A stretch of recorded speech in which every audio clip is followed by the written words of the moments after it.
Chapter 1. The Useless Martial Soul. On a night when the moon was obscured and the wind howled fiercely, a boy knelt before a wooden gravestone, resolutely declaring, "Mother, I will return. Please believe in me." The boy, named Lin Xuan, possessed an appearance distinct from that of the ordinary inhabitants of Douluo. His hair was a striking silver, and his eyes were entirely black, devoid of any white. Consequently, he had been regarded as an outcast by the villagers since childhood. Without a father, Lin Xuan had assisted his mother with every task within his capabilities. Yet, it seemed his mother harbored little affection for him, spending her days gazing sorrowfully out of the window, her face stained with tears. Ultimately, on the day of his 6th birthday, she succumbed to her despair, leaving Lin Xuan to grapple with a father he had never known, one whose existence felt as if it were a mere figment of his imagination. "Little Xuan, are you truly leaving the village?" Startled, Lin Xuan turned to face the speaker to the village chief, a man who, aside from his mother, had shown him greater love than anyone else. While the villagers ostracized Lin Xuan and his mother, it was the village chief who staunchly defended them. Lin Xuan quickly rose to assist the village chief, exclaiming, "Grandfather Chief, what brings you here? You are still troubled by your useless martial soul, aren't you?" The village chief gently stroked Lin Xuan's head. Lin Xuan nodded. His martial soul had awakened to reveal him as the first individual in the village with innate full soul power. Yet his martial soul was deemed worthless. For it was neither a weapon, nor a beast, nor even a plant-based soul, but rather an empty void. Had it not been for the aura of the martial soul mark and the radiance of the crystal ball, the soul master who came to assess the martial souls would scarcely have believed his eyes. Although the soul master reported Lin Xuan's situation to many, citing the example of the esteemed Tang San to urge attention to his case, the Star Dou Empire showed little interest, with no soul masters or academies taking heed. Lin Xuan's second assessment yielded no discernible attribute, leaving him unaware of his martial soul's nature. This uncertainty rendered him incapable of acquiring soul rings, as a misjudgment in attribute selection could lead to his demise. "Little Lin Xuan, you and your mother arrived in the village 6 years ago. I initially hesitated to let you stay. Your mother was a high-ranking soul master, and when she arrived, she was drenched in blood, cradling you, who had yet to open your eyes. Yet I took you in. Do you know why?" The village chief sat Lin Xuan down, speaking earnestly. Lin Xuan shook his head, oblivious to the chief's intent. He knew little of his mother's past, but the chief had always emphasized the importance of filial piety. Gazing at the night sky, the village chief continued, "Every individual has their own value in this world, whether great or small. Becoming a hero does not necessitate noble birth, nor does being a genius guarantee an easy life. Therefore, you need not bear an excessive burden, simply allow things to unfold naturally without undue pressure. A useless martial soul is but a temporary label. I too was once a soul master teacher, in fact. Though I have aged and now serve as the village chief of 2 villages, I educated a number of students. Yet, I have never believed that a martial soul with innate full soul power could be considered worthless. The only possibility is that your martial soul is unique in the continent, rendering it a mystery to us all." The village chief's words resonated within Lin Xuan like the tolling of a great bell. Indeed, how reasonable was it to label an unknown martial soul as useless? As long as he did not surrender, who could say that his journey must end here? "Village chief, what should I do?" Lin Xuan looked at the village chief expectantly, but the chief merely shook his head and rose, stating, "The path you tread is yours alone. Everything hinges on your own destiny. As you depart the village, I come to bid you farewell, but I hope this is not our final meeting. Should you find yourself with nowhere else to turn, seek out an old man named Yi Fanxing at Shrek Academy." With that, the village chief vanished into the night, while Lin Xuan clenched his fists, staring at his mother's gravestone. Though merely 6 years old, Lin Xuan possessed the strength and stamina of a 16-year-old due to his innate full soul power. Thus, embarking on a journey was not a daunting task for him. Ultimately, he stepped into the darkness, leaving behind the village that had been his home for 6 years. "I will return." This was Lin Xuan's vow to himself. Though the journey ahead was fraught with peril, he pressed on without hesitation. He yearned to uncover the truth. Why his mother had arrived here, bloodied, and embracing him, why she spent her days weeping by the window, gazing at the sky, and why his hair and eyes set him apart from everyone else. He must survive to unravel it all. The village chief watched Lin Xuan depart, his eyes brimming with concern. He felt a deep sorrow for Lin Xuan's childhood while other children reveled in the love of their parents. Lin Xuan toiled with household chores. This was partly due to his innate, full soul power. An ordinary child would have been worn thin by such burdens. It was Lin Xuan's resilience that inspired the village chief's fondness for him, prompting the chief to suggest he seek out Yi Fanqing at Shrek Academy.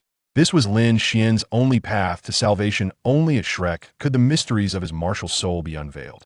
Yet, contrary to expectations, Lin Xuan did not head to Shrek, but resolutely advanced toward the Star Dou Forest. With the gold soul coins inherited from his mother, he found himself at the periphery of the Star Dou Forest. A mere 6-year-old boy traversing the Star Luo Empire alone was a rarity, reflecting the Empire's good security. Throughout his journey, Lin Xuan encountered no ill-intentioned individuals, a relief considering his initial fears of being robbed. However, caution was paramount as he approached the Star Dou Forest.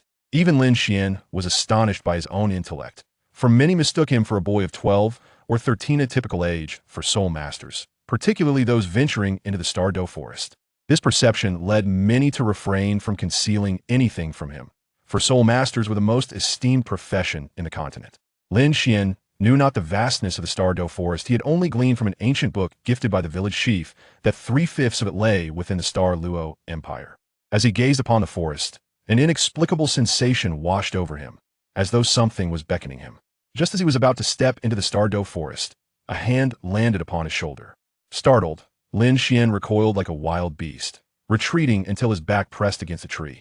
In his hand appeared a red dagger, his mother's weapon, which he had used to chop wood. Such speed, a girl exclaimed in astonishment. Lin Xuan did not relax. Instead, he fixed his gaze on the girl and the middle-aged man behind her. The girl pouted and said, "Hey, why are you reacting so strongly? Is it not you who, without greeting, suddenly touched me from behind?" Lin Xuan retorted coldly. Had she been an enemy, he would have met his end due to such a grave oversight. Chapter 2. Princess Tang Xiao. The girl seemed taken aback by Lin Xuan's response, momentarily speechless. However, the middle-aged man chuckled softly, placing a comforting hand on the girl's shoulder as he said gently, "Young man, I apologize. Our young lady, Tang, was rather impolite. If she startled you, I express my sincere apologies." Uncle Tai. The girl, noticing the middle-aged man's apology, felt a bit flustered but eventually added, "I'm sorry. I didn't mean to scare you. I just wanted to ask about your journey into the Star Dou Forest." Lin Xuan was taken aback. He had not anticipated that a girl as young as Tang Xiao would possess the humility to admit her mistake.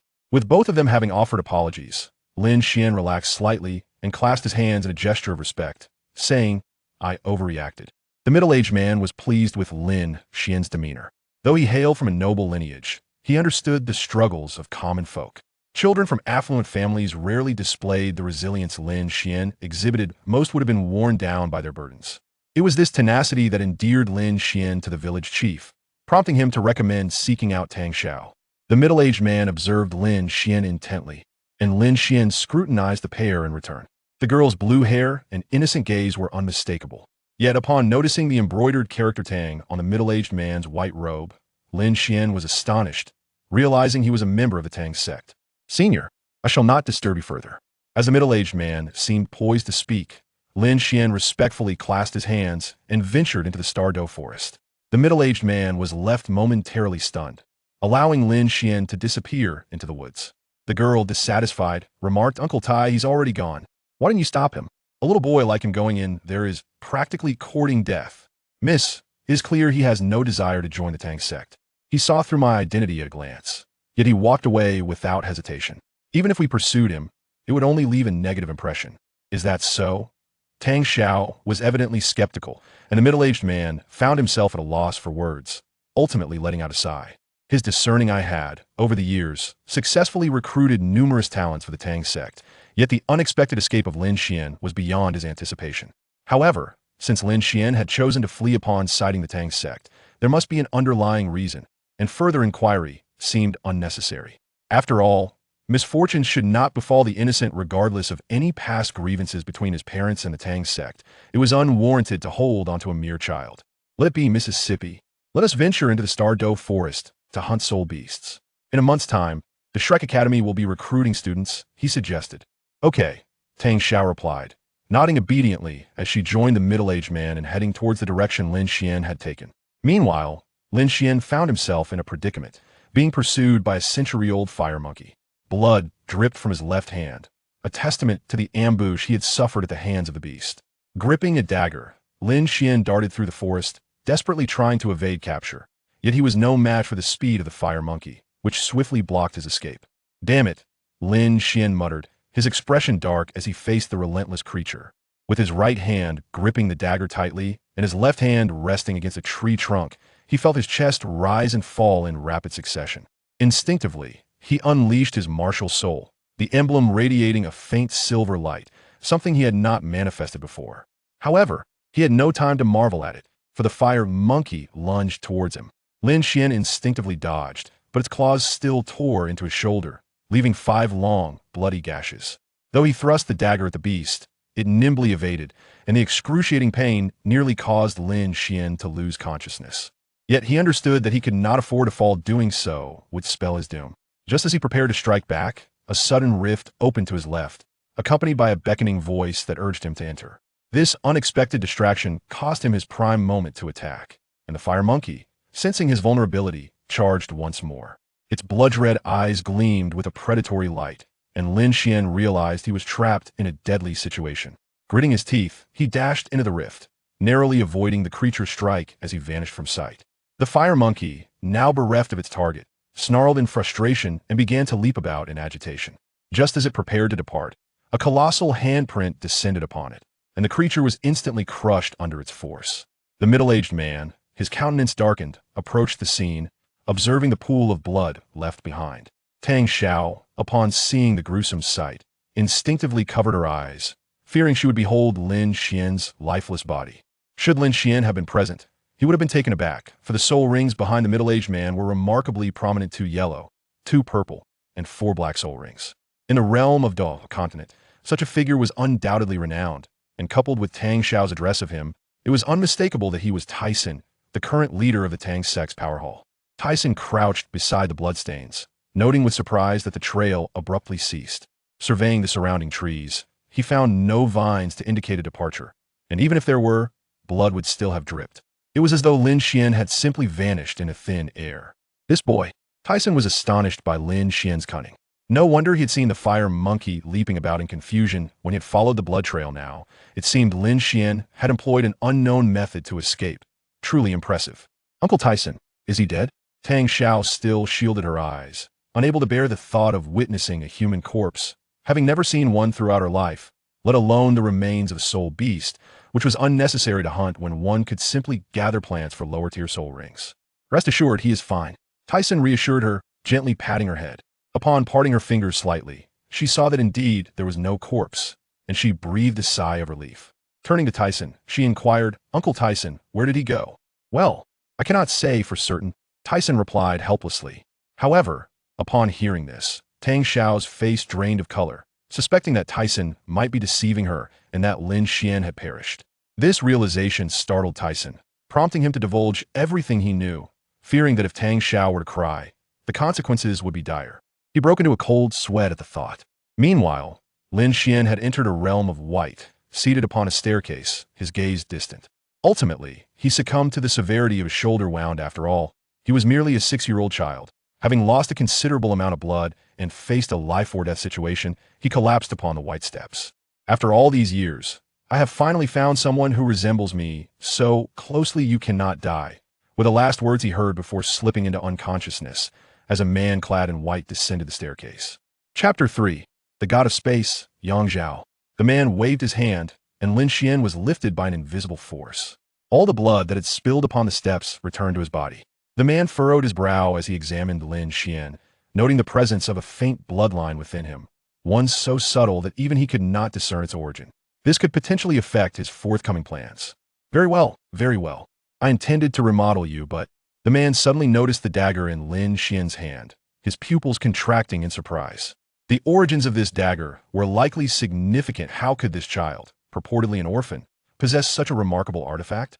The man was taken aback, for since ascending to godhood, he had not been so easily astonished. Even the renowned Tang San from years past had not elicited such a response, though Tang San was indeed a prodigy. However, he was still a normal person, and his studies had never exceeded the limits of any world. Yet Lin Xuan bore a bloodline comparable to that of a deity. Along with a high-level divine artifact, such a revelation was nothing short of astonishing. Strange, strange, he mused, though his thoughts remained clouded with confusion. Nevertheless, he continued with Lin Xuan's physical reconstruction. Half an hour later, Lin Xuan's injuries had healed, and his innate bones had been refined to an extraordinary state.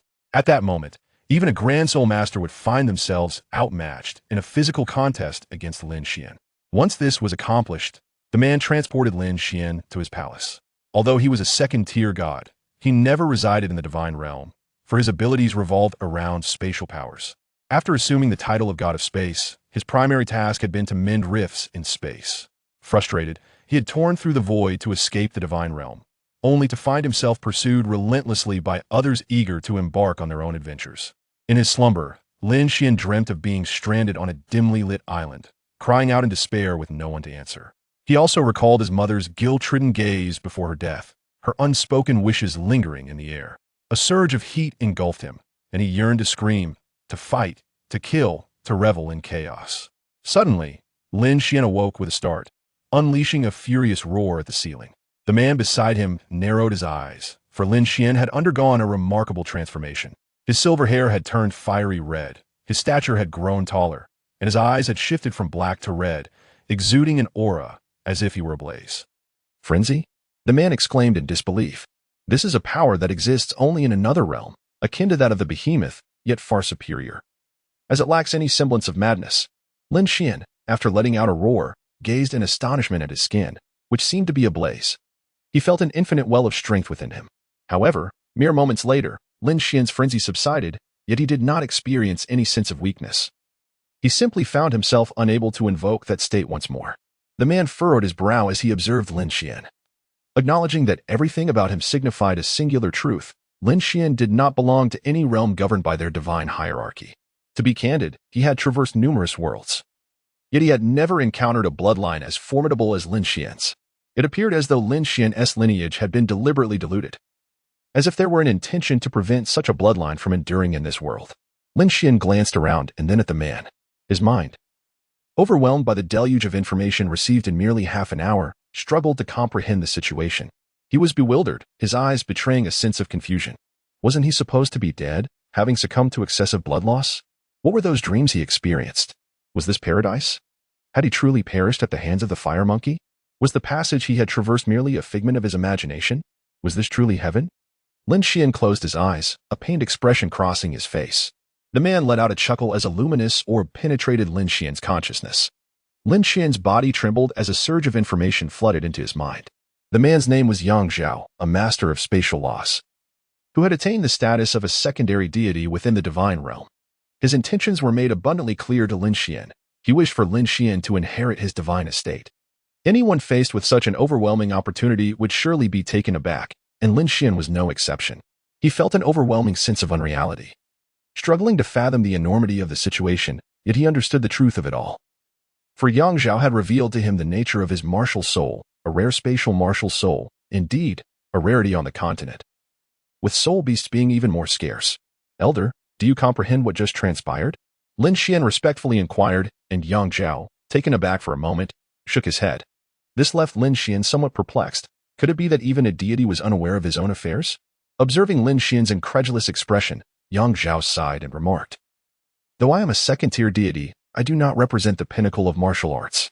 You have witnessed all my experiences. It is precisely because I seek to attain the zenith of martial arts that I desire for you to inherit my divine estate, allowing me to depart with peace of mind. Otherwise, I would not have sought you out. Senior, I will strive to reach the ultimate Douluo and then come to inherit the divine estate." Lin Xuan asserted with conviction. For reasons unknown, he had grown remarkably audacious. In the past, he would never have dared to utter such words. The aspiration to reach the pinnacle of the ultimate Douluo is an arduous endeavor, one that even he, as the heir to the divine throne, could not hope to achieve. Ha ha ha. Anyone can boast, Yang Zhao replied, his laughter echoing. For the next 6 years, you shall remain in my divine palace, subjected to my trials. My divine throne is not something that just anyone can inherit. Upon finishing his words, the scene before Lin Xuan shifted dramatically, transporting him to an arena. Opposite him stood a white tiger, its eyes filled with wary apprehension as it regarded Lin Xuan. Stunned for a moment, Lin Xuan quickly entered combat mode, curling his body and gripping a dagger, poised to await the tiger's assault. Kill it, if you cannot slay it. Then perish here. The cold voice of Yang Zhao resonated. Lin Xuan nodded and, unexpectedly, charged towards the white tiger. The beast let out a furious roar and lunged at him. Yet, to everyone's astonishment, Lin Xuan halted abruptly and began to slide, attempting to inflict a wound upon the tiger's abdomen as it soared through the air. But would fortune favor him? Yang Zhao chuckled softly. If the white tiger were so inept, he would not have permitted a one-on-one confrontation between it and Lin Xuan. In a critical moment, the white tiger suddenly vanished from sight. Lin Xuan was taken aback, yet in the next instant, he threw a punch behind him. Historically, in a contest of strength between man and tiger, the odds were rarely in favor of the human. Like a kite severed from its string, Lin Xuan was sent flying to the edge of the arena, his right arm hanging limply at his side. To his surprise, despite the inability to exert strength, his right hand remained intact. In Lin Xuan's gaze, a fierce battle intent ignited. Before him stood a majestic tiger, a sole beast of the spatial affinity. No wonder Yang Zhao had urged him to engage in a life-and-death struggle with the white tiger. Chapter 4. The Power of Bloodline. Lin Xuan unleashed his spatial martial soul, and inexplicably, his combat skills became remarkably adept, as if he had engaged in such battles countless times before. Devoid of any clumsiness, a fact that did not escape Yang Zhao's notice. How peculiar, he mused. Lin Xuan was merely 6 years old. And considering the extent of his soul's aging, the notion of soul possession could be dismissed. What could possibly account for this? Yang Zhao found it difficult to discern Lin Xuan's current state. Nonetheless, as long as it benefited him, it was acceptable. After all, he was selecting an heir. And the stronger the heir, the better. He estimated that Lin Xuan could reach the pinnacle of Douluo within a century, at which point he would be free to depart. The very thought filled Yang Zhao with an inexplicable excitement. Meanwhile, Lin Xuan made his move. He stepped forward, releasing the power of his spatial martial soul. Though devoid of spirit rings, he could manipulate the space within a meter around him. With a swift motion, he hurled a dagger with his left hand towards the white tiger. Sensing the imminent threat of death, the white tiger refrained from striking with its claws, instead opting to evade by sidestepping. Seizing the opportunity, Lin Xuan charged towards the white tiger. Remarkably, the white tiger did not retreat into the spatial realm. Instead, it let out a furious roar and swiped at Lin Xuan with a massive paw. Lin Xuan summoned all his strength to raise his right hand to block the strike. But his arm shattered upon impact, causing him to tumble downwards. In his fall, he managed to grasp the white tiger's leg. The white tiger, undeterred by Lin Xuan's grasp, aimed another paw at his head. A cold smirk crept across Lin Xuan's lips, for the dagger that had been flung earlier rebounded back towards him. He had just discovered that a gentle nudge against the edge of the arena had caused it to bounce back. In that fleeting moment, inspiration struck him like a lightning bolt. He instantaneously distorted the surrounding space, releasing the white tiger's paw and rolling sideways to evade the impending strike, landing precisely in the path of the returning dagger. Upon seizing the dagger, Lin Xuan's hair transformed once more into a vibrant crimson. With a fierce roar, he lunged towards the white tiger. In that moment, Yang Zhao discerned that Lin Xuan had awakened his bloodline power the instant he grasped the dagger. Additionally, Lin Xuan's clever utilization of the spatial arena he had established to gain an advantage was an unexpected stratagem, showcasing remarkable cunning. With a thunderous roar, the white tiger's claws were pierced by Lin Xuan's dagger, yet it still managed to send Lin Xuan flying. However, Lin Xuan retained his balance and, regaining his composure, charged once again at the white tiger.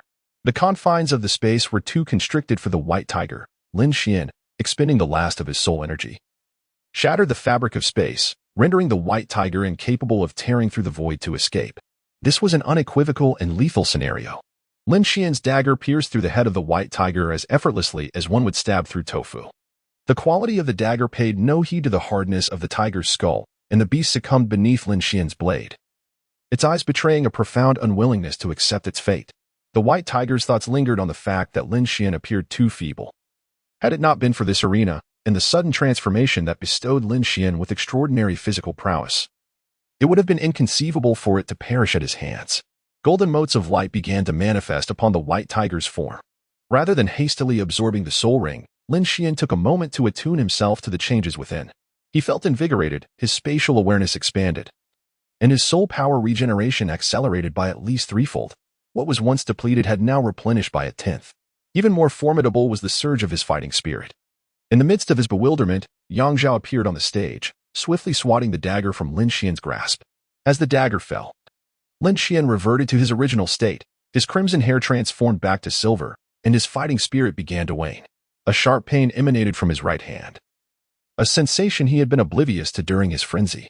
Hiss. Lin Xuan's forehead glistened with beads of sweat from the searing pain, his entire being teetering on the brink of collapse. Yang Zhao regarded Lin Xuan with an icy demeanor and remarked, "Do you truly believe yourself to be clever? Trading a hand that you could never wield for the life of your adversary? My apologies, esteemed senior." Lin Xuan hurriedly apologized, while Yang Zhao shook his head in disappointment. Nonetheless, he waved his hand to restore Lin Xuan's right hand to its original state. Yang Zhao then urged Lin Xuan to sit down, assuring him that he need not worry about the soul ring, with Yang Zhao present. The soul ring could not possibly dissipate, even over the course of 3 days and nights. Observing Lin Xuan, Yang Zhao suddenly realized that aside from the exchange of injuries during their recent battle, there were hardly any drawbacks. He acknowledged that the exchange of injuries could indeed be improved, but out of consideration for Lin Xuan's pride, he proceeded to explain some combat techniques and methods for better mastering spatial power. He then permitted Lin Xuan to absorb the soul ring, specifically selecting a soul beast that was 999 years old, which was well within Lin Xuan's capabilities as a Grand Soul Master. Over the subsequent 6 years, Lin Xuan continually evolved under Yang Zhao's guidance, while the world outside underwent monumental changes. The reason was simple. The Xingluo Empire and the Tiandou Empire had enjoyed an extended period of peace, and many years had passed since Tang Sen attained godhood. The alliance that once sought to confront the Spirit Hall had long since faded due to various disputes over interests.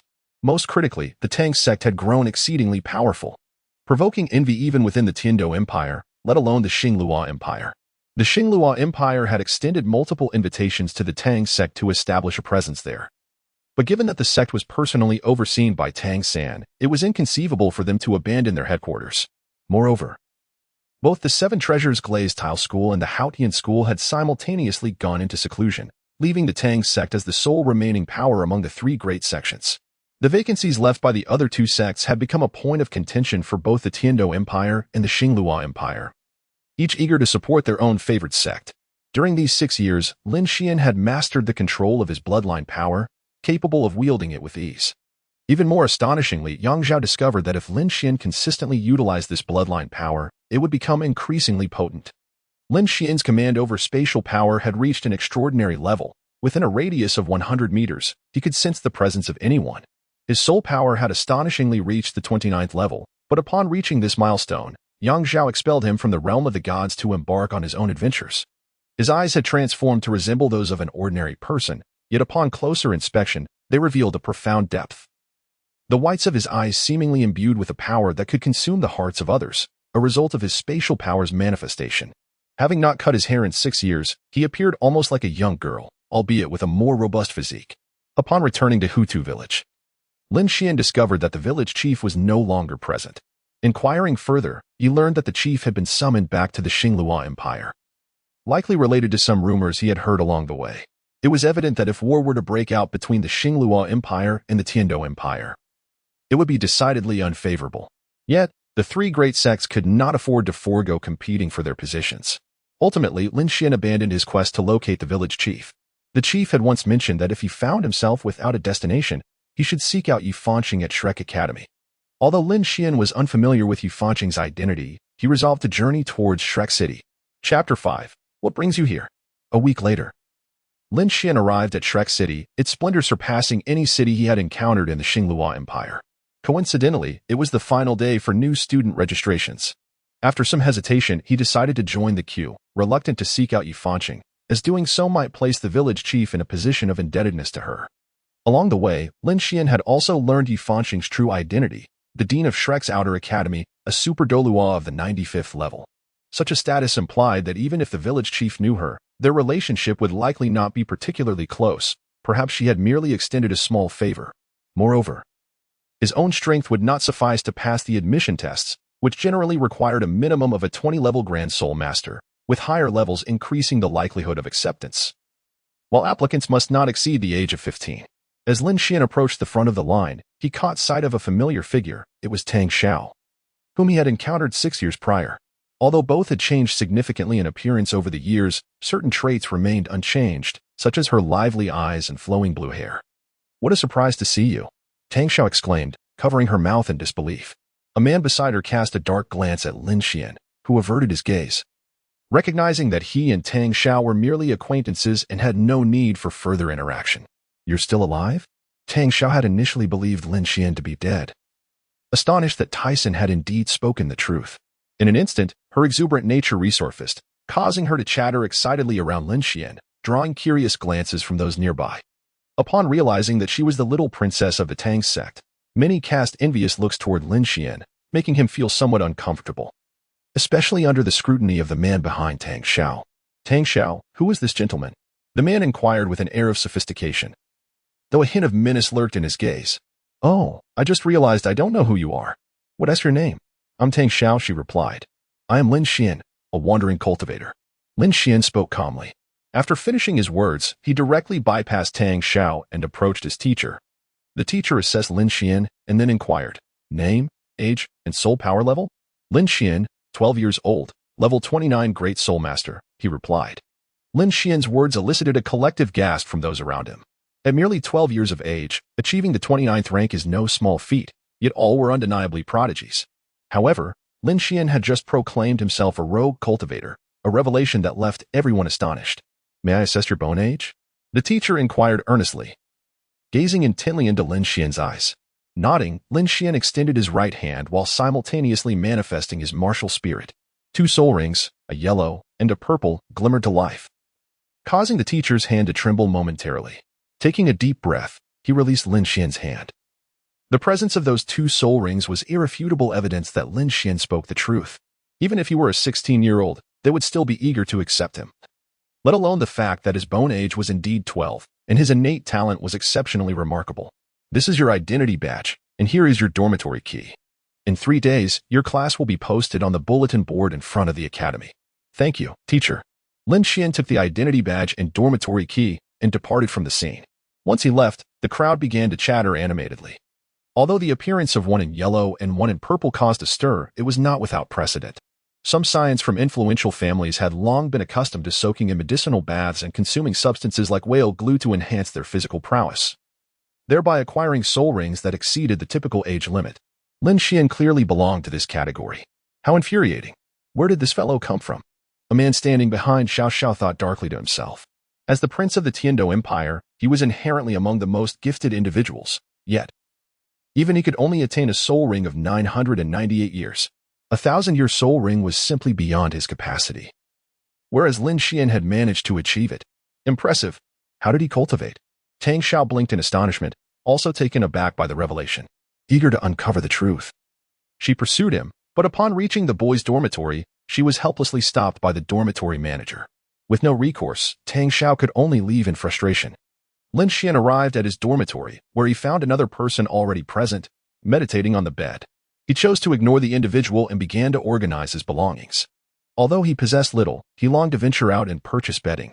However, the thought of Tang Xiao and the man behind her deterred him from doing so. He retrieved a mat used during his journey, seated himself upon it, and commenced meditation, confident that he would soon ascend to the rank of Soul Master. He had already taken Yang Zhao as his mentor, who had observed his dedication over 6 years and had no intention of letting such a promising student slip away. Before attempting to expel Lin Xuan, Yang Zhao had implanted 7 orbs of light within him, each representing a soul beast that Lin Xuan was destined to hunt. Yang Zhao had also guided him in selecting the soul bones. "What is your name?" the young man across the room suddenly inquired, opening his eyes as dinner approached.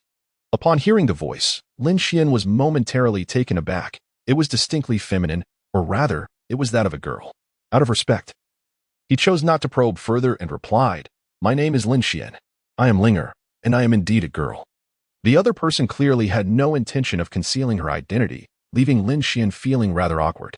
Why was he sharing a room with a girl? Linga looked at Lin Xuan and said, "I specifically disguised myself as a boy to wait for you." "What?" Lin Xuan was momentarily taken aback. Lingo closed her eyes and said, "I have disguised myself as a male at the behest of my elder, and I have taken residence in this dormitory awaiting your arrival. As for what I am to do here, I am uncertain. Is it true that your elder could foresee my coming to reside here?" Indeed. Linga was not surprised by her elder's divination skills, for her elder was a renowned fortune teller, sought after by both great empires.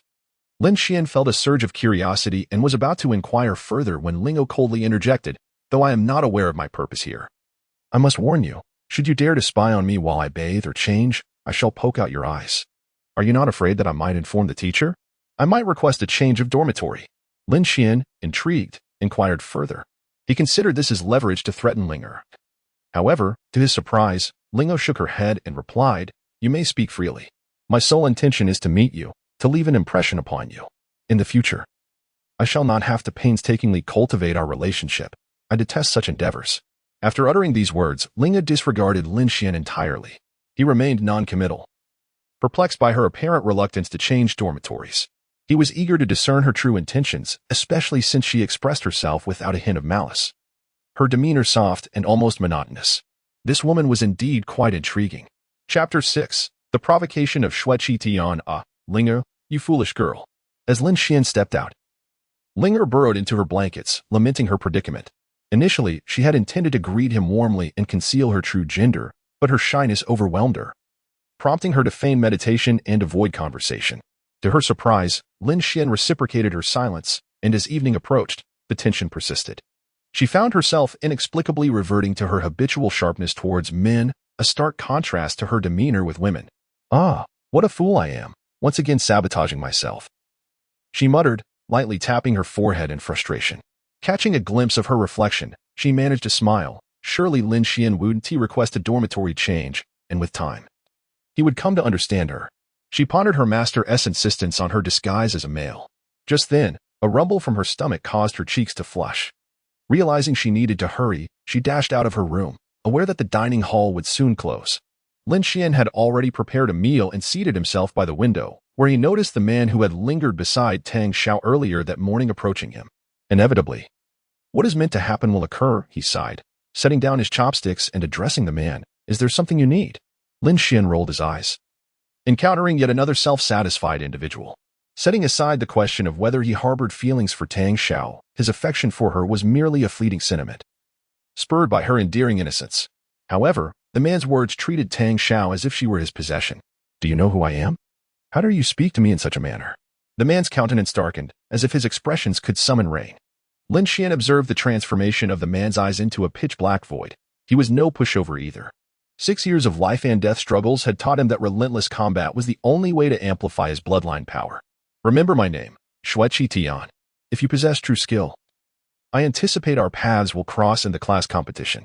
With that, Shueqi Tian turned on his heel and departed, as if he had come solely to assert his dominance. However, upon hearing the name Shueqi Tian, Lin Xuan's expression soured. The surname Shui was almost synonymous with the imperial family of the Tiandou Empire. It seemed he had unwittingly provoked a significant figure. Lin Xuan chuckled at his own expense before resuming his meal. Moments later, Linger, bearing a stoic expression, joined him at the table with her own dish. After finishing their meal, Lin Xuan and Linger strolled back to their dormitory side by side, engaging in a conversation that ebbed and flowed. To his surprise, Linger's full name turned out to be Chu Linger, a name she adopted in light of her masquerade as a male.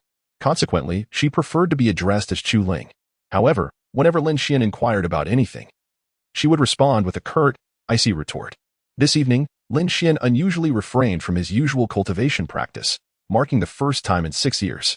It was not due to laziness, but rather a consequence of the myriad events that had transpired. Since becoming a candidate for the divine throne, he had maintained an unwavering standard for himself. Yet, everything still felt so surreal.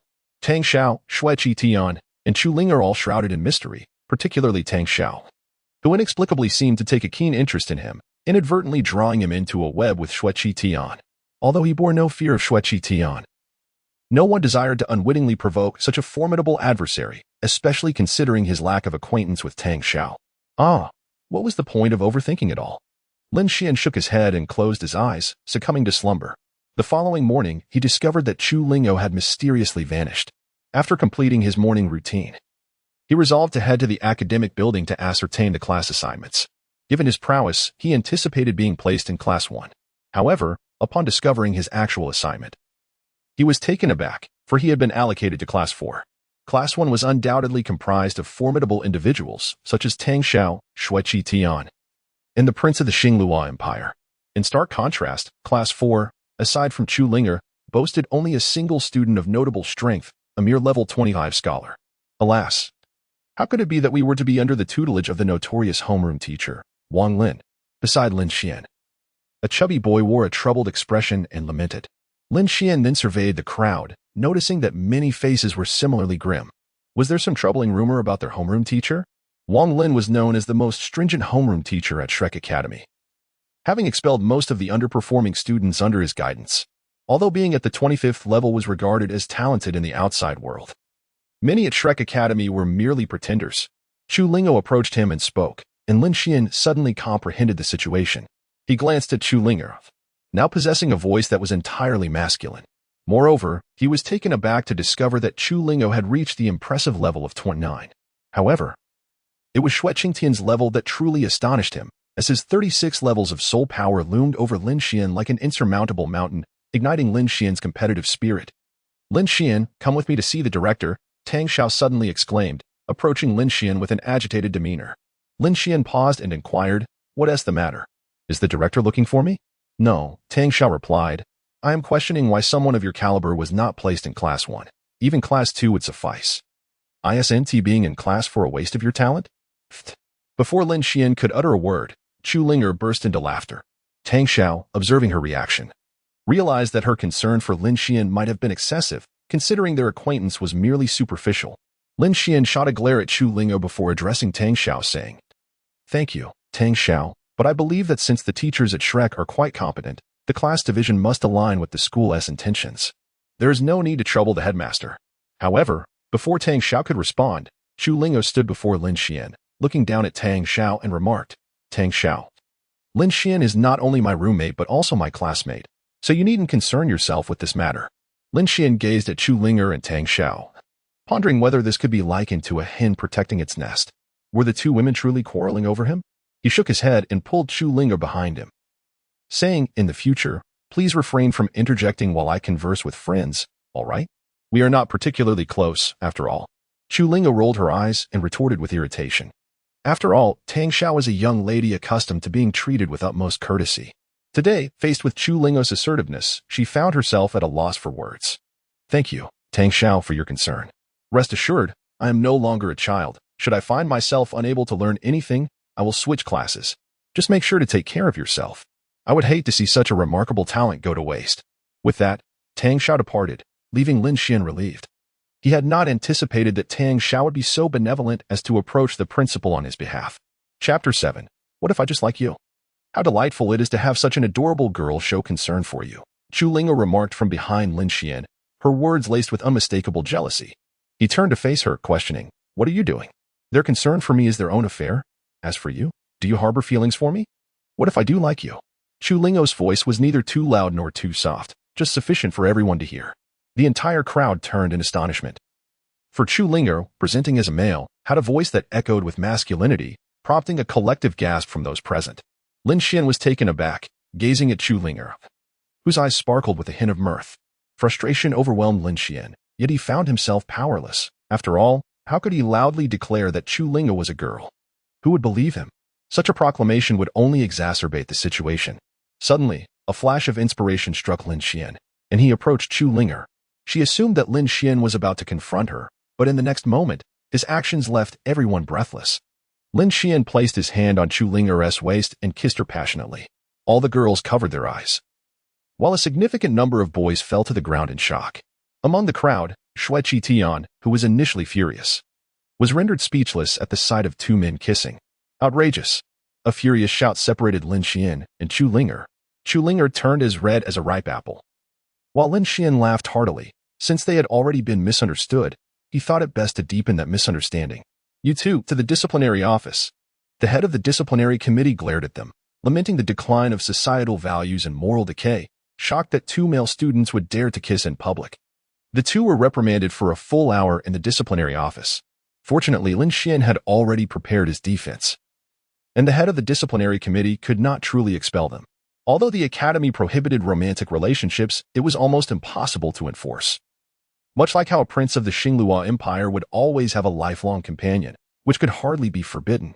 The real issue was that Chu Lingo appeared male at the moment, causing significant trouble, but the public display of affection was the primary concern. "You two will receive a written reprimand. If caught again this semester, expulsion will follow," the head of the disciplinary committee stated sternly. Lin Xuan nodded, while Lingo could hardly muster the energy to respond, infuriating the head of the committee to the point of near apoplexy. If it weren't for their notable talents, he would have certainly recorded a severe punishment for both. Rest assured, we will not repeat our mistakes, the head of the disciplinary committee was assured. Lin Xuan received the disciplinary notice and remarked earnestly. Upon exiting the office, the expression of the director remained as grim as a charred pot. A middle-aged man seated nearby nodded in satisfaction. The director turned to him and inquired, "Director Yi, why did you not allow me to impose a severe penalty upon them?"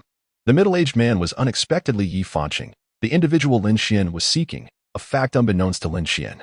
Yi Fanqing chuckled softly and replied, "You do not truly believe that Chu Ling is a boy, do you? Is she not a boy? How could that be? Our entrance examinations also assess bone age. And Chu Ling undeniably possesses male skeletal structure," the director questioned, perplexed.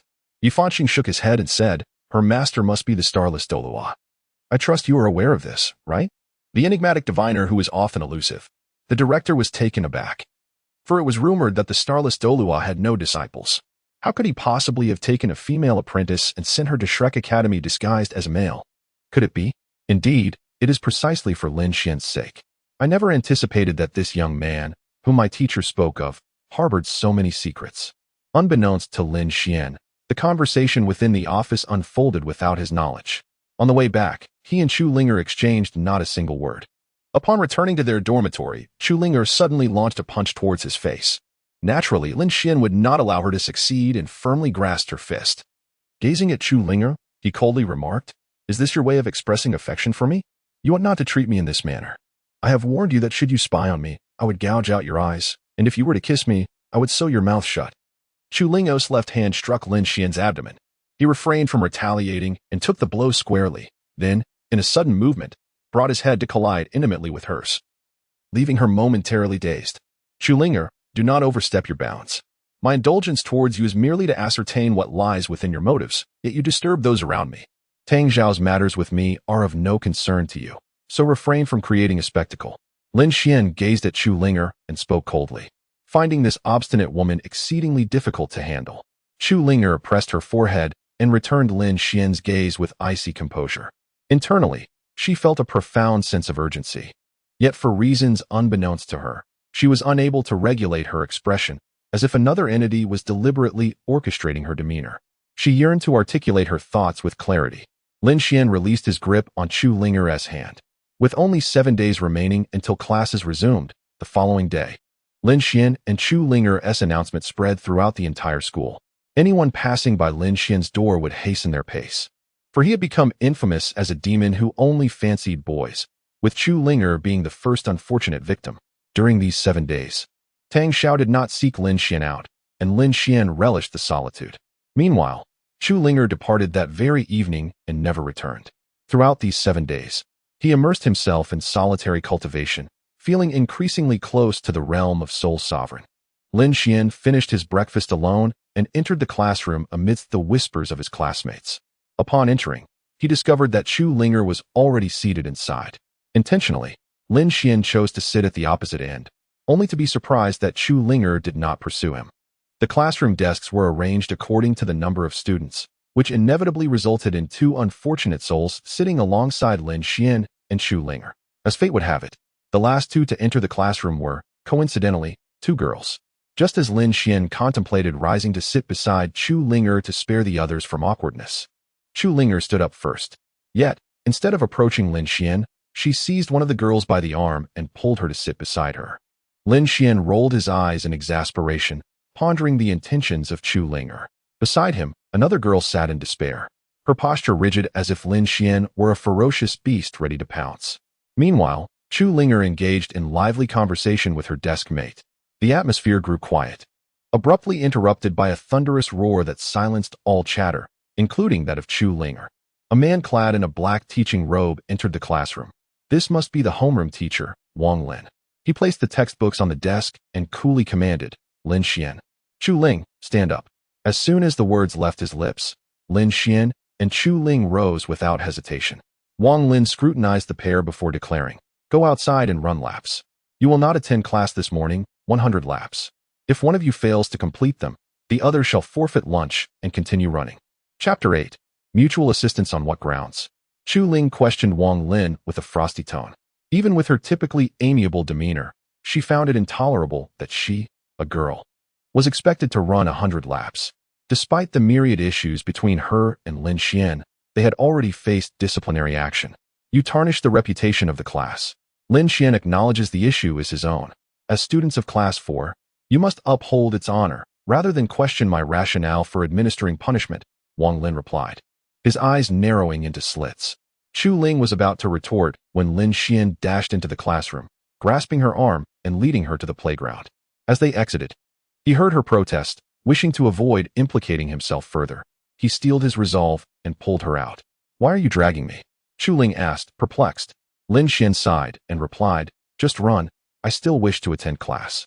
With Lin Xuan's insistence, Chu Ling reluctantly joined him in running. Both were peak soul masters, and 100 laps without added weight posed no challenge. The first 50 laps passed without incident. However, by the 65th lap, Chu Ling was beginning to struggle for breath. Lin Xuan glanced up at the teaching building, where Wang Lin observed them, realizing that resting was not an option. He deliberately slowed his pace, allowing Chu Ling to catch up, drenched in sweat. Release your martial spirit. Otherwise, you won't be able to endure, he urged. All right. She acquiesced, summoning her martial spirit. 2 yellow soul rings manifesting behind her.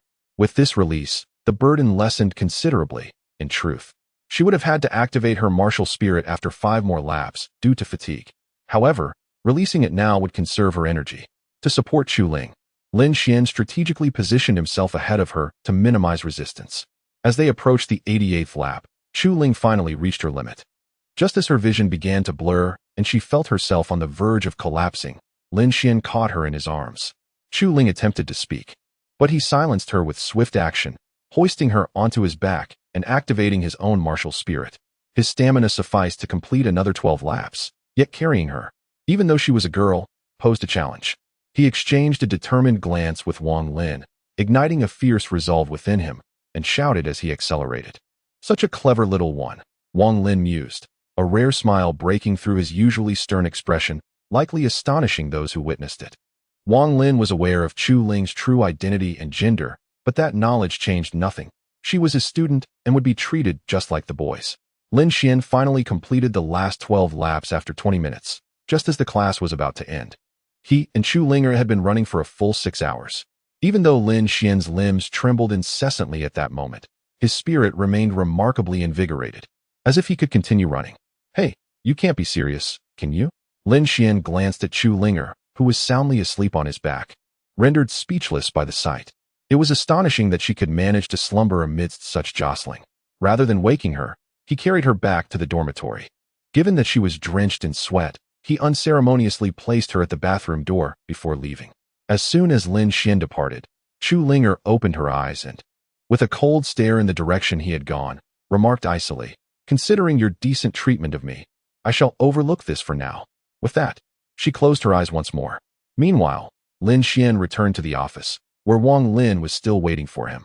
As Lin Xuan entered and took a seat, Wang Lin offered a wry smile, saying, was it really necessary to come here without a shower? I was concerned about interrupting the teacher's meal time. Lin Xuan replied, what about your own meal? To which Wang Lin responded, I can manage with dry rations. I'm accustomed to it. Through their conversation, Wang Lin discerned that Lin Xuan harbored some grievances. He then inquired, are you standing up for Chu Linger? Teacher, you were well aware that Chu Linger is a girl. Why did you insist on making her run 100 laps? If it had been someone else, they would undoubtedly have faltered. 100 laps surpasses the limits of even a great soul master. Lin Xuan said indignantly, his keen eyesight having detected the moment Wang Lin smiled as he lifted Chu Linger onto his back. This led him to his current suspicion. Additionally, the likelihood of cross-dressing at Shrek Academy is quite slim. It is more probable that the academy merely turns a blind eye while ensuring that the homeroom teacher is informed. How meticulous! I had already anticipated this. My actions were deliberate. At the 20th level, you can absorb the soul rings of 2,000-year-old soul beasts. Surely, you can endure for 100 cycles? Wang Lin observed Lin Xuan with satisfaction. Lin Xuan's expression darkened as he finally comprehended the tenacity of this homeroom teacher. Wang Lin rose, gazing at Lin Xuan, and said, in truth, it is not you two whom I intended to transfer. Rather, the school specifically arranged for your placement here. Do you understand the significance of Class 4? I do not. Lin Xuan shook his head, while Wang Lin sighed and said, the 4th class represents the weakest of Shrek. Or rather, it is Shrek's selection of the underperformers. Despite possessing a modicum of talent, among you may lie individuals who could achieve greatness in due time. That is why I am here as your homeroom teacher. It is noteworthy that 70% of my students have successfully passed the internal academy assessments. However, I was reassigned here to nurture the 4th class due to the expulsion of a prodigious young talent. Perhaps you do not grasp the essence of my words. But I wish to appoint you as the class monitor. I want you to enter the inner academy and prove that the individual I expelled was not a paragon of genius, but rather a mere mediocrity. Wang Lin gazed at Lin Xuan with fervor, and Lin Xuan paused, quickly comprehending Wang Lin's intent. He desired for Lin Xuan to reach the heights of that individual and subsequently triumph over him. Why should I undertake such a task? It seems rather unreasonable. Lin Xuan mused. Yet, this was Wang Lin's lifelong aspiration. If you are unwilling, so be it. After all, you are my final cohort of students. Wang Lin lamented as he took a seat, exhaling deeply.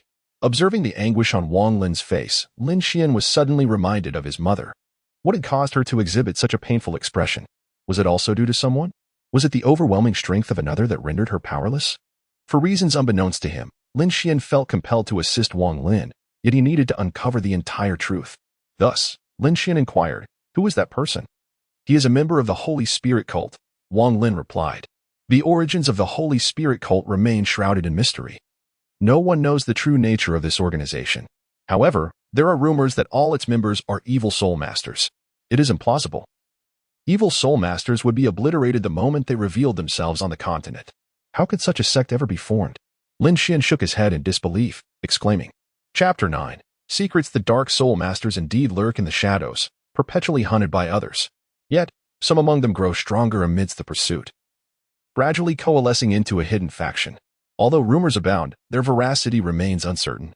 Wang Lin also shook his head, clearly reluctant to accept that the dark soul masters had become a formidable force. Lin Xuan nodded in agreement. The likelihood of such a scenario was exceedingly slim. Even if dark soul masters existed, it would be difficult for them to gain significant influence, as the powerful figures of Shrek Academy would not remain passive. And the two great empires also possessed formidable warriors. The individual I wish to discuss is closely tied to the Holy Spirit sect. For years, I have diligently researched this individual, inquiring with merchants from Shrek City for information. Ultimately, my conclusion is that the Holy Spirit sect indeed exists. Pray, share more details. Lin Xuan spoke with a grave expression, acknowledging that when it comes to the Soul Masters, he could not remain uninvolved. Soul Masters were universally reviled across the continent, and thus, even Lin Xuan felt a moral obligation to eradicate them. Wang Lin sighed and recounted, a decade ago, the old director was nearing retirement, and I was poised to take over. My achievements were evident to all, leading the external academies class with a 70% pass rate in the inner academy. Largely due to the students' innate talents, but more significantly, my meticulous involvement. I crafted tailored training plans for each student. However, the emergence of one individual sent me spiraling into despair. His name was Chen Yin. He entered Class 1 with a soul power of 32, radiating the aura of genius alongside the princes of the Tiandou and Xinglua empires. Naturally, I held high hopes for him, as he was a free practitioner with rapidly advancing strength. Yet, it soon became apparent that something was amiss. His soul power was progressing at an alarming rate, while his female classmates' strength stagnated, raising my suspicions. At this point, Wang Lin painfully closed his eyes, and after a long silence, he spoke again. Ultimately, I discovered the truth too late. The girl who had been in a relationship with Chen Yin died tragically outside Shrek City. This incident caused a stir within Shrek Academy, and I found her death to be horrific, as if her life force had been drained. Coupled with Chen Yan's rapid advancement in soul power, I voiced my doubts and deemed him the prime suspect in the murder. Yet, not only did Chen Yin clear his name, but he also found a pretext to withdraw from the academy. Lin Xuan, astonished by the unfolding events, exclaimed, while Wang Lin nodded in agreement.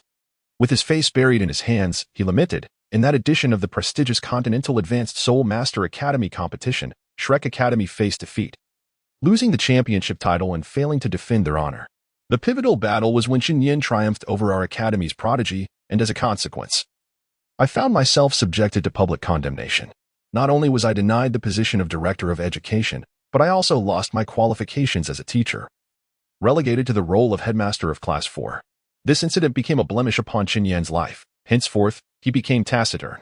Although he continued to teach diligently, the fervor he once possessed had faded. Moreover, the students in Class 4 displayed a lack of uniformity. He understood the school's intentions to purge the substandard elements. However, his patience was waning as he was drawing ever closer to the truth. He was determined to unveil Chen Yan's true nature while simultaneously vindicating his own actions from that time. How did Chen Yan manage to absolve himself of suspicion? Lin Xuan inquired with confusion, as it is generally understood that the methods employed by malevolent soul masters would inevitably be uncovered. How could Chen Yan, if indeed he relied on absorbing the strength of others to enhance his own abilities, manage to exonerate himself here at Shrek?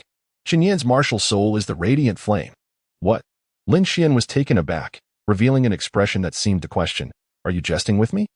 How could the flame of light possibly cultivate a malevolent technique?" It is no wonder that Shrek Academy remains incredulous. Any rational individual would undoubtedly harbor doubts. I am uncertain of the methods he employed, yet he now holds the title of Duke in the Heaven Dou Empire. With his soul power nearing the threshold of Soul Sage, it is indeed difficult to fathom. 10 years ago, upon departing from Shrek Academy, he was merely a soul master. And now, a decade later, he has astonishingly ascended to the pinnacle of Soul Emperor. This anomalous rate of advancement has gradually led to a lack of scrutiny directed towards me, yet I shall not relinquish my resolve. Lin Xuan looked at Wang Lin, a hint of regret creeping into his heart. Wang Lin's words seemed to diverge from his initial promise to wholeheartedly nurture him. With a serious gaze, Wang Lin stated, "My intention in cultivating you is not for any ulterior motive, but rather to demonstrate to Shrek that I still possess the teaching prowess I once had. I have not erred in my actions. Once I have imparted my knowledge to you, I can then pursue the truth with peace of mind. Even if I were to meet my demise in the future, I wish for others to understand my purpose and the reason behind my unwavering dedication. I shall strive diligently. If Chen Yan is indeed a malevolent soul master, it is my duty to eliminate him. However, at present, I still hold the identity of your student." Lin Xuan nodded without making any commitments. After all, this matter was solely based on Wang Lin's one-sided account. He was unaware of what kind of person Chen Yan truly was. He was merely a student at this moment. "All right, let's take a shower and have a meal. There is still time." "Certainly." Lin Xuan left the office and returned to the dormitory, where Chu Lingo had already awakened. She had finished her shower and sat on the bed, relaxing her body. Lin Xuan disregarded Chu Lingo as she took her clothes to wash. After his own shower, Lin Xuan looked at Chu Lingo and inquired, "Will you be able to attend the afternoon class? If not, I can ask the teacher for leave. I can manage." Chu Lingo replied softly, her head bowed. Lin Xuan furrowed his brow, sensing an unfamiliar gentleness in her tone, a stark contrast to her usual assertiveness. However, he did not dwell on it for long, opting instead to go eat. After his meal, he brought back a portion for Chu Lingo. Lin Xuan sat on his bed, eyes closed in meditation, with half an hour remaining before his afternoon class, ample time for him to complete a full cycle of cultivation. This 100 cycles were not without purpose. His bottleneck had loosened slightly, and within a month, he would likely break through to Soul Master. Of course, if he could engage in sparring with others, his progression would be expedited. Chu Lingo blushed as she gazed at Lin Xuan, unsure why she could suddenly express her thoughts so freely. How would she face him afterward? Surely he wouldn't harbor any resentment towards her, would he? Her heart was in turmoil. The events of this morning had profoundly affected her. Lin Xuan's assistance felt akin to that of an elder brother, but did he truly dislike her? Half an hour slipped by in the blink of an eye. Lin Xuan ceased his cultivation, rising to announce, "Let us go. It is time for class. We must not be late." Chu Lingo obediently nodded and followed Lin Xuan to the classroom. They were the last to arrive, just as Wang Lin entered. Wang Lin had already composed himself, reverting to his usual expressionless demeanor, which intimidated their classmates into silence. Chapter 10, Class Monitor Lin Xuan, stand up, Wang Lin commanded. "Yes." Upon being called, Lin Xuan rose promptly. Wang Lin nodded in satisfaction before addressing the class. "I would like to nominate Lin Xuan as class monitor. Any objections?" "None." The class responded in unison. Lin Xuan's strength was indisputable, the strongest in Class 4, leaving no room for dissent, especially since Chu Lingo had yet to voice her opinion. Wang Lin scanned the room before turning to Chu Lingo, asking, "Do you have any issues?" "No." Chu Lingo replied coldly, standing up. Wang Lin gestured for them to sit down, but just as he was about to speak again, a knock on the door interrupted him. Wang Lin cast a cold glance towards the door, discovering the homeroom teacher of Class 3, clad in a black robe, smiling at him. "What brings you here?" "Teacher Chu Jian? ISNT at class time? What is the purpose of your sudden visit?" With that, Wang Lin stepped forward, releasing his martial spirit, revealing 2 yellow, 2 purple, and 4 black soul rings. Chu Jian seemed taken aback by Wang Lin's direct display of power, responding in kind with his own martial spirit, 2 yellow, 2 purple, and 3 black soul rings, though his display paled in comparison. Teacher Chu Jian, you are quite reckless every year. This is not the demeanor expected of a homeroom teacher from Class 3. How embarrassing. Wang Lin glanced at the 3 individuals standing behind Chu Jian, who were equally astonished to learn that the homeroom teacher of Class 4 was a Soul Douluo. Chu Jian was unaware of this, as Wang Lin had only reached the pinnacle of Soul Saint last year, and he had evidently advanced to Soul Douluo without anyone's knowledge, a miscalculation indeed. Teacher Wang Lin, I am here not because we had an agreement to spar at the beginning of each term? Oh, I had forgotten. Wang Lin replied, then turned to the students, calling out, Lin Xuan, Chu Linger, and Su Luoluo, stand up. Yes. Lin Xuan, Chu Linger, and a seemingly frail young boy rose to their feet. Wang Lin addressed the others, Mao Luo-san, lead the rest to the arena. Lin Xuan, you 3 follow me. Understood.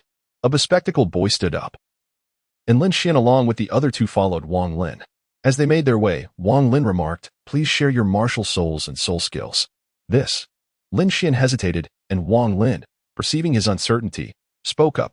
There will be no competitive matches within the class. It functions as a cohesive unit. Even during the freshman assessment, students from the same class will not face each other, except in the finals. Moreover, Su Luoluo is the only individual I have selected from this class who can effectively collaborate with both of you. I shall go first. Su Luoluo said cheerfully, causing Lin Xuan to feel a sudden wave of embarrassment. Despite being the class leader, he had not yet fully integrated into the group. Lowering her head, Su Luoluo continued, my martial spirit is of the water element, and I am a level 26 control-type spirit master. My first soul skill, Water Bubble, can encase an individual within a bubble. Unless their level exceeds mine by 3 levels, it will remain unbroken for a minute. My second soul skill, Water Spear, allows me to create lances made of water, which can be utilized for both combat and throwing. The first soul skill requires substantial soul power, and after using it, I can create up to 5 lances, each possessing the striking force of a level 21 Great Spirit Master's full attack. Upon concluding her introduction, Su Luoluo turned to Wang Lin, who nodded in satisfaction. He had specifically sought her out, recognizing her as the 3rd strongest spirit master in the class, which justified her inclusion in Lin Xuan's team. I am Lin Xuan, my martial spirit is Shadowless, and I am a level 29 agility-type spirit master. My first soul skill, Spatial Shift, allows me to tear apart space within 100 meters of my position. My second soul skill, Spatial Cut, can shatter the surrounding space, creating razor-like winds to slice through opponents. I am Chu Ling, and my martial spirit is the Nine-Tailed Fox. I am also a level 29 control-type spirit master. My first soul skill, Clone, enables me to create an identical copy of myself, capable of unleashing other soul skills. My second soul skill is Charm, which can enchant anyone within a 3-level difference of my own. Wang Lin nodded in approval as the 3 made their way to the arena. Although it was class time, students could still be seen dueling. As first-year students, they wore white robes corresponding to the colors of their 10-year soul rings. After Wang Lin completed the necessary formalities, they awaited Chu Jian to bring the genius from Class 3 to the stage. You may win or lose, but pay close attention to one individual, Li Qi from Class 3. His soul power is level 32, slightly exceeding the limit of Chu Ling's charm skill. In my estimation, it might only affect him for a fleeting moment. The other 2 opponents are likely level 28 Great Spirit Masters. Now, devise your strategy. Wang Lin relayed the information he possessed, and Lin Xuan furrowed his brow, turning to Su Luoluo with a query. Can you provide me with 3 water spears? Certainly. When used in combat, the water spear does not release all its energy in an explosive manner as it would when thrown. Instead, its power diminishes gradually. If you, Brother Lin, intend to engage Li Qi in close combat, 1 water spear can sustain 3 rounds. That will suffice. Lin Xuan let out a sigh of relief. His greatest reliance was the dagger left to him by his mother. The reason weapons were prohibited in the arena was simple. The variable was the Tang sect. Generally, wealthy individuals could procure a set of Tang sect hidden weapons, which often gave them an advantage against soul masters of the same level. However, not everyone could obtain these weapons. At least, Lin Xuan did not possess them, nor did Chu Linger. You may lay out the strategy, said Chu Linger, looking at Lin Xuan with trust. He nodded. Having entered the competition, he was determined to strive for victory. Their overall strength was merely lacking a soul ring. and Lin Xuan was particularly concerned about Li Qi's martial spirit. Meanwhile, Chu Jian addressed the three in front of him. Originally, our class had a sure victory over Class 4, but for some reason, this year, Class 4 has brought in 2 individuals, both at level 29. Moreover, the one named Lin Xuan possesses 2 soul rings, one yellow and one purple. I hope you approach this battle with caution. Rest assured, Teacher Chu, I will secure the win, declared the robust Li Qi earnestly.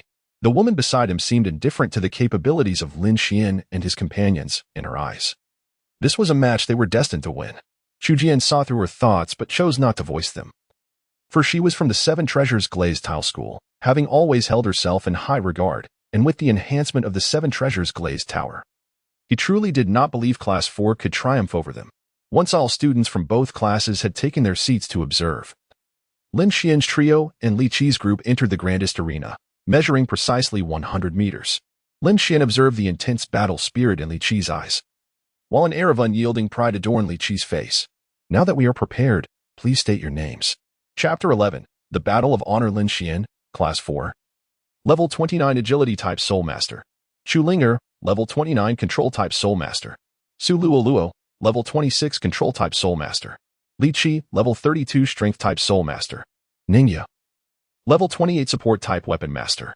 Mo Zixuan, Level 28 Agility Type Soul Master. After the 6 introduced themselves, they took their positions. Su Luo stood behind Chu Linger, while Lin Xuan positioned himself at the forefront.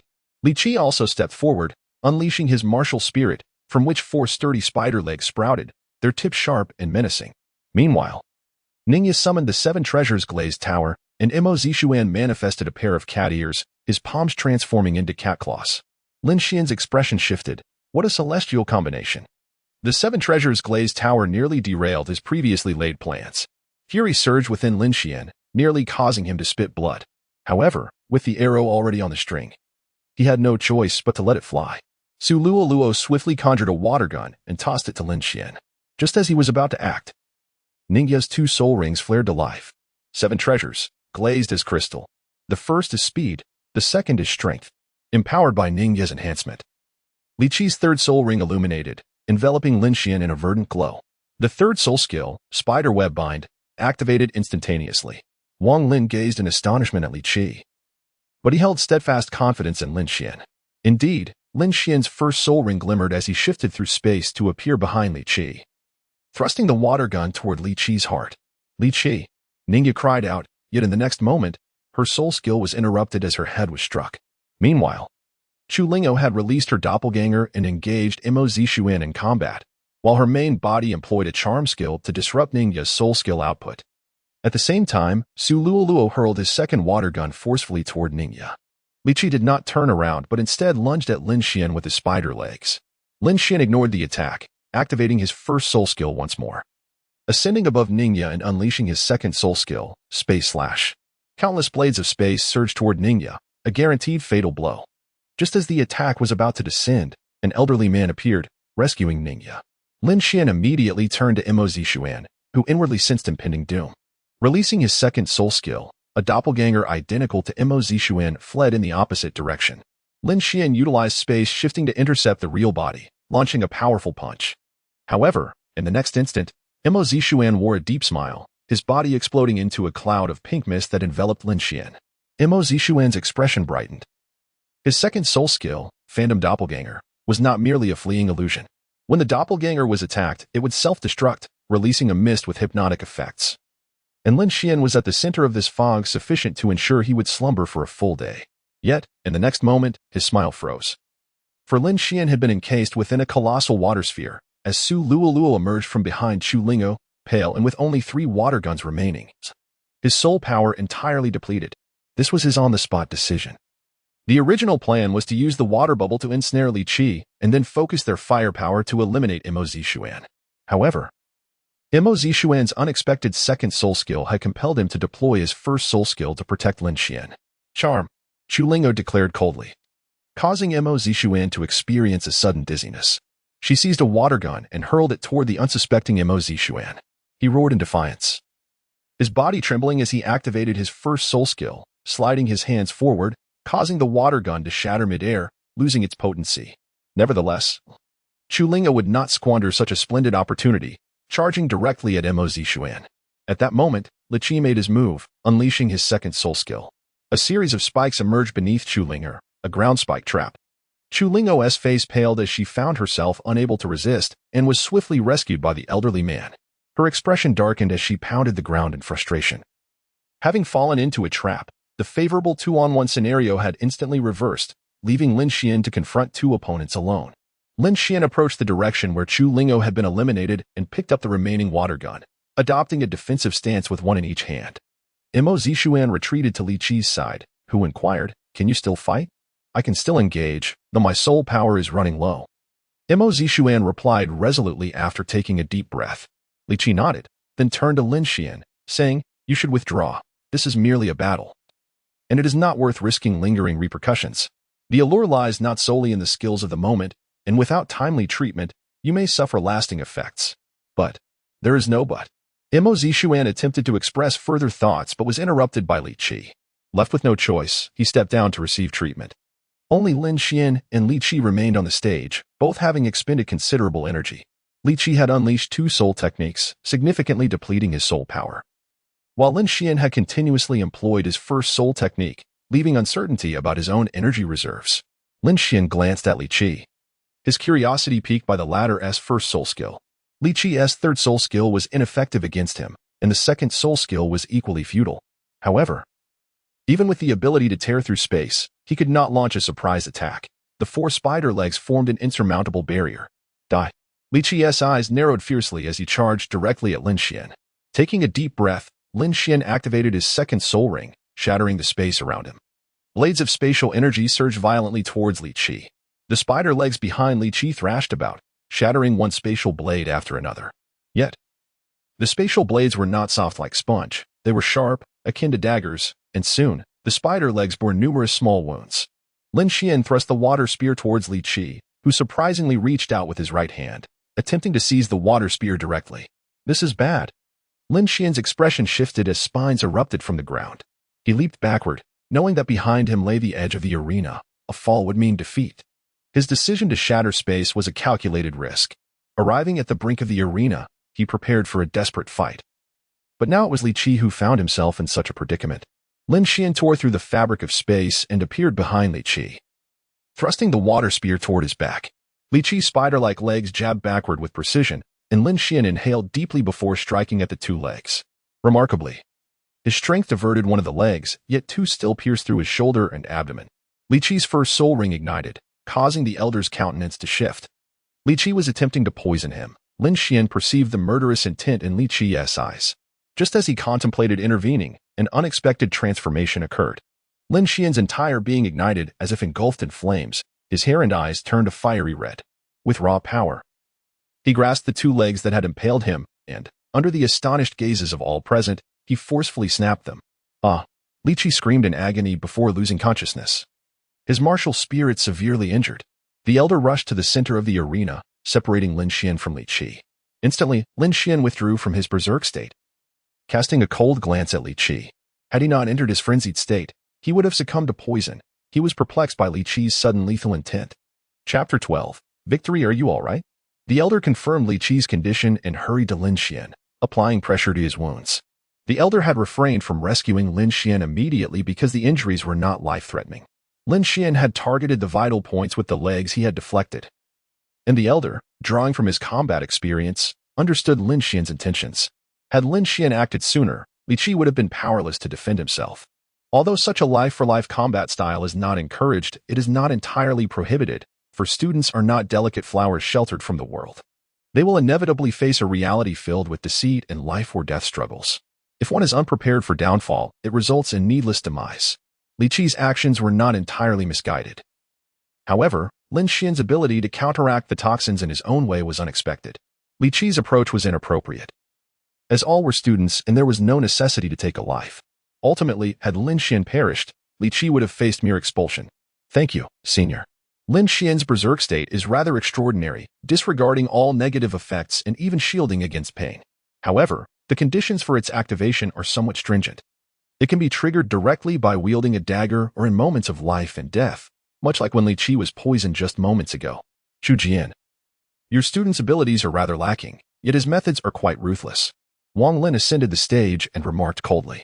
Upon hearing Wang Lin's words, Chu Jian, cradling the unconscious Li Qi, nearly lost his composure, but he managed to restrain himself.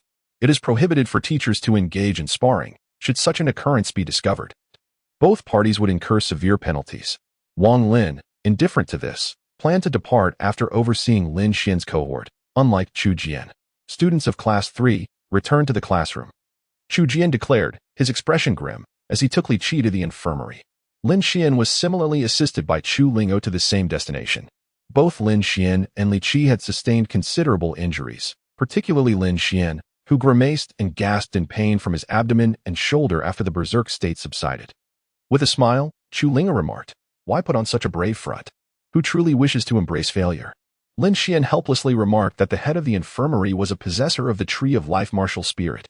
In an instant, both Lin Xian and Li Qi's injuries were healed. After confirming that they bore no after-effects, they returned to the classroom. Along the way, Li Qi cast a glance filled with fighting spirit at Lin Xian before departing. Lin Xian found it peculiar that this fellow did not leave any harsh words. But it was for the best to avoid trouble. Wang Lin granted Lin Xian and the other two the afternoon off, as he commenced physical training with the remaining students. Su Luoluo returned to her dormitory, and Lin Xian had not yet managed to express his gratitude. Without Su Luoluo's intervention in today's match, he might have lost. It was time to head back. Lin Xian chuckled helplessly as he returned to the dormitory with Chu Lingao. He sensed a loosening of the bottleneck he had been facing, prompting him to exert all his efforts towards breaking through to the Soul Master realm. Meanwhile, Chu Lingao regarded Lin Xian with a hint of perplexity. An energy within her seemed to resonate with him. She immediately thought of the possibility of a martial soul fusion technique. However, with one martial soul being a nine-tailed fox and the other a spatial martial soul, how could there be any connection? Chu Lingao shook her head, pondering what other link could exist if not this one. "What are you doing?" Lin Xian abruptly opened his eyes, his expression peculiar as he spoke. It was not his intention, but with Chu Lingao so close, he found it impossible to concentrate on his breakthrough. Startled like a frightened rabbit, Chu Lingao let out a piercing scream and instinctively retreated, only to collide with the bedside table, clasping her hands over her head. "Why such a dramatic reaction? I recall that you used to treat me with cold words. Even when I kissed you, you wouldn't bat an eye." Lin Xian stroked his chin in perplexity, pondering whether Chu Lingao had been swapped with someone else during those 7 days. Perhaps this individual was Chu Lingao's sister, or even her younger sibling. The latter seemed more plausible, given her evident shyness. "Please, don't frighten me," Chu Lingao expressed with a touch of grievance, covering her head. Lin Xian, taken aback, reached out to pinch her cheek and inquired, "Are you Chu Lingao's sister, or her elder sibling?" "What are you doing?" Chu Lingao exclaimed, swatting his hand away. Lin Xian rose and positioned himself before her, demanding, "What is your true intention in approaching me? If you reveal it, I may assist you. After all, we have fought alongside each other, and I regard you as a friend. Friends help one another in times of need. Stay away from me," Chu Lingao retorted. Pushing him back, her face flushed. Unbeknownst to her, whenever Lin Xian drew near, her heart raced, and she felt an intensified connection to the power within her, responding to Lin Xian's essence. This realization dawned on Lin Xian as well. He had previously overlooked it. But now he discovered that his own bloodline power was actively yearning for something, and astonishingly, that desire was to consume the Chu Lingao before him. Lin Xian took a few steps back, his demeanor cautious as he inquired. Chu Lingao, avoiding his gaze, seemed hesitant to meet his eyes. In an instant, Lin Xian discerned the truth. It appeared that Chu Lingao's mission was indeed to retrieve something from him. In a low voice, she confessed, "My purpose for coming here is to take something from within you." "It seems to be." At this point, her voice trailed off, and Lin Xian quickly grasped her intent. Chu Lingao sought the power of the bloodline that resided within him, just as he desired the strength that lay within her. "Thus," he asked, "are you intending to kill me?" Lin Xian returned to his bed, intrigued, questioning how Chu Lingao could act in such a manner. It was evident to him that she was a remarkably kind-hearted girl, for she had ample opportunities to take action, including the moment she escorted him to the infirmary today. She could have easily struck and fled from Shrek City.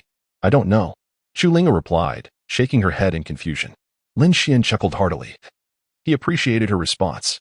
He closed his eyes to resume his cultivation, wishing to avoid hearing any more of Chu Lingao's grievances. Wang Lin's tale had already been excessively melodramatic, and he feared that Chu Lingao's story might prove even more so. He believed that, when the time was right, all truths would emerge. Chu Lingo gazed at Lin Xuan with a complex expression, her soul power beginning to coalesce, and even her soul ring had been released.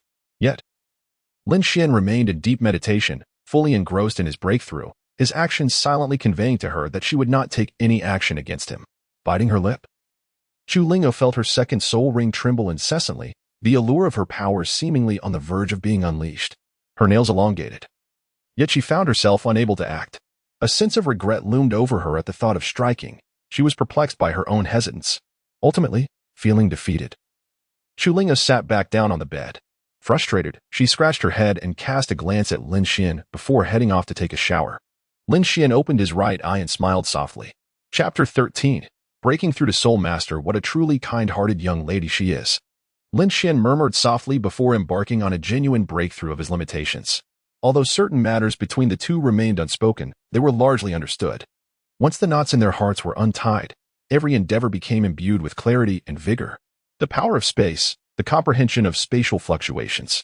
Lin Xuan silently contemplated, recognizing that every breakthrough represented the most opportune moment to comprehend the power of space.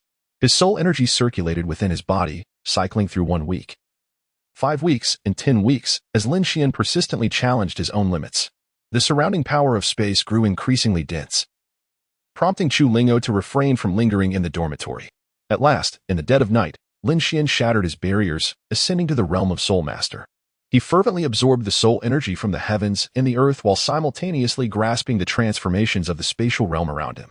During a breakthrough, everyone draws soul energy to envelop themselves, and the surrounding space flows in response to this energy. In that moment, Lin Xuan abruptly opened his eyes. Without releasing his martial spirit, he extended his hands forward, grasping and pulling apart in both directions, creating a rift in the fabric of space. How exhilarating! Lin Xuan clenched his fists. The soul beast suitable for his third spirit ring resided within the Star Dou Forest. Now, he merely needed to await the school's monthly expedition to the forest to acquire the soul ring. Yang Zhao had refrained from revealing the nature of the third soul skill. Yet it was certain to be an offensive technique. What Lin Xuan currently lacked was a means of attack, while his spatial power allowed for a masterful escape. It fell significantly short in terms of direct confrontation. In his recent battle against Li Qi, he had narrowly secured victory by trading injuries, as he lacked skills that posed a direct threat to his opponent, nearly leading to his downfall. Lin Xuan took a bath and changed into a fresh set of clothes before resuming his training. In the morning, Chu Lingo returned, and the two shared a meal before attending class together. On this day, Wang Lin was not the instructor. After all, he had taught the class on the first day, and the second day was meant for regular lessons. The theoretical course covered the history of Shrek Academy and knowledge about various martial spirits. While most of this knowledge was beneficial to everyone, it held little value for Lin Xuan. However, it did provide him insight into the shortcomings of beast martial spirits and weapon martial spirits. Life had settled into a routine of 3 main locations: the teaching building, the cafeteria, and the arena. Since that time, Li Qi seemed to have developed an obsession with Lin Xuan, often seeking to spar with him. As a newly ascended soul master, Lin Xuan was not intimidated, and within a mere month, they had engaged in 36 matches, with Lin Xuan winning 14 and losing 22. The disparity in their strengths was evident. If you choose a formidable ambush skill for your third soul technique, I fear I may not withstand it. Li Qi lamented while sitting beside Lin Xuan. Although he had emerged victorious more often, he understood that once Lin Xuan acquired his third soul ring, the tides would turn. Lin Xuan merely chuckled and refrained from making any comments. After parting ways with Li Qi, Lin Xuan sought out Wang Lin to inform him about the plan to obtain a soul ring the following day. Do you need me to accompany you for this soul ring acquisition? I worry that those fellows from the inner academy may not find the soul beast you require. Wang Lin inquired with a furrowed brow. Lin Xuan was taken aback but quickly comprehended the situation. Typically, it was the senior students from the inner academy who led the expeditions to obtain soul rings for lower grade students, serving as a form of training. Lin Xuan shook his head and replied, "There's no need to trouble yourself. Won't the teachers be conducting classes tomorrow? I have faith in the academy. And even if I do not obtain a soul ring, I can continue my training. I already feel on the verge of breaking through to level 32 after this month." "That's good to hear," Wang Lin acknowledged with a nod of satisfaction before handing Lin Xuan a black card and an invitation. Upon inspecting the invitation, Lin Xuan discovered it was for the Shrek Treasure Pavilion, while the black card contained at least 200,000 gold soul coins. Lin Xuan was utterly reluctant to accept the card. Wang Lin gazed at Lin Xuan and said, The treasure pavilion offers not only soul bones but also various elixirs and rare materials capable of transforming the flesh. While I cannot afford the soul bones, you may procure items of value to you. Once you have completed your purchase, simply return the card to me. No, teacher, I cannot accept such a precious item. Lin Xuan shook his head and returned the card to Wang Lin. Wang Lin gazed at the black card before him and said, I knew you would be reluctant to accept it. Rest assured, it is merely a loan, and you shall return the money to me later. Wouldn't it be a pity if you came across something you desire at the Juboch but lacked the funds to acquire it? Lin Xuan found himself at a loss for words. Indeed, encountering something of great value without the means to acquire it could lead to prolonged regret. With this thought in mind, Lin Xuan carefully tucked away the invitation and the black card. The date inscribed on the invitation was a fortnight away, perfectly coinciding with his return from the hunt for soul beasts. After expressing his gratitude, he returned to his dormitory to prepare for his departure the following day. Lin Xuan.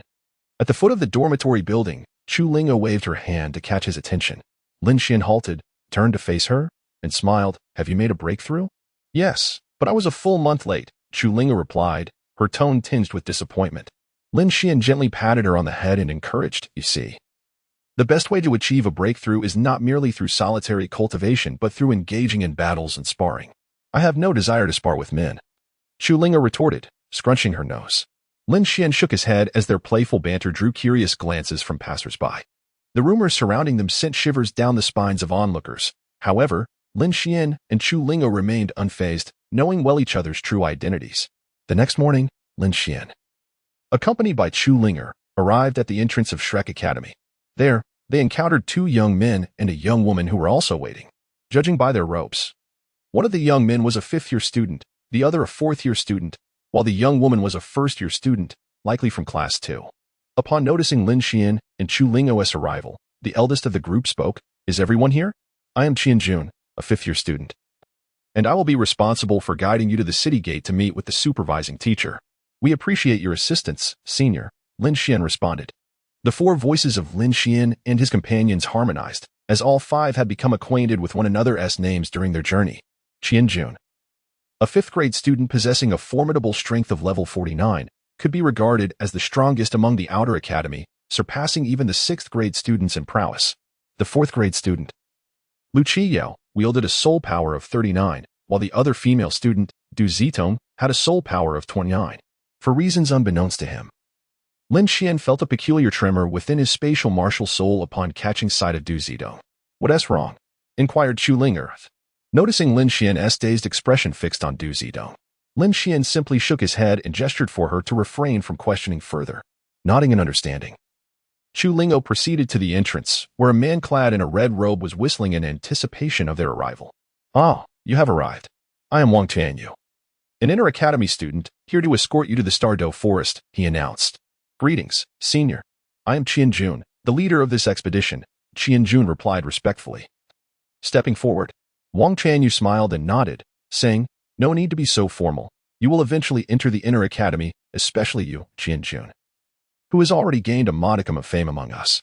Your praise is too generous, Qian Jun responded with reverence. Thus, the six of them embarked on their journey to the Star Dou Forest. Naturally, they would not be traversing on foot. The merchant guild was traveling to the Tiandou Empire, and they would accompany the convoy with the condition of safeguarding the merchant's caravan. Thank you for your assistance, the caravan owner said with a smile. Wang Tianyu waved his hand reassuringly, indicating that there would be no threats to the Shrek Academy's escort. Furthermore, Wang Tianyu was renowned for his strength within the inner academy, boasting a remarkable cultivation level of 76. He was also a member of the previous year's championship team in the Continental Advanced Soul Master Academy competition, which Lin Xuan and his companions would inevitably participate in. Throughout their journey, they engaged in discussions about the competition, while Du Zitong remained seated in the far corner of the carriage, her head bowed in shyness. Are you going? Lin Xuan cast a glance at Chu Lingo, who nodded in understanding. She approached Du Zitong and inquired, What is the matter? Is something troubling you? Du Zitong, with tears welling in her eyes, responded, I feel an unsettling anxiety. I sense that something may happen on the road, and with Lin Xuan inside the carriage, I find it difficult to breathe. Shocked, Chu Lingo observed Du Zitong, who resembled a frightened little rabbit. Frowning, she gently patted Du Zitong's back, urging her to relax, while Lin Xuan remained perplexed. Something is amiss? Wang Tianyu, upon hearing Du Zitong's words, was the first to exit the carriage, scanning the surroundings with vigilance. Lin Xuan followed suit, and the moment he stepped outside, Du Zitong exhaled in relief. As long as Lin Xuan was not within her line of sight, she felt more at ease. Qianjun and Lu Qiao joined in to comfort Du Zitong. Outside, Lin Xuan walked alongside the caravan, pondering what could have caused a disturbance in his spatial martial spirit. He had named his martial spirit Juing, which essentially represented the power of space. Having offered the necessary comfort, Chu Linger stepped outside and released a breath, saying, "It's all settled."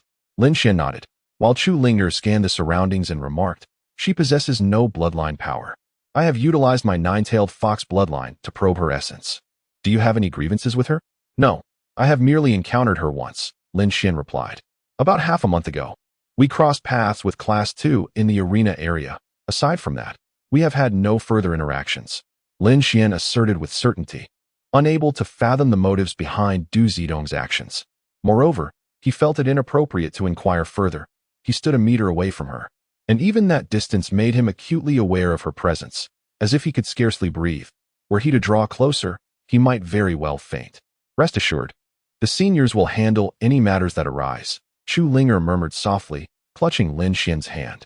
At a distance, Wang Tianyu, who had just returned, found himself momentarily breathless. Could the rumors be true? He wiped the sweat from his brow, observing Chu Linger leaning her head against Lin Xuan's shoulder, resembling a small bird nestled against him. Lin Xuan cleared his throat and remarked, "Senior, you could have announced your arrival." "Ah, it's nothing. Please, continue," Wang Tianyu replied awkwardly, retreating back into the carriage. Meanwhile, Chu Lingo's face had turned crimson, and Lin Xuan could feel the warmth radiating from her cheeks. She whispered, "Did he see everything?"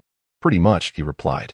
Lin Xuan sighed helplessly, sensing the spatial fluctuations behind him, and without needing to think, he knew it was Wang Tianyu. He gently patted Chu Linger on the back and said, "Go inside. I will keep watch. Comfort Du Zitong and subtly gather some information for me." "All right." Chu Linger nodded, giving her cheeks a light pat to steady her emotions before stepping into the carriage. Lin Xuan descended from the cargo vehicle and proceeded forward slowly, maximizing his spatial perception. He could sense anyone entering within 150 meters. For some reason, he felt something strange about Du Zitong, an indescribable sensation. However, for 3 consecutive days, he had not encountered anyone, and they had already entered the border of the Tiandou Empire, where bandits were unlikely to be found. Even Wang Tianyu had relaxed his vigilance. But Lin Xuan remained alert. Despite Chu Lingo's inquiries over the past few days yielding little, every time Lin Xuan approached her, she would flee. At that moment, it was early morning and everyone in the convoy was on high alert. Lin Xuan had warned the convoy leader, who had initially dismissed his concerns. But after Wang Tianyu spoke, they began to take precautions. They were close to the border of the Tiandou Empire, and there was no reason to let their guard down and risk an ambush. "What about Du Zitong?" Lin Xuan inquired. Noticing Du Zitong had yet to emerge from the carriage, the others shook their heads, just as Lin Xuan was about to say something. A sudden and intense spatial fluctuation erupted from within the carriage. No one else noticed it, except for Wang Tianyu, who sensed something unusual. Lin Xuan shouted fiercely, activating the first spirit ring of his martial soul, and he appeared inside the carriage. Du Zitong sat there with an expression of indifference, gripping a piece of azure stone. "Coordinates." Lin Xuan gazed in horror at the azure stone, which caused his spatial martial soul to tremble incessantly. He felt an urgent desire to devour the stone at once. As Lin Xian's second soul ring illuminated, he shattered the space surrounding Du Zitong, effectively nullifying the spatial power emanating from the azure stone. Du Zitong's expression shifted dramatically. Just as he intended to act, a sudden flash of pink enveloped his vision. In the next moment, Lin Xuan stood before him, a dagger poised against Du Zitong's throat. While the azure stone was discreetly tucked away into his pocket, devoid of any spatial fluctuations, Chu Linger, having accompanied Lin Xuan, unleashed her charm skill the instant Du Zitong made a move. Just as Lin Xuan was about to inquire further, the furious bellow of Wang Tianyu pierced the air.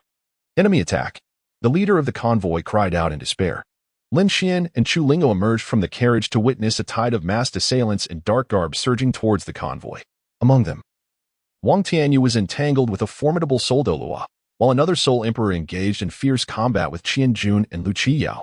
As prodigies of Shrek Academy, they possessed certain skills, yet that was not their primary objective. With a whoosh, Wang Tianyu launched a crimson flare into the sky, the red signal flare erupted in midair, signaling for aid from the inner academy. Any individual affiliated with Shrek who beheld the signal was compelled to rush to their aid. This was a tactic inspired by the 7 Treasure Glazed Tile School. There's a soul sage. The convoy leader cried out once more, his voice tinged with dread. A cloaked figure approached him, seizing his throat and demanding, "Where is it? What is it?" The convoy leader gasped, struggling for breath yet resolutely withholding the information. This was a treasure entrusted to him by Shrek, and he was determined to protect it with his life. The man shook his head in disappointment, placing his left hand upon the leader's head, and the next instant, the leader's face contorted in agony. Soul search. Lin Xuan's face turned pale with horror. Without a moment's hesitation, he tore open a rift in space and appeared before the man, striking down with a dagger. The man, caught off guard, instinctively swung his left hand towards Lin Xuan. But in the next instant, Lin Xuan's dagger severed the man's hand with precision, leaving a clean wound. Ah! The man let out a heart-wrenching scream as his 6th soul skill activated instantaneously. A cloud of black mist emanated from his core, engulfing all who were touched by it, transforming them into lifeless husks. Meanwhile, Lin Xuan had already returned to the carriage with his employer, who appeared dazed, clearly suffering from the severe after-effects of soul-searching. Soul bone, in the 5th carriage, the employer muttered absently. Lin Xuan paused for a moment before nodding in acknowledgement. Chu Ling'o had also brought Du Zeding back to the carriage. Lin Xuan looked at Chu Ling'o earnestly and said, "No matter what, do not come out. I will handle everything. I will go with you," Chu Ling'o insisted, grasping Lin Xuan's shoulder. He shook his head, gently patting her cheek as he reassured her. "Do not worry. I am not going to die. You must take care of the employer here and keep an eye on Du Zeding. If she makes any move, eliminate her. We are outside the territory of the Tiando Empire, and reinforcements will arrive soon. Exercise caution." Seeing Lin Xuan's determination, Chu Ling'o refrained from arguing further. As he left the tent, he noticed that the convoy's guards had been nearly annihilated. Most were ordinary people. The man whose hand Lin Xuan had severed was still searching for him. Lin Xuan quickly tore through the space to evade detection, counting the carriages until he finally located the 5th one.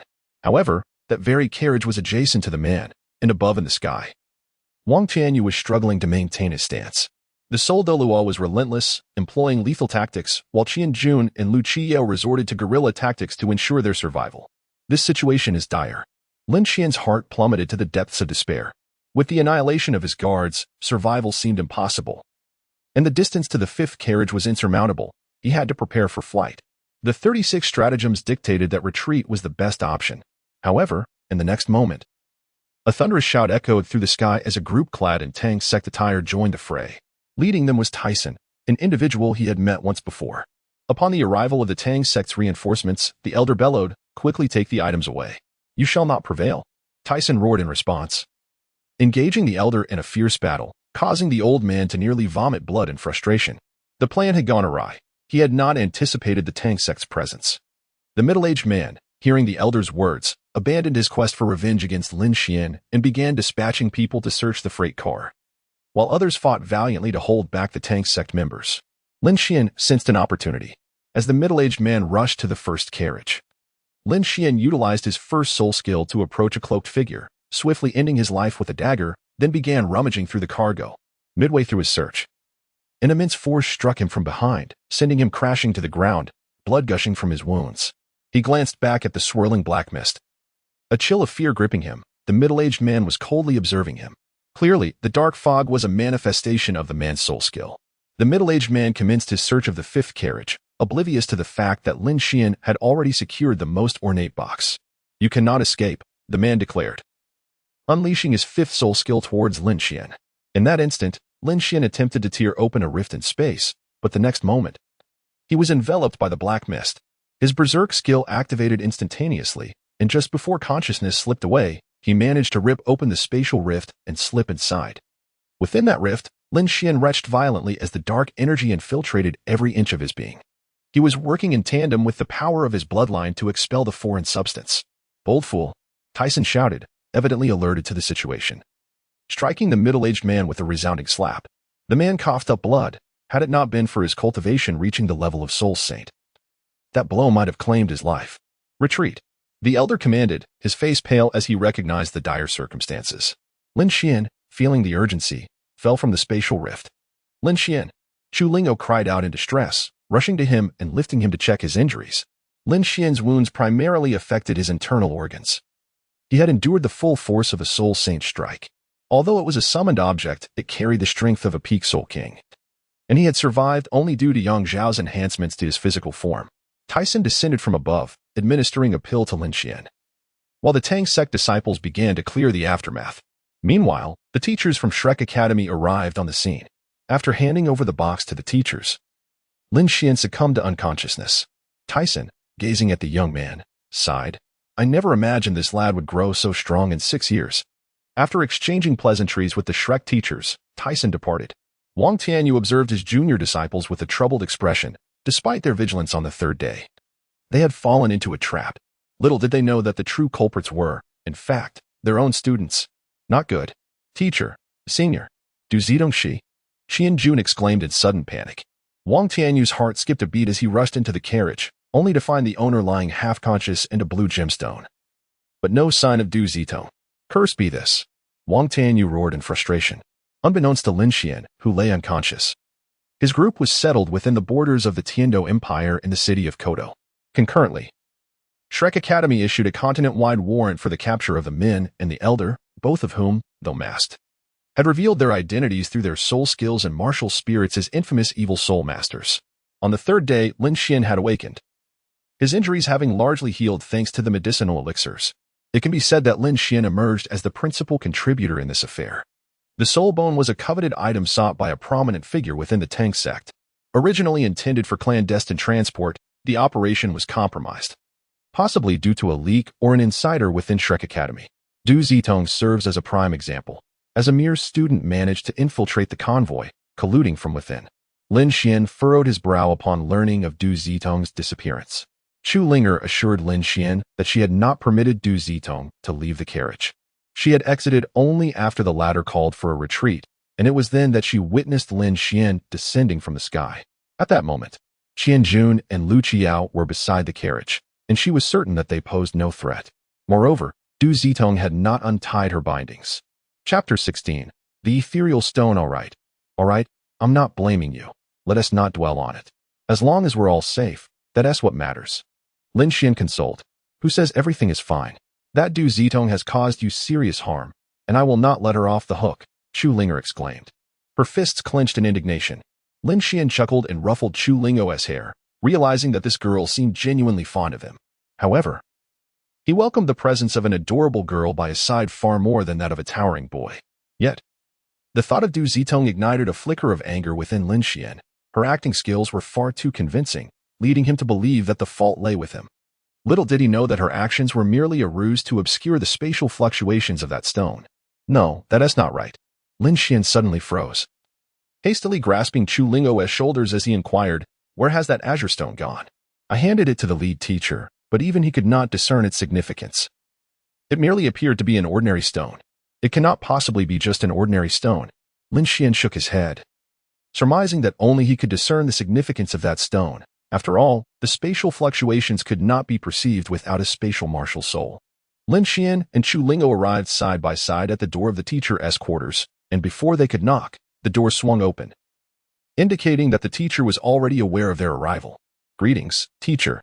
Lin Xuan and Chu Lingo respectfully bowed, and the elderly man, gazing kindly at the two, said, "Please, take a seat." Lin Xuan guided Chu Lingo to sit on the sofa. Just as he was about to speak, the elder spoke first.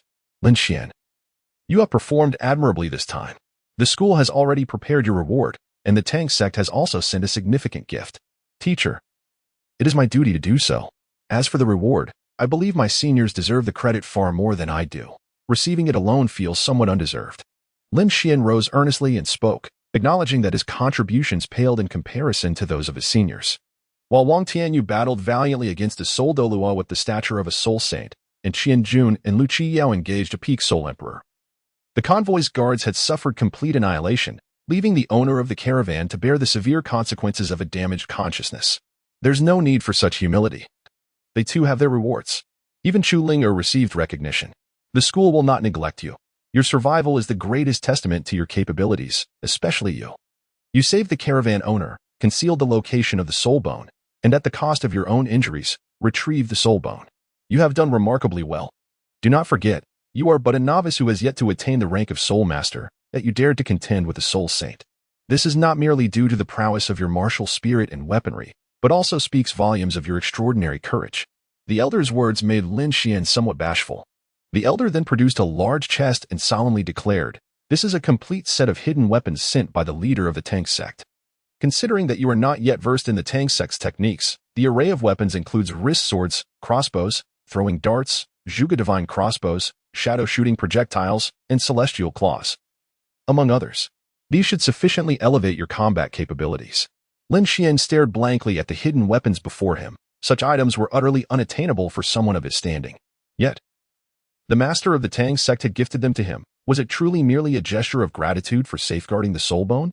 The elderly man seemed to have read Lin Xuan's thoughts as he chuckled and said, "The master of the Tang sect has indeed mentioned that should you desire more, he warmly invites you to learn the art of hidden weapons at the Tang sect.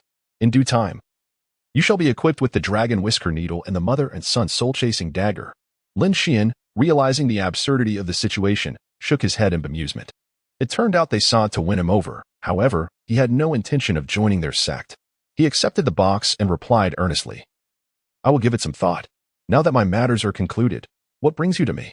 "Teacher, I wish to inquire if you still possess the azure stone left by Dou Zitong back then." "Indeed, I do." The elder nodded and retrieved the azure stone from his robe. It was at that moment Lin Xuan observed the stone up close. It was the size of a fist, radiating a transparent azure hue, devoid of any impurities. As he unleashed his spatial martial soul, he was suddenly engulfed by a powerful suction force, causing Lin Xuan to vanish from sight. The elder stared in astonishment at the stone that had fallen to the ground, while Chu Linger looked equally bewildered. The elder hastily picked up the stone and attempted to infuse it with his soul power, but to no avail. Just as he was engulfed in anxiety, Lin Xuan reappeared at the same spot, startling the elder. Lin Xuan glanced around, his expression one of astonishment. He had just entered a realm of pure white, a place devoid of any presence. A thought of departure flickered in his mind, and then he found himself back, only to realize that a third of his soul power had vanished. Had he just traversed into the stone? "Lin Xuan, where did you just go?" Chu Lingo asked, her concern evident as she regained her composure. The old man observed the interaction between Lin Xuan and Chu Linger, feeling a twinge of discomfort. He was well aware of Chu Lingo's background, and could only imagine the expression of that old coot when he discovered that his most cherished disciple had been captivated by this young man. Clearing his throat, the elder inquired, "Would you kindly share what transpired?" "Of course, Lin Xuan recounted all that he had recently experienced, which essentially entailed entering a realm of pure whiteness and then emerging from it. Such simplicity belied a significant truth. Dou Zitong had concealed himself within that very stone. This revelation elucidated the mystery of Dou Zitong's abrupt disappearance. "Can you take me in?" I inquired. "Let me give it a try." Lin Xuan unleashed his martial soul, grasping the old man's hand, and then summoned the power of space. However, only Lin Xuan himself entered that ethereal white realm. The old man felt the pull yet was repelled, preventing his entry. Consequently, Lin Xuan emerged just a moment later. He began to comprehend that this stone could only allow him to harness the power of space alone. The old man, stroking his beard in contemplation, inquired with curiosity, "Can you ascertain that this is indeed a realm, rather than merely a means of transporting to another location using this stone?" "This is rather straightforward." Lin Xuan picked up the box of hidden weapons and infused it with soul energy directed at the ethereal stone. In the next moment, the box vanished. Upon channeling his soul energy once more, the box reappeared. The elderly man instantly comprehended the situation. It was evident that this world was not devoid of items for storage. For instance, the legendary 24 bridges on a moonlit night, utilized by the ancestor Tang San, was indeed a storage-type soul guide. The origins of soul guides remain a mystery. Yet it is well known that these storage devices require a unique metal for their creation. This rare metal is exceedingly difficult to procure, and even if found, the method of crafting it remains elusive. Could it be that the stone before them was the raw material for such a storage soul guide? However, the elder speculated otherwise. "For this object could only be manipulated by me." A straightforward example is the emptiness contained within. If it truly possessed the ability to store items, would those who ambushed us regard it as mere bait? Chapter 17. Stalemate indeed. The elder nodded in agreement. If that were the case, even he would hesitate to expose such a precious item. Although the Douluo continent is known to have artifacts like the Qiankuan bag, these have long since fallen into obscurity, existing only in the possession of select individuals. Thus, you intend to enter and locate Dou Zitong? It is imperative that I find her. She must possess vital knowledge. Otherwise, it would be inconceivable for her to conceal herself within this stone. I must uncover her whereabouts. Lin Xuan resolutely stated that without locating Du Zitong, many matters could not be verified. Moreover, a life must be accounted for in the wake of the fallen guards, and most importantly, it was imperative to uncover who had leaked information within Shrek Academy. I cannot allow you to go, Chu Lingyu implored, grasping Lin Xuan's hand. He gently shook his head in response. The elder, realizing he could not deter Lin Xuan, said, "Take this. It is a puppet that I procured at great expense from the Celestial Mechanism sect, a revered school well-versed in the art of puppetry. It was originally intended for my future disciples, but you may utilize it as needed. This puppet possesses the combat prowess of a pinnacle soul king. However, it demands an immense amount of soul power. Lacking sufficient soul power, you will only be able to harness one-third of its strength, equivalent to that of a peak soul sect." Lin Xuan gazed upon the lifelike puppet before him, a satisfied smile gracing his lips. His greatest fear was that Du Zitong might have some hidden allies within. However, Lin Xuan discerned that as long as one possessed the power of space, even a slight mastery would allow entry into this realm. For instance, the skill of teleportation exemplified such spatial power. Thus, he surmised that Du Zitong merely understood a few rudimentary techniques. He reminded himself to proceed with caution. Even if he encountered Du Zitong, he must not rush. Should he falter here, he would have no face to return. The elder grasped Lin Xuan's arm and spoke in a solemn tone. Lin Xuan nodded, feeling the pure soul energy being infused from the elder's hand. Although it would not enhance his cultivation directly, it could be utilized as a temporary reservoir of soul power. Rest assured, I shall return. Lin Xuan vanished from sight, entering the world within the stone. He had deliberately brought along the box of concealed weapons and infused the puppet with soul energy to remain vigilant of its surroundings. He then began to peruse the manual for the Zhuge Divine Crossbow. Mastering the other concealed weapons would require some time, but he had certainly heard of the illustrious Zhuge Divine Crossbow, especially since the Tang sect had crafted a fortified version for him on this occasion. Estimated to cost no less than 4,000 gold soul coins, with its rarity making it even more elusive. After assembling the Zhuge Divine Crossbow, Lin Xuan cautiously advanced. Releasing his martial spirit, he was uncertain of the vastness of this wide expanse, which appeared to stretch infinitely, the blinding white light nearly impairing his vision. The puppet walked 10 meters ahead of him, ensuring a zone of absolute safety. Should Du Zitong have laid any traps, the puppet would trigger them first. Conversely, if there were no traps, he could swiftly shift to the puppet's side if targeted. Stop. Just as Lin Xuan remained on guard, Du Zitong approached from ahead, casting a cold gaze upon him. Behind Du Zitong, a furry bear stood alertly, watching Lin Xuan. Lin Xuan raised the Zhuge Divine Crossbow, remaining wary of his surroundings. Du Zitong chuckled and said, "No need to look around. It is just the two of us here." "And what about that creature by your side?" Lin Xuan inquired. "It is my companion, the eternal soul beast, the illusory crystal bear." Illusory crystal bear? Lin Xuan's expression shifted dramatically. He recognized that the illusion crystal bear, a soul beast thought to be extinct, was known for its elusive nature and ability to distort the environment. He was taken aback to encounter one here. Nevertheless, he felt no fear. Despite his puppet possessing only the combat prowess of a peak soul master, its true form was that of a solidly established peak soul emperor. Confronting a 10,000-year soul beast would at least afford him the time to escape. To be candid, I truly wish to eliminate you here, for you have utterly derailed my plans. Du Zitong observed the murderous intent in Lin Xuan's eyes, a stark contrast to his previous demeanor of fragility. Lin Xuan chuckled softly and lowered the Zhuge Divine Crossbow, stating, "If your reliance is on this illusion crystal bear, I suggest you abandon such dreams. I can leave this place and entrust the stone to my teacher outside. He is a titled Douluo, more than capable of ensnaring you for a lifetime. How much longer can your provisions sustain you? If I am not mistaken, this entire white realm is merely an illusion, correct?" Lin Xuan's words rendered Du Zitong's expression even more grim. She sighed and said, "It is utterly impossible for me to leave. I would rather perish of hunger here than step outside. What if I were to force you out?" Lin Xuan, stroking his chin with intrigue, inquired. To which Du Zitong scoffed, "You may attempt it. This world can only extract inanimate objects, nothing more. So, does that imply there is absolutely no food within?" Lin Xuan suddenly realized something, and Du Zitong blushed, nodding her head. She had been hungry for several days, and if it weren't for her dwindling strength, she would not have concealed herself here. If it were just Lin Xuan, she might have fought back.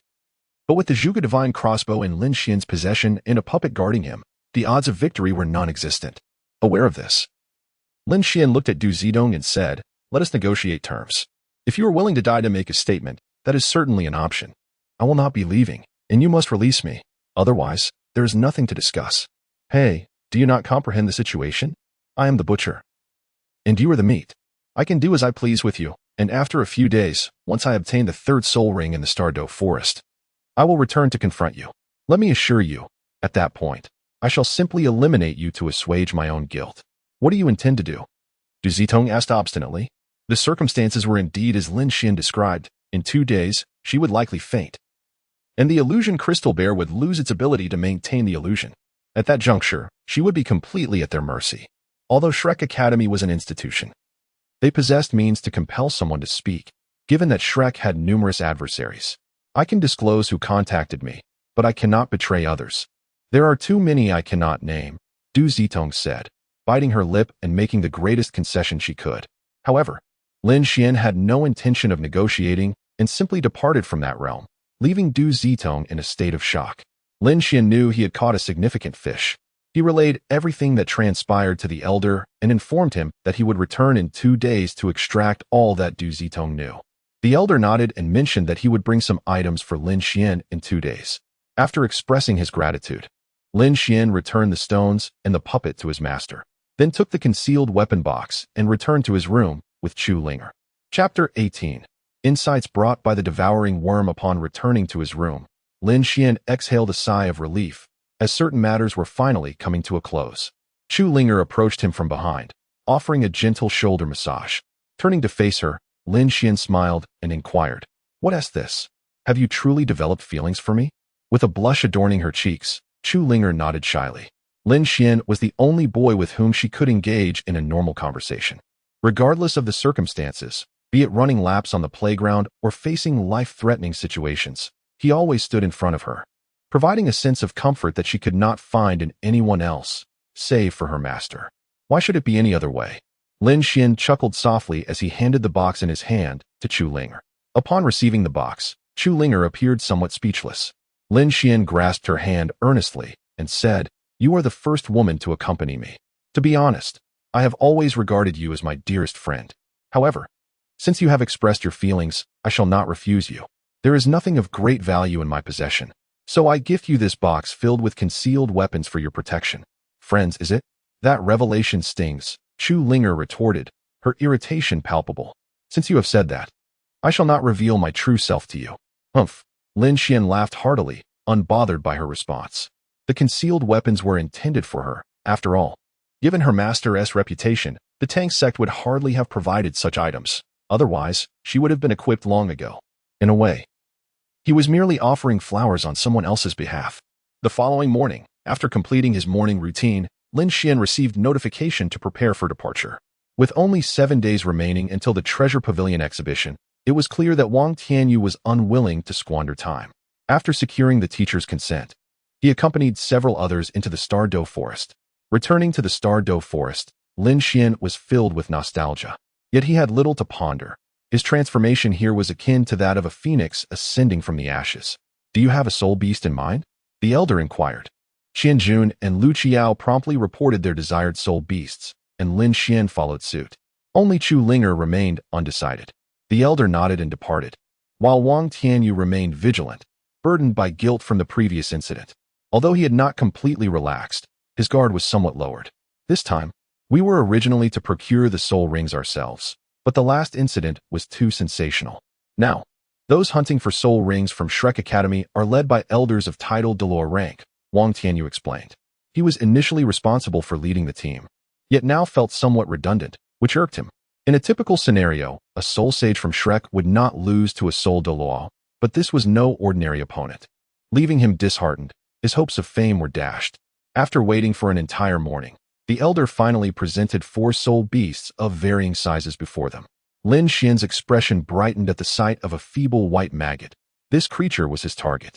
The elder had specifically procured a soul beast that matched Lin Xuan's absorption limit. This soul beast, known as the void-devouring insect, thrived on the power of space, growing more beneficial to those adept in spatial manipulation the longer it lived. "Hurry and absorb it," the elder urged with a smile. The group nodded and swiftly ended the soul beast's life, commencing the absorption of the soul ring. The elder observed the youths with satisfaction, and Wang Tianyu leaned closer to him, inquiring, "Elder Kong, are these individuals commendable? Indeed, they surpass your generation's reserve team in strength. Though it is a pity for Qianjun. Despite his highest cultivation reaching the Soul King rank, he can only participate in one tournament," Elder Kong remarked. Gazing regretfully at the resolute Qianjun, Wang Tianyu nodded in agreement. Although a Soul King could secure a spot in the Inner Academy, that was reserved for high-ranking Soul Kings. The impending tournament was still a year away, but most crucial were Lu Qiao, Lin Xuan, and Chu Ling. Chu Linger, have you decided on a soul beast? Elder Kong asked. Furrowing her brow, Chu Linger finally spoke. I hope to find a fox-type soul beast with offensive skills. Offensive skills? I understand, Elder Kong replied with a smile, noting her indomitable spirit. Interestingly, according to the traits of the nine-tailed fox martial spirit, possessing offensive skills could detract from its inherent qualities. Nevertheless, Elder Kong would not deter her. Moments later, he presented a feeble white fox before Chu Linger. 4 hours later, Lu Qiao was the first to open his eyes, letting out a roar as 4 soul rings, 2 yellow and 2 purple, shimmered behind him. Elder Kong nodded in approval. Lu Qiao was of an age to participate in 2 tournaments, though his future in the Inner Academy remained uncertain. If he failed to enter within 5 years, he would not be eligible for the next main team. Half an hour later, Qianjun also opened his eyes, displaying a calm demeanor. Though the fervor in his gaze was unmistakable, he continued to meditate, assessing his condition, while Lin Xuan remained utterly still, akin to a sage in deep contemplation. Lin Xuan was not merely absorbing the soul rings. He was also experiencing the profound spatial insights imparted by the void-eating insect. His comprehension of spatial power remained rudimentary, albeit this superficial understanding was framed through the lens of Yang Zhao. On the Douluo continent, Lin Xuan had already ascended to the status of a spatial master. However, having witnessed Yang Zhao's prowess, Lin Xuan realized that his own techniques were primarily suited for self-preservation. The true essence of spatial power lies in its capacity to hunt down adversaries, allowing them to be ensnared and ultimately vanquished by unseen spatial rifts. Mastery of spatial power entails an acute sensitivity to the fluctuations surrounding oneself. It resembles the wind, requiring one to discern its patterns to rend the fabric of space. Before Lin Xuan, it seemed as though a grand portal had been unveiled. This was the method through which the devouring insect consumed space. After all, not everyone is fortunate enough to tear open a rift in space without encountering a tempest of spatial storms. It was only then that Lin Xuan commenced absorbing the power within the soul ring.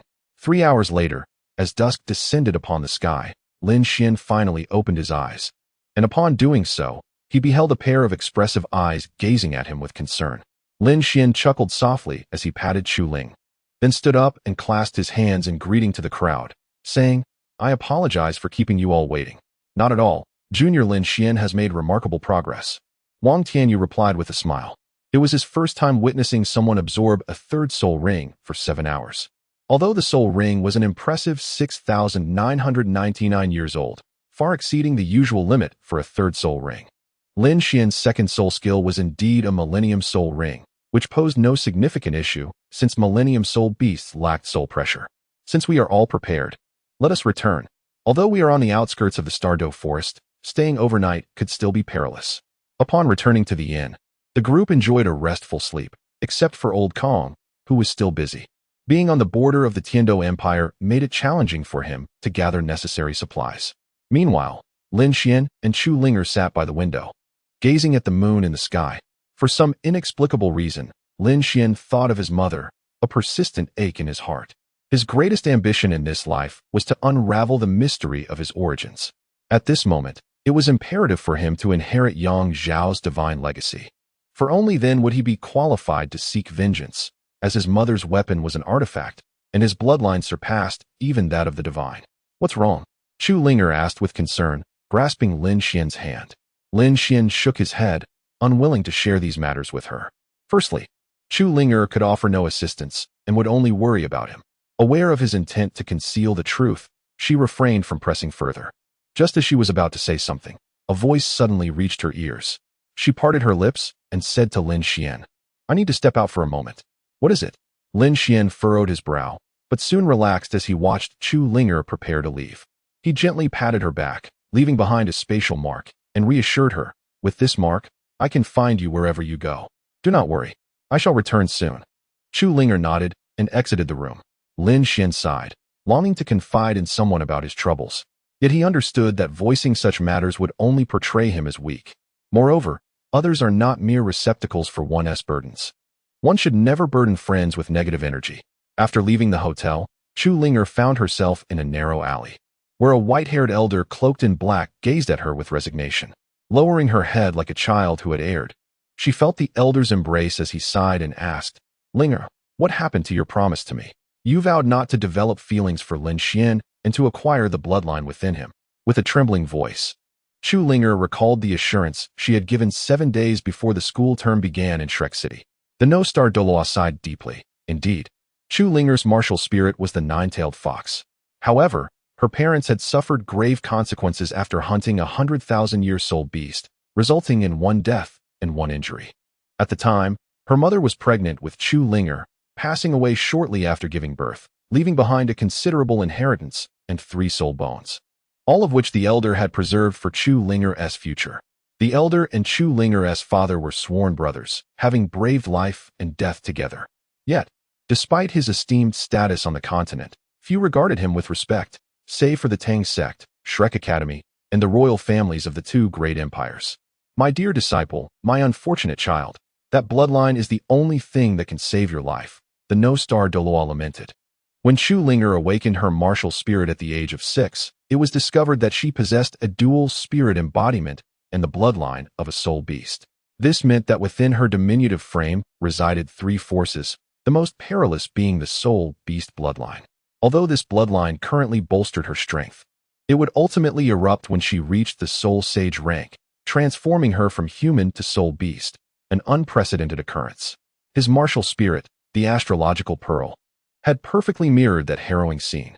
What a hellish fate it was. The Star Dou could not help but weep at the thought. Over the subsequent 6 years, he traversed the entirety of Douluo continent, visiting Haoyan sect, 7 treasure, glazed tile school, the royal families of both empires, numerous reclusive sects, and even Shrek Academy. Despite the lingering estrangement, yet he found no solution. In a moment of desperation, he sacrificed 5 years of his own lifespan to divine an answer, finally revealing a figure in the crystal ball. That figure was Lin Xuan. Immediately, the Star Dou employed his divination techniques to locate Lin Xuan's likely whereabouts and instructed Chu Linger to disguise herself as a male, intending to procure whatever Lin Xuan possessed that could resolve her bloodline dilemma. He had anticipated that his disciple would excel in this task, yet to his dismay, she developed feelings for Lin Xuan, leaving him at a loss for words. Wiping her tears, Chu Linger said, "Master, it is all right. If this is my fate, then I shall accept it. I will do everything in my power to assist you in finding another solution." The Star Dou resolutely replied. Though he was merely 80 years old, he appeared as if he were 150. Due to the toll of excessive divination and peering into the secrets of fate, when he sensed his time was drawing near, he would once again expend his life force to perform a divination. Meanwhile, the Star Douluo and Chu Linger engaged in an all-night conversation, while Lin Xuan was summoned by Elder Kong. Unbeknownst to Lin Xuan and Chu Linger, it was Elder Kong who had called for the Star Douluo. The entirety of Shrek Academy did not particularly welcome the Star Douluo, save for the Sea God Pavilion's leaders. Thus, he could be considered the Star Douluo's only friend in the world. Elder Kong summoned Lin Xuan out of concern that Du Zitong might starve himself. Wishing for Lin Xuan to check on him, Lin Xuan took the azure stone and nodded, recognizing it as the ethereal stone, a substance found within natural spatial rifts, distinct from the artificially torn rifts he created. "Is there anyone inside starving?" Elder Kong inquired anxiously. Lin Xuan shook his head, thanks to his enhanced spatial powers. He discovered 2 life forces within the ethereal stone. However, Du Zitong's vitality was faint, akin to a flickering candle in the wind. Lin Xuan looked at Elder Kong and stated, "He won't last until morning. We must act now." "Very well, the puppet is charged with soul power. This time, it can unleash the combat prowess of a peak soul emperor and withstand a full-strength attack from a soul sage. Exercise utmost caution," Elder Kong advised as he handed the puppet to Lin Xuan. Nodding in agreement, Lin Xuan entered the interior of the ethereal stone, which was no longer a realm of white but a desolate expanse, with a sky devoid of sunlight yet imbued with a faint glow. Lin Xuan chuckled softly, taken aback by the cramped space that seemed to measure no more than 30 square meters. A large, fuzzy bear lay protectively in the area, its vigilant gaze fixed upon him. Meanwhile, the emaciated Du Zitong rested atop the illusion crystal bear, her eyes fluttering open at Lin Xuan's arrival, only to close again. Chapter 20. Speculation. Leave me be. I would rather starve than utter a word, Du Zitong said weakly. Lin Xuan shook his head, placing the food he had brought in front of the illusion crystal bear. The bear eagerly nudged Du Zitong with its head, as if urging her to eat. Du Zitong did not even open her eyes, which stirred Lin Xuan's curiosity. What could possibly compel an ordinary person to keep secrets for a group of evil soul masters, even to the point of willing self-starvation? He could not fathom it. Sitting down beside her, he inquired, "Are you a soul master of malevolence?" To his embarrassment, Du Zitong ignored him entirely. While the illusion crystal bear vigorously shook its large head, Lin Xuan understood that Du Zitong's martial soul did not align with that of an evil soul master. Yet the individual Wang Lin mentioned lingered in his mind, the bearer of the radiant flame martial soul being a soul master of malevolence. Du Zitong, I am uncertain whether you have been deceived, or perhaps I have misunderstood something. You must eat so that I may comprehend the circumstances. I am not one to cling to rigid beliefs. Amidst good people, there may be those with ill intentions, and among the wicked, there may exist the virtuous. Thus, I must uncover the entire truth. Lin Xuan spoke softly, causing Du Zitong to tremble slightly. She opened her eyes, filled with skepticism as she gazed at Lin Xuan. Ultimately, with a bitter expression, she consumed the food brought by the illusion crystal bear, tears welling up throughout the entire ordeal. Lin Xuan, prepared to act as a human lie detector, observed her closely. After Du Zitong finished eating, she continued to sob, and Lin Xuan did not rush her. It was only after half an hour that she managed to dry her tears and, with swollen eyes, looked at Lin Xuan and asked, "What do you wish to know? At such a young age, how did you come into contact with the soul sorcerer?" Lin Xuan immediately posed his first question, to which Du Zitong's expression darkened as she replied, "In truth, I was abducted. A notorious evil soul master snatched me from my parents' arms. Hence I remain unaware of their identities. Subsequently, I was rescued by another evil soul master, a man of virtue who consistently aided the impoverished. His descent into the realm of evil soul masters was solely due to his martial spirit, which infuriated me, for he was the one who saved my life. However, 3 years ago, a group approached my adoptive father, claiming they intended to establish a religious sect for evil soul masters, uniting all in solidarity. My adoptive father was initially elated, but upon arrival, he discovered that these individuals were indeed genuine evil soul masters. To avoid becoming complicit, he had no choice but to undertake a covert mission within Shrek Academy, thus I cannot disclose who resides there." Du Zitong spoke resolutely, causing Lin Xuan to feel rather troubled. Her words resonated with such sincerity that he found it difficult to disbelieve her. Yet, recalling her acting prowess, he remained somewhat hesitant. "Very well, even if I choose to trust you, if your adoptive father is truly as noble as you claim, why would he wholeheartedly assist that so-called Holy Spirit sect? How do you know the name Holy Spirit sect?" Du Zitong gazed at Lin Xuan in astonishment. He paused, realizing Wang Lin's information was indeed accurate. From the shock reflected in Du Zitong's eyes, he discerned that the Holy Spirit sect was indeed the name of this assembly of evil soul masters, using the guise of Holy Spirit to engage in nefarious activities. "How do I know? My father infiltrated Shrek Academy 3 years ago, and I only arrived this year. If it weren't for, how many people are there, exactly?" Lin Xuan felt on the verge of fainting. What on earth is Shrek doing? From Du Zitong's statement, who knows how many individuals have infiltrated over the years? Shrek's educational philosophy seems to embrace any prodigy, never inquiring about their origins, as long as they are not utterly wicked. However, this approach appears excessively lenient. Most likely, the infiltrators are merely ordinary individuals who have been brainwashed. He now harbors grave doubts about whether Chen Yin has aligned himself with the evil soul masters due to envy of their rapid progress and cultivation. Your adoptive father must be affiliated with the Sea God Pavilion and has likely joined Shrek Academy within the last 3 to 5 years. This individual must have been previously inconspicuous and has always claimed to be a wandering cultivator.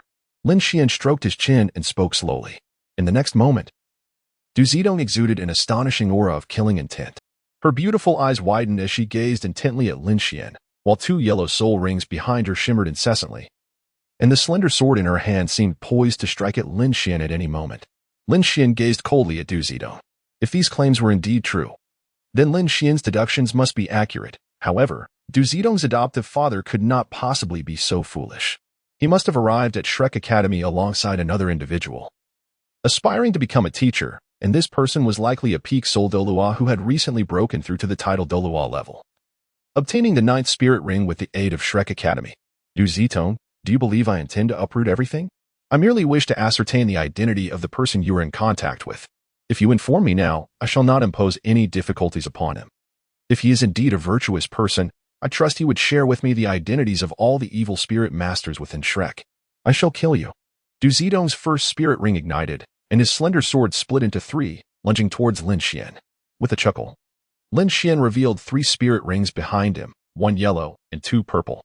His 3rd spirit ring glimmered, summoning a silver longsword to his grasp.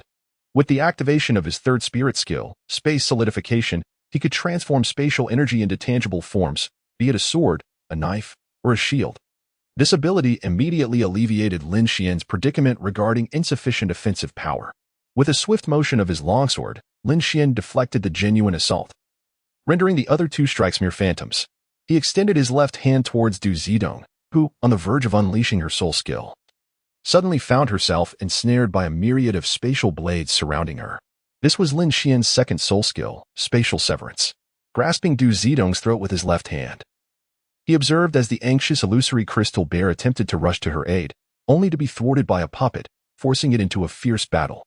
Lin Xuan coldly addressed Du Zitong, stating, "You are left with but one choice. Reveal the identity of your foster father, and I promise to seek him out for a private discussion.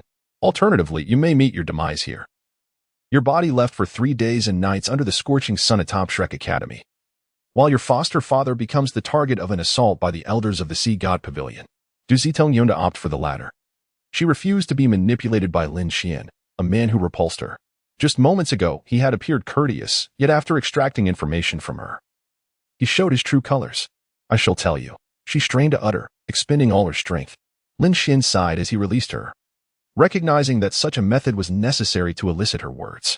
The reason was simple. Du Zitong was still a young girl, although she refrained from naming names. She had divulged the crucial temporal detail Lin Xuan sought.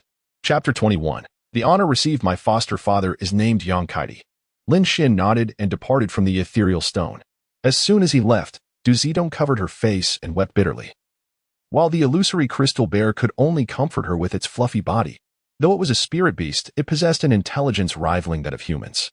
Upon Lin Xuan's emergence, Elder Kong inquired with concern, "How are you?" His brow furrowed when he caught sight of the scars on the puppet. Although Lin Xuan had mentioned the existence of 10,000-year soul beasts, it now appeared that their cultivation was no less than 30,000 years. Lin Xuan shook his head and said, "Elder Kong, I need you to provide me with the list of elders who joined the Sea God Pavilion within the last 5 years, including teachers in the inner courtyard with a rank higher than Soul Douluo." "No need for that. I have it here," Elder Kong replied, handing him a manual. It was a handwritten record, evidently compiled by Elder Kong himself, detailing the enrollment dates and identities of all teachers in the inner courtyard, as well as the elders of the Sea God Pavilion. Though he was also an elder, his status was only subordinate to the pavilion master and the vice master. "Lin Xuan, I have great faith in you. I have witnessed the contributions you have made to the academy, and I am confident that you will be able to find him." "Thank you, Elder." Moved by the gesture, Lin Xuan expressed that the willingness of Elder Kong to bestow upon him this booklet signified an unequivocal trust. Without revealing his intentions, Lin Xuan discreetly searched through the roster of elders and indeed found the name Yongkaidi, who had arrived at Shrek 3 years prior. Lin Xuan inquired, "Elder Kong, who was aware of the transportation of soul bones?" All the elders were privy to this information, yet only 2 instructors from the inner courtyard were aware. Elder Kong indicated 2 names to Lin Xuan. Lin Xuan nodded, realizing that Du Zitong's words held considerable truth. At this moment, the most pressing matter was the ethereal stone. Lin Xuan needed to devise a compelling reason to approach it. This was no ordinary ethereal stone. It had been refined through ritual. Should he succeed in acquiring it, he might glean some profound insights. Lin Xuan and Old Kong engaged in a brief conversation, during which the latter imparted several names of significance, as the intelligence indicated that the Holy Spirit sect began its rampant recruitment of evil soul masters 3 years ago, with their primary target not being the 2 great empires, but rather Shrek Academy. This revelation left Lin Xuan somewhat speechless, yet he had no time to ponder further, for he was to return to school the following day. The recent hunt for soul beasts had taken merely a day, shattering Shrek Academy's previous records. However, special circumstances warranted special treatment. The next morning, Chu Ling'er returned with red, swollen eyes and immediately fell asleep in Lin Xuan's embrace upon boarding the carriage, completely oblivious to her current appearance as a boy. Lin Xuan chose not to contest the situation, and neither did Wang Tianyu, and the others dared to comment. The journey back to Shrek took 3 days, leaving them with only 3 days to prepare for the upcoming auction at the treasure-gathering pavilion. Upon their return, they were met at the school gate by a group of elderly gentlemen, all wearing warm smiles, an unexpected sight that startled Wang Tianyu. "Headmaster, Vice Pavilion Master. What brings you here?" he inquired. "You and your little companions have accomplished something so significant that we felt it necessary to come and welcome you," Nightstar replied, looking at Wang Tianyu with a teasing glint in his eye. Wang Tianyu smiled awkwardly, while Nightstar turned to Lin Xuan and his 3 companions, stating, "You 4 have performed admirably on this journey. I am Nightstar, the head of the Outer Academy." Upon hearing his introduction, Qian Jun and Lu Qiyu became visibly excited, as they had only seen the vice president during the annual assessment. To their astonishment, Nightstar had personally come to greet them outside Shrek City. Nightstar then introduced, "This is the Vice Pavilion Master of the Sea God Pavilion. You may refer to him as Elder Long. The esteemed elders accompanying him are all from the Sea God Pavilion. I shall not introduce them individually, as they prefer to avoid drawing too much attention." "Nightstar, you still possess that silver tongue," Elder Long chuckled. Nightstar nodded and produced 4 medals, bestowing them upon the 4 students of the Outer Academy. They recognized these as the highest honors of Shrek Academy, each gold medal engraved with the Academy's emblem. Elder Long nodded in satisfaction before turning to Lin Xuan and asking, "Young man, may I have a word with you privately?" "Of course," Elder Long. Lin Xuan nodded, then patted Chu Ling'er on the shoulder before departing with Elder Long. The others continued to receive their honors. Upon reaching Elder Long, Lin Xuan felt an unexpected force as Elder Long suddenly turned and placed his hand on Lin Xuan's shoulder. A tremendous pressure bore down upon Lin Xuan, nearly causing him to spurt blood.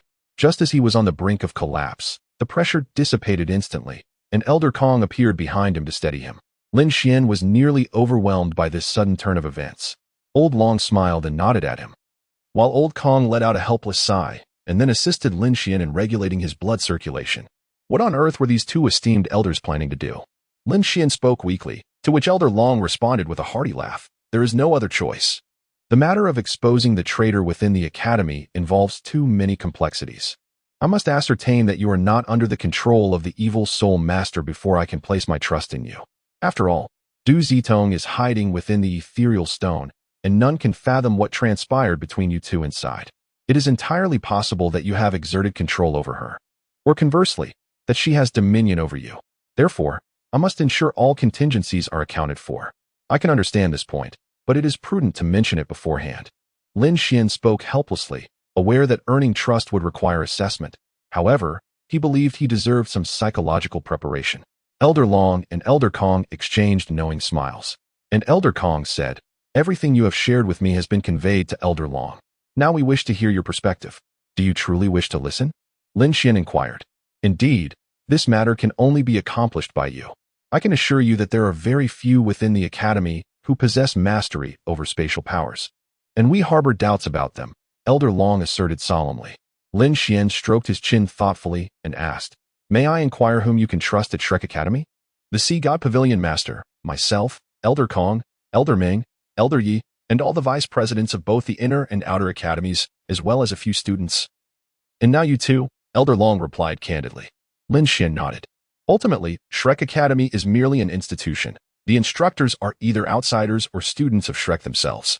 This generational inheritance ensures that graduates of Shrek would never oppose it, and Shrek maintains absolute neutrality, which has allowed it to exist serenely for centuries following the ascension of the 7 monsters. After pondering, Lin Xuan declared, "To be honest, I believe the situation is not as dire as you 2 perceive." "Oh, what leads you to that conclusion?" "First, based on what I know, the Holy Spirit sect has only gradually formed over the past decade. Its members are quite diverse, and according to what Du Zitong mentioned, those who joined within the last 3 years are the most suspect. Furthermore," "What else?" Elder Kong and Elder Long exchanged puzzled glances. Lin Xuan hesitated for a moment before continuing, "Do you all remember the incident involving Chen Yin?" "Chen Yin?" Elder Long appeared bewildered, while Elder Kong seemed to recall the incident clearly. Elder Long was responsible solely for the Inner Academy, whereas Elder Kong oversaw the safety of all of Shrek. Thus he was well aware of past events. The Chunyin affair had caused quite a stir, and he had personally reviewed it, deciding to suspend Wang Lin for reflection. Elder Kong inquired with curiosity. Wang Lin informed you of something, did he not? I regarded this case with great importance. Although I cannot fathom how Chunyin could have advanced in cultivation so rapidly, his foundation is robust, showing no signs of external assistance. And his martial soul is exceptionally radiant, making it nearly impossible for him to be a sinister soul master. Is that truly the case? Have the culprits been identified? Not yet. However, you are aware that one is presumed innocent until proven guilty. Wang Lin could not provide any evidence. Nor could he prove that the child was killed by one of our students. Such baseless accusations I cannot entertain, Elder Kong lamented. To him, it seemed that Wang Lin had become utterly unhinged, perhaps due to some unknown rift between the two. Lin Xuan, however, thought differently. If Chunyin were indeed innocent, how could Wang Lin be so determined to confront him? Let us speak of something else. Do you still need to converse with Du Zitong regarding the ethereal stone? If no further experiments are planned, I intend to have the pavilion master attempt to capture Du Zitong by force. Elder Kong regarded Lin Xuan with concern. Lin Xuan was startled. He wished to refuse, yet feared it might raise suspicion. Reluctantly, he said, I hope the pavilion master can retrieve the ethereal stone for me afterward, as it holds great significance for my endeavors. I will convey your request to the pavilion master. If he agrees, I shall seek you out. Thank you, Elder Kong. Lin Xuan clasped his fists and spoke, while Old Kong smiled and, along with Old Long, vanished from sight. Lin Xuan wiped the sweat from his brow, silently praying for Du Zitong to fend for himself. The master of the Sea God Pavilion undoubtedly possessed a strength not below level 98.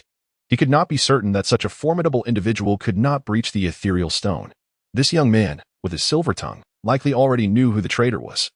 Old Long observed Lin Xuan from the sky, chuckling, while Old Kong nodded in agreement. In truth, he was already aware that Lin Xuan was deceiving him. Yet he understood that Lin Xuan must have his own reasons.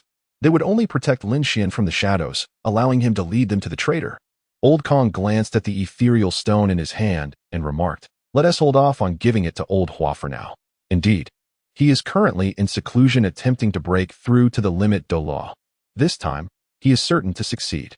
Old Long nodded enthusiastically, stating that the master of the Sea God Pavilion was finally on the verge of breaking through to limit Douluo, which would bolster Shrek's confidence in the face of unknown adversaries.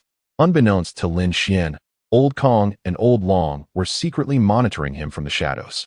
Upon returning, he found no trace of Chu Linger and proceeded directly towards Shrek Academy. Although it was class time, he unexpectedly encountered Wang Lin. Today was supposed to be my class, but knowing you were returning, I switched with the other teachers. Ah, I see. Lin Xuan took a seat, and Wang Lin looked at him and inquired. I am aware of the events that transpired on the road. How do you feel about it? Congratulations, Teacher Wang. The Holy Spirit sect indeed exists. But there is troubling news. It is highly likely that it is under the control of a malevolent soul master even more powerful than a super Douluo. To venture alone would be akin to striking a stone with an egg. Then what of it? I must force Chenyan's true nature to the surface. I cannot allow a heinous criminal to thrive openly in the light, masquerading as virtuous, Wang Lin declared firmly, tapping his fingers on the table. Lin Xuan paused momentarily before coming to terms with it. If he were in Wang Lin's position, he would act similarly, even if the world condemned him for it. He felt compelled to expose the true face of his adversary. Lin Xuan, you have performed admirably. As your teacher, I must say you are my finest student, calm, intelligent, and possessing your own discernment. Such qualities are hardly typical of a 12-year-old. I hope you can achieve even greater heights, which is why I wish for you to refrain from becoming embroiled in these matters too soon. Remember, rigidity leads to breakage. One must navigate with finesse. Regarding the recent situation with the Holy Spirit sect, I must be candid. You could have avoided drawing so much attention. I am convinced that individuals from the Holy Spirit sect lurking within the school will seize any opportunity to eliminate you. Wang Lin crouched before Lin Xuan, speaking earnestly.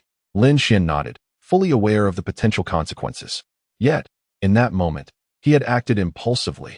If he had not intervened, Wang Tianyu would likely have perished, and Qianjun and Lu Qiao might have met the same fate. He felt he had no choice but to act. Geniuses are deemed so because their futures are unpredictable. However, a fallen genius is ultimately inconsequential. Even a mere soul Douluo can effortlessly extinguish the so-called genius beneath their feet. Lin Xuan had inadvertently exposed himself. His spatial powers were feared across the continent. Elusive and adept at evasion, these labels had already been affixed to Lin Xuan. The fact that he could evade the attacks of a soul sage served as the finest testament to his abilities. He could tear through space to evade assaults, leaving no one capable of reaching him. It was likely that only a super Douluo could confront Lin Xuan, as they possessed the ability to subtly alter spatial structures, compelling Lin Xuan to reveal himself. "I have acted. Please do not dishearten me further, teacher," Lin Xuan said with a bitter face. Wang Lin chuckled heartily as he produced a small shield and handed it to Lin Xuan. With a look of confusion, Lin Xuan accepted the shield. Wang Lin gazed at Lin Xuan and instructed, "Drop a drop of blood onto it." Although Lin Xuan was perplexed, he bit his fingertip and let a drop of blood fall. In the next moment, the shield vanished, and to his astonishment, a small shield appeared within his dantian. Wang Lin expressed his satisfaction, saying, "The Xiantian shield was crafted by me at the Tang sect a decade ago. It is quite remarkable, as it can be stored within the dantian and subsequently retrieved." 10 years ago, a master blacksmith, who achieved the status of a divine craftsman at the age of 60, forged this unique weapon that can be housed within the dantian. However, for reasons unknown, he met an untimely demise, and the Tang sect never had the opportunity to inherit this exquisite craft. Thus, this shield stands as his legacy. Each piece lost is a treasure diminished. The material is derived from the hide of a 10,000-year-old soul beast. 10,000-year-old soul beast hide. Lin Xuan gazed at Wang Lin in astonishment. With a helpless smile, Wang Lin replied, "I purchased it from the Gathering Treasure Pavilion." "Ah, I see." Lin Xuan scratched his head, acknowledging the significant assistance the shield provided. Wang Lin gazed at Lin Xuan and cautioned, "This shield can withstand the full force of a super Douluo strike. But you must understand the immense power behind such an attack. It could leave your entire body fractured and shatter the shield as well. Even an ordinary tidal Douluo's full assault would render the shield utterly useless. Thus, I have given it to you solely for protection against any surprise attacks from tidal Douluos." Chapter 23. A solemn meeting. "Thank you, Master." Lin Xuan expressed his heartfelt emotions, acknowledging the selflessness of Wang Lin. However, he could not help but feel that this affection bore a heavy weight. Wang Lin clearly harbored a fatal resolve to seek out Chen Yan, which led him to unreservedly impart everything to Lin Xuan. The Xiantian shield was akin to his second life. As long as he could withstand the strike from the tidal Douluo, he would be able to tear through the fabric of space and escape. At that point, should a super Douluo fail to react in time, interception would be utterly impossible. Well then, do not linger here any longer. Remember to attend class as usual tomorrow, and be mindful that the monitor of Class 2 has taken an interest in you. The monitor of Class 2? Why? Lin Xuan was taken aback. He had no enmity with the class monitor of Class 2. Wang Lin let out a cold chuckle and remarked, "In truth, it is also his own fault. He assumes that you deliberately disguised Du Zitong as the mastermind behind the theft of the goods. They believe that you and your group intentionally framed Du Zitong. Regardless of the circumstances, Du Zitong is still a girl. Has the school not provided any clarification?" Lin Xuan felt a profound headache. What on earth is the class leader of the second class trying to do? Wang Lin shook his head and said, "He is merely a child, momentarily blinded by fleeting desires. What you have done is evident to all, yet he refuses to accept the truth. It is indeed a troublesome situation, but fear not. Let him come." Lin Xuan chuckled and remarked that he was unafraid of the class monitor, for he had now attained the rank of Soul Master. With his offensive capabilities significantly enhanced, he would not concern himself with the challenge posed by the monitor. Any matters could be addressed after the battle. Indeed, this is commendable. To aspire to become a high-ranking Soul Master, one must engage in constant combat, as true growth can only occur through practical experience. It is quite flattering to receive such praise from the teacher. I feel a bit embarrassed. Lin Xuan chuckled heartily, while Wang Lin gazed at him and playfully scolded. "Go away." After bidding farewell to Wang Lin, Lin Xuan returned to the dormitory, where Chu Linger was absent-mindedly gazing out at the scenery. Lin Xuan embraced her from behind and inquired, "What did you discuss with your master that day?" "Nothing much," Chu Linger replied, her voice tinged with unease. Lin Xuan chose not to press further. After dinner that evening, he made his way directly to Yang Kaitai's residence. Uncertain whether Yang Kaitai's words aligned with those of Du Zitong, he felt compelled to investigate, confident that Yang Kaitai would not dare to confront him. especially with his greatest support, the Xiantian shield bestowed by Wang Lin. Yang Kaitai, a level 91 titled Douluo, and a newly appointed elder of the Sea God Pavilion, could only be approached within the confines of the pavilion, a privilege Lin Xuan lacked. Nevertheless, he reported the situation to the instructor on duty by the Sea God Lake, who, upon recognizing Lin Xuan's identity, hastily contacted Yang Kaitai without hesitation. Upon receiving the instructor's notification, Yang Kaitai was momentarily taken aback. He sighed and instructed, "Let him in." "Yes, Elder Yang," the instructor replied respectfully before retreating. Yang Kaitai rubbed his forehead in resignation. Lin Xuan's arrival was a clear indication of the impending confrontation.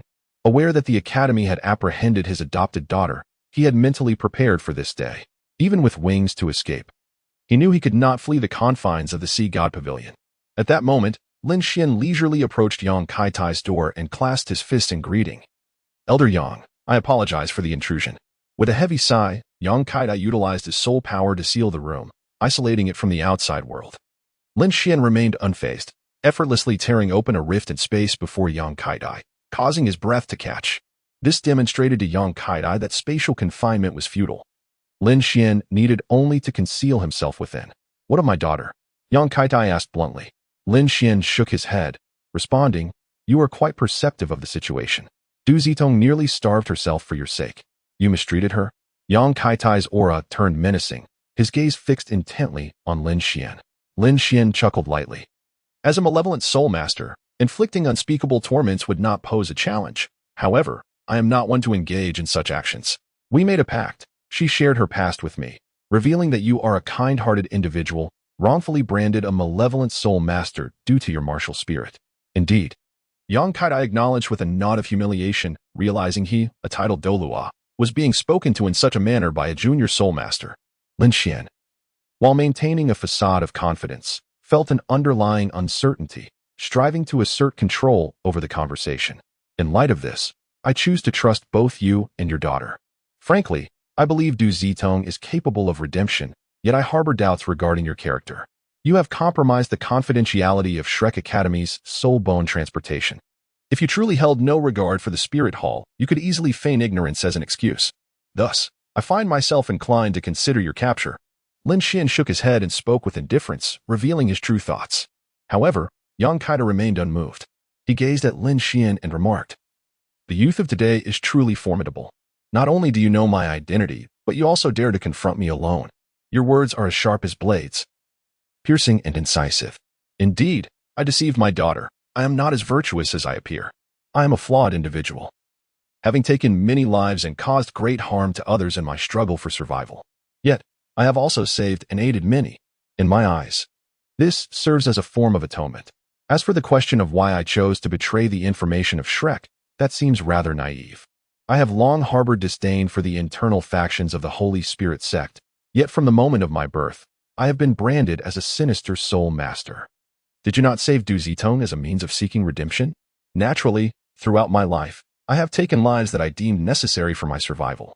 Whether right or wrong, I cannot abide those who kill for their own selfish desires, the wicked soul masters. Had I not intervened, it is highly likely you would have encountered her, devoid of spirit, in some auction house." Listening to Yang Kaitai's rebuttal, Lin Xuan found himself at a loss for words. This was not a world akin to a fairy tale. What awaited everyone was nothing but the cold brutality of conflict.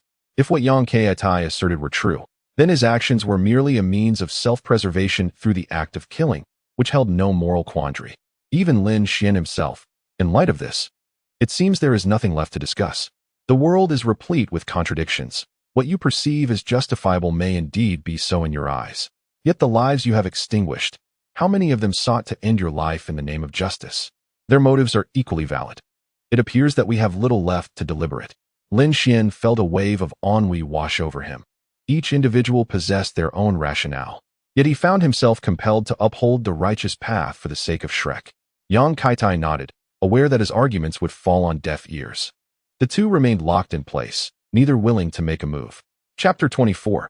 Compromise. Ultimately, it was Lin Xuan who conceded. The situation had become clear, rendering it unnecessary to squander his Xiantian shield over a mere Yang Kaitai. He trusted that the master of the Sea God Pavilion or Elder Long was closely monitoring the developments within. I admit defeat, the old man declared. I only hope that after my demise, you will take good care of my daughter. She is but a pitiable girl who followed my commands. Upon finishing his words, Yang Kaitai's 2 yellow, 2 purple, and 5 black soul rings illuminated behind him. Lin Xuan immediately tore open a spatial rift to escape. However, before he could, Yang Kaitai slammed his hand on the table, causing a formation to materialize beneath his feet. Upon recognizing the formation, Lin Xuan's expression changed dramatically. It was a teleportation array. Just as Lin Xuan had surmised, there were those within the Holy Spirit sect who comprehended the power of space. Without a moment's hesitation, he unleashed his martial soul, and his second soul ring flared to life. The teleportation array erupted with a green radiance before exploding, as Lin Xuan disrupted its spatial structure. Yet, in the next instant, Yang Kaitai, with an expression of indifference, hurled a punch toward Lin Xuan. Xiantian shield. Lin Xuan let out a furious roar as the Xiantian shield materialized before him, completely blocking his path. However, the attack did not strike the shield. Instead, a golden hand emerged in front of it, seizing Yang Kaitai's fist. Yang Kaitai looked up in terror at the ceiling. Above his room, an elderly man sat with his eyes closed on a bamboo chair, while behind him, Elder Kong and Elder Long anxiously watched the scene in the mirror before them. The mirror vividly displayed the situation in Yang Kaitai's room, and they were genuinely startled. The Xiantian shield might indeed withstand Yang Kaitai's strike, but they were not entirely confident. This boy is truly audacious, Elder Kong remarked, wiping the sweat from his forehead. Elder Long nodded in agreement. Lin Xuan's actions were indeed quite risky, yet at least they had managed to locate him. Without hesitation, Yang Kaitai tore apart his barrier and fled. Elder Long chuckled and immediately pursued him, knowing that they could not engage in combat within the confines of Shrek City. Once outside its borders, even if Yang Kaitai sprouted wings, he would not escape Elder Long's grasp. As soon as Yang Kaitai exited Shrek City, a heavy pressure enveloped him. Elder Long coldly observed him from the air, his 9 soul rings, 2 yellow, 2 purple, 4 black, and 1 red, constantly shimmering. A look of despair washed over Yang Kaitai's face. He had committed the first crime by colluding with the evil soul master, endangering the academy's interests. The second crime was daring to attack a student within the hallowed halls of the Sea God Pavilion, especially one who had recently earned the title of Academy Hero. Elder Long bellowed, and Yang Kaitai trembled uncontrollably, his soul power flowing sluggishly, at times feeling as though it had been completely obstructed. He realized he could not withstand Elder Long's might. Knowing that the only path to survival lay in one direction, his expression grim. I am willing to reveal the identities of those from the Holy Spirit sect who remain within Shrek City, he uttered weakly, his body collapsing as he fell from the air to the ground. Elder Long scoffed and directly seized Yang Kaitai, soaring towards the Sea God Pavilion. A bitter smile crossed Yang Kaitai's lips. He knew he had utterly lost. Meanwhile, Lin Xuan was pulled out of the Sea God Pavilion by Elder Kong. Still feeling somewhat disheartened, Lin Xuan thought that had the Xiantian shield truly shattered, he would have wanted to slap himself. Elder Kong, noticing Lin Xuan's gloomy demeanor, laughed heartily. Cheer up, young one. You performed admirably. Others might not have done as well as you. With a playful tone, Elder Kong added, it was also my intention to keep this from you. He continued, those little schemes of yours cannot escape our notice. We were aware of them long before, or else we would not have been able to rush to your aid in time. Elder Kong patted Lin Xuan on the head, and as Lin Xuan was still feeling down, Elder Kong handed him the ethereal stone. Lin Xuan gazed in astonishment at the stone in his hand, then looked up at Elder Kong. Do not worry. The ethereal stone is sealed. Nothing over the strength of a soul king can emerge from it. This means only Du Zitong can come out, not that soul beast, unless you bring it out yourself. Elder Kong's words warmed Lin Xuan's heart, filling him with a sense of familial warmth. Without needing to express his desires, the elders seemed to know what he needed. Elder Kong patted Lin Xuan's shoulder and said, focus on your studies. You needn't concern yourself with matters here. Make sure to secure the top position in this semester's assessment. Otherwise, it would disappoint both me and Elder Long. I will do my utmost, Lin Xuan replied. Lin Xuan nodded seriously, returning to his dormitory. The fate of Yang Kaitai was no longer a concern for him. It had been proven that Yang Kaitai was not as virtuous as Du Zitong had claimed. Yet he was not entirely despicable either. From his perspective, he had committed no grave errors. Over the past few days, Lin Xuan had been occupied with classes and contemplating the ethereal stone. It was evident that the stone bore traces of human intervention. and Lin Xuan could sense his own inadequacies and strength. If only his spatial power were to increase, he could unveil the stone's additional capabilities, which undoubtedly extended beyond mere signal transmission and item storage. Thus, the day of the treasure auction at the Gathering Treasure Pavilion arrived. Many had received invitations, including Lin Xuan and Chu Linger. Initially, Lin Xuan intended to attend with the invitation from Wang Lin, perhaps due to his burgeoning reputation that had warranted an invitation from the pavilion. Are you ready? Honestly, you don't even have a decent outfit, Chu Linger lamented. Lin Xuan scratched his head awkwardly. He had planned to wear his school uniform. However, upon glancing at the back of the invitation, he felt a wave of embarrassment wash over him. It stated that formal attire was required for entry into the Gathering Treasure Pavilion. This regulation was, in fact, a measure to ensure the safety of the attendees, as the annual auction was not solely attended by students from Shrek Academy, but also a diverse array of individuals, potentially including evil soul masters. Lin Xuan donned an attire that had never graced the form of Chu Linger before. Although the garment appeared somewhat oversized for her, it still felt a tad snug for Lin Xuan. Nevertheless, it mattered little, as the pristine white ensemble rendered him strikingly different from his former self. Now this is more like it. Shall we? Chu Linger remarked with a playful smile, covering her mouth. Lin Xuan, with a resigned nod, acquiesced, and the two departed from the academy. The bustling streets were teeming with people, yet their singular destination remained the treasure pavilion. Just as they were about to enter, a young woman intercepted them.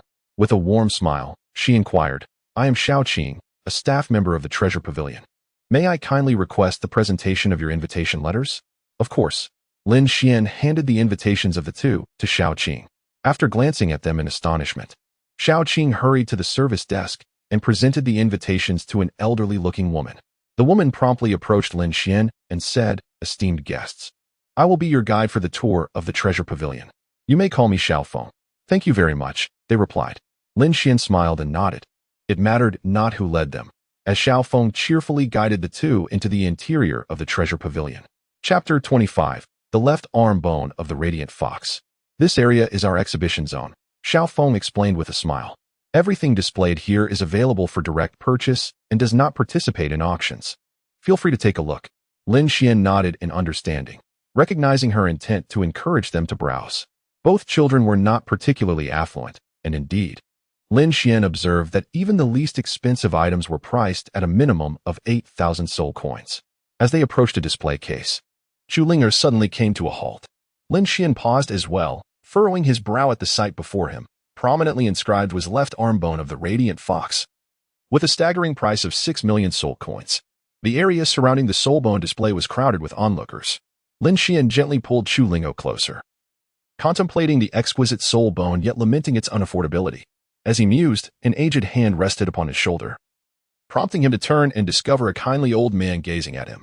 "I shall take the soul bone," the old man declared. "Master?"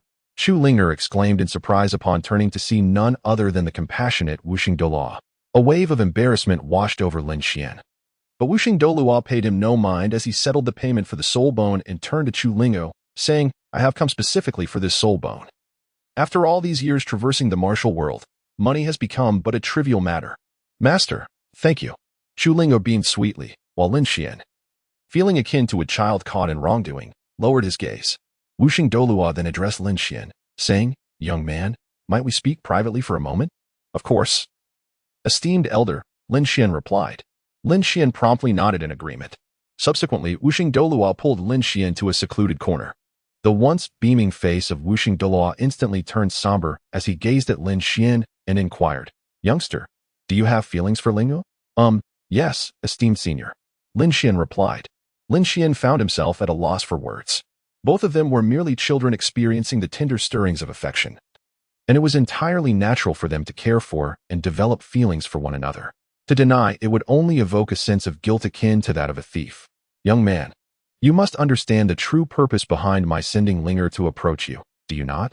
It pertains to the bloodline that flows within me. Although Chu Linger has not explicitly confided in me, I am acutely aware that it likely poses a threat to my own interests." Lin Xuan's response left Wuxing Douluo astounded.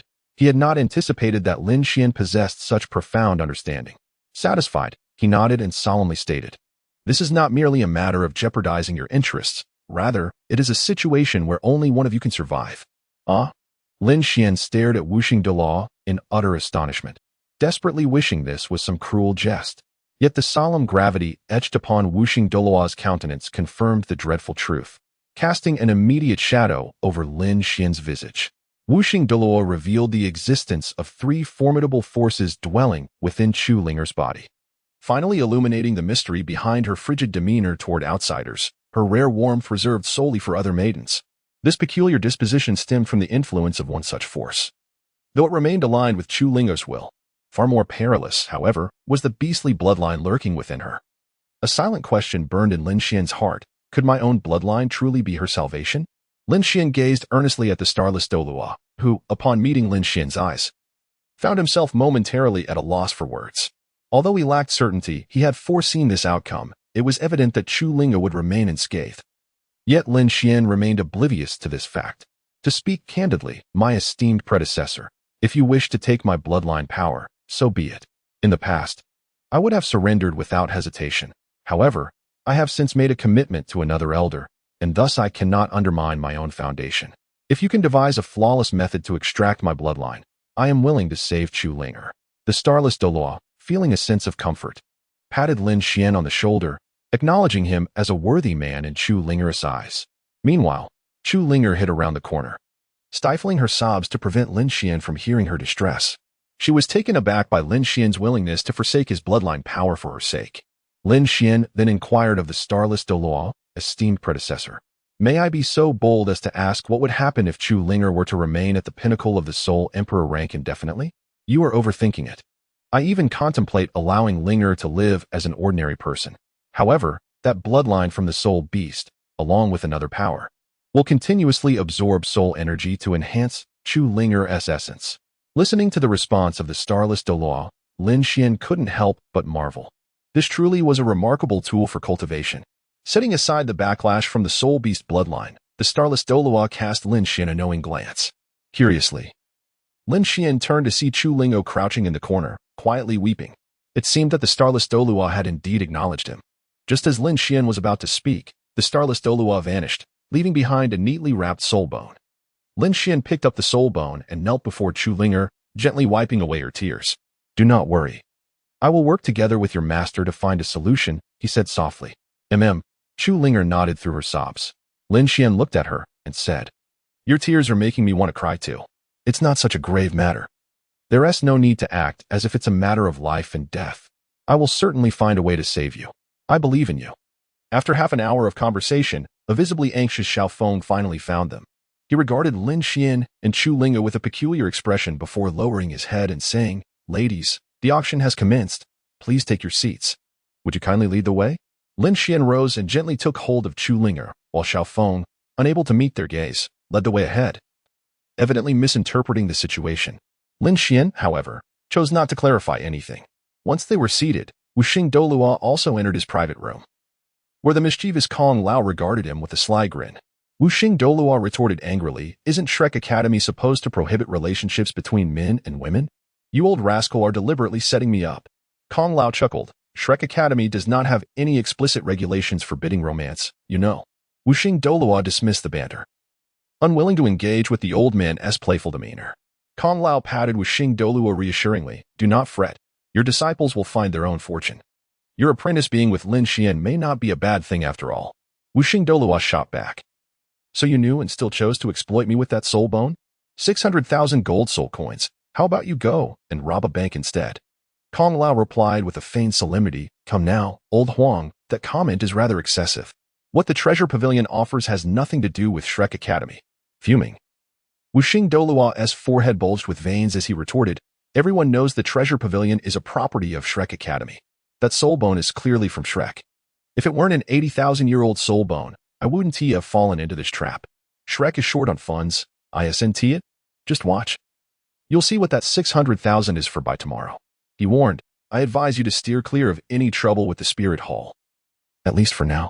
Kong Lao gazed at Wuxing Douluo in astonishment, wondering if the old man was concealing something from him. Chapter 26. The Contest for the Heavenly Silver Armor. Esteemed guests, welcome to the Treasure Pavilion auction. I am the Wambao Douluo, and I humbly ask for your forgiveness should I seem negligent, the white-haired elder on stage announced with a smile. The audience quickly responded with cheerful affirmations. Soon, the first auction item was presented, prompting Lin Xuan to roll his eyes. It was no surprise that the auction featured items from Tang's sect. The item being auctioned was a piece of soft armor, specifically designed for women, which made Lin Xuan raise an eyebrow in intrigue. The Wanbao Douluo continued. This is the heavenly silver armor, crafted entirely from secret silver recently mined by the Tiandou Empire. Thus, Tang's sect was able to create this armor, designed for women. Gentlemen, to ensure that your female companions feel secure, the starting bid is 10,000 gold soul coins. This announcement was met with murmurs, as both the Tiandou Empire and the Xingluo Empire's royal families expressed interest. The technique of forging with secret silver had long been lost. Yet collaboration between Tang's sect and Haotian sect made it possible to dream of secret silver crafting once more. 30,000, 35,000, 40,000. Lin Xuan lowered his gaze upon the celestial silver armor, an item he ardently wished to acquire. However, he currently possessed only the golden soul coin card gifted by Wang Lin, which contained a mere 200,000 golden soul coins. While it was indeed sufficient to purchase the celestial silver armor, doing so would leave him with nothing for subsequent needs. His primary objective this time was to seek the rare treasures for cleansing marrow, although he was uncertain of their existence. Let it be, Chu Ling'o said, gently patting Lin Xuan's hand. She had not brought much money on this outing and had no particular need for the celestial silver armor. Lin Xuan smiled and nodded. Yet in his heart, a decision had already taken shape. Inside the private box, the Wuxing Douluo fixed his gaze intently upon Lin Xuan, eagerly awaiting his next move. You intend to sell a disciple for a piece of celestial silver armor? Kong Lao, fully aware of the old man's intentions, inhaled sharply and remarked. Wuxing Douluo cast a sidelong glance at Kong Lao and retorted, Old Kong, do not tell me that you at Shrek wish to part these two. I would rather dismantle 10 temples than disrupt a single marriage. I hold great satisfaction with Shaoxian. Hey, old Huang, you. Kong Lao shot up, glaring at Wuxing Douluo. But the next moment, all eyes turned towards the private box. Kong Lao's face flushed with embarrassment as he coughed and took his seat. Although the glass of the box obscured the view within, those familiar with him recognized his presence. At this moment, the price had escalated to 120,000 golden soul coins, with the bidder being Xue Qingtian. Despite knowing it was merely crafted by Tang's sect, and even the mithril was from the Tiandou Empire, he still intended to gift it to Tang Xiao. As a token of his sentiment, 125,000. Just as Xue Qingtian believed the celestial silver armor was within his grasp, a voice shattered his reverie. He glared at Lin Xuan, his eyes ablaze with an indelible fury. To him, it appeared that Lin Xuan was also vying for the celestial silver armor to present to Tang Xiao, deliberately competing against him. 130,000. What is Lin Xuan up to? In the Star Dou Empire's private box, Dai Lin stared at Lin Xuan in astonishment, while beside him, Zhu Lin regarded Lin Xuan with curiosity. Although both had heard tales of Lin Xuan, they were taken aback by his audacity to contend with the madman Xue Qingtian for a woman. 140,000. 150,000. 160,000. Xue Qingtian gritted his teeth as he uttered this price, which was becoming increasingly burdensome for him. This sum of 160,000 represented all he had managed to save during his 6 years at Shrek. As a mere prince who had arrived at Shrek at the tender age of 6, he possessed little wealth. Moreover, if word of this affair spread, his reputation would undoubtedly suffer a grave blow. 180,000. Lin Xuan rolled his eyes and responded with irritation, causing Xue Qingtian to nearly bite his teeth in frustration. Ultimately, he could only helplessly concede. Wanbao Douluo watched Lin Xuan with a smile, surprised that the first item up for auction was so fervently contested. Many cast sympathetic glances at Lin Xuan, wondering how one could still have a peaceful life after offending Xue Qingtian. Chu Ling'er, lowering her head, pinched Lin Xuan, adding to his already throbbing pain. This was merely an interlude in the auction. The subsequent items consisted of weapons, armor, or elixirs, none of which piqued Lin Xuan's interest. However, the next item unexpectedly stirred a fluctuation in his martial soul, reminiscent of the sensation he felt with the presence of the ethereal stone. This time, the fluctuation was evidently less intense. Lin Xuan glanced at Xue Qingtian, realizing he had only 20,000 gold soul coins left. If he were to bid on this item, victory was surely unattainable. Wanbao Douluo produced a scroll, grinning as he announced, "This is a blank map, devoid of any writing, yet some can sense energy fluctuations upon it. It may be a treasure map, albeit one that requires the right force to unlock. If anyone wishes to give it a try, the starting bid is 1,000 gold soul coins. His words clearly failed to entice, yet 1,000 gold soul coins remained the most affordable item of the day. An elderly man pondered for a moment before gritting his teeth and declaring 1,010.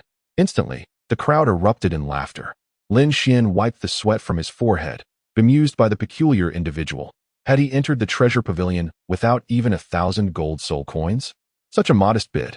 Yet, the elderly man's offer incited many who were waiting for a windfall to join in, and soon the price of the scroll surged to 5,000 gold soul coins. Lin Xuan glanced at Shui Qingtian and, after some hesitation, clenched his teeth and declared 20,000. 40,000. Shui Qingtian immediately raised the bid in response to Lin Xuan's offer. Lin Xuan chuckled. Then it's yours. 60,000. Just as Lin Xuan was about to concede, the voice of Wuxing Douluo rang out. Lin Xuan paused, then understood. This was an act of reciprocation. It seemed his earlier bidding for the silver-armored sky had indeed paid off. Upon Wuxing Douluo's bid, Shui Qingtian fell silent. He simply wished for Lin Xuan to be unable to acquire what he desired. The auction continued to thrive. Half an hour later, as Lin Xuan began to feel drowsy, the grand finale finally approached. My master has conveyed to me that he will assist in acquiring the next item, the cleansing elixir, Chu Linga whispered into Lin Xian's ear. Lin Xuan glanced at the box where Wuxing Douluo sat, realizing this old fellow was privy to the inside scoop. Wuxing Douluo, with a mischievous glint, turned to Old Kong and said, "Isn't Lin Xuan your Academy's prodigy?" Old Kong sensed trouble brewing from this unexpected inquiry. However, he replied, "Indeed. He even helped the Tang sect retain a soul bone." "Ah, that's right. Look at the Tang sect. They promptly gifted this young lad a set of hidden weapons." "What about your Shrek?" Wuxing Douluo lamented dramatically. Old Kong's heart skipped a beat as he gazed at the cleansing elixir on stage, fearing the worst. Chapter 27. Cleansing elixir. Don't think you can deceive me. If you wish to buy the cleansing elixir for your disciple, you should purchase it yourself, Old Kong said, closing his eyes and feigning ignorance of the outside world. Wuxing Douluo, confident, observed Wanbao Douluo below. There were 10 cleansing elixirs in total, sought after by the royal families of the Tiandou Empire and the Xingluo Empire, as well as the Tang sect, Haotian sect, and 7 treasure glazed tile school, all vying for one. 5 were swiftly claimed, auctioned by Shrek Academy, having been discovered during an exploration of ancient ruins by the Academy's elders. Naturally, they vanished one by one, their efficacy certified by the 5 major powers. The 5 elixirs were quickly taken. When it came to the 6th, Wuxing Douluo refrained from bidding. When the 7th, 8th, and 9th appeared, Wuxing Douluo finally made his move, calling out to Wanbao Douluo, 100,000 gold soul coins. Instantly, most participants withdrew from the competition. 100,000 gold soul coins was a hefty sum. The last elixir seemed inconsequential to contest further. After Wanbao Douluo purchased the final elixir, he cast a glance at the still feigning indifference of Old Kong. "Old Kong, the one I bought is for my disciple. I certainly must attend to him.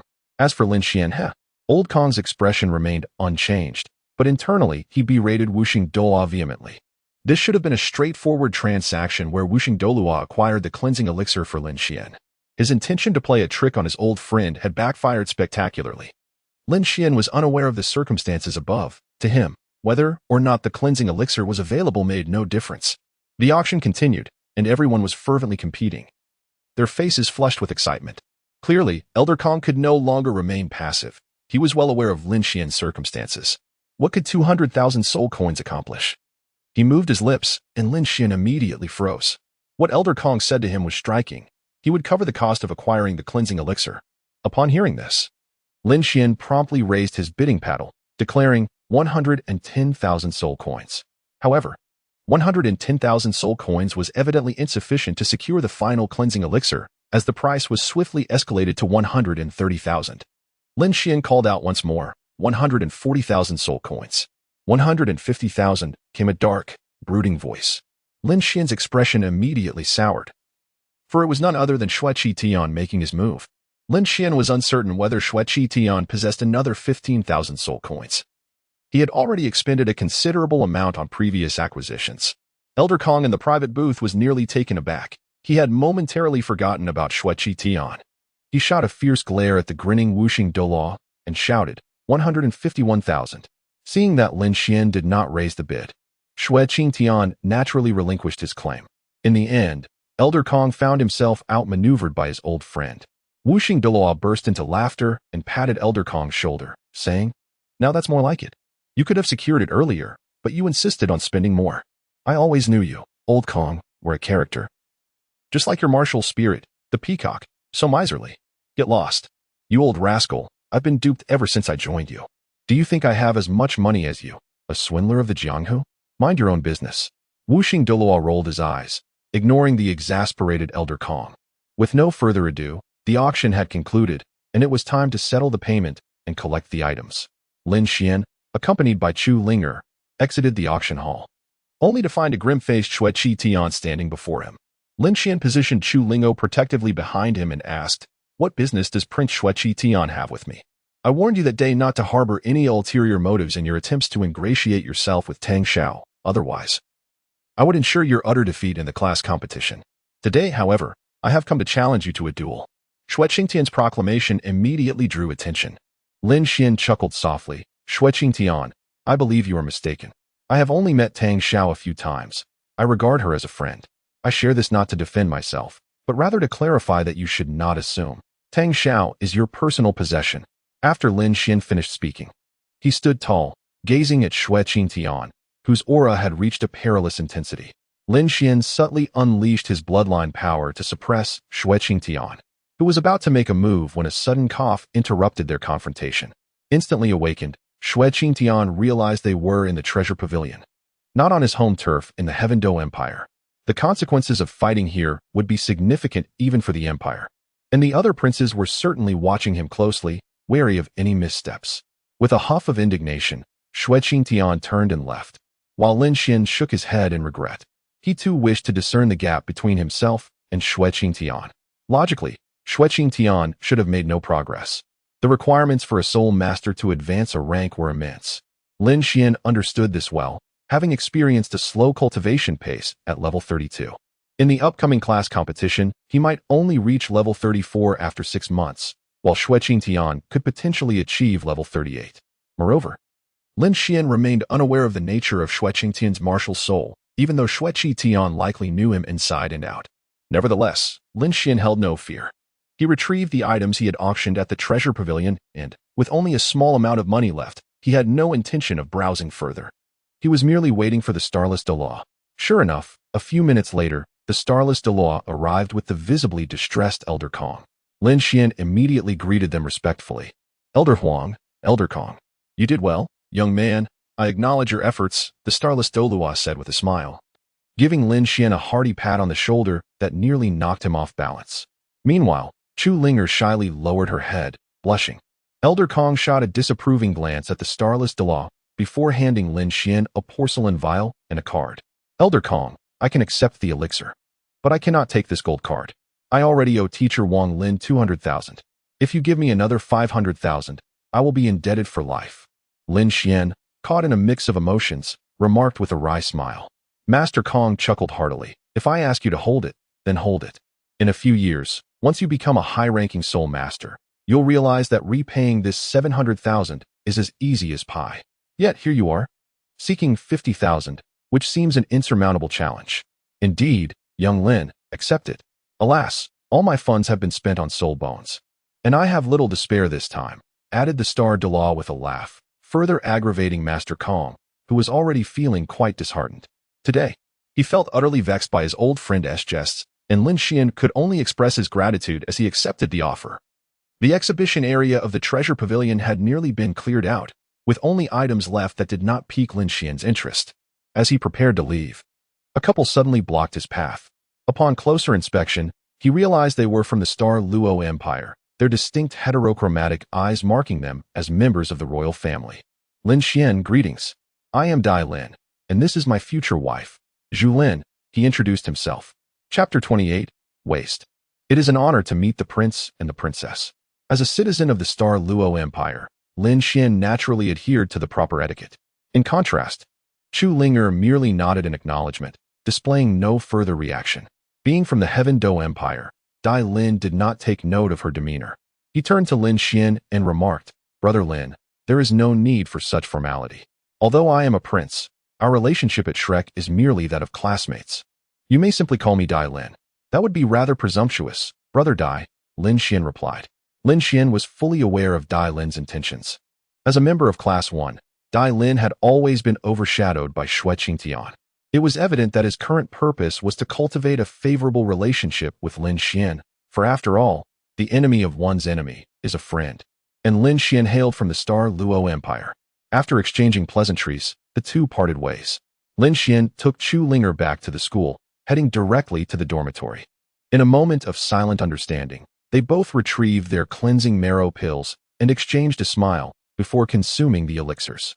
Although Chu Linger possessed a soul bone, the optimal moment for her to absorb it would be after the cleansing marrow pill had been fully assimilated. As the name suggests, the cleansing marrow pill purges impurities from the bones, rendering one's foundation utterly pure, thereby facilitating the flow of soul power within the body. This accelerated cultivation process delineates the chasm between genius and the ordinary. Today, Xue Qitian, Dai Lin, and Tang Xiao had each acquired a pill, which weighed heavily on Lin Xian's mind. Meanwhile, Chu Linger's expression contorted in pain, whereas Lin Xuan exhibited no noticeable changes. In the midst of Lin Xian's vexation, a sudden roar echoed within his spiritual sea. "You little rascal, who told you to recklessly consume the elixir?" Lin Xuan hurriedly immersed his mind into the sea of consciousness, observing the furious countenance of Yang Zhao.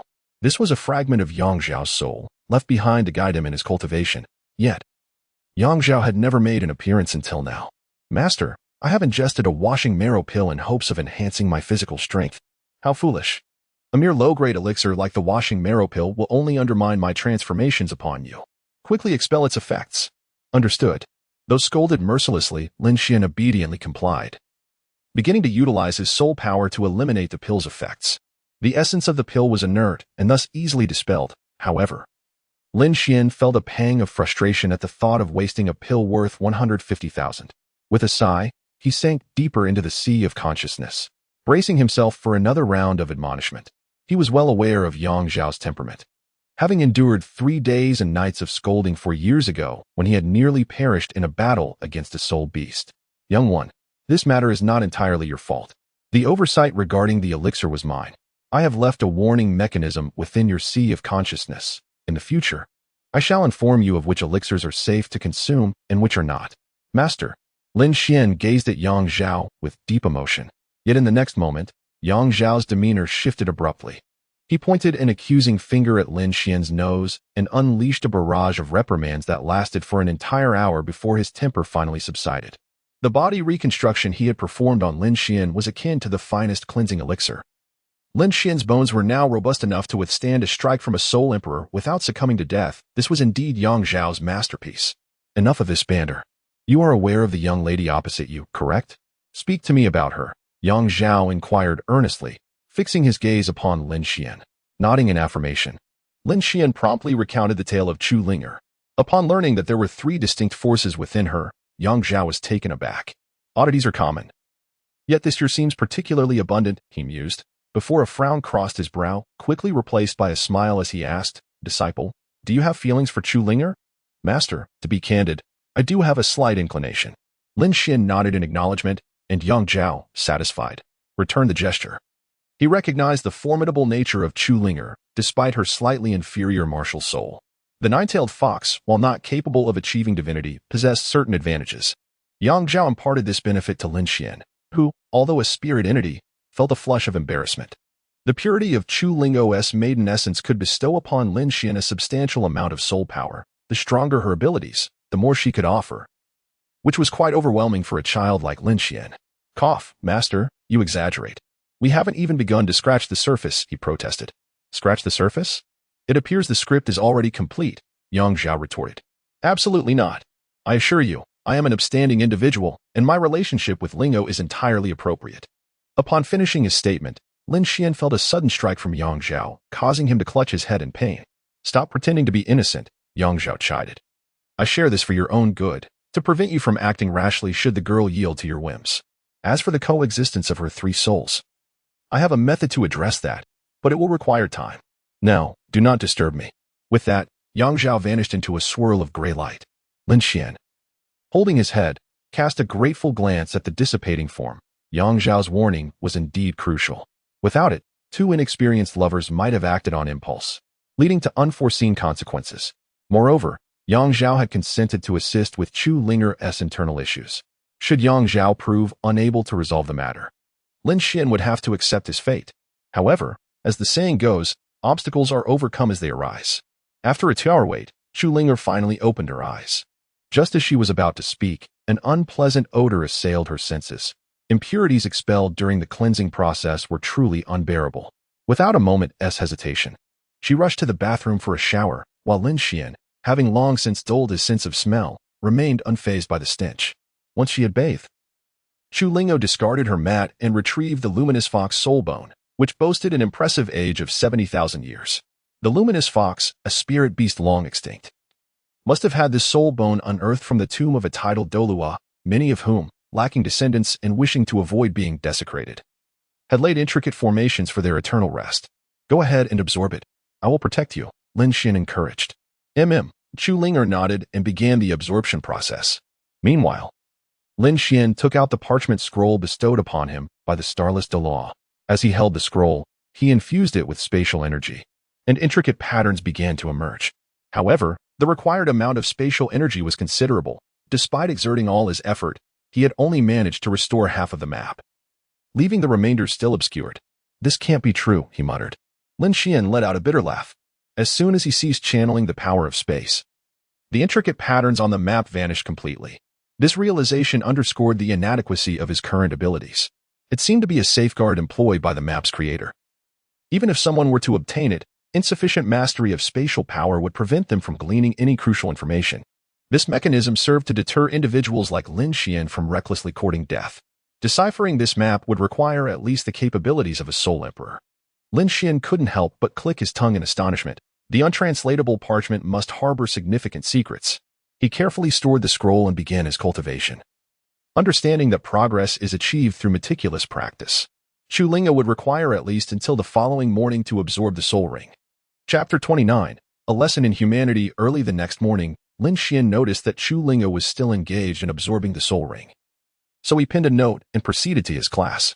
Along the way, he encountered Su Luoluo, who had assumed the role of the temporary class leader for Class 4 during Lin Xuan's absence from Shrek. Although he appeared to be a delicate, fragile individual, he managed the class exceptionally well, to the extent that Lin Xuan contemplated yielding his position. Brother Lin, you must be cautious of Class 2's leader, Xiaobei. This fellow has been keeping a close watch on your return. Is it true? Has he really harbored such resentment towards me? Lin Xuan let out a bitter smile, while Su Luoluo nodded earnestly and said, I have also discerned the background of Xiaobei during this period. He is affiliated with the Tang sect, merely a collateral branch sharing the surname Xiao. His martial soul is that of a fire dragon, and he currently possesses the strength of a 33rd level soul master. This individual is fiercely bold in one-on-one confrontations, having narrowly lost to Dai Lin from Class 1 by just a single move. Such ferocity? Lin Xuan was taken aback by Su Luoluo's intelligence. He was aware of Dai Lin's martial soul, and to think that a top-tier martial soul such as the Evil Eye White Tiger could only narrowly win in a single move was indeed a daunting adversary. Furthermore, he cautioned the class leader, hoping she would exercise more discretion, as news of her relationship with Chu Ling had spread throughout the school, leading many to believe she had a penchant for boys. Su Luoluo leaned closer to Lin Xuan and whispered, Lin Xuan, whether I like boys or girls is inconsequential. What truly matters is maintaining a tranquil heart. Regardless of one's actions, there will always be critics. If one becomes overly concerned with others' opinions, it can easily disrupt one's plans. Let them think I fancy boys. Sometimes, reality is not as it appears on the surface. The class leader speaks wisely. Let us proceed to class, Su Luoluo replied with a smile. As they entered the classroom, they garnered a few curious glances. However, just as Lin Xuan stepped inside, Wang Lin arrived. After Lin Xuan briefed him on Chu Ling's situation, Wang Lin said nothing further and commenced the lesson. The day was filled with theoretical classes, primarily focusing on Wang Lin correcting the combat techniques of most students through practical demonstrations, which naturally did not concern Lin Xuan. After the morning classes, as Lin Xuan intended to have lunch, a sudden loud crash stunned everyone in the class. A young man, with a dark expression, kicked open the classroom door. The students glared at him, barely restraining themselves from rushing forward to confront him. As the class leader, Lin Xuan could not allow such insolence. Casting a glance at the unresponsive Wang Lin, he stepped forward and addressed the newcomer. Sir, as a student of Shrek Academy, you must understand the consequences of barging into a classroom like this. Do you not? Are you Lin Xuan? Come with me to the arena for a duel. The youth coldly replied, disregarding Lin Xuan's question. Shaking his head, Lin Xuan utilized spatial power to appear behind the young man and delivered a sharp slap to his face. The sound echoing through the hallway. Students from the third class, who had emerged to investigate the noise, stood agape at the scene. Lin swallowed hard. Lin Xuan had dared to slap the notorious Xiaobei? You. Xiaobei's expression twisted in rage as he attempted to retaliate, but in the next moment, an overwhelming pressure descended upon him. Lin Xuan brushed off his clothes and returned to the fourth class, stating, "You uncouth individual, this is a school, not the outside world. One must adhere to the school rules. A slap from me is far better than you being beaten by everyone in our class. According to the regulations, we could leave you half dead. If you lack manners, let me teach you some." You. Xiaobei took a deep breath to compose himself. He realized his wrongdoing. But his friend Du Zitong was currently missing, and as a lifelong companion, he could not allow her to be in peril. Looking at Lin Xuan, he said, "It was my mistake. I apologize to the students of Class 4. With that, Xiaobei bowed deeply to the entire class, leaving Lin Xuan taken aback, as well as the others, who were equally astonished. Wang Lin gazed at Xiaobei in amazement, having assumed he was merely a reckless youth, only to discover he possessed a sense of reason. "Lin Xuan, can you accompany me to the arena now? I require an explanation," Xiaobei said, his eyes burning with a fierce determination. Lin Xuan nodded and stepped outside towards the arena area, prompting his classmates from Class 4 to follow closely. Tang Xiao, looking anxious, trailed behind, while Dai Lin and Zhu Lin exchanged glances before joining as well, all eager to witness the outcome of the confrontation between Lin Xuan and Xiaobei. Only one person dismissed the situation and headed off to eat, and that was Xue Qingtian. Upon arriving at the arena, Lin Xuan voluntarily paid the fee and took his place at the center, with Xiaobei closely following, his gaze fixed intently on Lin Xuan. The latter remained composed, fully aware that the man before him was in a frenzied state. Yet, he could empathize, considering his own close friend's transformation into a notorious evil soul master, now missing, was a reality no one could accept. Xiaobei simply needed an outlet for his pent-up emotions. "I know that whatever I say now is futile, thus, let us settle this through battle." After Lin Xuan finished speaking, 3 soul rings, 1 yellow and 2 purple, shone behind him, while Xiaobei's 3 soul rings, 2 yellow and 1 purple, also gleamed. Xiaobei's hands transformed into dragon claws, indicating his identity as a fire attribute melee soul master. Lin Xuan immediately reached a conclusion, yet in the next moment, he realized how gravely mistaken he was, as Xiaobei's first soul ring illuminated. 5 fireballs surged toward Lin Xuan. Reacting swiftly, Lin Xuan tore open a spatial rift, engulfing the fireballs entirely, but this maneuver caused him to lose the initiative. Xiaobei took a large stride forward, delivering a powerful punch, as his second soul ring activated instantaneously. A roar erupted from Xiaobei's lips, which momentarily shattered Lin Xuan's concentration. In the following instant, Lin Xuan was struck in the chest and sent flying to the edge of the arena. The members of Class 4 covered their eyes in horror, with Su Luoluo secretly regretting her failure to provide Lin Xuan with more information about Xiaobei. Naturally, Xiaobei would not let Lin Xuan off easily. He approached Lin Xuan, intent on launching another attack. However, Lin Xuan had already regained his composure. To him, the full-force strike of a soul master merely felt like a slight pressure in his chest. His third soul ring glowed, and a spear materialized in his grasp. Lin Xuan thrust the spear toward Xiaobei's chest, but Xiaobei swiftly dodged the strike. In the next moment, the spear in Lin Xuan's hand transformed into a scythe, as he slid downward to slash at Xiaobei's head. In response, Xiaobei activated his third soul ring, summoning a fiery halo that shattered Lin Xuan's scythe. Lin Xuan, seizing the opportunity, tore through the fabric of space and arrived behind Xiaobei, delivering a powerful kick. However, Xiaobei appeared to have anticipated this move. He sidestepped and grasped Lin Xuan's foot, executing a fierce throw that slammed Lin Xuan onto the ground. To Xiaobei's dismay, Lin Xuan did not lose consciousness from the impact, rising once more to face him. Chapter 30. The crushing power of Flesh Dai Lin felt a pang of discomfort in his jaw. He was bewildered by Lin Xuan's training methods. Xiaobei's combat skills were already superb, and he pondered whether he could have triumphed even once against such a frenzied version of Xiaobei. Lin Xuan, the anomaly, not only withstood a heavy punch to the chest, but also remained conscious after being thrown headfirst to the ground. Rising, Lin Xuan cracked his neck and brandished a large blade of condensed spatial energy, striking down towards Xiaobei. Xiaobei hastily distanced himself, launching his first soul skill, the flame missile, aimed at Lin Xuan. He understood that it was imperative to prevent Lin Xuan from losing his fighting capability. Thus, he must deplete Lin Xian's soul energy. Lin Xian's soul rings pulsated continuously, indicating a significant consumption of soul energy. Yet, Xiaobei was mistaken. Lin Xuan had yet to utilize his second soul ring. Relying solely on the readily available spatial energy from his first and third soul rings, which demanded little soul power. It could be said that few could hope to defeat him in a one-on-one confrontation. Even Xueqing Tian would find it challenging. However, he feared control-type soul masters. In a class competition, if faced with a genuine control-type soul master, he would still struggle in a true one-on-one battle. Lin Xuan once again approached Xiaobei. But this time, the large blade in his hand had transformed into a shield. As anticipated, Xiaobei struck the shield with a powerful punch. Lin Xian's eyes narrowed as he seized Xiaobei's right hand and executed a shoulder throw, sending Xiaobei tumbling in disarray. Xiaobei covered his head and shook it, trying to regain his composure. However, in the next moment, Lin Xuan delivered a fierce punch to Xiaobei's chest, propelling him to the edge of the arena. This series of retaliatory moves left the onlookers gasping. They had previously underestimated Lin Xian's capabilities. It was not entirely his fault. The former Lin Xuan possessed immense physical strength and the uncanny ability to appear behind his foes through spatial manipulation, yet he lacked offensive means. The skill granted by the void-devouring worm allowed him to materialize spatial energy at will, creating weapons for attack or shields for defense, truly the ideal soul skill for Lin Xuan. He silently expressed gratitude towards his mentor, Yang Zhao. Xiaobei, now on the ground, coughed repeatedly as he struggled to rise, his gaze fixed fiercely on Lin Xuan. He would not concede or surrender. He had to win. For how could he face Du Zedong otherwise?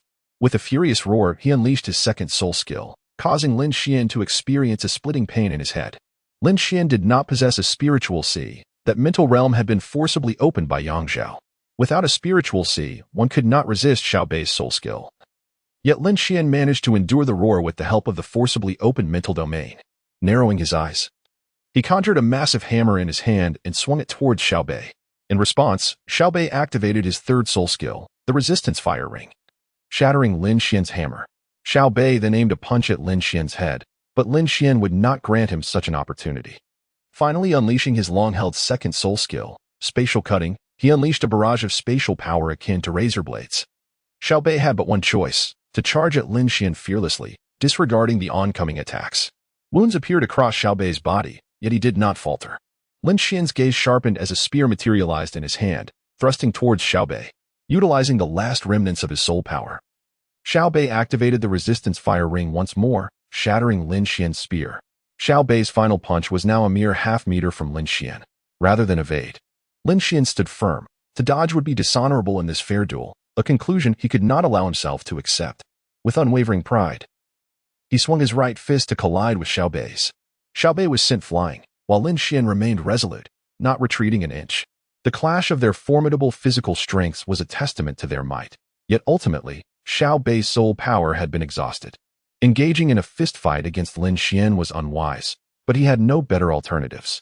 With his soul power depleted, he could no longer maintain his martial spirit. Yet even if he could, the outcome would not have changed. Truly a monstrous opponent. I hope I never have to face him, someone muttered in concern. Don't worry. I'm here, Zhu chimed in beside Dai Lin, who paused momentarily before nodding with a smile. Indeed, with Zhu present, they believed Lin Xuan would not stand a chance against the two of them. Lin Xuan was formidable, but he was but one individual. In their class, aside from Chu Linger, no one could effectively partner with Lin Xuan. The class competition was essentially 2 against 3. Xiaobei lay struggling outside the arena, his right arm severed and devoid of strength to rise, leaving him in despair at the vast disparity between them. Lin Xuan approached the edge of the arena, leaping down, and produced a vial of medicine, inquiring, "Can we have a proper conversation now?" "All right." Xiaobei sighed, accepting the medicine with a sense of resignation. Lin Xuan nodded and turned to the referee, who proclaimed the victory. The students from Class 4 eagerly flocked to Lin Xuan, while those from Class 2 left in disappointment. After a brief conversation, Lin Xuan cheerfully remarked, "All right, enough chatting here. Shouldn't we hurry to lunch? The break won't last long." Lin Xuan's words immediately prompted the group from Class 4 to disperse. Su Luoluo wished to stay but was halted by Lin Xuan, who desired a private conversation with Xiao Bei. Observing the situation, Su Luoluo departed as well. Only then did Lin Xuan turn to Xiao Bei, pulling her up and suggesting, "Let us converse on our way to the infirmary." "All right." Lin Xuan nodded as he supported Xiao Bei along the path. Xiao Bei yearned to inquire about certain matters, yet hesitated to voice his questions, particularly because he had suffered defeat. "I know what you wish to learn. Du Zitong is indeed the mastermind, but the true orchestrator is her adoptive father. Do you know who that is? Yang Kaitai the Elder?" Xiao Bei was well aware of such matters. Upon reflection, it was evident that Yang Kaitai had been missing for quite some time. During this period, he had been unable to locate him.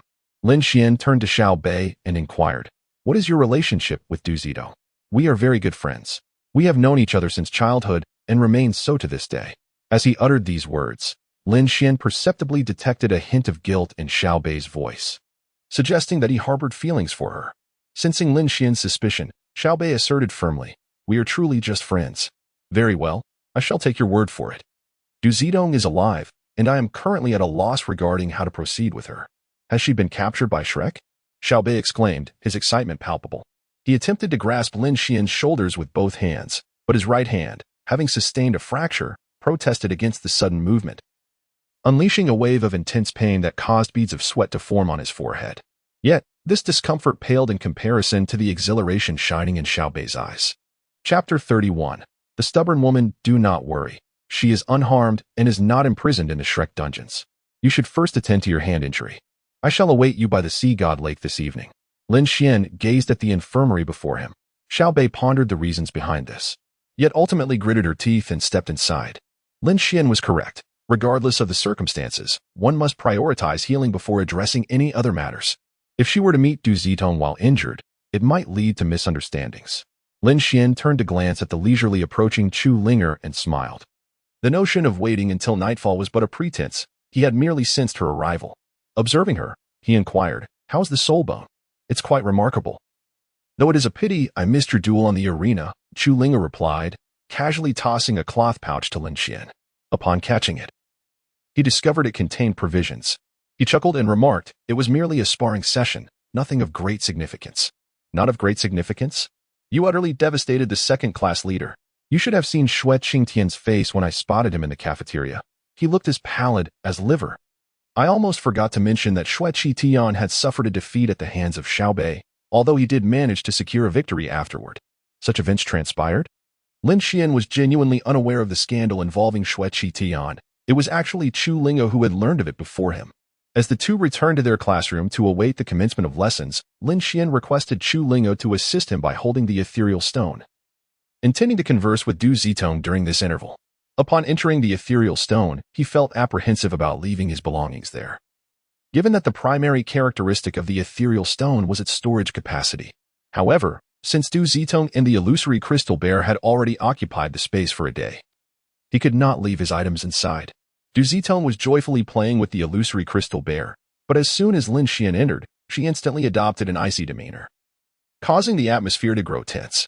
Lin Xuan was at a loss for words. He had previously disclosed the true nature of Yang Kaitai, yet it was evident that she did not believe him. With Yang Kaitai's fate uncertain, he struggled to articulate the situation clearly. "Can you accept it now?"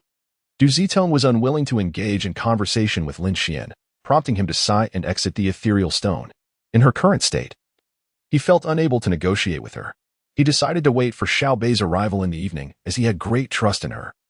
Such a person could not possibly be an evil spirit master. During this time, there had been numerous reports of disappearances, and Yang Kaitai's involvement was likely significant. Shrek Academy had systematically eliminated all suspects through extensive investigation. The afternoon classes were tedious, filled with rigid theoretical lessons, and the faculty of Class 4 left much to be desired. Yet, this year, everyone was astounded that the notorious teacher Wang Lin had not expelled a single student thus far. Each student demonstrated remarkable growth, particularly Lin Xuan, who had swiftly subdued the leaders of Classes 2 and 3. Lin from Class 1 would not indulge in such self-defeating antics, and rumors circulated about Tang Xiao and Lin Xuan.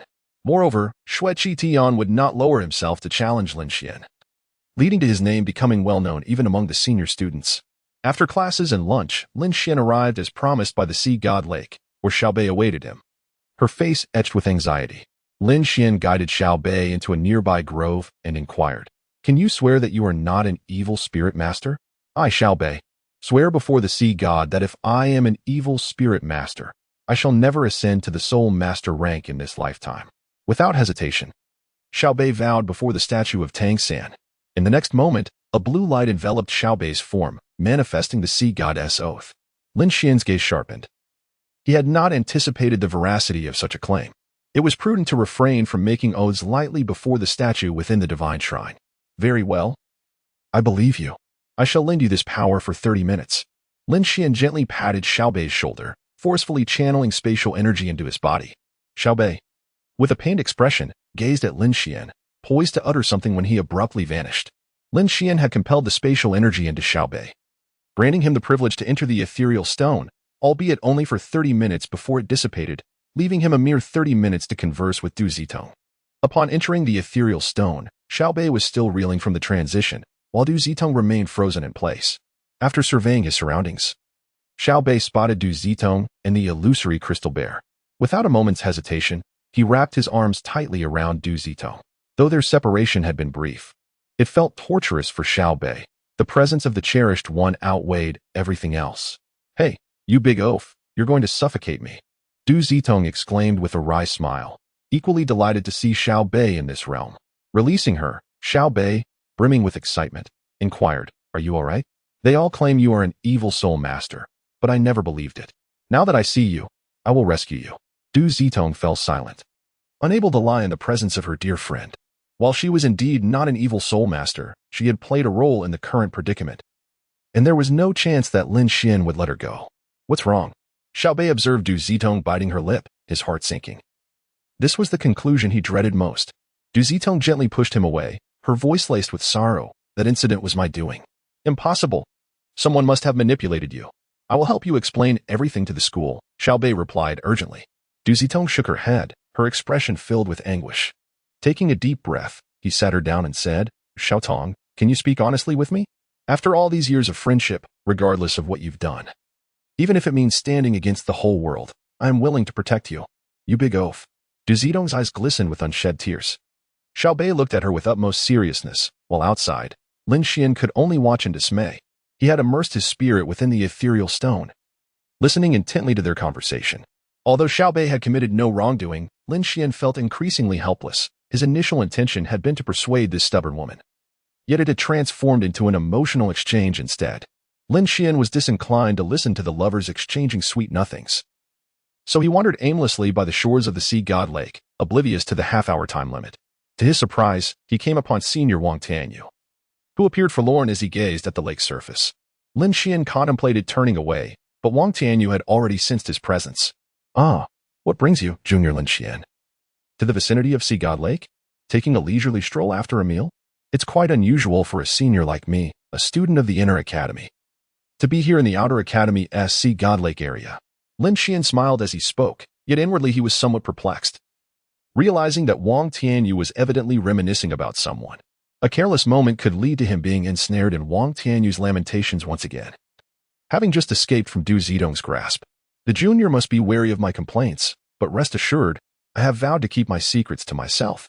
Wang Tianyu, seemingly discerning Lin Xian's helplessness, remarked, causing Lin Xian to awkwardly scratch his head. Such moments of being seen through are truly uncomfortable. Chapter 32, Bearing Responsibility Junior.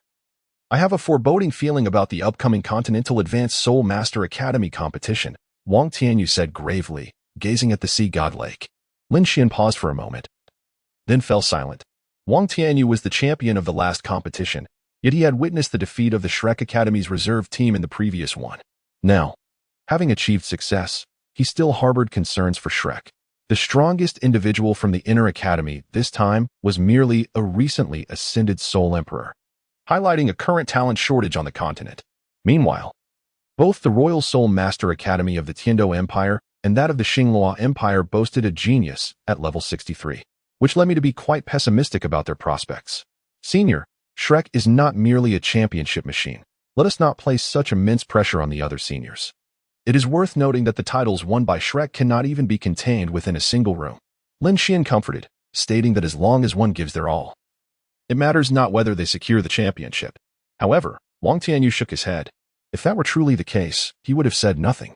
Yet, the sudden withdrawal of Haoyan sect and Qibao Liuli sect caught Shrek off guard. Now, among the top 3 sects, only Tang sect remains. While the lower 4 sects are beginning to stir restlessly, the spirit hall, lurking in the shadows, is akin to a venomous serpent. Junior, Shrek is not as prosperous as you imagine. I am the foremost of the inner court, Wang Tianyu said with a sense of resignation. Lin Xuan was genuinely taken aback. It was true that Wang Tianyu was a soul saint, but to be the foremost of the inner court as a soul saint? A hint of sadness appeared in Wang Tianyu's eyes, causing Lin Xuan to swallow the question that had almost escaped his lips. Where had the champion of the previous session disappeared to? Well done. You have performed admirably. I have also undertaken many tasks alongside Elder Kong and the others, and the senior elders are quite pleased with you.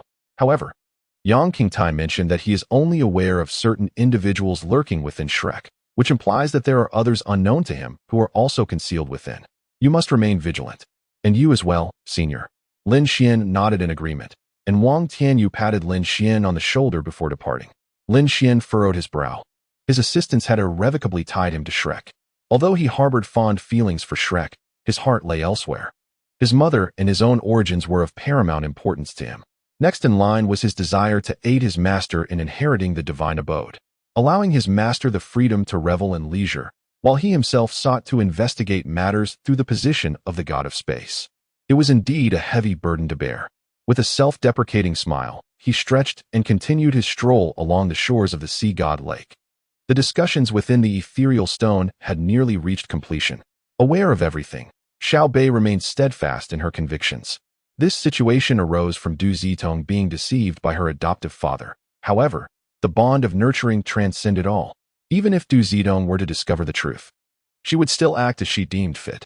This was also why Lin Xuan chose not to eliminate Du Zitong. One reason was her cooperation, and the other was that her transgressions did not warrant death. Although many of the guards had perished and the convoy owner had been left a lifelong imbecile, the absence of Du Zitong would simply give rise to another like Wang Zitong. Ultimately, it was still a matter concerning the Holy Spirit Church. Lin Xuan glanced around before slipping into the ethereal stone. Upon entering, his sudden presence startled both individuals.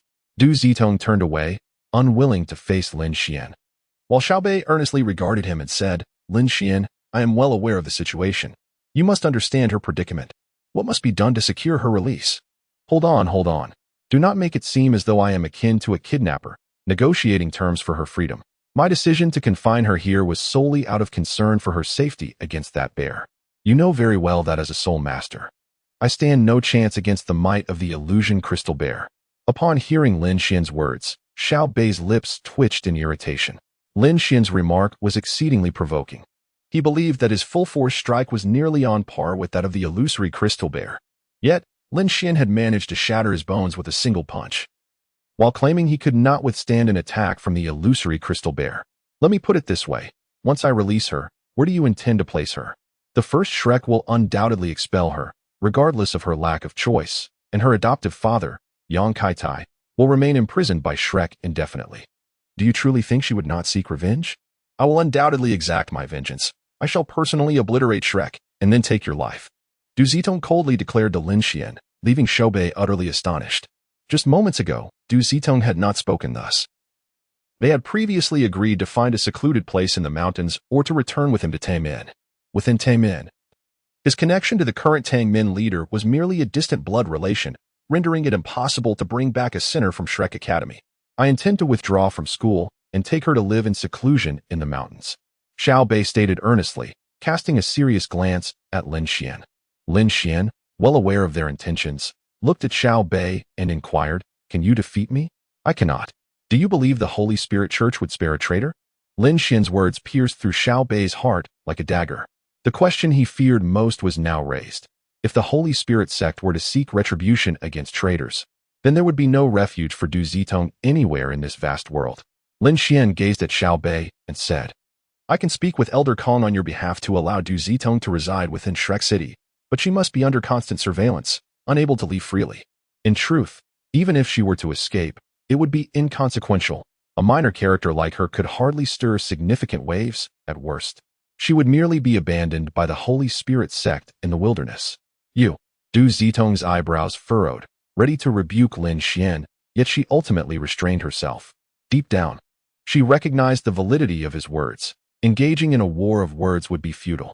Xiaobei pondered for a moment before directing her gaze toward Du Zitong. Understanding that her consent was imperative, though she hoped Du Zitong would acquiesce. I must possess the right to personal privacy, and my companions must accompany me, Du Zitong declared. Fixing her gaze on Lin Xuan shook his head, unable to accept such a condition. Despite the fact that the ancient soul beast, even if it were a harmless illusion crystal bear, could not be present within Shrek City, then I shall not go out. After all, you need the ethereal stone to store items. Do as you wish, Lin Xuan replied. I assure you, my interest in the ethereal stone is purely incidental. I will not concern myself with your affairs. You must understand that as soon as I leave, I will promptly return the ethereal stone to the academy in exchange for a storage bag. At that point, you shall be left to your own devices. Lin Xuan rolled his eyes, showing no concern for the girl's remarks. He was merely intrigued by the artistry of the ethereal stone. He could easily return it to the academy and retrieve it whenever he wished to study it further. Enough. It's high time we cease this banter, Xiaobei interjected, halting Du Zitong's retorts. With a huff, Du Zitong fell silent. She became quite irritable in Lin Xuan's presence for reasons unbeknownst to her. As if the two were inherently mismatched, Xiaobei turned to Lin Xuan and said, I have agreed on her behalf. But I sincerely hope you will treat Dabai kindly, for it is, after all, Xiao Tong's most cherished companion. Chapter 33, Class Competition if there is truly no alternative. I shall confine this hulking beast within the ethereal stone, though I believe it far more likely that I will release it, as it is, after all, a soul beast and cannot be kept by your side indefinitely. I hope, dear Lin, that you will return it to the frozen forest. I will be cautious. Just do not stir up trouble. After Lin Xuan concluded his words to Xiaobei, he cast a helpless glance at Du Zitong. Lin Xuan led Xiaobei out of the ethereal stone, and upon their departure, he promptly grasped Xiaobei's right hand. Speaking coldly, I remain uncertain of your true identity and the history you share with him.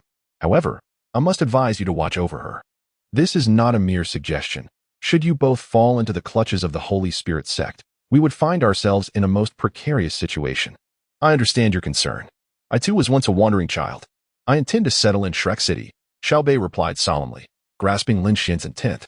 After parting ways with Xiaobei, Lin Xuan proceeded to Haishan Pavilion to report the situation to Elder Kong. Elder Kong nodded in acquiescence to Lin Xuan's request, but insisted that Lin Xuan personally venture to the frozen forest to release the illusion crystal bear, reasoning that such trivial matters need not burden the school as personnel. Receiving Elder Kong's response, Lin Xuan wore a bitter expression. He had initially planned to return to the Star Dou Empire during the holiday in 4 months, but it seemed he would have to alter his course. Upon returning to the dormitory, he found no sign of Chu Linger and commenced his training. Days passed, yet no one felt a sense of ease. Ultimately, 10 individuals from Class 4 were expelled, not due to a lack of effort, even with Wang Lin's one-on-one standard guidance. They had failed to progress beyond level 25 in 6 months, rendering them mediocre by Shrek standards. During this period, Class 4 evidently began to gain momentum. Lin Xuan, along with Chu Linger and Su Luoluo, frequently engaged in sparring with the students of Classes 2 and 3. Achieving an undefeated record against Class 3 and a satisfactory win-loss ratio against Class 2. All right, everyone prepare yourselves after class. If I find out that anyone was eliminated in the first round of the upcoming class assessment, I will subject you to some special training next semester. Wang Lin's calm voice sent a shiver through all present. He gestured for silence with a clap and continued, Lin Xuan's group, please come to my office afterward. The rest may return. With that, Wang Lin exited the classroom, and the others gathered into their respective groups, chattering animatedly. Lin Xuan led Chu Linger and Su Luoluo to Wang Lin's office. Seated behind his desk, wearing glasses, Wang Lin smiled at the trio and asked, what is your objective this time? To be champions.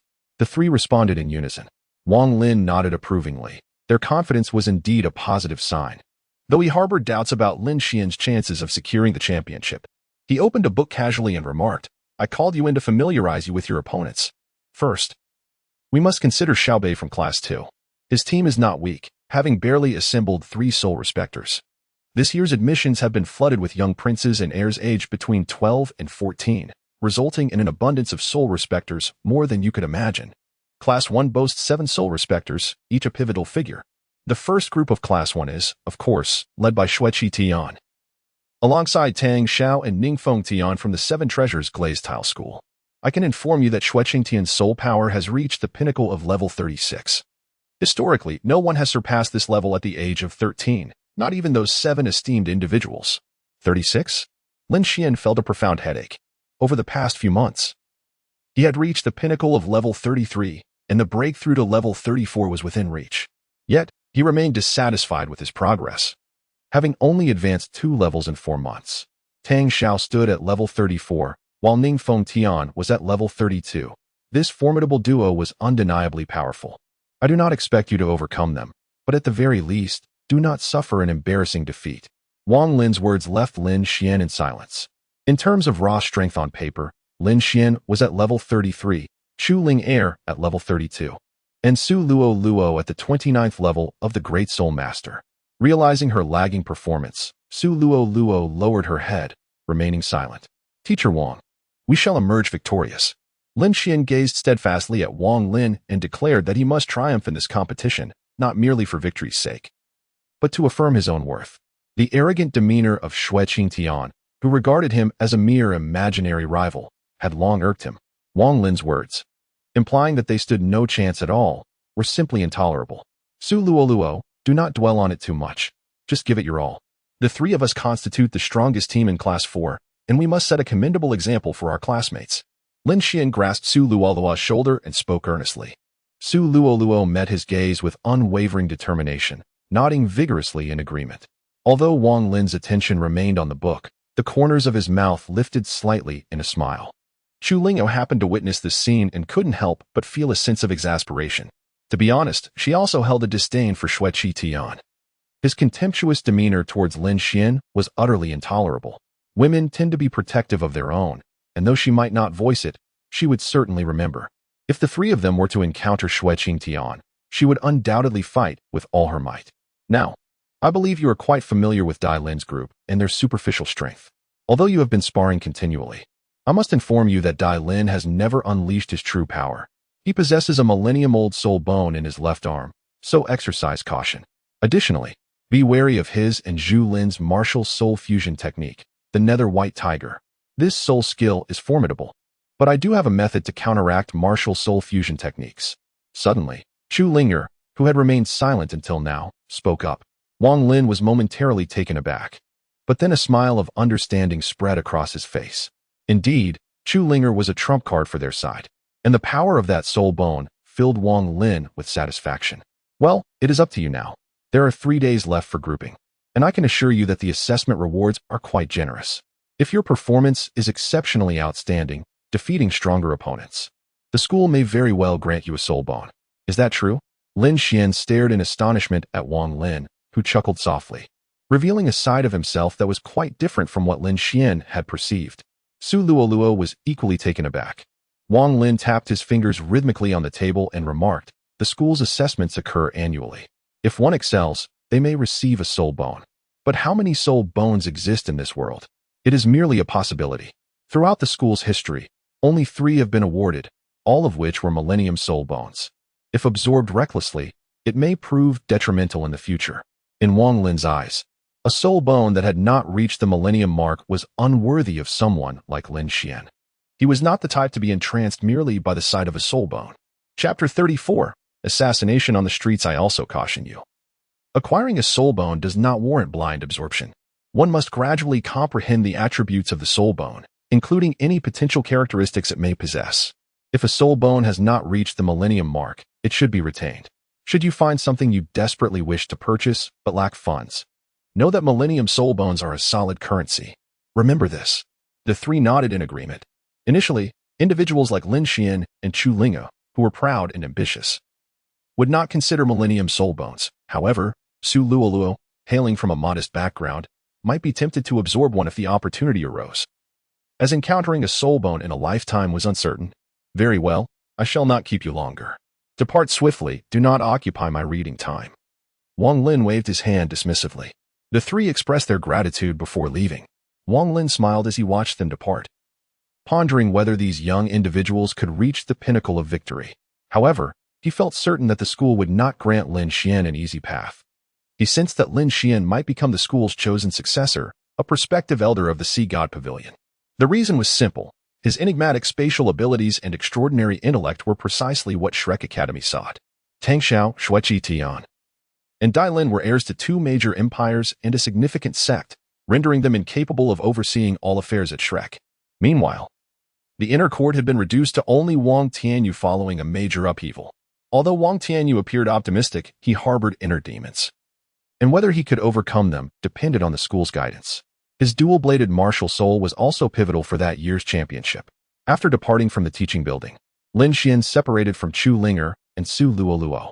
He exited the academy and wandered through Shrek City, intending to find Du Zitong.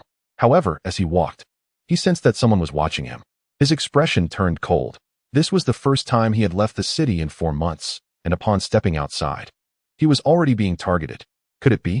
To confirm his suspicions, Lin Xuan deliberately took a detour into an uninhabited alley, tearing open a spatial rift to conceal himself. Within a minute, 4 masked individuals entered the alley, initially believing Lin Xuan to be trapped. They were utterly stunned. "Brother, this kid actually spotted us? We must flee. Remaining here will surely lead to capture by the Shrek City guards." The leader shivered and immediately turned to leave. However, as he did so, a figure shrouded in a black cloak extended a skeletal hand.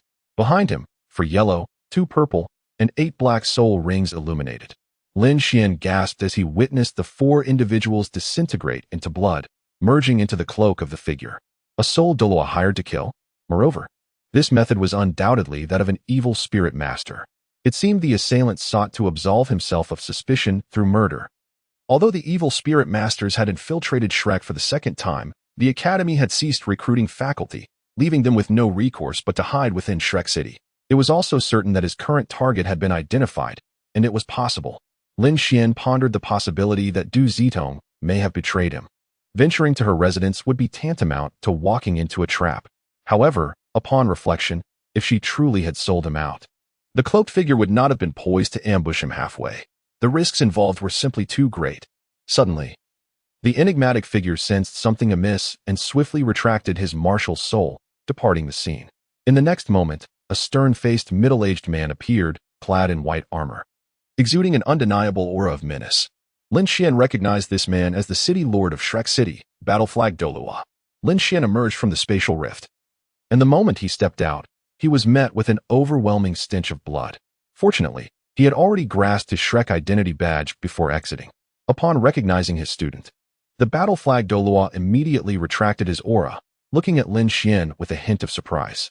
Although he had merely released a fraction of his pressure, it was nonetheless beyond the capability of a mere soul master to withstand. "What is your name?" "City Lord, I am Lin Xuan." "You are Lin Xuan?" The Battle Flag Douluo exclaimed, taken aback, dropping his facade of aloofness. The stark contrast drew a wry smile from Lin Xuan. The Battle Flag Douluo scanned the surroundings warily, aware of certain truths unknown to outsiders. For instance, both Du Zitong and Lin Xuan had been placed on the Saint Spirit Cult's assassination list. Not only had the Saint Spirit Cult infiltrated Shrek City, but Shrek had also sent operatives into the ranks of the Saint Spirit Cult. Little one, Shrek City is not as safe as it once was. The Saint Spirit Cult has targeted Shrek as its primary strike zone.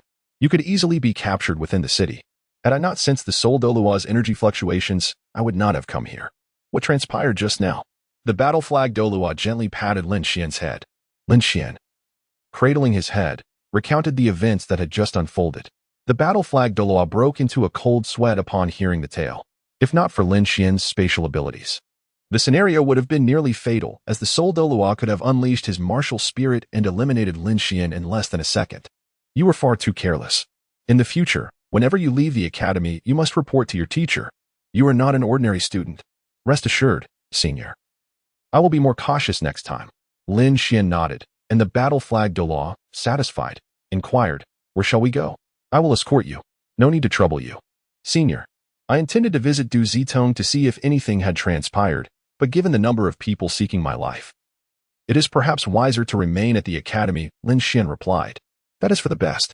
Let me take you back to the school. And please, refrain from calling me senior. I am not that old.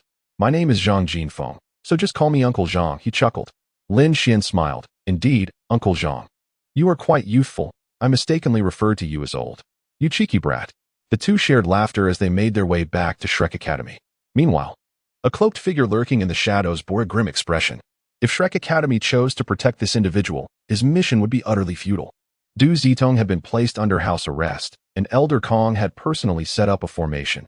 Anyone above the Soul Sage level approaching his residence would be marked. Their Holy Spirit Church had already lost a Soul Sage assassin. After escorting Lin Xuan inside, Zhang Jinfeng's demeanor darkened considerably. He was nearing retirement and anticipated securing a position among the elders, yet such turmoil had arisen during his tenure, which infuriated him.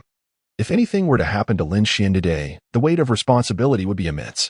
After some contemplation, Zhang Jifeng entered Shrek Academy to confer with the Sea God Pavilion on strategies to draw out the Soul Douluo from the city. Meanwhile, Lin Xuan returned to his dormitory, where he noticed Chu Lingo frequently lingering outside, her activities a mystery. Chapter 35, The Death Group. Of course, Chu Lingo was not in the dormitory. The Wuxing Douluo had sensed the delicate shift in the situation and learned that Lin Xuan had been placed on a wanted list. For the sake of his beloved disciple's future, he was compelled to protect Lin Xuan and personally guide Chu Linger. Thus, although she often ventured out, her sparring with Lin Xuan was no longer so passive. For 3 consecutive days, Lin Xuan resided alone in the dormitory. However, on the morning of the 3rd day, while he was engrossed in his training, a rapid knocking at the door interrupted him. Frowning, Lin Xuan thought it was customary to knock lightly. Why the urgency? Upon opening the door, he was met with the anxious face of Su Luoluo. What's wrong? You seem in quite a hurry, Lin Xuan said with a smile. Brother Lin, you must see this grouping. Su Luoluo gasped, handing Lin Xuan a crumpled piece of paper. Upon examining the groups, Lin Xuan noted the names of Dai Lin's and Xiao Bei's teams, along with the leader of Class 3, Li Qi. His brow furrowed momentarily before easing. This was undoubtedly the Academy's doing. With numerous groups in the first year, it was typical for Soul Master groups to be separated during the selection phase, only to clash in the quarterfinals. Yet now, only one group from A could advance, and all 4 consisted of Soul Masters. A death group, is it? Come in. He invited. Brother Lin, are you not worried? Su Luoluo asked anxiously after entering and closing the door. Lin Xuan chuckled softly. What was our goal that day? The championship? Su Luoluo replied, lacking conviction. Lin Xuan smiled knowingly. Can we avoid facing Xiao Bei and Dai Lin if our aim is the championship? I believe there's a possibility that Dai Lin and Xueqi Tian might end up in the same group. Su Luoluo, the outcome has long been predetermined. Our only objective is the championship, is it not? Yes, she nodded. Lin Xuan rose and gazed out the window. And Su Luoluo sensed a surge of grandeur emanating from him. Peering into the distance, Lin Xuan spoke with profound intensity. To become a legend, one must possess a fierce competitive spirit, coupled with unwavering confidence. You are a genius at Shrek. In any other academy, you would be a standout. However, at Shrek, you are but an ordinary individual. You must engage in relentless battles, proving to those elders that you are no less capable than anyone else. Never give up. Pour forth all your effort. Even in defeat, you shall never walk alone. We are a team. We rise and fall together. Brother Lin. Su Luoluo was moved by Lin Xuan's words. Indeed, he had once approached Shrek with fervor. Yet, the brilliance of Lin Xuan and other talents had overshadowed him, relegating him to the role of a supporting character. Recently, he had lost confidence. Just as Lin Xuan had articulated, if the goal was the championship, they must be prepared for anything. Even amidst formidable foes, they must carve their path through adversity. I understand now, Brother Lin. I will give it my all. That's more like it. Rest assured while following me. Although your soul skills may not have improved significantly, we have practiced our combination technique, remember? Of course, the thought of their combined technique rekindled Su Luoluo's confidence. While his 2 current soul skills were not particularly powerful, their synergy could pose significant challenges even to soul masters. All right, the competition is the day after tomorrow. Once Chu Linger returns, we will practice our coordination together. I'm back. As soon as Lin Xuan's words fell, Chu Linger, adorned in a flowing blue robe, appeared at the doorway. Lin Xuan was taken aback to discover that Chu Lingo's disguise had remarkably approached that of a young woman, exuding an aura of radiant purity that rendered her seemingly untouchable. Chu Ling, I have just concluded a discussion regarding the group assignments with Lin Xuan, she remarked. Upon receiving the list of group assignments, Chu Lingo merely furrowed her brow without uttering a word. Observing Chu Lingo's demeanor, Su Luoluo felt a twinge of regret. Realizing that both Lin Xuan and Chu Lingo's indifference towards the groupings was evident. If we are to practice, we can commence at any time. My intensive training has concluded. Very well, let us retreat to the woods beside the Sea God Lake to strategize our tactics. I have no objections. Then let us set forth. After Lin Xuan finished speaking, he led the three individuals to the grove beside the sea god lake, a sacred place for clandestine meetings. Typically, it would be bustling with people. However, with the commencement of the annual assessment, the stakes were high. The outcome would determine their success over the past 6 months. Failing to advance to the second year would mean an additional 6 months in the first year, a fate that very few encountered. Class 4 had 2 repeaters, both of whom had been expelled by Wang Lin, and other classes also had their share of failures. All right, you two. Come at me and demonstrate how you intend to restrain a sensitive attack-type spirit master, said Lin Xuan. No, you two should face me instead, Chu Lingo calmly interjected. Shaking her head, Lin Xuan was momentarily taken aback but then smiled. Then let it be just the two of us, Su Luoluo. Very well. Su Luoluo replied as she stepped beside Lin Xuan, releasing her spirit rings. Lin Xuan followed suit, manifesting 1 yellow and 2 purple rings, while Chu Lingo unleashed her martial spirit, revealing 3 fluffy tails behind her. However, a faint yellow light emanated from her left arm, and Lin Xuan couldn't help but wonder if he was mistaken. It was the position of the light fox spirit bone, causing his gaze to sharpen. Lin Xuan was aware of the skill associated with Chu Lingo's spirit bone, the sacred light. To him, it was merely a blinding radiance with a slight burning effect, ineffective against anyone who was not an evil spirit master. He felt a tinge of regret, acknowledging that this ability held little value unless confronted by an evil spirit master. Lin Xuan refrained from making a move and instead employed spatial slicing upon himself, subsequently closing his eyes.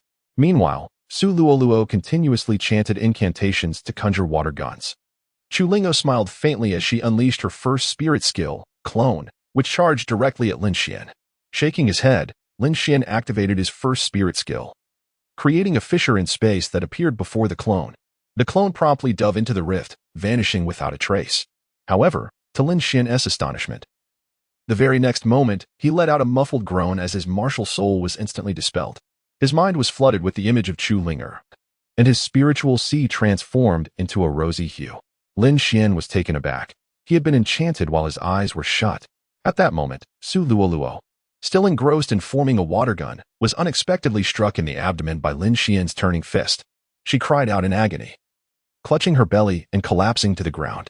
Lin Xuan's physical strength was formidable. A single punch was enough to incapacitate Su Luoluo. Just as he was about to strike her again, Lin Xuan regained his senses. He had been under the enchantment for merely half a second. Quickly assessing Su Luoluo's injuries, he utilized his soul power to alleviate her pain. Chu Lingo, having dispelled her martial soul, approached Lin Xuan, showcasing the fruits of her labor over the past 3 days. Are you not going to explain? Lin Xuan inquired expectantly at Chu Lingo after Su Luoluo had resumed normal breathing. This was indeed splendid news. Being enchanted with closed eyes was an unprecedented feat. The enchantment relied on concentrating soul power within the eyes, using it alongside mental energy to disrupt the spiritual sea of the target. It was referred to as enchantment rather than mental shock because the afflicted person's spiritual sea would turn pink, rendering them in a daze and easily manipulated. It's quite simple. My soul bone has evolved, Chu Lingo proclaimed proudly, seated beside Lin Xuan. Lin Xuan was momentarily taken aback before furrowing his brow. According to legends, only divine soul bones could undergo evolution. A prime example was the 8 spider lances. Senior Tang San's external soul bone evolved after absorbing the essence of a similar soul beast. However, that was an external soul bone. The notion of a mere soul bone evolving? Don't overthink it.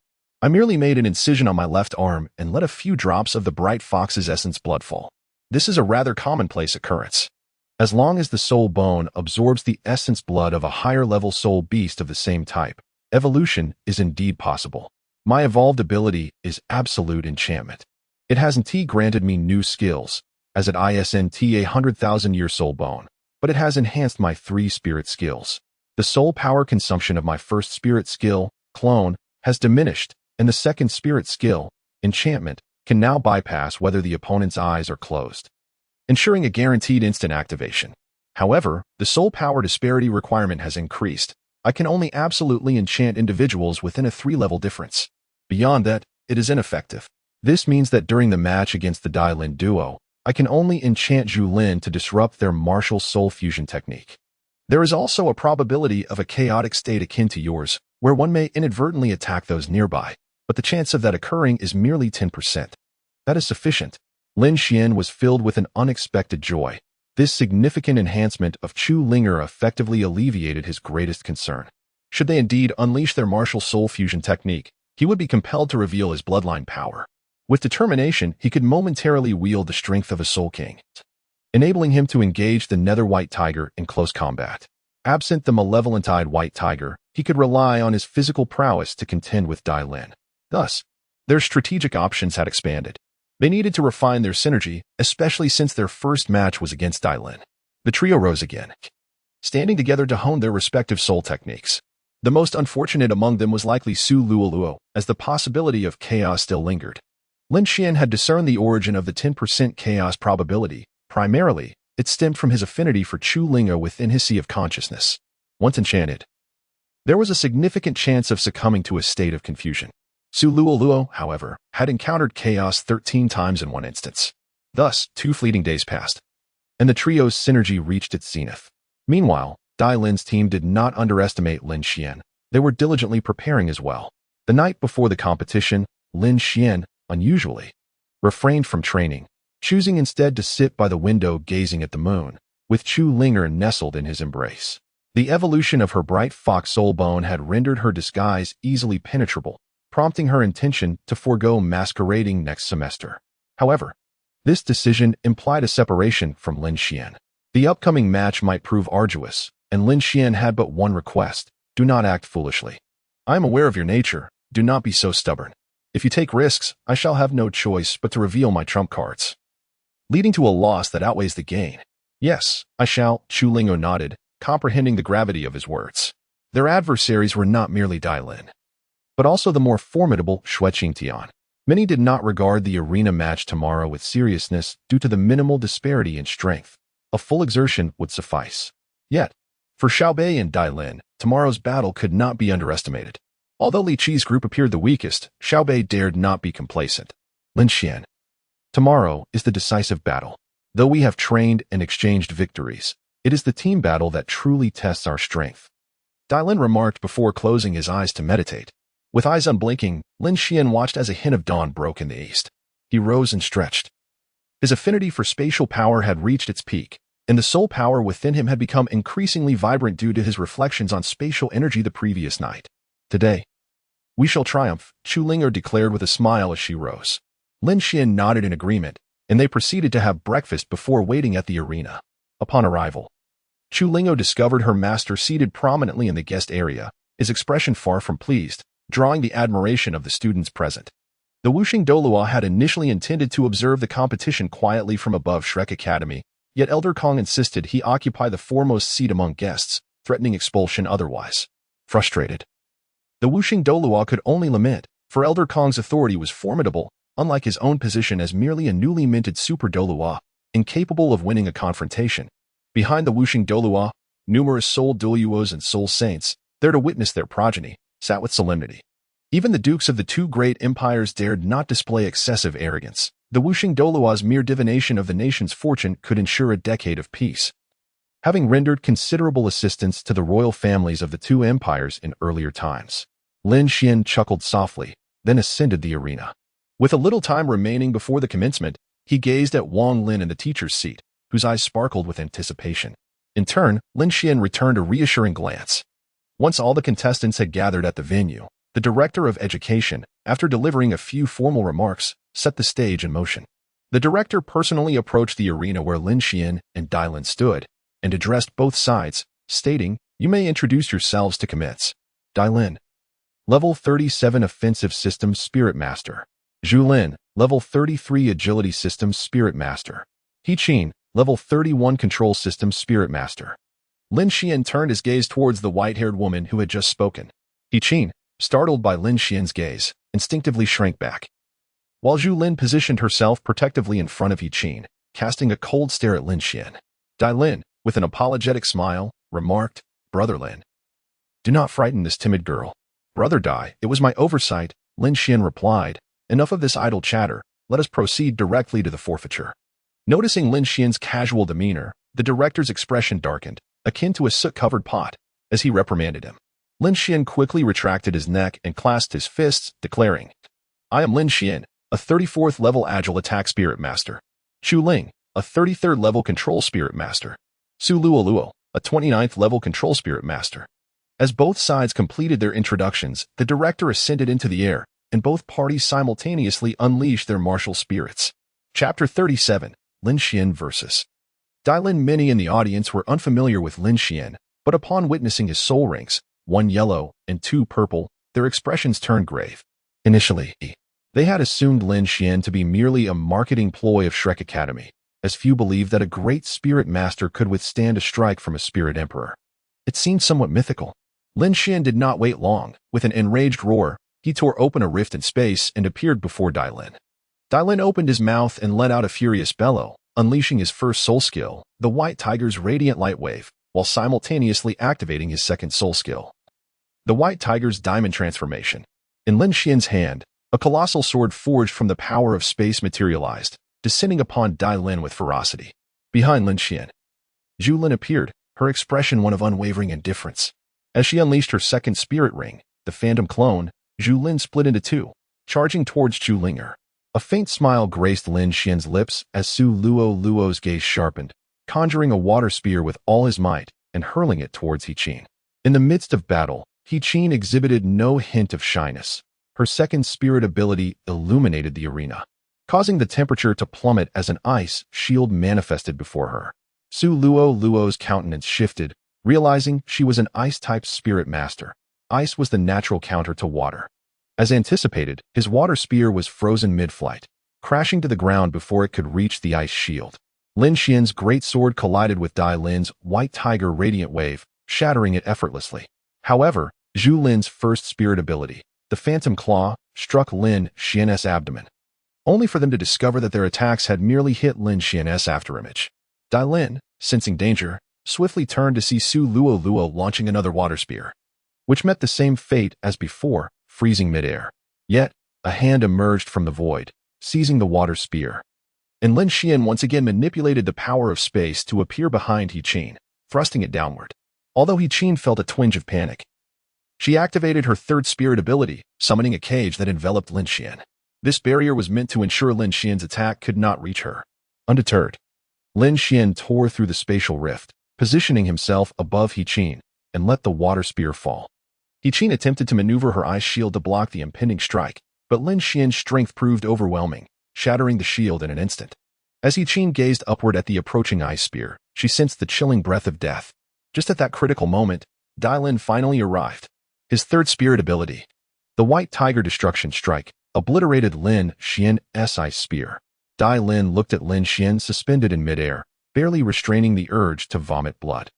Unable to fly until reaching the Soul Sage rank, he was perplexed by how Lin Xuan could remain aloft, half his body hidden within the spatial rift.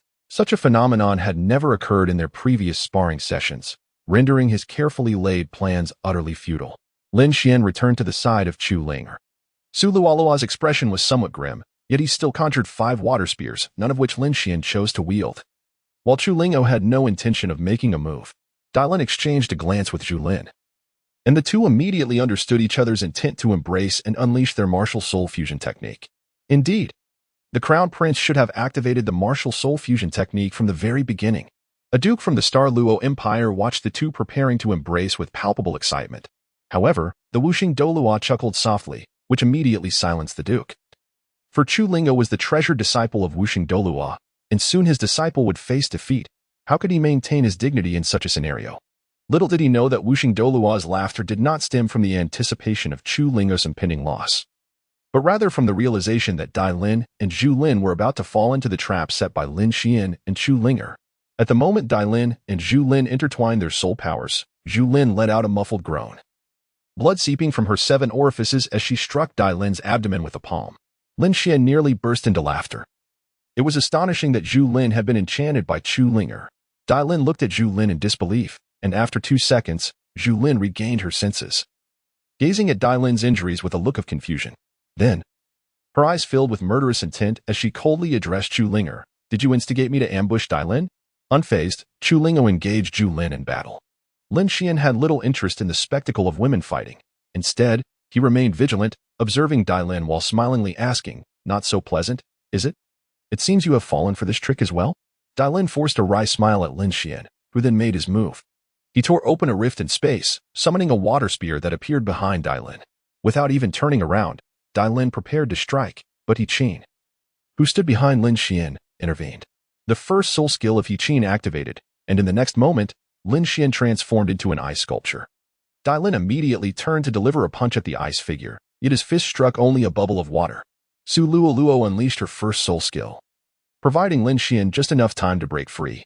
Lin Xuan swiftly withdrew from battle and arrived behind He Qin. He Qin posed a significant threat that could not be overlooked. Douluo, having exhausted her soul power, let out a furious roar and hurled a water spear towards the path that Dai Lin would take to support He Qin. Dai Lin, with a fierce gaze, immediately turned and charged towards Douluo, causing her breath to catch in her throat, her expression filled with terror.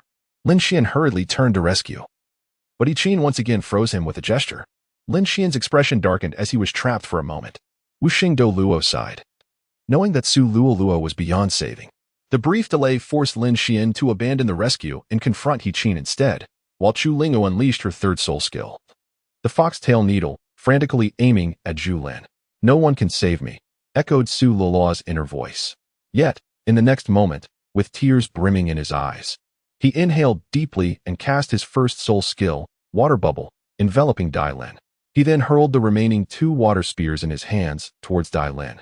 The water spears were caught bare-handed by Dai Lin, who launched a fierce white tiger-light wave towards Douluo. Douluo exerted all his strength to evade the assault, but found himself cornered at the edge of the arena. Meanwhile, Lin Xuan unleashed a barrage of lethal moves, summoning a great sword, a massive blade, and a colossal hammer as if they cost nothing, bombarding He Qin's barrier relentlessly. Absolute charm. Suddenly, as Douluo battled Zhu Lin, she cast her second soul skill, Charm, towards He Qin. Although she successfully enchanted He Qin, Zhu Lin seized the opportunity and clawed at Douluo's right chest. After the attack, Zhu Lin stared in disbelief at Douluo, who, despite the injury, displayed no change in expression. Fortunately, the blood from the wound concealed her femininity. However, Zhu Lin was undoubtedly aware, shocked to discover that Douluo was disguised as a boy at school. Seizing the moment of Zhu Lin's distraction, Douluo resumed her fierce combat. On the other side, Lin Xuan had dealt with He Qin. Just as Douluo thought he could breathe a sigh of relief, a blue light flashed, and his left chest was pierced by his own water spear. Dai Lin gazed at him coldly, his expression akin to that of a wounded beast. Chapter 38. The assassin dancing on the edge of a blade puffed. Douluo coughed up blood, collapsing to the ground, his vision blurring. Lin Xuan tore through the fabric of space to reach Douluo, assessing his injuries, while Dai Lin hurled another water spear towards Lin Xuan. However, it was swallowed by the spatial rift before reaching him. The next moment, a sound of breaking air emerged from behind Dai Lin, who swiftly turned and shattered the water spear that had approached from behind with a punch. "It's all right now. You can rest. I will handle the next part." Lin Xuan spoke softly, acknowledging that Douluo's ability to overcome her inner fears and resist Dai Lin was commendable. Had it not been for his intervention, he would have been unable to swiftly deal with He Qin. Ultimately, it was only through Douluo's sacrifice that the matter was resolved. Douluo smiled faintly before losing consciousness as the water from her wound transformed into pure soul power, returning to her body. Lin Xuan entrusted Douluo to the medical personnel below, then cast a cold gaze towards Dai Lin. This was his mistake. During this period, he had engaged with Dai Lin on numerous occasions, believing him to be a worthy companion, only to discover that this companion's methods were exceedingly ruthless. Had he not severely injured Douluo, he would never have resorted to such brutal tactics against a girl. "Lin, it seems our battle is now inevitable. It truly saddens me that we must resort to such violence over a mere opportunity," Dai Lin lamented with a sigh. Lin Xuan shook his head, a dagger forged from spatial power materializing in his hand. He crouched, his eyes icy as he fixed his gaze upon Dai Lin. Dai Lin felt a chill as he beheld Lin Xuan, who appeared to him as the archetype of a master assassin. Yet, in the next instant, blood gushed from his left arm, and he stared in horror at the wound. Lin Xuan had concealed himself within a rift in space, only his right arm extending out to inflict the injury. Dai Lin roared in anger, launching a punch that met only air. An afterimage. A mere afterimage. A chill enveloped Dai Lin's heart. Lin Xuan's speed was astonishing. This was the very scenario a close combat Soul Master dreaded. Although Zhu Lin could create afterimages during their sparring, it required significant distance between them. It was impossible for an afterimage to suddenly appear behind him to launch an attack. That cursed spatial power. This boy's mastery over spatial energy was terrifying. If he had not been subdued by Shrek, the Duke of the Star Luo Empire recalled the moment Lin Xuan had been controlled by the Spirit Hall, an assassin so silent that he left no trace. At that time, the prominent figures of the continent would certainly find themselves in a state of trepidation. Lin Xuan persistently launched surprise attacks on Dai Lin, driving him to the brink of madness. The wounds inflicted were superficial, with some even not bleeding at all. This was due to Lin Xuan's cautious approach. He would strike swiftly and then vanish immediately. His intent was to create psychological pressure, knowing that Dai Lin could react promptly to his assaults.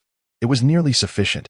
Lin Xuan murmured while hiding within the rift of space, convinced that Dai Lin's psychological defenses were nearing collapse. However, what troubled him most was Dai Lin's left arm bone, a relic of a millennia-old soul. He dared not wager whether Dai Lin's soul bone served a purpose akin to that of Chu Ling. Just as Zhu Lin currently refrained from forcibly consuming Chu Linger, both wary of the power held within Chu Lingo's left arm bone, Lin Xuan struck once more, but was met with a powerful punch to the chest, causing him to be propelled backward through the air. A wave of discomfort surged in his chest as he glanced at Dai Lin, who surprisingly had cancelled the White Tiger Diamond transformation, his eyes now closed. Wuxing Douluo gazed at Dai Lin in astonishment. The situation, which had seemed to favor Lin Xuan, had taken a dramatic turn. This state exhibited by Dai Lin was typically mastered only by high-ranking soul masters. Upon reaching such a level, soul skills became supplementary, while the essence of combat lay in instinct. Why is it that a tidal Douluo can evade deadly ambushes with superhuman reflexes? It is because their instincts sense impending danger. What the eyes perceive is not always the truth. Lin Xuan's attempt to ambush Dai Lin was not as elusive as it appeared. Lin Xuan rose to his feet, inhaling deeply as he discarded the dagger in his hand. The dagger transformed into spatial energy, dissipating into the surrounding air. With his left hand poised as a palm and his right hand clenched into a fist, he assumed his stance. Uncertain of Dai Lin's current condition, he realized that if this continued, a successful ambush would be improbable. Thus, he decided to directly enter the final phase. Lin Xuan's gaze hardened as he forcefully stepped forward, arriving directly in front of Dai Lin, unleashing a powerful punch. Dai Lin's eyes widened, and as black energy surged from his left arm, he unexpectedly struck behind him. However, he was taken aback to discover that Lin Xuan had not utilized spatial power to sneak up behind him. Instead, Lin Xuan landed a solid blow to Dai Lin's ribcage, causing him to spit out blood and fly backward. Yet, in the next moment, he quickly regained his footing. The pain in his ribs filled him with humiliation. Lin Xuan had not resorted to his usual ambush tactics but had confronted him head-on, rendering him a fool. Without hesitation, Lin Xuan charged at Dai Lin once more. Dai Lin retaliated with another punch, and Lin Xuan immediately sensed the formidable aura of Dai Lin's soul bone, as if a ferocious black tiger were baring its fangs at him. In the next instant, Lin Xuan felt the gravity around him suddenly intensify, hindering his movements and slowing his actions, while the surrounding space became distorted by the skills of Dai Lin's soul bone. "This is my trump card against you," Dai Lin bellowed as he activated the White Tiger Destruction Strike. Lin Xuan took the full brunt of the attack, hurtling through the air like a ragged sack, landing motionless at the edge of the arena, bloodied and dazed. Meanwhile, Chu Lingo had also defeated Zhu Lin, but upon witnessing Lin Xuan's injuries, she became frantic. She unleashed her second soul skill, attempting to enchant Dai Lin. However, Dai Lin's soul power far exceeded the threshold of her charm, and he was only slightly affected. While Chu Linger let out a muffled groan and fainted. The director of instruction observed Lin Xuan closely. If Lin Xuan lost consciousness, he would declare Dai Lin the victor. Xue Qingtian smirked at Lin Xuan, reveling in the fact that he could not even withstand Dai Lin's onslaught, while Tang Xiao looked on with anxious concern for Lin Xuan, further aggravating Xue Qingtian's mood. Just when everyone believed Lin Xuan was on the verge of defeat, he suddenly sprang to his feet, healing rapidly as his wounds formed scabs. His eyes gleamed with determination. He would not fall here. Once again, he dashed toward Dai Lin, delivering another punch. As Dai Lin grasped Lin Xuan's fist, intending to counterattack, Lin Xuan unexpectedly leveraged Dai Lin's arm, propelling himself into the air and executing a downward kick with his left foot. Dai Lin, caught off guard, found himself kissing the ground intimately. Chapter 39, The Ruthless Victor. You. Dai Lin struggled to rise, his face contorted with rage. He was no modest gentleman. Pride coursed through his veins. His alliance with Lin Xuan was meant for the future of the Star Luo Empire. Yet he had not anticipated being so humiliated by Lin Xuan. In a fit of anger, he swung a punch at Lin Xuan, who seized Dai Lin's arm and began to strike him back and forth like a rag doll, leaving Dai Lin dazed. The spectators were left in shock at Lin Xuan's brutal tactics. The crown prince of the Star Dou Empire was being treated like refuse. Just as Dai Lin attempted to rise, a sharp pain surged through his head, causing him to scream and collapse once more. Chu Linger's absolute charm, though not fully activated, had evidently burdened Dai Lin's consciousness, making Lin Xuan's kick to his forehead a calculated maneuver. Realizing this, Dai Lin summoned his indomitable spirit, rising once again to throw a punch at Lin Xuan. However, Lin Xuan would not permit Dai Lin to choose mutual destruction. He tore through the fabric of space, appearing behind Dai Lin, and with a powerful kick, sent him tumbling off the stage. The force of the kick pained Lin Xuan as well, and he stood on one leg, shaking his injured right leg. The arena fell silent, all witnesses astonished by Lin Xuan's ferocity. Dai Lin was a prince, yet he had been kicked around like trash, ultimately sent sprawling. Once Lin Xuan's right foot regained some functionality, he limped toward Dai Lin, who looked utterly defeated, as if his waist might snap. "Brother Dai, it truly saddens me that we must part ways as adversaries in this manner," Lin Xuan lamented, while Dai Lin, infuriated, nearly fainted from the overwhelming anger. Zhu Lin, with a troubled expression, assisted Dai Lin away. The director of education, descending from above, looked at Lin Xuan with satisfaction and proclaimed, "In this contest, Lin Xuan's group emerges victorious." He chuckled, "Ah, Duke Honglin, it seems my disciple has triumphed."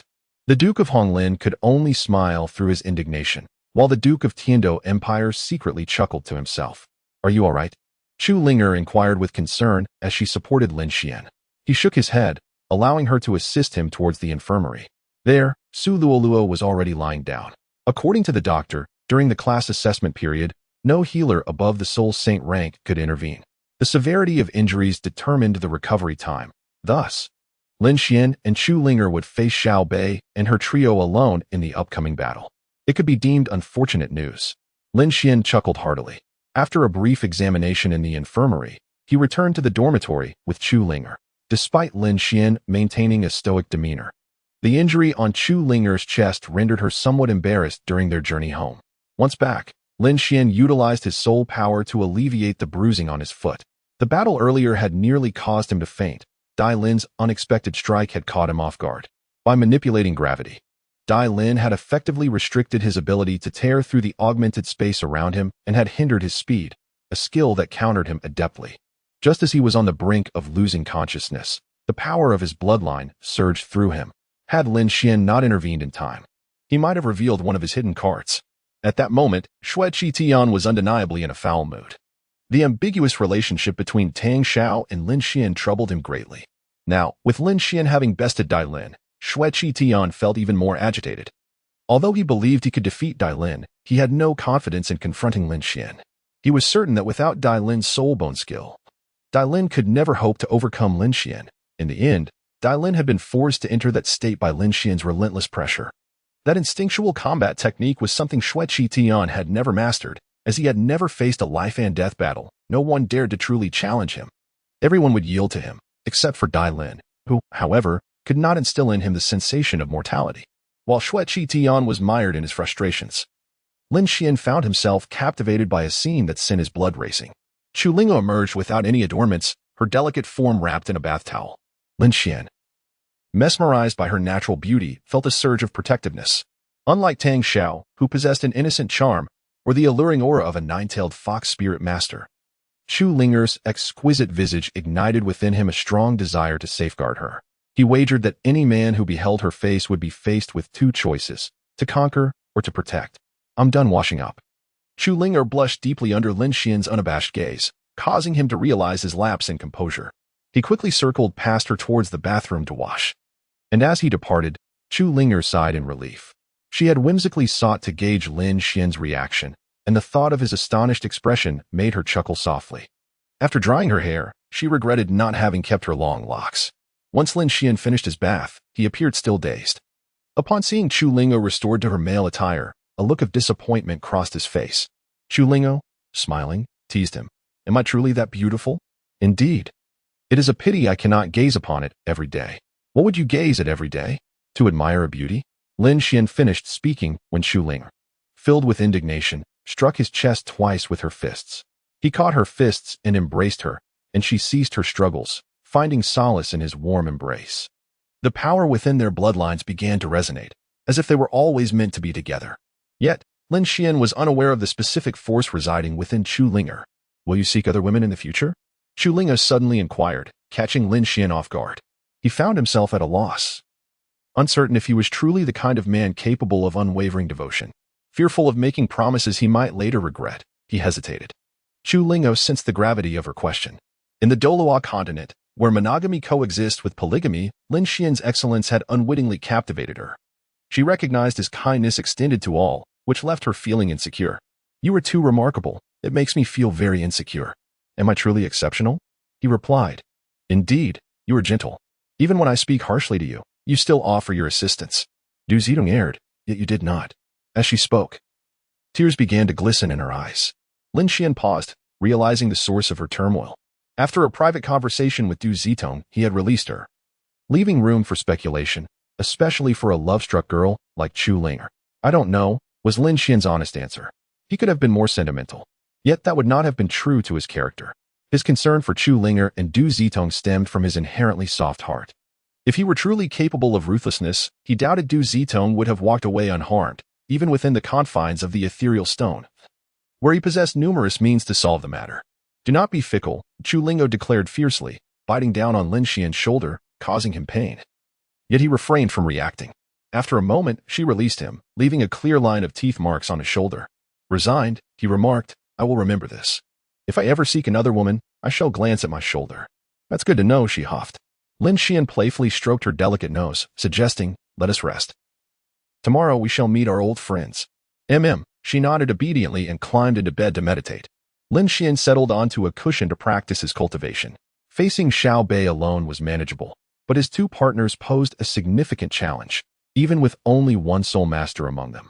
It would be difficult for them to manage a 2-against-3 situation. The following morning, everyone gradually arrived at the arena, preparing for the day's assessments. As the time drew near, Lin Xuan and Chu Linger leisurely made their way to the stage. Xiao Bei observed Lin Xuan with a serious expression. After their previous battle, he had gained new insights about him. However, having revealed all his cards in their last encounter, he felt that victory today would require more than a team effort. Both sides, please register, announced a teacher at the arena. Unlike before, the supervising teacher was not the headmaster, as his rank was deemed insufficient for this assessment. Given the stakes for Lin Xuan and Dai Lin yesterday, there could be no room for error today. Lin Xuan, level 34 Agility Attack System Soul Master. Chu Lingo, level 32 Control System Soul Master. Lin Xuan's words elicited a bitter smile from Xiao Bei. Indeed, he had broken through. Lin Xuan had been stuck at the pinnacle of level 33, and it was evident that yesterday's battle had greatly benefited him, allowing him to achieve a breakthrough overnight. With a chuckle, Lin Xuan thought that if the breakthrough hadn't delayed him somewhat, he wouldn't have been forced to arrive at this point. Xiao Bei, a level 34 Assault-type Soul Master. Xia Kaier, a level 31 Control-type Soul Master. Xia Feier, a level 28 Control-type Soul Master. Xiao Bei and the two women behind him spoke in unison. With a command from the teacher, Xiao Bei suddenly launched an assault, unleashing his first soul skill, Flame Missile, towards Lin Xuan and Chu Linger. Standing before Lin Xuan, Chu Linger utilized her third soul skill, Foxtail Needle, to intercept the flame missiles one by one. A massive net suddenly appeared above her, but Chu Linger remained unperturbed. She glanced at Xia Feier, anticipating the release of a second soul skill. Xia Feier let out a soft grunt and knelt on one knee. However, Chu Linger misjudged the target, for it was Xia Kaier, who concealed herself behind Xia Feier, that unleashed the soul skill. The intertwining soul rings left Chu Linger unable to discern the true threat. Just as the gigantic net was about to envelop Chu Linger, Lin Xuan swiftly wrapped his right arm around her slender waist, tearing through the fabric of space to position himself behind Xia Kaier. Xiao Bei was already prepared, releasing his second soul skill. A furious roar momentarily distracted Lin Xuan, but Chu Linger remained focused. She unleashed her first soul skill, sending a clone directly towards Xia Kaier. Undeterred, Xia Kaier released her third soul skill, enveloping Chu Linger's clone in a cloud of purple mist. Upon regaining his composure, Lin Xuan quickly realized that Xia Kaier possessed a snake-type beast martial soul, specifically one that specialized in poison. Armed with this knowledge, Lin Xuan swiftly returned to the location where they had previously stood, accompanied by Chu Linger. Lin Xuan was about to make a move when an unsettling feeling suddenly washed over him. In the next moment, he caught sight of the formation beneath his feet, where the second soul ring of Sheffield, stained with blood at the corners of his mouth, flickered incessantly. A formation. Lin Xuan grasped Chu Linger, intending to leave, when suddenly a wave of tingling sensations overwhelmed him, causing him to collapse. Chu Linger, startled, felt her tail bristle in alarm. It turned out that Xie Feier was a lightning-type soul master. The blood at the corner of her mouth clearly indicated she had bitten her tongue to forcibly break free from the enchantment. Xiao Bei charged forward, aiming to deal with Lin Xuan. As the bloodline within Lin Xuan ignited, the numbing sensation began to fade. He leapt forward to intercept Xiao Bei's fist that was aimed at Chu Ling. Gripping Xiao Bei's fist, Lin Xuan gritted his teeth and exclaimed, "How insidious!" In the midst of Xiao Bei's horrified gaze, Lin Xuan hurled him away as if he were a bowling ball. Xiao Bei crashed through 3 platforms, ultimately slamming against the wall and coming to a halt, spitting blood and losing consciousness, his bones severely injured. Meanwhile, Lin Xuan suffered a dislocated right arm from his exertion.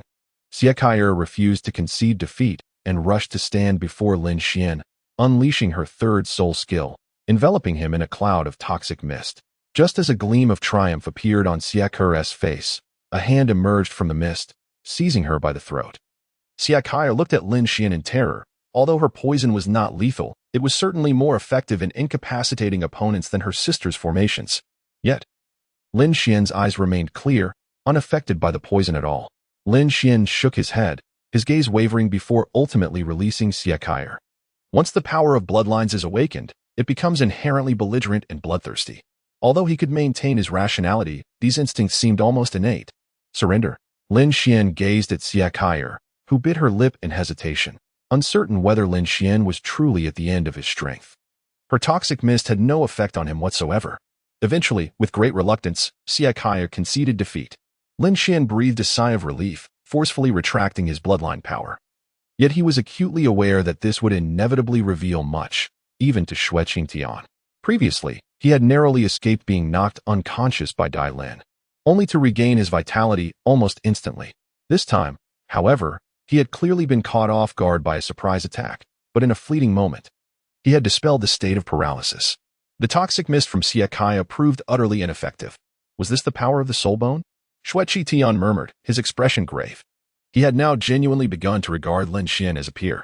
This ability to resist control could turn the tide in many situations.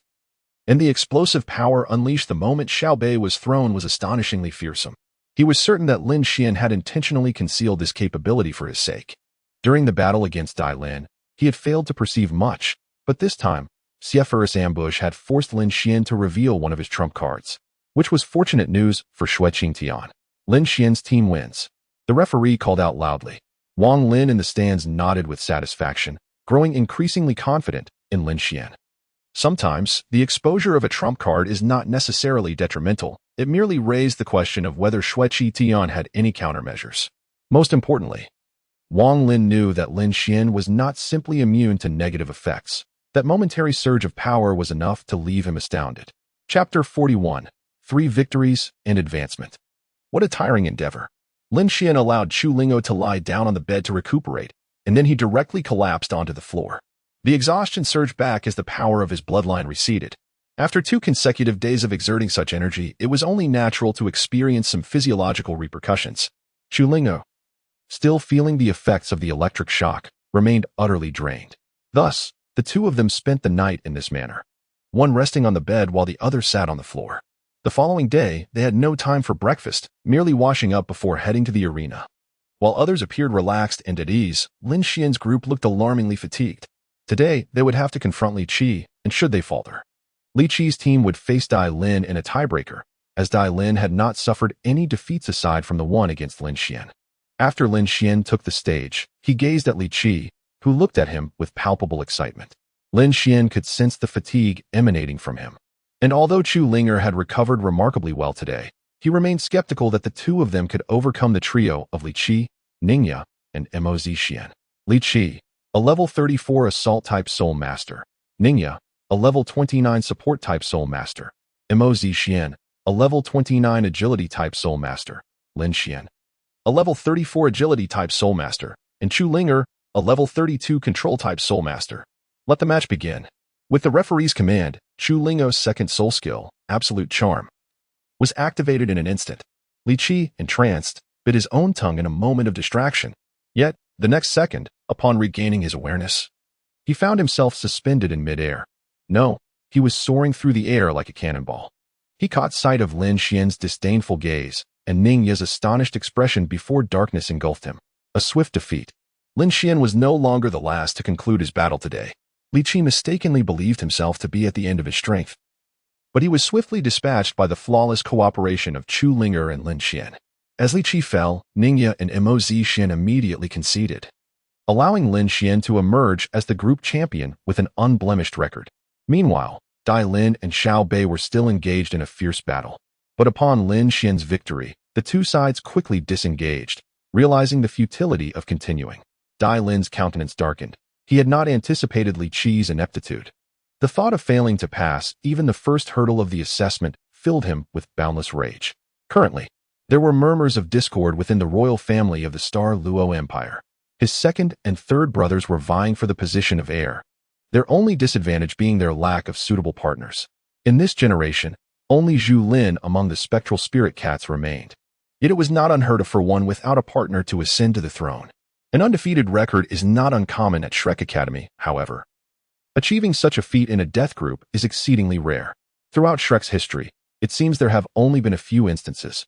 But every individual that emerges from such a perilous group, provided they do not meet an untimely demise, is destined to become a significant figure. Of course, this is mere platitude. Who among the incapable could possibly break through a group of 4 soul sovereigns? The thought of his opponents caused them to lower their heads in shame. All who enter Shrek are geniuses, and this monopolistic approach to talent acquisition has allowed the Continental Championship to be dominated. With only the 2 royal families of the Tiandou Empire and the Star Luo Empire able to contend. Yet, Shrek possesses the ability to cultivate these talents into the pillars of the continent, which is why the 2 great empires turn a blind eye. Lin Xuan, oh Lin Xuan, may you not disappoint our earnest hopes. Old Kong, hovering in the air, chuckled as he spoke. From this moment onward, Lin Xuan officially entered Shrek's training roster, as they intended to cultivate him as the second Wang Tianyu. Although Wang Tianyu still possessed ample potential, circumstances led them to believe he would leave the academy after completing the internal graduation assessment. Lin Xuan returned to his dormitory and immediately collapsed onto his bed. As there were merely 3 days left until the next competition, a rather brief period, he could only seize the opportunity to rest. For the most effective way to replenish his bloodline power was through ample sleep and hearty meals. Chu Lingo gazed at Lin Xuan with a smile, her eyes brimming with affection. Although she could converse with him normally, deep down, she remained a shy girl. Had he not been in such a dismal state the day before, he would not have uttered those words. While Chu Linger observed Lin Xuan's peaceful slumber, a knock echoed at the door. Startled like a frightened rabbit, she hurriedly fled from Lin Xuan's bedside. Upon opening the door, she was taken aback to find Wang Lin standing there. He immediately spotted Lin Xuan, soundly asleep, and realized he had arrived at an inopportune moment. Not wishing to disturb him, he decided to wait until Lin Xuan awoke to prepare adequately. And you, Chu Linger, have performed admirably. Your constant companionship with Lin Xuan has made me overlook your true capabilities, he remarked. You flatter me, Teacher Wang, Chu Linger replied softly. Wang Lin nodded and departed, which was quite in line with his usual demeanor. Just as Chu Lingo closed the door and contemplated taking a shower, she heard her master's voice, prompting a sigh as she exited the dormitory, leaving Lin Xuan alone. Lin Xuan awoke in the midst of the night, his gaze sweeping across the desolate room, a tinge of melancholy stirring within him. Yet, he swiftly composed himself. Having been alone since childhood, this sense of solitude had long become a familiar companion. It was already well past midnight. It seemed the only recourse was to venture to the shores of the sea god lake and roast some meat. Lin Xuan gazed at the clock on the wall, feeling a sense of helplessness. He rose from his dormitory and made his way alone to the old spot by the sea god lake. Within the ethereal stone, he had stashed a considerable amount of soul beast meat. Although the illusion crystal bear was not particularly fond of meat, the delectable soul beast flesh was still a tempting morsel. However, due to its inherently low combat prowess and natural laziness, the bear typically only feasted on soul beasts that unwittingly wandered into its territory. The Shrek Academy was desolate. with only a few pairs of upperclassmen chatting softly in the night. Lin Xuan, a lowerclassman clad in white, felt rather awkward in the midnight solitude. He arrived at his old haunt, propping up a wooden stick and skewering the soul beast meat onto branches to roast. Lin Xuan had brought no condiments, only a packet of salt. He had no particular expectations when it came to grilling meat. After consuming 5 substantial pieces, he still felt hunger gnawing at him. Just as he prepared to roast more meat, a hand landed on his shoulder, startling him into a jump, causing the meat in his hand to soar into the air, where it was caught by the mysterious figure. Turning to face the man in a black upperclassman uniform, Lin Xuan inquired, even as a senior, "It seems rather impolite to approach me silently in the dead of night." "Ah, my apologies, Junior. I was so captivated by your roasting that I must have walked without making a sound," the man chuckled, scratching his head. Lin Xuan looked at him, speechless, realizing he had indeed let his guard down. He had neglected to unleash his spatial powers to survey his surroundings. With the Holy Spirit Church currently hunting him, he could not afford to feel overly secure within the academy. Complacency could lead to dire consequences. Chapter 42. A bait for the catch. Junior, your meat is rather wasted. I must say, I approached you precisely because I found it disheartening to see such extravagance. Please excuse me, Senior. I am but a simple person. Lin Xuan clasped his fist and spoke. The man nodded and returned the roasted meat to Lin Xuan. Just as he was about to leave, a hand grasped his shoulder. Lin Xuan turned to find Wang Tianyu, his face adorned with a smile. The man shrank his neck and inquired, "Senior Wang Tianyu, is there something you need?" "Lu Yang, I have matters to discuss with this junior. Would you mind stepping away?" "Not at all. I shall take my leave immediately." Lu Yang nodded eagerly, resembling a chick pecking at grains, and then swiftly vanished from sight. Lin Xuan turned to Wang Tianyu and asked, "Senior, is there something you wish to discuss?" "Indeed. I require your assistance." Wang Tianyu nodded, pulling Lin Xuan to sit down. Lin Xuan sat up straight, acutely aware that Wang Tianyu sought him out in the dead of night for a significant reason. Wang Tianyu gazed into the fire and said, "That day when you left the academy, you were ambushed, correct?" "Yes, a soul Douluo followed me, but he seems to be unaware of my abilities." "That's good to hear." Wang Tianyu nodded in satisfaction. Lin Xuan looked at him, puzzled, and suddenly recalled something. He swallowed hard, a bitter taste in his mouth, and asked, "You aren't suggesting that I serve as bait, are you?" "Of course, this is the graduation assessment assigned to me by the academy. I need you to cooperate in defeating that soul Douluo. My previous failure against the soul Douluo has haunted me, and this time I must prevail." Lin Xuan contemplated as he stroked his chin, believing that by using himself as bait, there would undoubtedly be a titled Douluo protecting him in the shadows. Moreover, no one could ascertain that the soul Douluo was indeed the strongest lurking within Shrek City. It was evident that the academy would not permit Wang Tianyu to confront the soul Douluo alone. Even a high-ranking soul sage would find it exceedingly difficult to challenge a soul Douluo of a higher tier. And Wang Tianyu's prowess did not genuinely qualify him as the foremost genius. He merely held the highest cultivation level among the inner court. "Since this is a graduation assessment for my senior, I shall comply in every way possible. May I leave the city now, Senior?" "Certainly. I have heard that you possess a stone capable of concealing individuals. Please place me within it." "Very well." Lin Xuan took out the ethereal stone and enveloped Wang Tianyu within it, subsequently extinguishing the fire before him. He gazed at the starry sky and proceeded towards the outskirts of Shrek. The guards at the entrance of Shrek Academy did not impede Lin Xuan, seemingly aware of his intentions. Meanwhile, 5 figures concurrently made their way to the city gate. As Lin Xuan traversed the desolate streets, his spatial perception detected several figures cautiously tailing him. However, they were merely soul masters and soul emperors, posing no threat that Lin Xuan could not handle alone. Yet, he recognized this as merely a diversion orchestrated by the Holy Spirit sect. Instead of heading directly to the city gate, he made his way to Du Zitong's residence. Upon entering, he discovered Du Zitong studying by the light of a lantern. Just as Du Zitong was about to speak, Lin Xuan gestured for silence. Though puzzled, Du Zitong complied and refrained from uttering a word. "Du Zitong, you must accompany me to the city gate immediately. Arrangements have been made for your departure from Shrek City." Lin Xuan spoke while squinting. Although Du Zitong was filled with confusion, she obediently nodded. She set aside the book in her hands and approached Lin Xuan. He tore open a rift in space and arrived 100 meters away from Du Zitong's residence, marking the extent of his teleportation abilities. He cautiously surveyed the surroundings before pulling Du Zitong along for another teleportation, eventually reaching the outskirts of Shrek City. The minions behind them had long since vanished. Just as Du Zitong was about to inquire, a dark figure appeared behind Lin Xuan, a withered hand lunging for his heart. A crisp clang resonated through the air as Wang Tianyu, his expression cold and detached, stood behind Lin Xuan.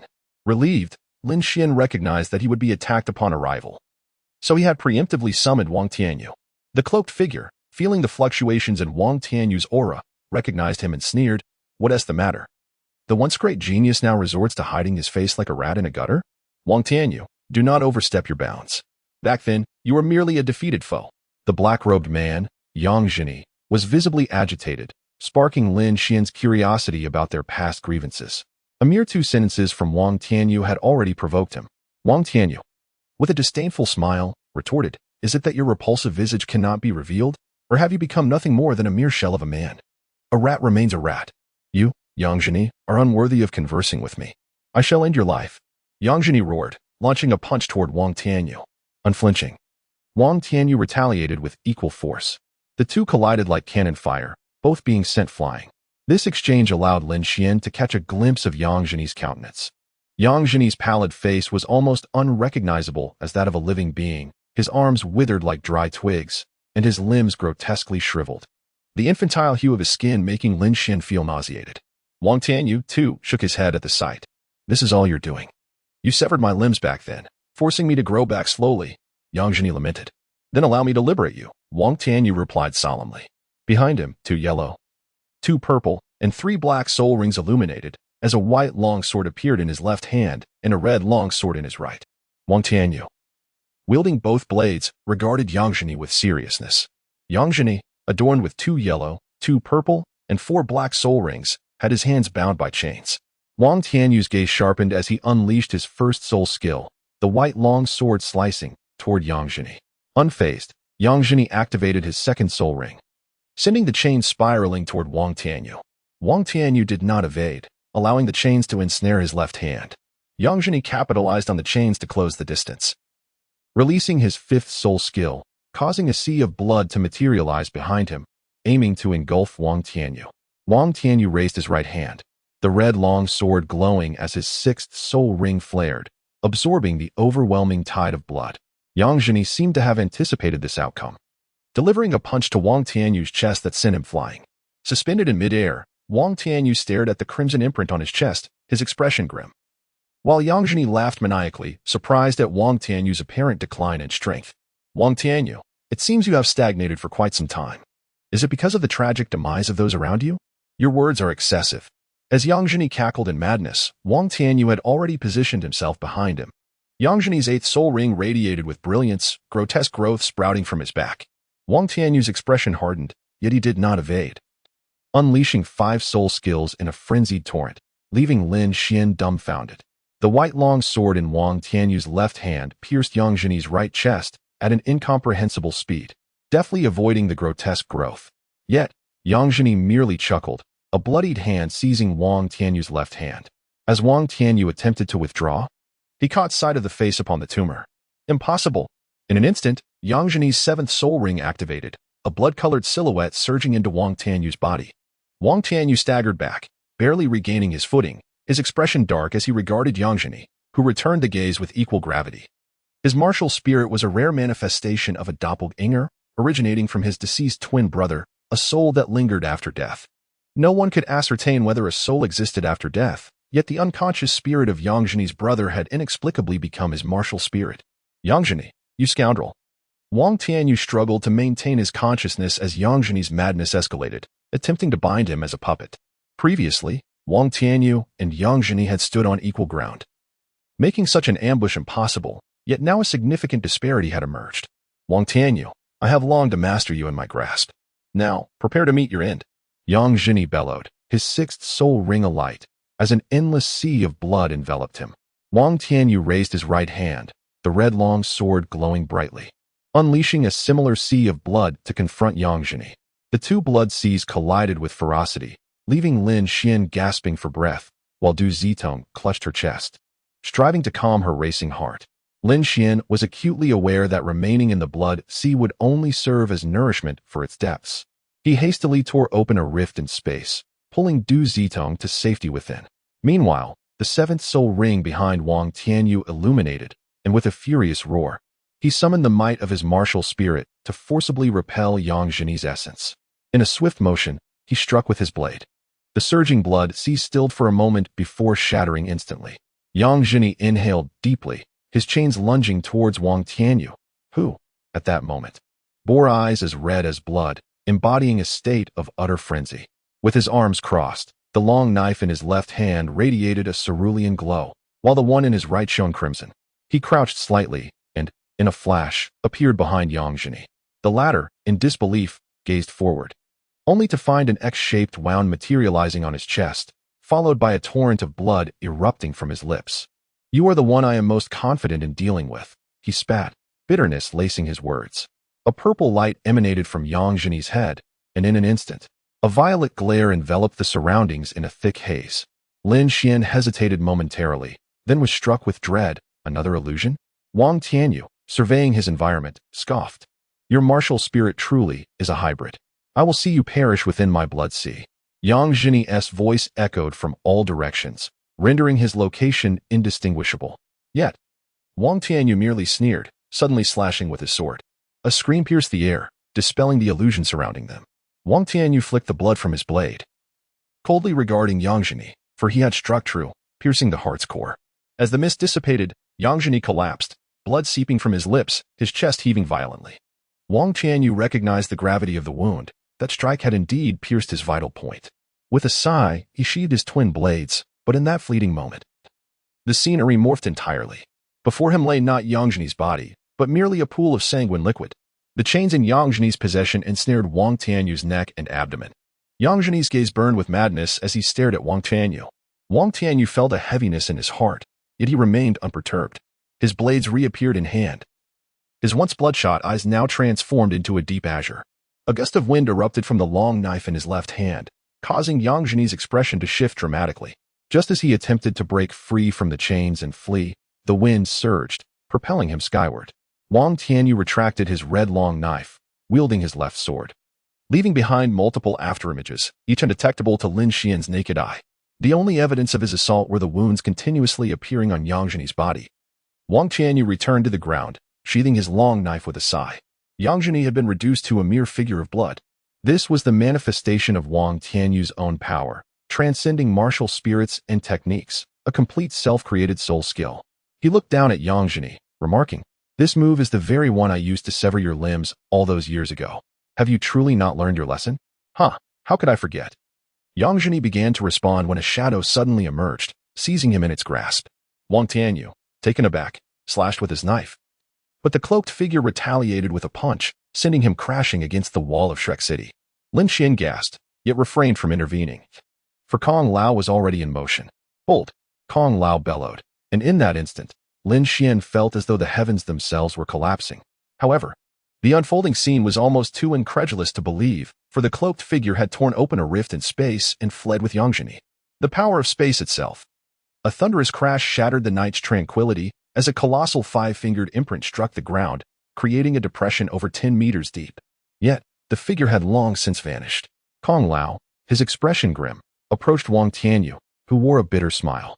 His ribs were shattered, one nearly piercing his own heart. Kong Lao Lin Xuan emerged anxiously from the rift in space, casting a worried glance at Old Kong. However, Old Kong paid him no heed, for the condition of Wang Tianyu was critical. Wang Tianyu's internal organs had suffered severe dislocation, and his ribcage was shattered. Swiftly, Old Kong employed his soul power to preserve Wang Tianyu's life. "Old Kong, that individual wielded the same spatial power as I do." "Indeed, I have come to realize who that person is," Old Kong replied, his expression darkening as he gazed toward the fleeing figure in black. A long-buried memory resurfaced within him, prompting him to hastily take Lin Xuan and Wang Tianyu away, leaving Du Zitong standing alone in solitude. "How infuriating! Do they treat me as if I am invisible?" Du Zitong exclaimed in frustration, stamping her foot. Initially, she had considered fleeing, but it seemed wiser to remain, for although freedom was curtailed within Shrek City, it was at least a place of safety. Chapter 44. The Art of Conversation. Lin Xuan was left in the Sea God Pavilion by Old Kong. As he gazed around in confusion, just as he was about to depart, a gentle voice suddenly resonated in his ears. "Lin Xuan, please come to the 3rd floor." Lin Xuan was momentarily taken aback, but obediently ascended to the third floor, which served as the residence for the esteemed elders. The first and second floors were primarily occupied by distinguished students and the deans from both internal and external faculties, although none chose to dwell in the Sea God Pavilion. A place too stifling for most, it was an atmosphere only an old man would appreciate. Lin Xuan, I believe this is our first encounter? To Lin Xuan's surprise, he found himself in the presence of Dean Yi Fanqing. Hastily, Lin Xuan bowed and replied, "Greetings, Dean Yi. Please, there is no need for such formality. Let us converse in my quarters." Understood. Lin Xuan dared not defy and obediently followed behind Yi Fanqing. Upon reaching the innermost room, Yi Fanqing opened the door and gestured for Lin Xuan to enter first. As he stepped inside, he was greeted by the delicate fragrance that permeated the air. To his surprise, Yi Fanqing had indeed spritzed perfume in her room. The bed was adorned with a pink quilt, and beside it stood a dressing table accompanied by cosmetics. Instantly, a chill ran down Lin Xuan's spine. "You mischievous boy, don't let your imagination run wild. This is my wife's room." "Oh, I see. It seems the junior has overthought." Lin Xuan hurriedly lowered his head and said, "Director Yi, please do not be so formal. After all, you are also someone introduced by my teacher." The director chuckled heartily and replied, "Are you referring to the village chief of Huchuakin?" Upon hearing Yi Fanqing's words, Lin Xuan trembled in fear. When the village chief had advised him to seek out Yi Fanqing at Shrek Academy in his desperate state, Lin Xuan had anticipated that he would leverage his privileges to gain entry into the institution or secure a position within Shrek City. He had assumed it would involve a financial transaction, but to his astonishment, it turned out to be a master-disciple relationship. Yi Fanqing was, in fact, a protege of the village chief. The instructor had intended to depart from Hutu village, and prior to his departure, he had spoken to Lin Xuan about a situation, suggesting that his background might be obscure to him. The instructor had wished for Lin Xuan to become stronger, yet he never expected that 6 years would pass, and Lin Xuan would emerge so formidable. With profound significance in his gaze, Yi Fanqing observed Lin Xuan, who could only force a smile in response, unable to articulate a reply. Indeed, as Yi Fanqing had stated, Lin Xuan's life could have been unremarkable, but after encountering his mentor, Yang Zhao, his mastery of spatial power had ascended several tiers. Previously, there had been no one on the continent capable of guiding him in spatial abilities. He had relied solely on ancient texts to acquire soul rings. The bond between me and my teacher is not as intricate as you might presume. At that time, my mentor was a renowned instructor at Shrek, having been recruited from a prestigious Soul Master Academy in the Star Dou Empire due to his exceptional teaching. His team had garnered immense acclaim in that year's Soul Master competition, triumphing over the representatives of the Tiando Empire. I digress. A hint of melancholy flickered in Yi Fanqing's eyes, clearly indicating that the village chief had endured some unpleasant experiences with Shrek, leading him to leave the academy and adopt a concealed identity in Hutu village, where he later discovered Lin Xuan. Yi Fanqing then inquired of Lin Xuan, "How does that individual's spatial power compare to yours?" "Somewhat higher," Lin Xuan replied. "However, his inherent strength must be substantial. Such individuals typically observe the world through a narrow lens, first elevating their soul power significantly before delving into spatial abilities. Upon reaching the rank of title Douluo, one must inevitably engage with spatial power to some extent. This individual has clearly forsaken soul power cultivation to devote himself entirely to the study of spatial abilities. As his innate potential is already defined, and his capabilities are wholly dominated by his original martial spirit.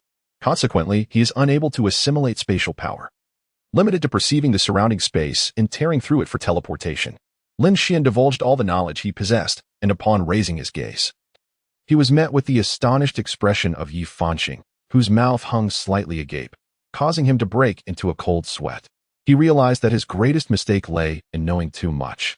Yi Fanqing regarded Lin Xuan with a grave countenance, and the subtle release of his aura made it somewhat difficult for Lin Xuan to breathe. "As far as I am aware, 6 years ago, you were merely an individual who had just awakened their martial soul. Yet now you possess knowledge of the core contents typically confined to the archives. What exactly is your background? Whom have you encountered during these 6 years?" Yi Fanqing inquired coldly, leaving Lin Xuan momentarily at a loss for words. The reason was simple. He found it impossible to fabricate a tale. How could he conjure a master well-versed in spatial powers from the continent?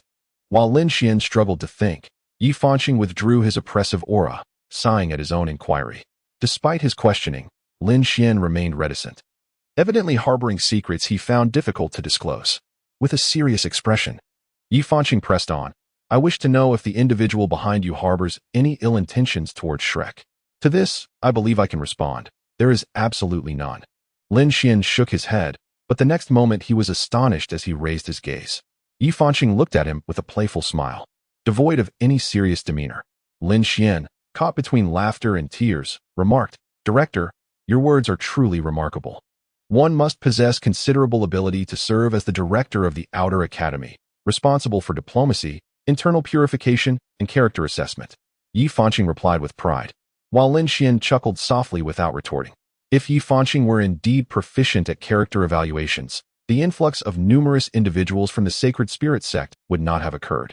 Yi Fanqing gazed at Lin Xuan and said, That person bears a striking resemblance to someone I know. However, I have never met him. He rose to fame when I was still in my mother's womb, belonging to the same era as Elder Long and Elder Kong, or even an earlier generation of formidable beings. So early? That would make him at least 150 years old. Impossible, impossible. Lin Xuan calculated the age of the person Nightstar mentioned and couldn't help but shake his head. If such calculations were accurate, that individual would be between 160 to 170 years old, if not older. It is remarkable that Old Kong could live to be 170. Old Long might surpass that, reaching around 180. If one could break through to the ultimate Douluo lifespan, it might even extend beyond 240 years, provided there are no hidden injuries. Indeed, our skepticism towards the person we just encountered persists. He appeared far too youthful. However, his strength is undeniably that of a super Douluo. You are not mistaken. I can perceive his power as a super Douluo. In fact, I was the first to discover him. I initially intended to intercept him, but his speed exceeded my expectations. A super Douluo can effortlessly breach my defenses when fully exerting themselves, as I am a rival in love. At this point, Nightstar's expression darkened. He had assumed that the Holy Spirit sect would not send a titled Douluo to rescue Yang Zhini. Even an ordinary titled Douluo would merely be walking into a trap. However, he never anticipated that the Holy Spirit sect would possess a super doll lurking within Shrek City. Chapter 45. The Sky Pirate is the person you mentioned the same as the one I described? That individual is indeed as you have said. He became so obsessed with the power of space that he remained at the 91st rank throughout his life. Although he broke through to the 92nd rank just before his death, it only granted him a few additional years. In his final days, he was a true nightmare for the continent. Nightstar produced an ancient tome and tossed it to Lin Xuan. Upon receiving it, Lin Xuan discovered it to be a compilation of intriguing tales from the continent, authored by none other than Nightstar himself. Nightstar chuckled and remarked, I have a penchant for these sorts of things, tales of gallant adventures and rivalries. Don't young people enjoy such stories? Director Knight, you possess such refined taste. Lin Xuan could only feel a sense of embarrassment. He discovered this matter through the bookmark of Yi Fanqing, and the individual in question was named Wu Yisun, an ordinary man from the continent. He had never been affiliated with Shrek Academy or any other institution. His only experience was within a small sect. He was a late bloomer, remarkably breaking through to the rank of Sol Delaw at the age of 50, subsequently becoming the leader of the sect, a distinction he held as the first in the sect's century-long history. However, Wu Yisun's sect was annihilated, his entire family slaughtered, leaving him as the sole survivor. The perpetrator of this massacre was a prince of the Tiandou Empire, driven by a simple motive. Wu Yisun had taken the woman he desired. This prince had acquired a titled Douluo as a personal guard after his brother ascended the throne. Wu Yisun survived and diligently cultivated until he attained the rank of titled Douluo, yet he found himself unable to vanquish the murderer. As the latter continued to advance in strength, how could a level 91 titled Douluo overcome a level 93 counterpart? Perhaps Shrek Academy could provide an answer. But Wu Yisun was incapable of achieving this feat. He inexplicably vanished for a decade. Upon his return, although his strength had not increased, he had mastered the power of space with remarkable proficiency. He orchestrated the assassination of the murderer and the prince, with no one aware of how he accomplished this. It was only after he emerged to confess that anyone learned of the circumstances surrounding their demise. Naturally, the Tiandou Empire issued a bounty, yet the following day, 5 soul bones were stolen from the Empire's treasury. The whereabouts of the soul bones remained a mystery, although traces eventually led to their discovery in the black market, 4 of which were purchased by Shrek Academy. Lin Xuan gazed at the night sky filled with stars, somewhat incredulous that Shrek Academy would actually procure items from the black market. Yi Fanqing gently patted Lin Xuan's head and said, Continue watching. I will address all your questions once we are done. Lin Xuan nodded thoughtfully and continued reading. To his astonishment, Wu Yixin had launched attacks against all the principalities and kingdoms affiliated with the Tiandou Empire. The Tiandou Empire was in dire straits, with many of its internal confidential documents exposed. Clearly, the empire was terrified, as they publicly announced a desire for peace. However, Wu Yixin remained undeterred, relentlessly tormenting the Tiandou Empire for another 5 years before vanishing for a time. As his lifespan drew to a close, it was a miracle for an ordinary titled Douluo, even one severely injured, to live to the age of 90. Just when everyone eagerly anticipated his demise to seek treasure, Wu Yixin committed another crime, this time plundering both Shrek Academy and the Xingluo Empire. Yet, curiously, he took nothing of value, only a plethora of medicinal herbs. At that time, the Sea God Pavilion Master of Shrek was a formidable level 97, while both Long Lao and Kong Lao were inner courtyard students. And the current Sea God Pavilion Master was merely an ordinary elder. Ultimately, everyone deduced that Wu Yixin, nearing the end of his life, was frantically collecting herbs in hopes of obtaining an elixir for immortality. However, Tang San had already stated that no such elixir existed in the world. Yet Wu Yixin's desperate attempts suggested he had reached a dead end. Upon reaching this point in the narrative, Lin Xuan was taken aback by its content. It depicted a pitiable individual. He did not condemn the man for his thievery, for was it truly worse than the Tiandou Empire's massacre of entire families? It was merely the 10 years of his disappearance that raised suspicion. In that decade, the power of space had reached great heights, indicating he must have ventured into some realm, perhaps even inadvertently falling into an open spatial rift. Yet, the spatial walls of Douluo continent were remarkably stable. As Yang Zhao had remarked, once a spatial rift was opened, it would heal automatically. Director, have we yet to locate Wu Yixin? The inquiry arose. Rumors suggested that Wu Yixin had buried himself within a spatial rift, a plausible theory indeed. The two great empires, along with the upper 3 sects and ourselves, had calculated the time of Wu Yixin's death.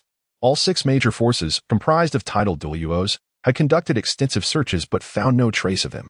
Therefore, Director, do you suspect that I have found Wu Yixin's grave, resulting in my enhanced strength? Astute, replied Yufanqing with a snap of his fingers and a smile, pleasantly surprised by Lin Xuan's quick grasp of the implication. Lin Xuan, however, shook his head ruefully, stating, Director Yi, I can assure you that I do not know Wu Yixin. I am aware of that. I could see from your eyes while reading these accounts that you were rationally analyzing the veracity of the matter, even pondering why Wu Yixin possessed spatial powers akin to yours. Yufanqing stroked his stubble, and Lin Xuan found himself deeply admiring him. Initially, he had thought the director somewhat eccentric, but he now recognized his profound understanding of human nature, feeling like a naive child before an adult, shielded by the wisdom of the latter. Now, what I'm about to discuss is of utmost importance. How would you assess the authenticity of this book? Yufanqing reclined on the bed, crossing his legs. Lin Xuan contemplated carefully. The book's logic was robust, with a coherent beginning and end, suggesting its truthfulness. Yet, he sensed certain details were concealed. Ultimately, he hesitated before replying, It should all be true, I suppose? Certainly not, for after the plundering of the Tiandou Empire, Wu Yixin was within our academy. What? Lin Xuan stood frozen in shock, as if struck by lightning. How could such a notorious thief be hiding within Shrek? Yufanqing chuckled softly, saying, Young man, the longevity of Shrek is perhaps attributed to the illustrious reputation of the Shrek 7 monsters, but more importantly, we understand the significance of balance. When one force grows overwhelmingly powerful, we instinctively lend our support to the weaker side. Otherwise, do you believe that the continent has remained free of war all these years? It is precisely because we are situated between 2 great empires. Should conflict arise, Shrek would undoubtedly be caught in the crossfire. Yet, how does this relate to harboring Wu Yixin? Chapter 46. Taking the blame. Wu Yixin is the very embodiment of balance. Our decision to shelter him is by no means unconditional. In fact, one could argue that Wu Yixin sought us out. The catalyst for this situation stems from the aggressive factions within the country, who are preparing to ignite a war between the 2 empires. One mountain cannot accommodate 2 tigers. Even though there exists an agreement left by the 7 monsters between the Star Dou Empire and the Heavendou Empire, it cannot quell the ambitions of certain individuals. Yufanqing sighed, pondering how this mirrors the current predicament. The emperor of the Heavendou Empire is advanced in years, and Xue Qingtian's father is the true heir apparent. Regrettably, the old emperor has lived far too long, nearly outlasting Xue Qingtian's father. making Xue Qitian the legitimate prince. Meanwhile, none of the princes from Xue Qitian's father's generation have been spared, all becoming the 7 great princes of the Heaven Dou Empire, with 5 of them being proponents of war. The Star Dou Empire, on the other hand, is eagerly anticipating the demise of the elderly emperor of Heaven Dou, ready to seize power amidst the ensuing chaos. Director Yi, I must admit that I still do not fully comprehend these matters. While I am aware that Shrek does not operate with utmost righteousness, I find it difficult to understand the rationale behind sheltering Wu Yixin. Lin Xuan shook his head in distress, expressing his inability to comprehend the underlying rationale. Even if Wu Yixin's grievances had been avenged, it seemed unnecessary for Shrek Academy to harbor such an individual.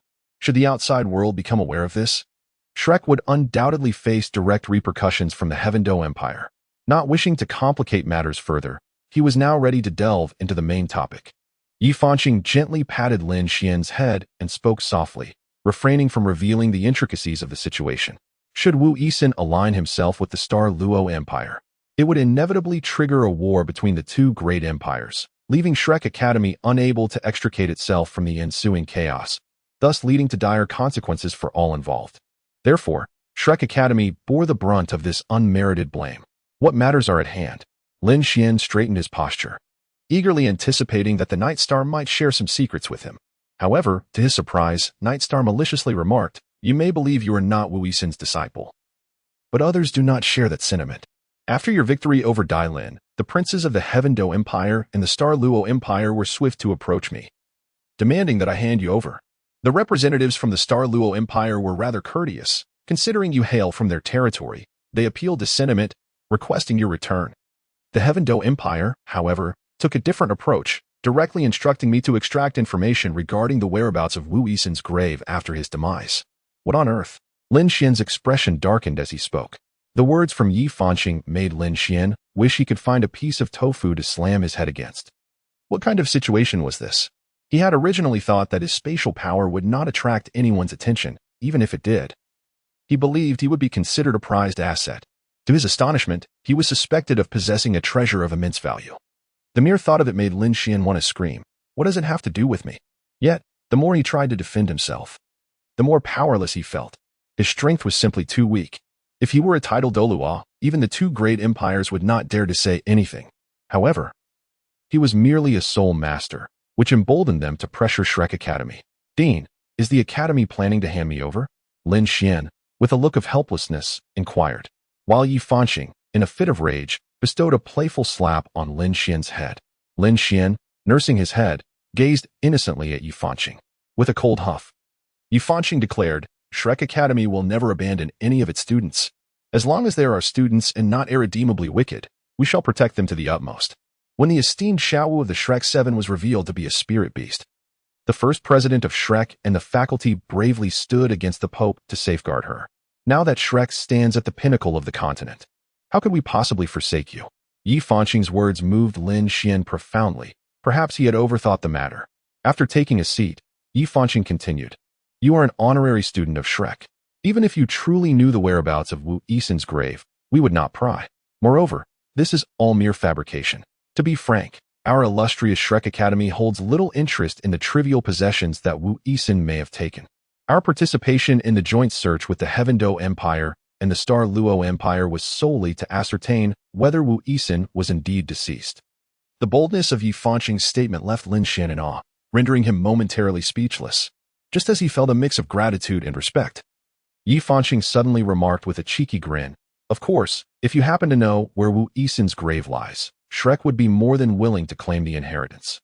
"Principal, that is rather inappropriate," Lin Xuan retorted. Lin Xuan sighed in exasperation, remarking that just moments ago they were discussing how Shrek seemed indifferent. Yet now the conversation had shifted back to this topic. Fortunately, he truly did not know Wu Yixin. Lin Xuan suddenly swallowed hard, and with great difficulty. He raised his head to meet the expectant gaze of Night, which sent a chill of apprehension down his spine. Tentatively, he inquired, "Might I ask if Director Knight summoned me for a particular reason?" "Of course. I called you here to ensure you remain vigilant," Knight replied, a hint of mischief in his tone. "It would be unfortunate if you stumbled upon the matter of Wu Yixin while wandering aimlessly, only to find yourself blind to its significance." "Director Knight, you are quite cunning," Lin Xuan remarked. Lin Xuan lamented with tears unshed. expressing his anguish over not only bearing an unjust blame but also being burdened with the quest to locate Wu Yisan's grave. Yifanqing gently patted Lin Xuan's back, offering solace. Those who are capable must bear more responsibilities. I have long been one of those capable, Lin Xuan self-deprecatingly remarked, eliciting a hearty laugh from Yifanqing, who chose to remain silent, understanding that Lin Xuan needed time to digest the gravity of the situation. Worry clouded his gaze. He feared that the individual who had rescued Yangzheni today was nurtured by Wu Yisan. Should this person fall under the control of the Holy Spirit sect, it would likely conspire with the Xinglua Empire to ignite a war. The tensions between the two nations had escalated, with frequent skirmishes erupting along the borders, resulting in an increasing toll of lives lost. Alas, Yifanqing sighed, troubled by the predicament. There was little he could do when two great empires clashed. No one could intervene. In the past, there was Wu Yisan, but what was left now? Lin Xuan? Far too weak to effect any change. Relying on the Tang sect? Even less reliable, as the Tang sect eagerly sought to profit from war. The demand for hidden weapons had surged, transforming what was once a personalized business into a sudden influx of orders that revitalized their waning fortunes. The rise of the Tang sect stemmed from the joint eradication of the Spirit Hall by the two empires. In the ensuing peace, the Tang sect, bound by Tang San's edicts, had curtailed the mass production of hidden weapons, relying primarily on medicinal concoctions to sustain their members, alongside the maintenance of hidden weapons for the Seven Treasures Glazed Tile School. The Haotian school had no need for hidden weapons, their martial spirits serving as the finest armament. However, with the absence of war, orders dwindled, leading the Tang sect to experience a decline. Chapter 47. A resounding advance. All right, you rascal, it's time to return. You must grow accustomed to today's events. You are no longer a mere child. With greater responsibility comes greater capability. Since the Holy Spirit sect has placed a bounty on your head, you must remain vigilant under all circumstances, Yifanqing advised as he rose. Lin Xuan nodded gratefully and departed. On the way, Lin Xuan's mind was in turmoil, but he quickly reminded himself that these matters bore little relevance to him. After all, Yifanqing was merely informing him about the situation. His primary concern should be the elimination rounds in 2 days, and the inevitable encounter with Xue Qitian in the finals. Upon returning to his dormitory and resting, Chu Ling'o arrived the following morning. Lin Xuan, along with Chu Linger and Su Luoluo, engaged in their final preparations. To their delight, they received promising news just before the competition. Su Luoluo had broken through to Soul Master rank. The only disappointment was that she could not acquire a soul ring during the assessment. As the 3-day respite concluded, the competition season resumed. The only good news from the audience was that among the Soul Master group, only Lin Xuan, Xue Qitian, and one other group remained. This ignited excitement among the remaining students, for opportunities in the elimination rounds had previously been scarce. Due to Lin Xuan's formidable prowess, all his opponents had surrendered without a fight over the last 5 days, mirroring Xue Qingtian's success. The only exception was another Soul Master team, which faltered against 3 level 29 Great Soul Masters. Despite this triumphant momentum, Lin Xuan remained grounded, aware that this was merely the routine of group matches. Had he not encountered Dai Lin's group in the preliminary rounds, he would have faced a similar fate, merely reversing the roles of group and elimination matches. Finally, the day arrived for Lin Xuan to face Xue Qitian. The semifinals matched them earlier than expected, a strategic move orchestrated by Yifanqing. Logically, they should have met in the finals. That night, Lin Xuan lay awake, pondering strategies to counter Xue Qingtian. He was already aware of Xue Qingtian's martial spirit, which turned out to be a dragon spirit. While he was aware that the Tiandou Empire's royal family lacked fixed martial spirits, the dragon spirit was indeed fitting for a prince. Previously, Tang Xiao had single-handedly dispatched all opponents, with Ningfeng Tian providing support, while Xue Qingtian had only revealed one attack, a third soul skill used against a sensitive attack-type soul master trying to ambush Tang Xiao. Lin Xuan had observed that attack closely. A white dragon spirit descended from the heavens and entered the assailant's body. At that moment, Lin Xuan felt no fluctuations of attributes. He initially assumed it was a lightning attribute skill. However, that was not the case. The individual struck by Xue Qitian had immediately succumbed, convulsing on the ground. Later, when Lin Xuan sought to find the person, he discovered that they had withdrawn from the academy. This revelation left Lin Xuan astounded. Could a prince of the Tiandou Empire compel someone to withdraw?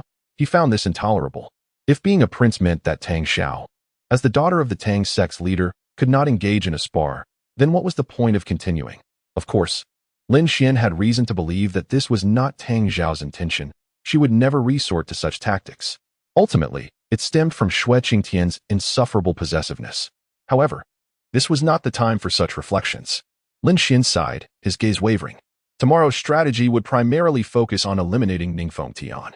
The sole masters of the Seven Treasures glazed tile sect would undoubtedly target him first. The plan, naturally, hinged upon Chu Ling'er's absolute allure. With Tang Xiao at the 34th level and Ningfeng Tian at 32, it was evident that anyone would fall prey to Chu Ling'er's irresistible charm. But could it truly unfold so seamlessly? He admonished himself not to overthink it. Tomorrow, he would simply do his utmost. Chu Ling'o gently grasped Lin Xuan's hand, whispering soothingly. Lin Xuan paused momentarily before a smile of understanding broke across his face. Yes, doing his best was all that mattered. Although his current capabilities paled in comparison to Xue Qingtian, a defeat this time did not portend failure in future encounters. Moreover, he was not entirely incapable of overcoming Xue Qingtian. When the moment arrived, he would demonstrate the might of his bloodline power. Yet, despite these thoughts, Lin Xuan found sleep elusive. He rose only as the sun ascended, having pondered numerous possibilities throughout the night. In his heart, he had steeled himself to accept any outcome. But one goal resided firmly within him: to vanquish Xue Qingtian and claim victory in the annual assessment. Enough of this overthinking. We are no less than Xue Qingtian and his ilk. Let us depart, Chu Ling'er remarked, pulling Lin Xuan along with a smile. He nodded in agreement as they made their way to the dormitory entrance, where Su Luo awaited them, her dark circles betraying a sleepless night. Lin Xuan speculated that, aside from Chu Ling'o, everyone, including Xue Qingtian, had rested poorly. He pondered where this girl derived her confidence. Let us go eat, he suggested. Indeed. It would be wise to fill our stomachs. A loss would be undesirable. Just as Lin Xuan finished speaking, a scornful voice broke through the air. He turned sharply, his expression darkening as he faced Xue Qingtian, who bore a hint of fatigue in his eyes. Are you so eager to lose to me? Lin Xuan queried. Weaklings merely boast in the moment. Your words hold no weight with me. I shall return the sentiment. Your provocations are as repugnant as flies in a trash bin, innocuous, yet utterly disgusting. Lin Xuan's words were exceedingly sharp, causing Xue Qingtian's expression to darken considerably. Just as the two parties seemed poised to engage in a fierce confrontation, Ningfeng Tian grasped Xue Qingtian's arm. However, Xue Qingtian forcefully shook off Ningfeng Tian's hand, refusing even to glance at him, which left Ningfeng Tian visibly distressed. After all, he was the heir of the Seven Treasure glazed tile school. How could Xue Qingtian be so dismissive? Xue Qingtian, this is Shrek Academy, not a place for your reckless behavior. Get lost, and do not obstruct my path. Just as tensions escalated, a thunderous shout erupted, akin to a clap of thunder on a clear day, startling both Lin Xuan and Xue Qingtian. Xue Qingtian, with an unpleasant expression, turned to regard the man behind him. He recognized him as Kong Dijing, a sixth-year student and indisputable top scorer of the current year's assessment. Kong Dijing, do not overstep your bounds. I am the prince of the Heaven Dou Empire. Begone. I care not whether you are a prince or an emperor. Even if the emperor of the Heaven Dou Empire stood here, I would still speak my mind. You are in my way and wish to incite a brawl here, Kong Dijing stood before Xue Qingtian, towering over him. His words prompted Xue Qingtian to clench his fists, yearning to engage in combat with Kong Dijing. Yet, he was acutely aware that Kong Dijing was one of the few soul kings within the Outer Academy, and his age practically guaranteed him the top spot in this year's preparatory team for the competition. What? Are you unwilling to use your strength? Why do your Heaven Dou Empire's upperclassmen hesitate to act against me? This is Shrek Academy, a place of freedom, not a marketplace for talents of the Heaven Dou Empire and the Star Dou Empire. Here, everyone should be equal, whether it be the heir of the Haotian sect or a child of the gods. Remember my words. After finishing his statement, Kong Dijing forcefully pushed past Xue Qingtian and departed. Lin Xuan felt a sense of relief at this scene. Indeed, Kong Dijing had articulated what he wished to convey.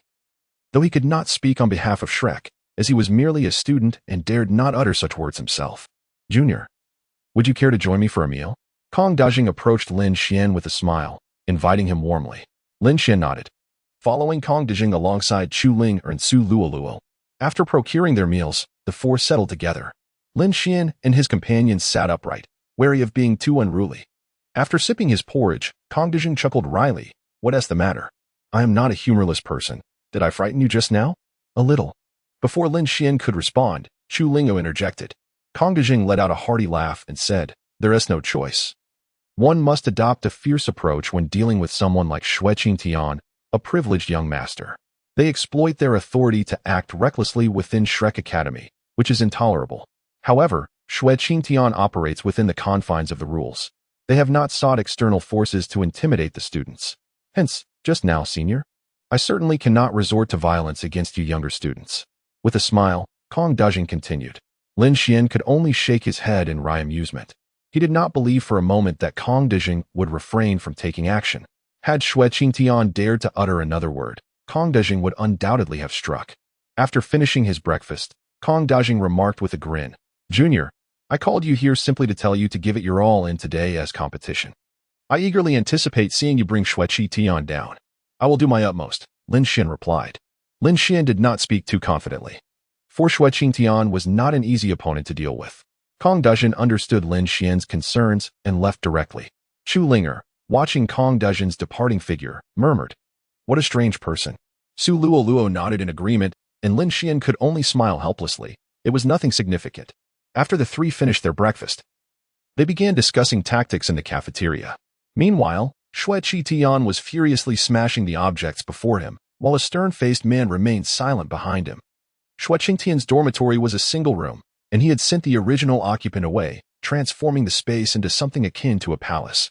However, today, everything in this palace had been reduced to shards. "Your Highness, I must speak frankly. Kong Dejing will not pass this year's grade assessment. I am aware of that. Which is precisely why I am so enraged," Xue Qingtian replied, panting with anger. The reason was simple: the Continental Soul Master Elite Competition. If Kong Dejing were to enter the Inner Academy, he would be unable to compete for a place against the seniors next year. However, if he remained in the Outer Academy, he could secure his position in the reserve team and subsequently enter the Inner Academy as the sole candidate for the next competition. In the Outer Academy, Kong Dejing was indeed the foremost individual. No one under your command could contend with him, Your Highness. Then it would be wise to eliminate Lin Xuan first, suggested the stoic man. Upon hearing this, Xue Qingtian's gaze began to calm. Indeed, Kong Dejing was merely a local tyrant for the time being. Once in the Inner Academy, the resources at his disposal would render dealing with Kong Dejing a trivial matter. Yet, in the Outer Academy, he had no means to counter him. "Lin Xuan, given this situation, do not blame me for being ruthless," Xue Qingtian declared. A violet light emanated from his left arm. The fact that he possessed a soul bone had not leaked, a secret known only to him. And it served as his sole means to confront Lin Xuan. Even Xue Qingtian found himself at a loss against Lin Xuan and his mysterious spatial power, which could not be constrained by his offensive capabilities, but this soul bone could. Under the blazing midday sun, everyone gathered in the arena. While Lin Xuan and Chu Lingo had been waiting for Xue Qingtian and his companions. Tardiness was something Lin Xuan often indulged in, yet today he did not. Instead, Xue Qingtian, eager to vent his pent-up fury, arrived late. Ningfeng Tian and Tang Xiao could only wait anxiously, and finally, at the last moment, Xue Qingtian leisurely entered the arena. The referee's face darkened with anger, yet he was powerless, being from the Heaven Dou Empire. He could not reprimand the prince in front of everyone without jeopardizing his own standing. To keep his own temper in check, he hastily announced, "Both sides, introduce yourselves. And we shall begin. Lin Xuan, 34th level Agility Type Battle Soul Master. Chu Lingo, 32nd level Control Type Battle Soul Master. Su Luo, 30th level Control Type Battle Soul Master. Xue Qingtian, 36th level Assault Type Battle Soul Master. Tang Xiao, 34th level Control Type Battle Soul Master. Ningfeng Tian, 33rd level Support Type Weapon Soul Master." As soon as the introductions concluded, they immediately released their battle souls and positioned themselves behind Ningfeng Tian. A cold sweat broke out upon Ningfeng Tian, but it was a situation they had long rehearsed. Tang Xiao's first soul skill ensnared Lin Xuan with precision, prompting an indignant snort from Lin Xuan. In the next moment, Tang Xiao clutched his head and cried out in despair. Absolute charm. Chu Lingo had made her move. Lin Xuan broke free from Tang Xiao's soul technique and struck Ningfeng Tian's back with a palm, sending him flying off the stage, blood spilling from his mouth. Lin Xuan frowned, sensing that this victory had come a bit too easily. Just as he contemplated retreating, the cold voice of Xue Qingtian echoed around him. "Do you think I am unaware of your tactics?" Suddenly, the surroundings transformed into a violet realm. Lin Xuan realized the gravity of the situation and hastily tore open a rift in space. However, a bolt of purple lightning surged from within the rift, striking Lin Xuan directly. Outside, Chu Linger and Su Luoluo attempted to intervene but were repelled, while Tang Xiao showed no inclination to assist in the one-on-two confrontation. Half-domain-type soulbone skill? What is the intention behind this? Yi Fanqing discerned the situation at a glance. This was not a true domain. A genuine domain required soul rings or soul bones exceeding 100,000 years. Apart from Shrek Academy, the combined total of the Tiandou Empire and the Star Luo Empire barely amounted to 5 such soul bones, rendering it impossible for Xue Qingtian to possess one. Thus, it must be a soul bone over 70,000 years. What will you do now? Yi Fanqing observed Lin Xuan with keen interest. At this moment, Lin Xuan was left vulnerable after taking a hit, his body beginning to feel numb, and both his first and second soul techniques rendered ineffective. Only his third soul technique remained, allowing him to harness the power of space to create a shield against the surrounding thunderous assaults. Xue Qingtian, perched upon the back of a colossal purple dragon, gazed down at Lin Xuan. Lin Xuan finally comprehended the nature of Xue Qingtian's martial soul. It was an attributeless dragon, relying on soul techniques or soul bones to define its attributes, with each released technique automatically infused with that elemental quality. Chapter 49. Desperation Die. Xue Qingtian's third soul ring illuminated, and a purple dragon charged towards Lin Xuan. Taking a deep breath, Lin Xuan conjured a silver shield, a manifestation of spatial power meeting soul energy. He understood that regular soul techniques could not withstand the dragon's assault, yet spatial power could. How is this possible? Xue Qingtian seemed taken aback by the failure of his soul technique. Lin Xuan's expression turned grave. This was indeed troublesome. He hesitated to unleash his bloodline power. Xue Qingtian activated his first soul technique, appearing directly before Lin Xuan, unleashing 2 punches. Lin Xuan faced him fearlessly, only to be surprised by the sheer strength of Xue Qingtian, pushing him back for the first time in a fistfight. Instinctively, he attempted to retreat, but a lightning dragon struck him from behind. Xue Qingtian flashed a smile and launched a punch at Lin Xuan. His second soul ring ignited, sending numerous lightning balls hurtling toward Lin Xuan. With a fierce determination, Lin Xuan donned a silver armor that enveloped his body, absorbing the impact of dozens of lightning orbs, the smell of scorched flesh filling the air. Nevertheless, he pressed forward towards Xue Qingtian, whose expression shifted as he instinctively withdrew his hand. In the next moment, Lin Xuan seized Xue Qingtian's right arm, swinging him against the arena as if he were a mere ragdoll. It's coming, it's coming, Xue Qingtian screamed in his mind. Sure enough, Lin Xuan grasped Xue Qingtian's arm and began to slam him against the stage with reckless abandon. Just as Lin Xuan prepared to deliver a punch to Xue Qingtian's chest, another lightning dragon struck his shoulder. Lin Xuan was propelled backwards, colliding with the barrier, as thunder engulfed his form. The power of his bloodline erupted instantaneously, transforming his hair into a vivid crimson, while his skin appeared as though it had been seared. Xue Qingtian felt an overwhelming sense of pressure, a pressure born from the terror of the martial soul. Death. Lin Xuan charged directly towards Xue Qingtian, delivering a powerful punch. Xue Qingtian, taking a deep breath, remained undeterred.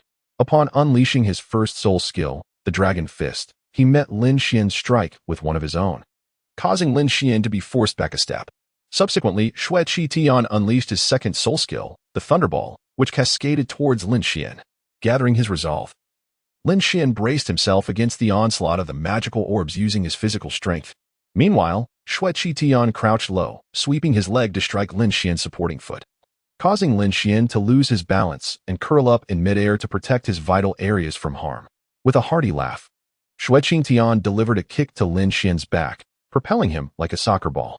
Just as Lin Xuan was about to crash against the barrier, Xue Qingtian retracted his soul bone skill, sending Lin Xuan hurtling towards the edge of the arena.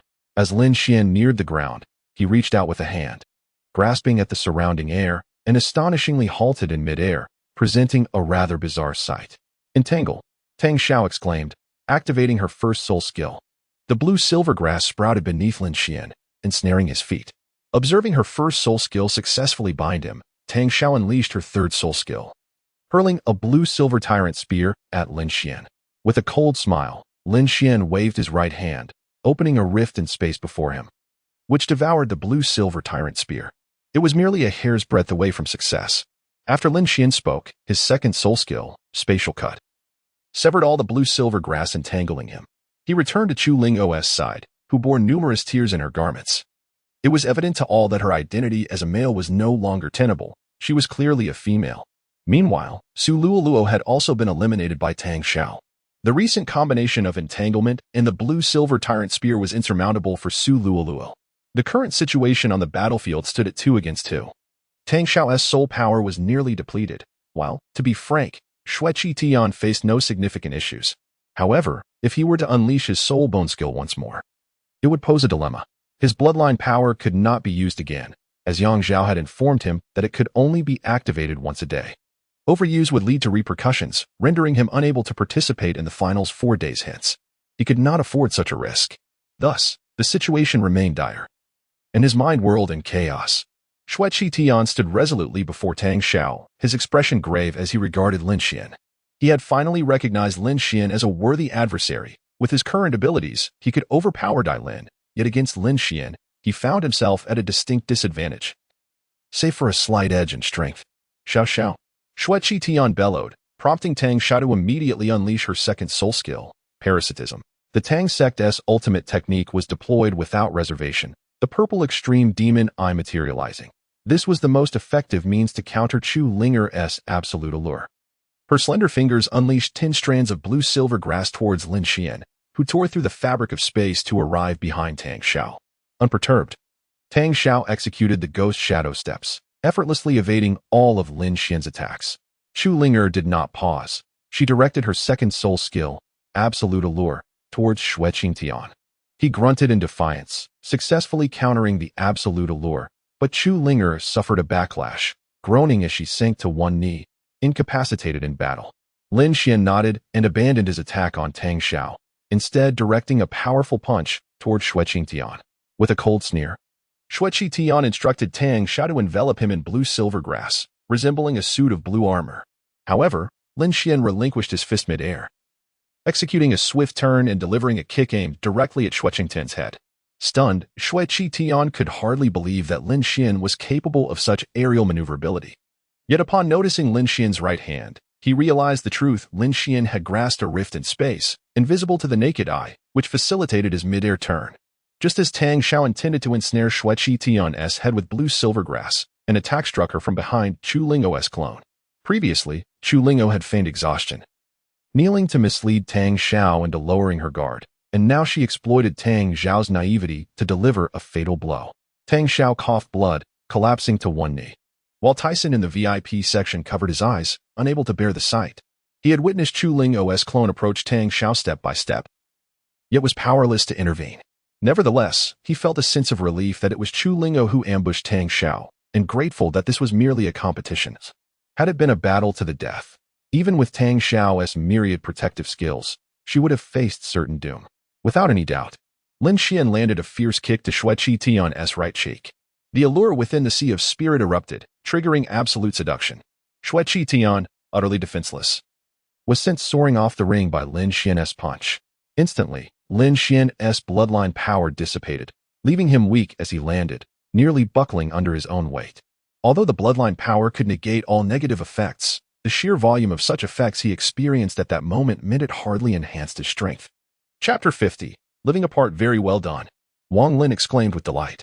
He had initially believed Lin Xuan would lose, as the situation seemed increasingly dire. Yet, to his surprise, both Lin Xuan and Chu Lingo had capitalized on Tang Xiao's innocence to secure victory. I apologize, Chu Lingo said, extending her hand towards Tang Xiao. The latter bit her lip, refraining from accepting the gesture. This defeat, stemming from her own naivety, filled her with guilt. Noticing Tang Xiao's lack of appreciation, Chu Lingo rolled her eyes, choosing not to pursue her further. After all, Xueqi Tian's resentment towards Lin Xuan was partly due to her. Lin Xuan approached Tang Xiao, crouched down, and gently patted her shoulder. I'm sorry, Tang Xiao. This is a competition, and only one team can emerge victorious. With a resigned sigh, Tang Xiao finally stood up, prompting Chu Linger to raise an eyebrow. Her attempts to console were in vain. The moment Lin Xuan approached, Tang Xiao regained her composure. What did it mean? Xueqi Tian, still clutching his head, had also risen. He watched as Lin Xuan and Tang Xiao clasped fists together. Though he felt slightly aggrieved by his loss, it was undeniable. He had lost. Dai Lin had once fallen to this very move, yet he dismissed it entirely.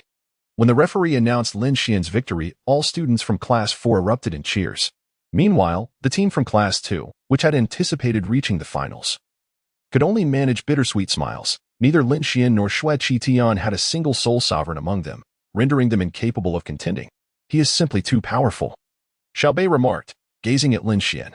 Lin Xuan caught a glimpse of Yifanqing before being assisted back by Chu Linger and Su Luoluo. Su Luoluo bore no significant injuries, having been swiftly taken out by Tang Xiao, even failing to produce a single water spear, much to his chagrin. After a night of rest in the dormitory, Lin Xuan and Chu Linger found themselves summoned by the director for a thorough reprimand lasting half an hour. Ultimately, the punishment was that Chu Linger would move into the girls' dormitory, while Lin Xuan would reside alone in a separate room, receiving a formal demerit from the entire school. This penalty was relatively light. As first-year students, they would only face serious consequences after their third year, unless they committed a more grievous offense. The separation was unavoidable. Given that Shrek Academy strictly prohibited interactions between males and females in the outer courtyard, even Dai Lin and Zhu Lin had been required to live apart. Make sure to eat well after I leave. Don't forget the time while training, and remember to sleep at night. Don't sit up all night. Chu Lingo admonished as she packed her belongings. Lin Xuan chuckled, amused by her dramatic tone, and gently patted her head. I'll be waiting for you downstairs every morning. Don't worry. That essay promise. Chu Lingo extended her pinky to seal the vow. Lin Xuan nodded, linking his pinky with hers, affirming that he would indeed wait for her each morning, which finally put her at ease. After a prolonged farewell, Chu Linger departed, leaving Lin Xuan staring at the empty bed across from him, feeling a twinge of emptiness. Yet he had long grown accustomed to such feelings. It was akin to a creature of the night suddenly exposed to the sun. Could he truly endure the solitude?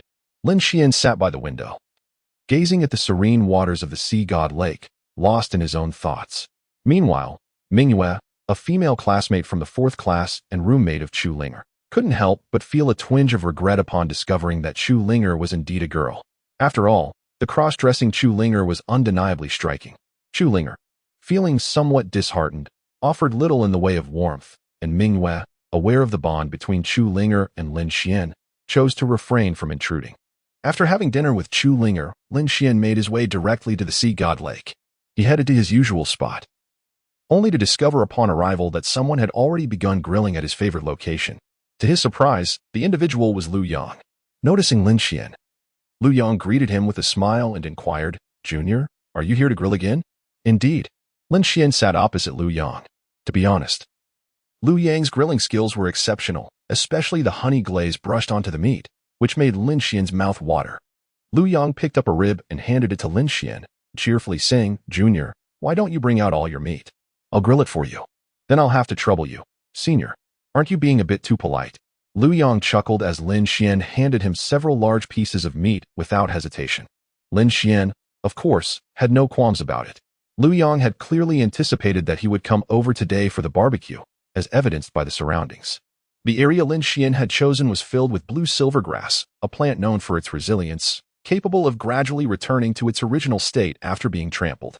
Lin Xuan had deliberately calculated this recovery period, which spanned 3 to 5 days, indicating that Lu Yang had just arrived that afternoon, waiting here in anticipation. While enjoying the grilled meat, he inquired, "Senior, feel free to speak your mind." "Ah, so the junior has seen through me. This is rather embarrassing," Lu Yang replied. "Actually, what you may not know is that this year the preparation team for the Soul Master competition will be announced. To be honest, with my strength, it would be quite easy for me to enter.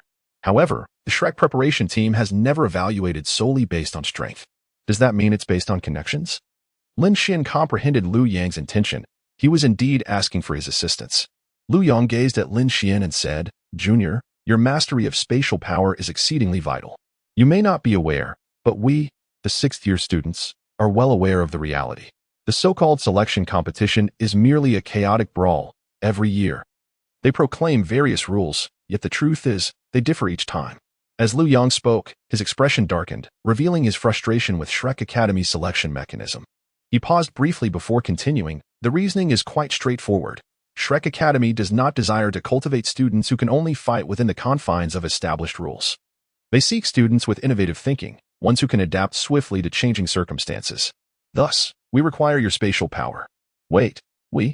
Lin Xuan hurriedly inquired, while Lu Yang offered a resigned smile, gesturing behind him. Turning around, Lin Xuan noticed Lu Qiao and Kong Dijing smiling at him. He recognized Lu Qiao, but had only exchanged a few words with Lu Yong and Kong Dijing. Kong Dijing approached and said, "Junior, our invitation to you is not born from a lack of confidence in our own abilities, but rather a means to select the most suitable candidates. You may not be aware that there have been several instances where individuals from the Tiandou Empire and the Xinglua Empire managed to infiltrate our ranks. Although they were merely in the reserve team, they could potentially extract information about the inner academy contestants, which would be detrimental to us." Lin Xuan nodded. This was indeed true. Although Shrek Academy has always publicly maintained a stance of neutrality, it is inevitable that some may accuse it of bias. The most effective solution would be for one of the two great empires to seize control of the Soul Master competition. Chapter 51. The First and Core Disciples. Several senior brothers, this matter is of great significance. Allow me a moment to ponder it. After Lin Xuan clasped his fists and spoke, he departed. The matter was of such magnitude that he could not possibly agree immediately. Kong Dijing did not attempt to stop Lin Xuan, which was for the best, as he had never intended for Lin Xuan to acquiesce right away. Upon returning to the dormitory, Lin Xuan remained there for a span of 4 days. After this period, under the watchful gaze of all, he swiftly triumphed over his opponent in the finals. It was a match devoid of any suspense. Yi Fanqing stood upon the stage, smiling as he proclaimed to the audience, "The first place in the class assessment goes to Lin Xuan's group." After Lin Xuan and his companions bowed deeply to Yi Fanqing under the starry night, they returned to their designated formation. The next agenda was the selection of core disciples among the first-year students. Attaining the status of a core disciple would bestow numerous privileges, which many desired, as it would result in a favorable allocation of resources when the class divisions occurred in the second year. This meant that Lin Xuan was likely to become a member of Class 1 in the second year, thus distancing himself from Wang Lin. However, should Lin Xuan become a core disciple, he would have the liberty to choose his class, although such considerations were merely speculative at this point. What Lin Xuan sought most urgently was the reward for achieving first place, as the holiday break was set to commence the following day. Clearing his throat, Yi Fanqing gestured towards the VIP section, prompting a wave of laughter to ripple through the audience. His ability to lighten the atmosphere was commendable, and the previously tense students immediately relaxed. Yi Fanqing produced a small notebook and proclaimed, "The selection of core disciples occurs solely during the first-year assessments.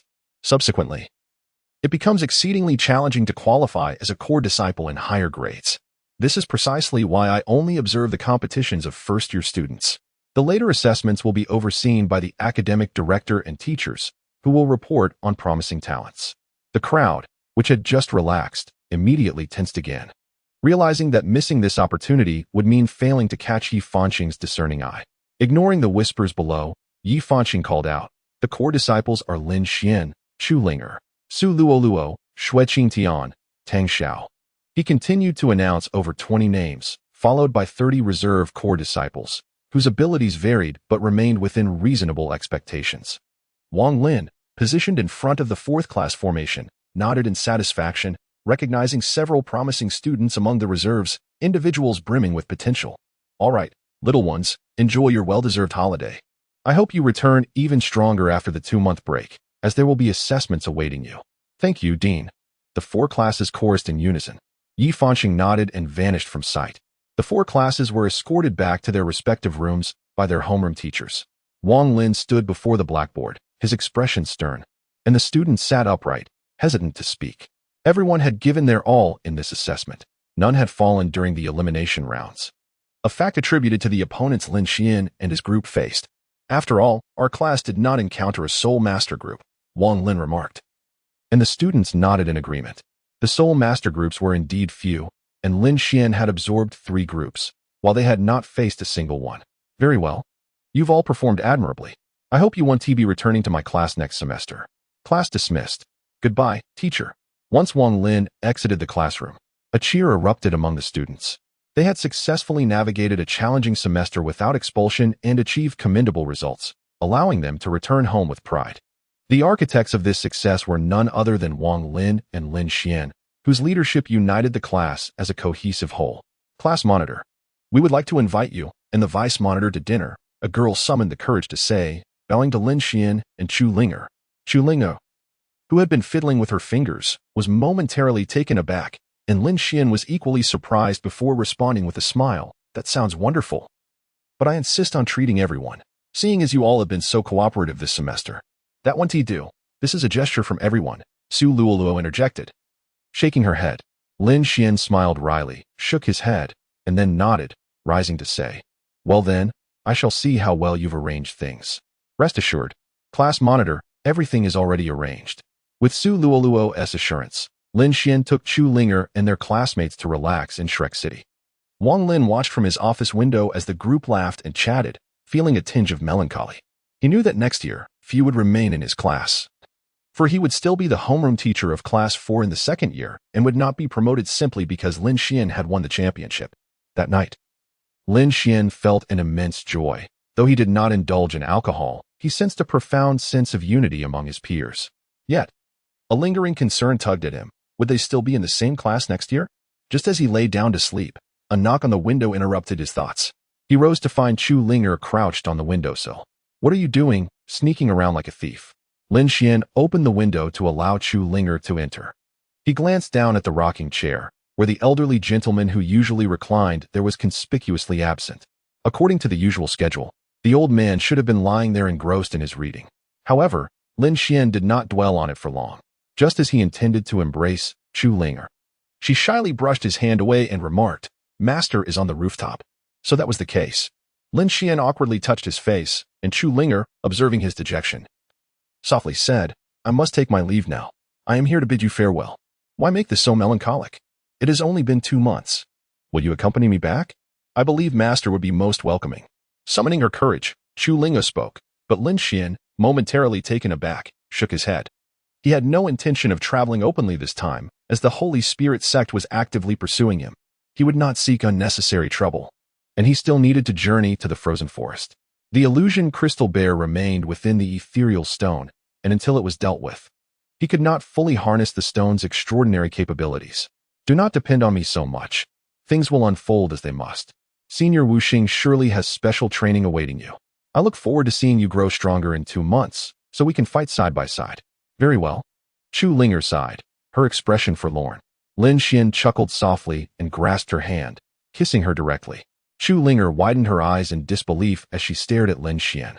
Meanwhile, on the rooftop, Wuxing Douluo lost his balance and tumbled to the ground with a loud crash.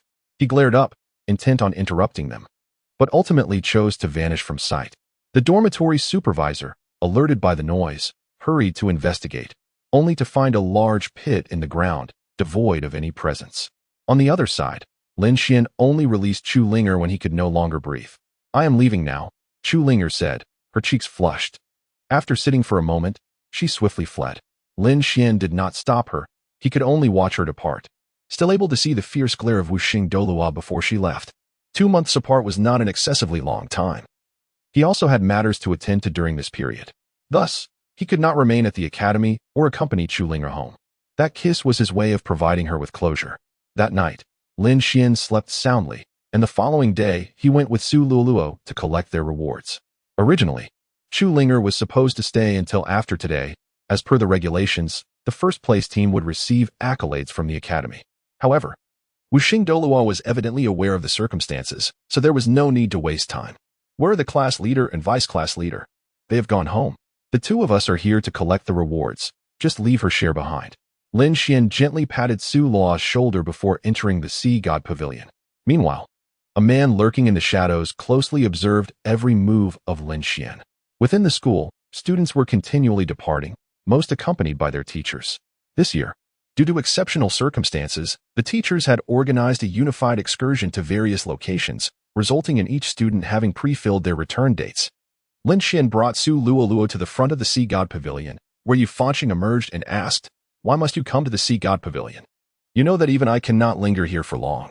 With a sense of resignation, Yu Fanqing gazed at Lin Xuan, who nodded in acknowledgement, saying, I truly have my reasons. Then come inside with me. Fortunately, all the elders have departed from the Sea God Pavilion. Otherwise, I would not dare to bring you in. Yu Fanqing led Lin Xuan to a previous room. Su Luoluo wore an astonished expression, unable to believe he had entered the most enigmatic place of Shrek Academy, the Sea God Pavilion. The rewards for both of you have been decided. You will be designated as core disciples and receive a sum of gold soul coins, along with a year's access to the inner library, Yu Fanqing stated, sitting on the bed with a hint of exasperation. He had originally intended to present a soul bone, But after much deliberation, he found none that possessed spatial attributes, nor any soul bones with spatial skills. As for Douluo, to be designated a core disciple was already the utmost reward. Despite reaching the soul master level, he could only qualify as a provisional core disciple. Thank you, Dean. I can forego the 1-year access to the inner library, but I hope, Dean, you can note that I wish to study within the Sea God Pavilion for 2 months. Lin Xuan clasped his fists and spoke, leaving Yi Fanqing momentarily taken aback by the request. His brow furrowed as he perceived Lin Xuan's demands to be rather excessive. Although Lin Xuan was a key figure cultivated by Shrek Academy, even the champion Wang Tianyu had only spent 7 days in the Sea God Pavilion for further study. Sensing Yi Fanqing's misunderstanding, Lin Xuan quickly clarified, Director Yi, you are mistaken. I am asking you to make a public declaration, after which I will tear open a spatial rift to leave the academy, as I have some matters to attend to. Understanding dawned on Yi Fanqing. But just as he was about to respond, he suddenly recalled that Douluo was also present. He turned to her and said, Douluo, your time is limited. This is the academy's reward. Take it and prepare to leave with the leading teacher. Yes, Director, Douluo nodded. Aware that Yi Fanqing wished for her not to overhear the ensuing conversation, and thus departed obediently. After watching her leave, Lin Xuan sighed helplessly. Was that really necessary? Why did you bring this young one along if you intended to make a hasty escape? To collect the reward, came the reply. Lin Xuan replied. And Yi Fanqing gently patted his head, saying, You fool, if the Holy Spirit sect sees the announcement, they will undoubtedly grow suspicious. After all, you lack the qualifications to attain the strength necessary for further training at the Sea God Pavilion. Therefore, I cannot assist you in this matter.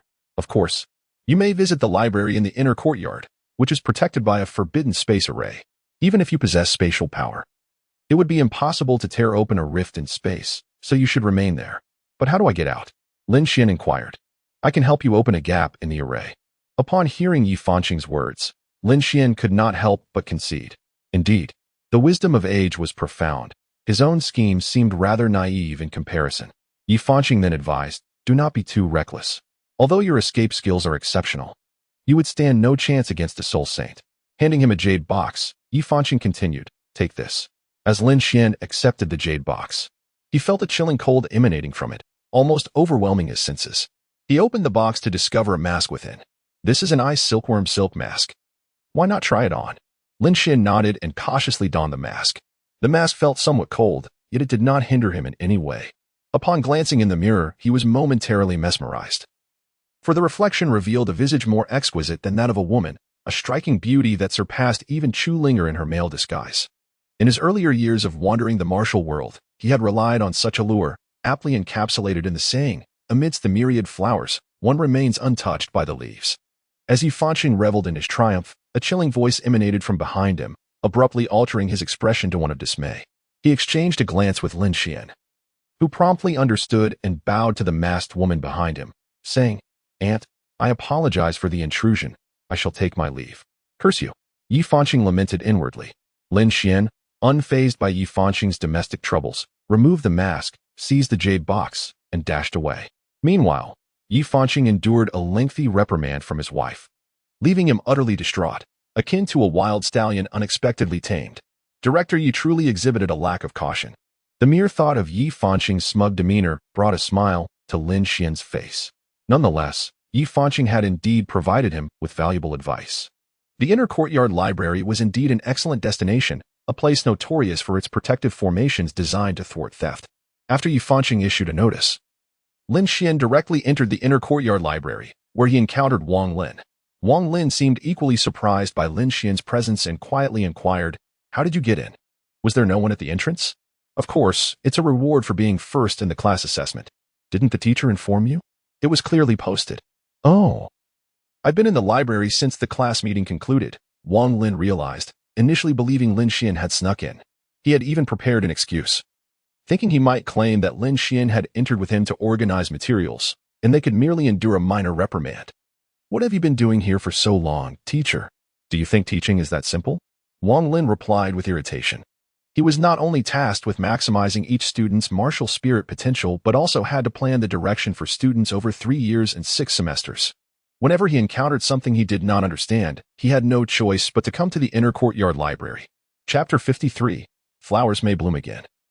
Yet you've never returned. You're here intending to leave the school, aren't you? How did you know, teacher? Is that even a question? Even a fool could see it. However, the most crucial point is that your destination must remain a secret, even from me. After Wang Lin finished speaking, he resumed his reading.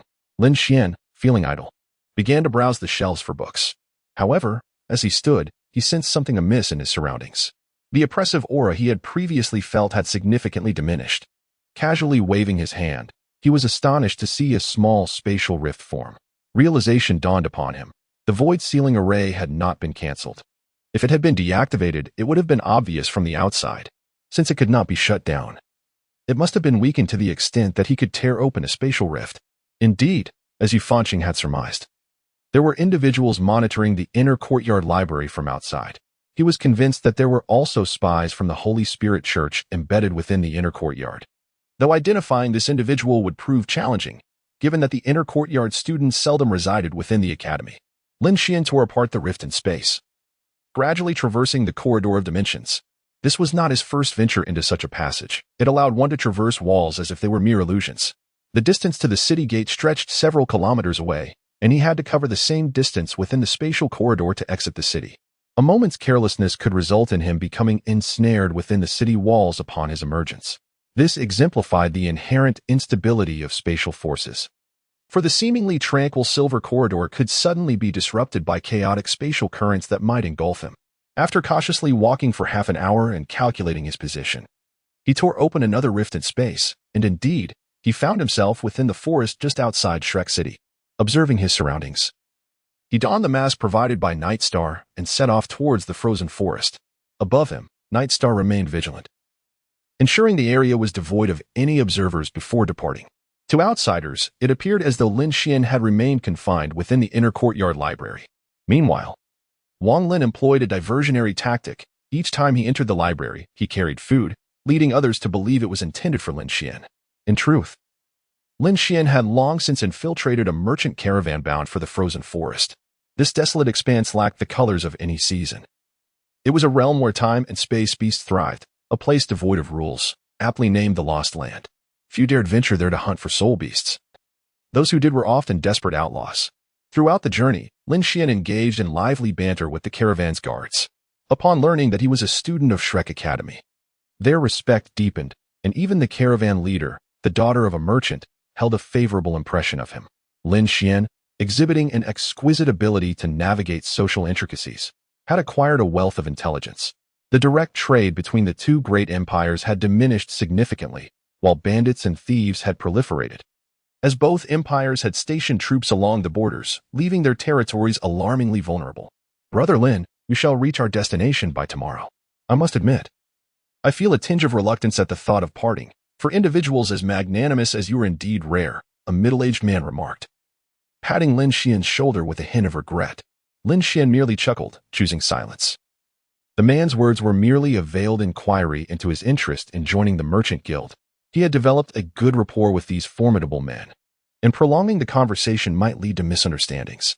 Noticing his failure to elicit a response, the middle-aged man ceased his probing, and the others were left at a loss for words. Just as everyone was preparing to cook dinner, Lin Xuan suddenly jolted, exclaiming, "Enemies!" What? The middle-aged man stood frozen, yet did not act. In the next moment, an arrow pierced through his skull, splattering Lin Xuan's face with blood. He dared not linger and swiftly tore open a spatial rift to escape. It was tragic that the middle-aged man, possessing the strength of a soul king, had fallen victim to a hidden assault. Lin Xuan surveyed the encroaching bandits with a chilling gaze, feeling a pang of dread. Fortunately, his spatial awareness remained acute. He detected any approaching presence from 100 meters away. He soon identified the leader of the bandits, a soul master wielding a bow and arrow. Aware of the middle-aged man's soul king status, the leader had opted for a stealthy attack. Thankfully, the merchant guild had 2 soul masters among its ranks, stabilizing their defenses momentarily. However, the bandits were making a beeline for the carriage of the guild's young lady. "Miss, hurry!" The coachman bellowed as he shielded her from the leader's arrow with his own body. The young lady clutched her maid and sprinted towards the main body of the caravan. Lin Xuan felt a wave of darkness wash over him. The girl's impulsiveness was infuriating. He promptly appeared before her, drawing a dagger to parry an incoming blade from the shadows. From the surrounding underbrush, 4 burly men emerged.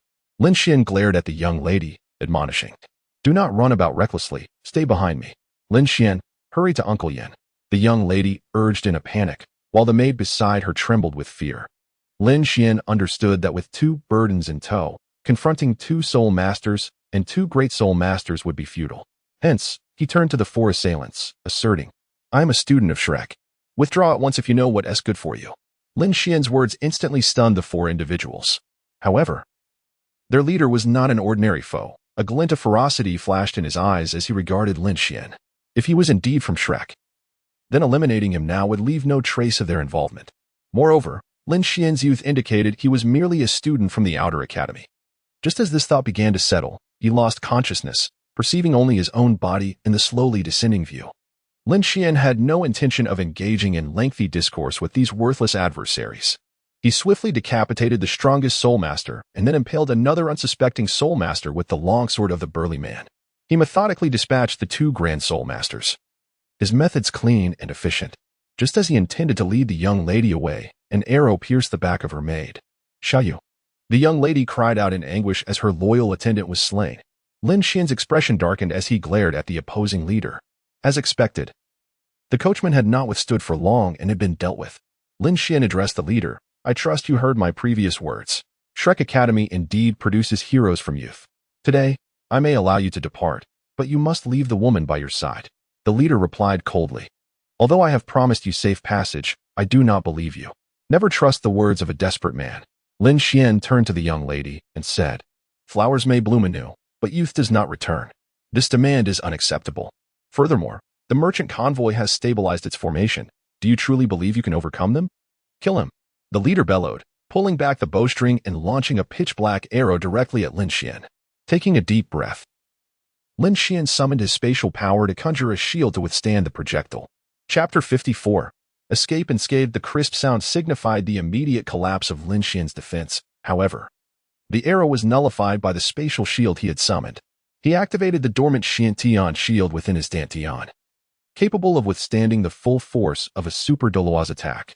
In other words, assaults below the tidal Douluo level could hardly inflict significant harm upon him, let alone those from a soul master. The inability to release his martial soul was Lin Xuan's greatest shortcoming. Nevertheless, armed with a dagger and the Xiantian shield, he felt undaunted.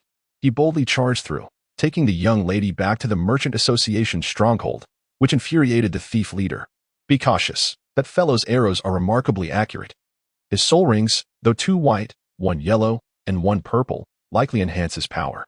The might of his strikes can rival that of a soul king. But his weakness lies in his sluggish speed. Just remain vigilant, and you should be fine.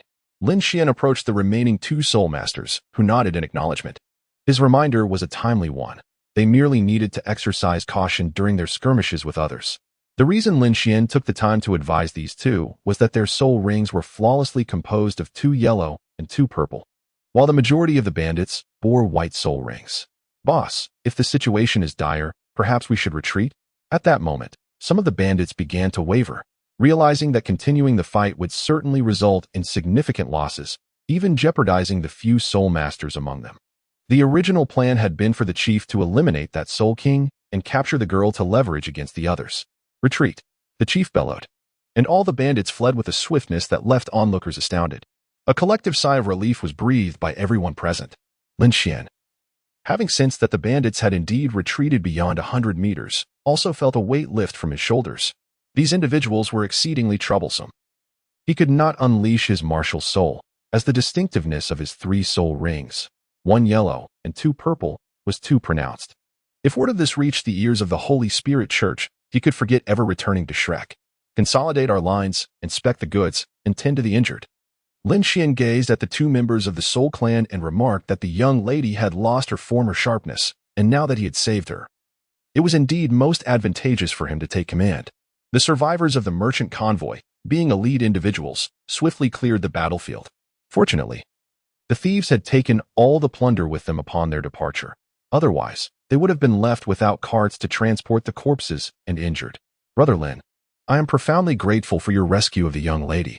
I, Ma Wu, owe you my life. One of the Soul Clan members stated earnestly upon reaching a place of safety, while the others nodded in agreement.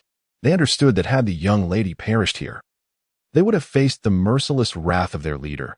leaving them to dread the prospect of dismemberment or being left to rot in the wilderness. Assisting you is also a means of aiding myself. Due to certain circumstances, I was unable to intervene sooner. Otherwise, I could have saved Brother Chang as well. Lin Xuan spoke with a tinge of remorse in his voice.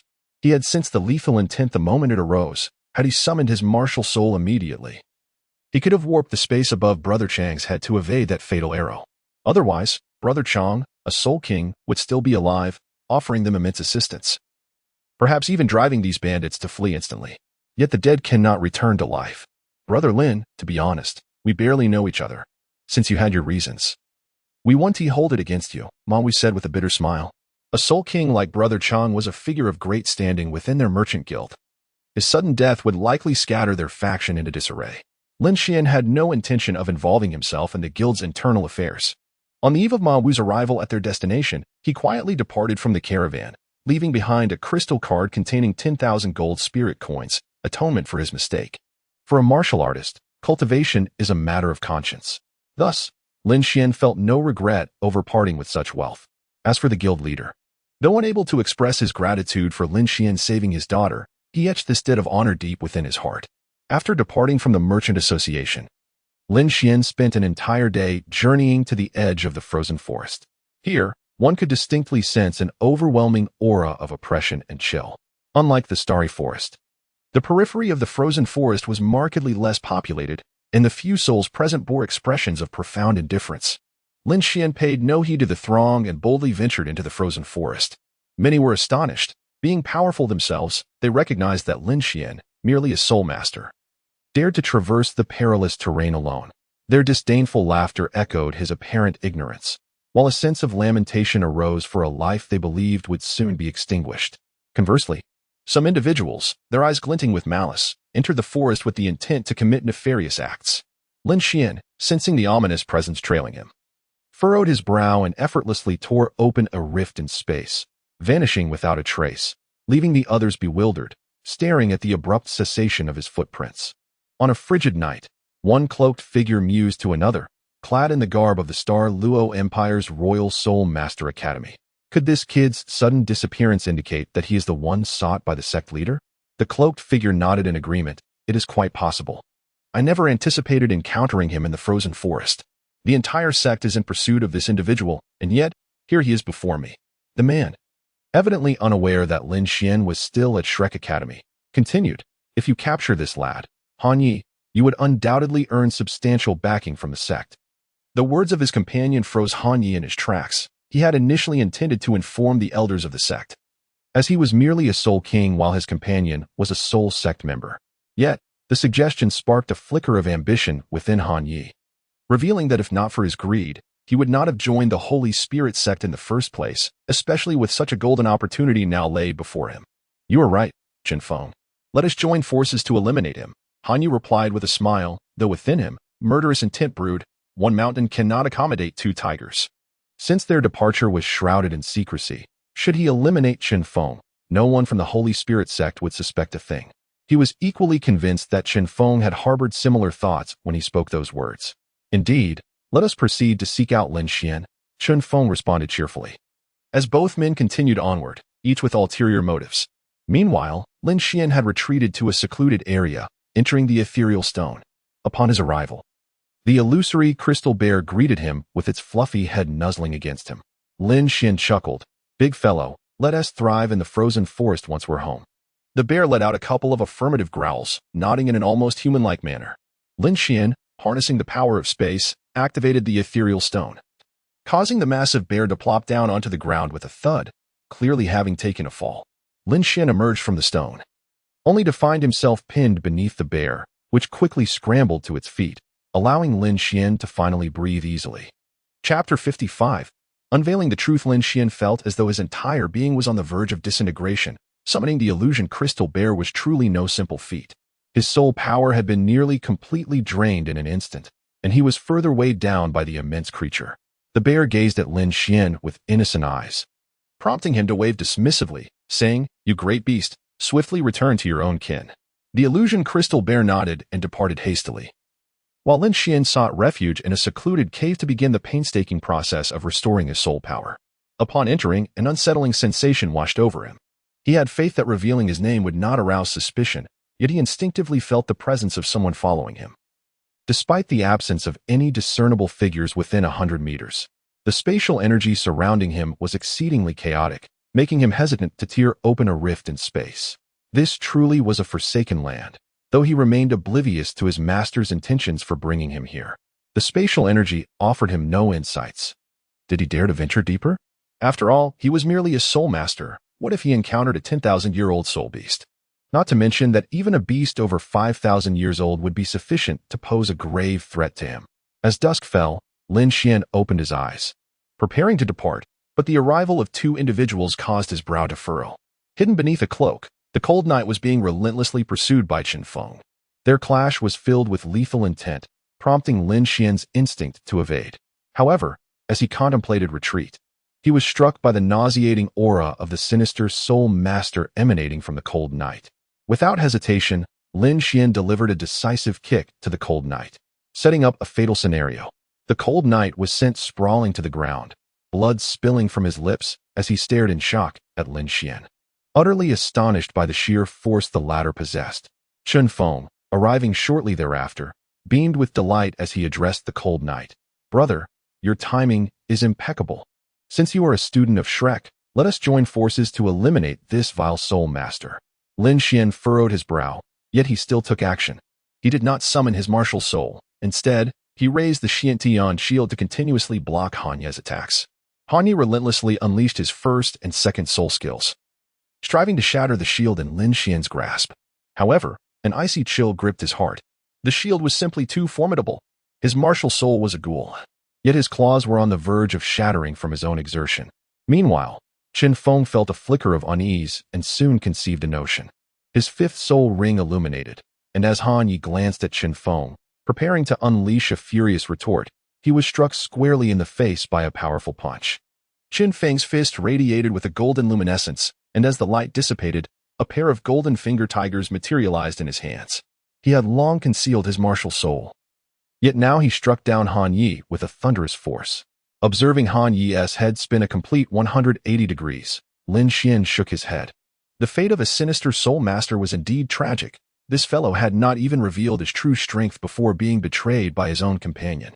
"Lin brother, I appreciate your assistance," Qin Feng said with a smile, clasping his fists in gratitude. However, Lin Xuan showed no sign of gratitude.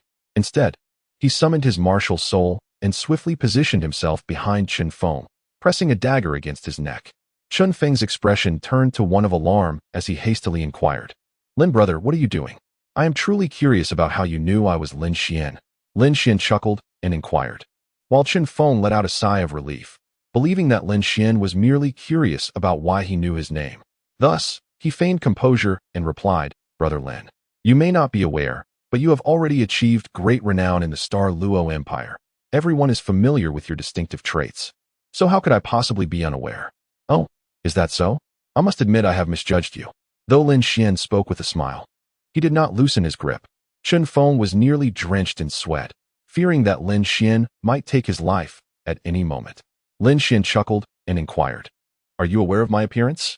"Of course, we possess your portrait at the Royal Soul Master Academy of the Star Dou Empire. It is quite a boast. Yet in the end, you are merely a nefarious soul master." Lin Xuan found it beneath him to engage in riddles with such a character. He had never revealed his spatial power, and to his astonishment, this individual behind Han Ye had proven utterly ineffective, merely feigning an attack before retreating. "No, please spare me. Have mercy, Lord Lin Xuan." Even though Qin Feng was a soul king, he found himself helpless in the face of imminent peril, reduced to a pitiful plea for mercy. Lin Xuan paused momentarily, and in that fleeting instant, Qin Feng seized the opportunity, delivering an elbow strike to Lin Xuan's abdomen. Yet, Lin Xuan had anticipated this move, and without hesitation, he swiftly aimed for Qin Feng's neck. Qin Feng's eyes widened in disbelief, filled with profound resentment. Initially, he had considered a direct assault against Han Ye, but the presence of the Xiantian shield forced him to devise a desperate strategy. Lin Xuan observed Qin Feng's struggles with an icy gaze. Internally, he lamented that no matter how well he concealed his identity, his actions would inevitably reveal his spatial abilities, a signature that could not be hidden. Moreover, While the members of the Holy Spirit sect might not recognize his face, they would undoubtedly be aware of his powers. Chen Feng posed a dilemma. Although he was an infiltrator within the Royal Soul Master Academy of the Star Dou Empire, would the citizens of the Empire truly believe him? Lin Xuan could only hastily dig 2 graves to bury Chen Feng and Han Yi, trusting that no one would suspect his involvement. Little did he know that all of this transpired under the watchful eye of another. Humph. Do the members of Shrek engage in such nefarious deeds?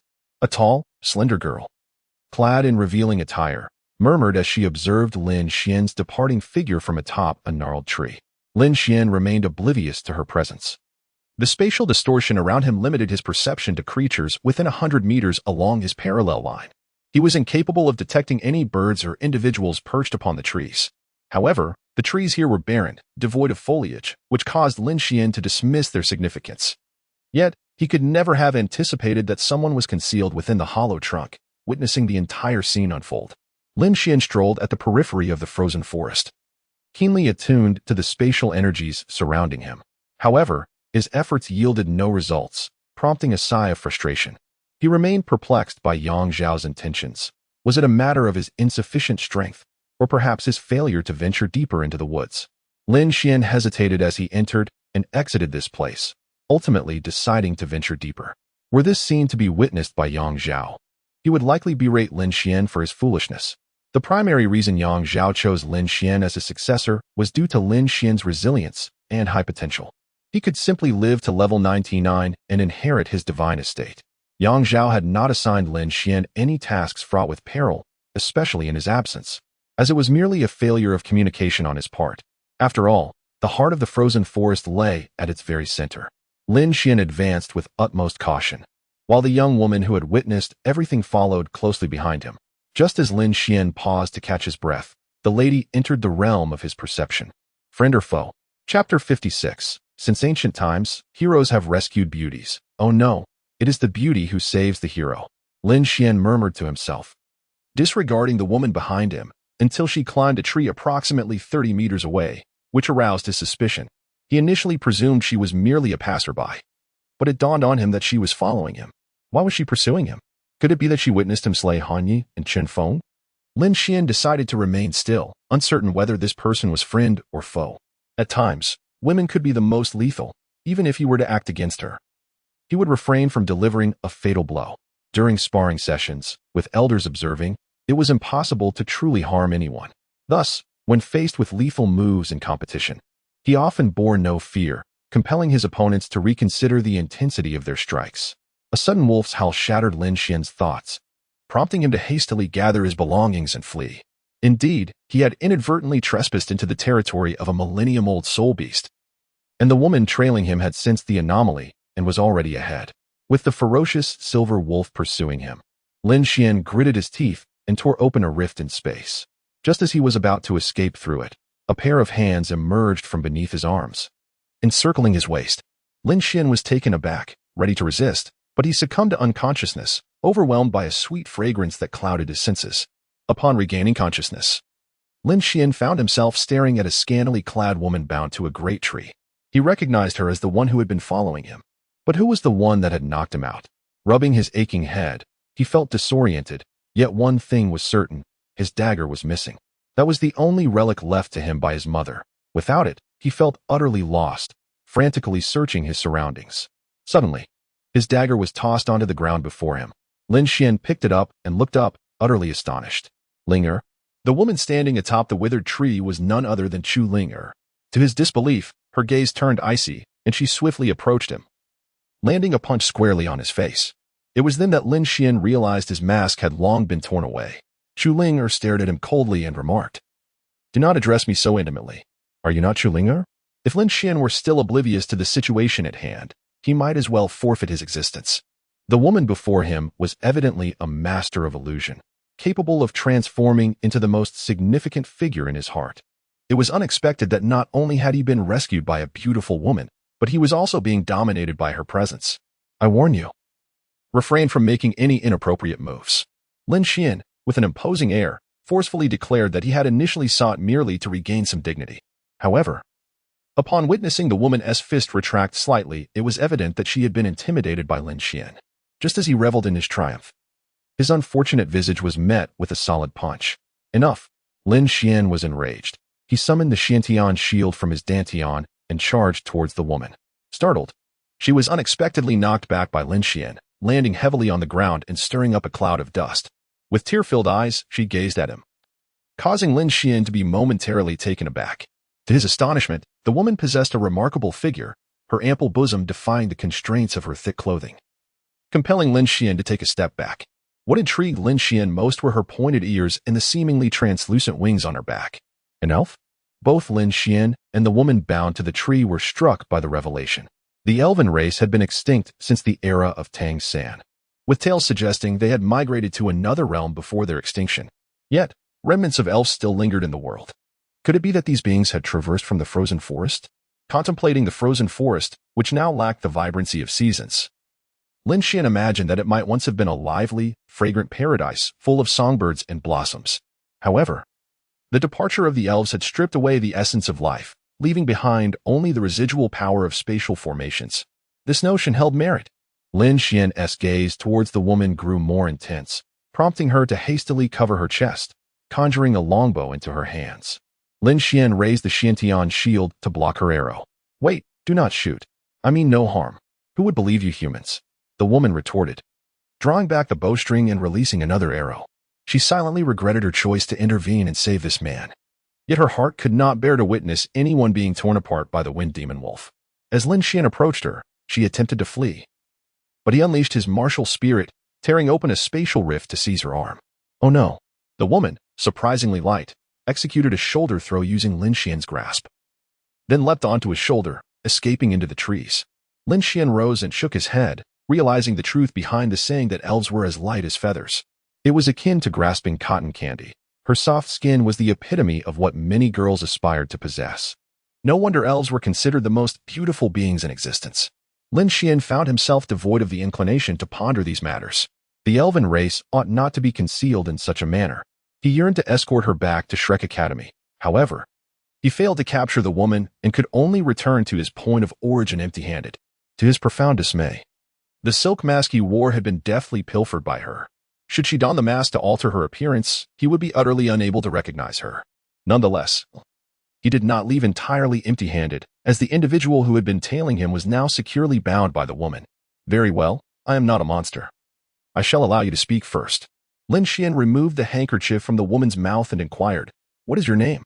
My name is Li Xuan, she replied candidly. This honesty took Lin Xuan by surprise, as he had anticipated a more challenging interaction. He gazed at Li Xuan and asked, Why have you been following me? You, a member of Shrek, have killed someone from the Royal Soul Master Academy of the Star Dou Empire, and yet you question my motives? Li Xiaoyan looked at Lin Xuan in disbelief. Lin Xuan scratched his head, feeling quite troubled. It seemed she had indeed noticed his actions. What should he do now? With a resigned gesture, he asked, What do you propose we do? I initially intended to coerce you into assisting me with a task, he admitted. Which task? I require your help with Lucio from your Shrek Academy. Lin Xuan stood frozen in place, perplexed as to why such a woman of the martial world would urge him to eliminate Lucio. Lucio, a senior with whom he had once shared the experience of acquiring a soul ring, was also a fourth-year student. His appearance resembled that of a scholar, yet his demeanor exuded an aura that dissuaded others from approaching him, resulting in Lin Xuan having exchanged only a few words with him. That scoundrel deceived me and absconded. I must avenge myself upon this heartless wretch. Wait. Lin Xuan found it utterly intolerable. What explosive intelligence was this? Lucio had deceived Li Xiaoyan? As Lin Xuan scrutinized Li Xiaoyan, her long black hair indeed accentuated her beauty, and her voluptuous figure marked her as a striking woman. However, her wild attire bore a resemblance to the people of the frontier. Could this truly captivate Lucio? Was his senior truly such a person? This was a reality he could not accept. Although Shrek Academy had lenient admission standards, accepting anyone who was not a heinous criminal, he would not stand for anything that tarnished the institution's reputation. Chapter 57. The design. I am uncertain of the veracity of your claims, and your threats hold no weight. I have merely dispatched 2 evil soul masters. Do you truly believe that should I eliminate someone from the Star Dou Empire Royal Soul Master Academy, there would be any repercussions for me? Lin Xuan rolled his eyes in exasperation and remarked, Can you believe that a Soul King and a Soul Sect were actually vanquished by me, a mere Soul Master? Who would believe such a tale? Even if someone did, Wouldn't they find it utterly bizarre? He pondered that if a thorough investigation were conducted, Shrek would undoubtedly clear his name. Let us take action then. Li Xuan snorted disdainfully, closing her eyes and lapsing into silence. Lin Xuan rubbed his chin, suddenly enlightened.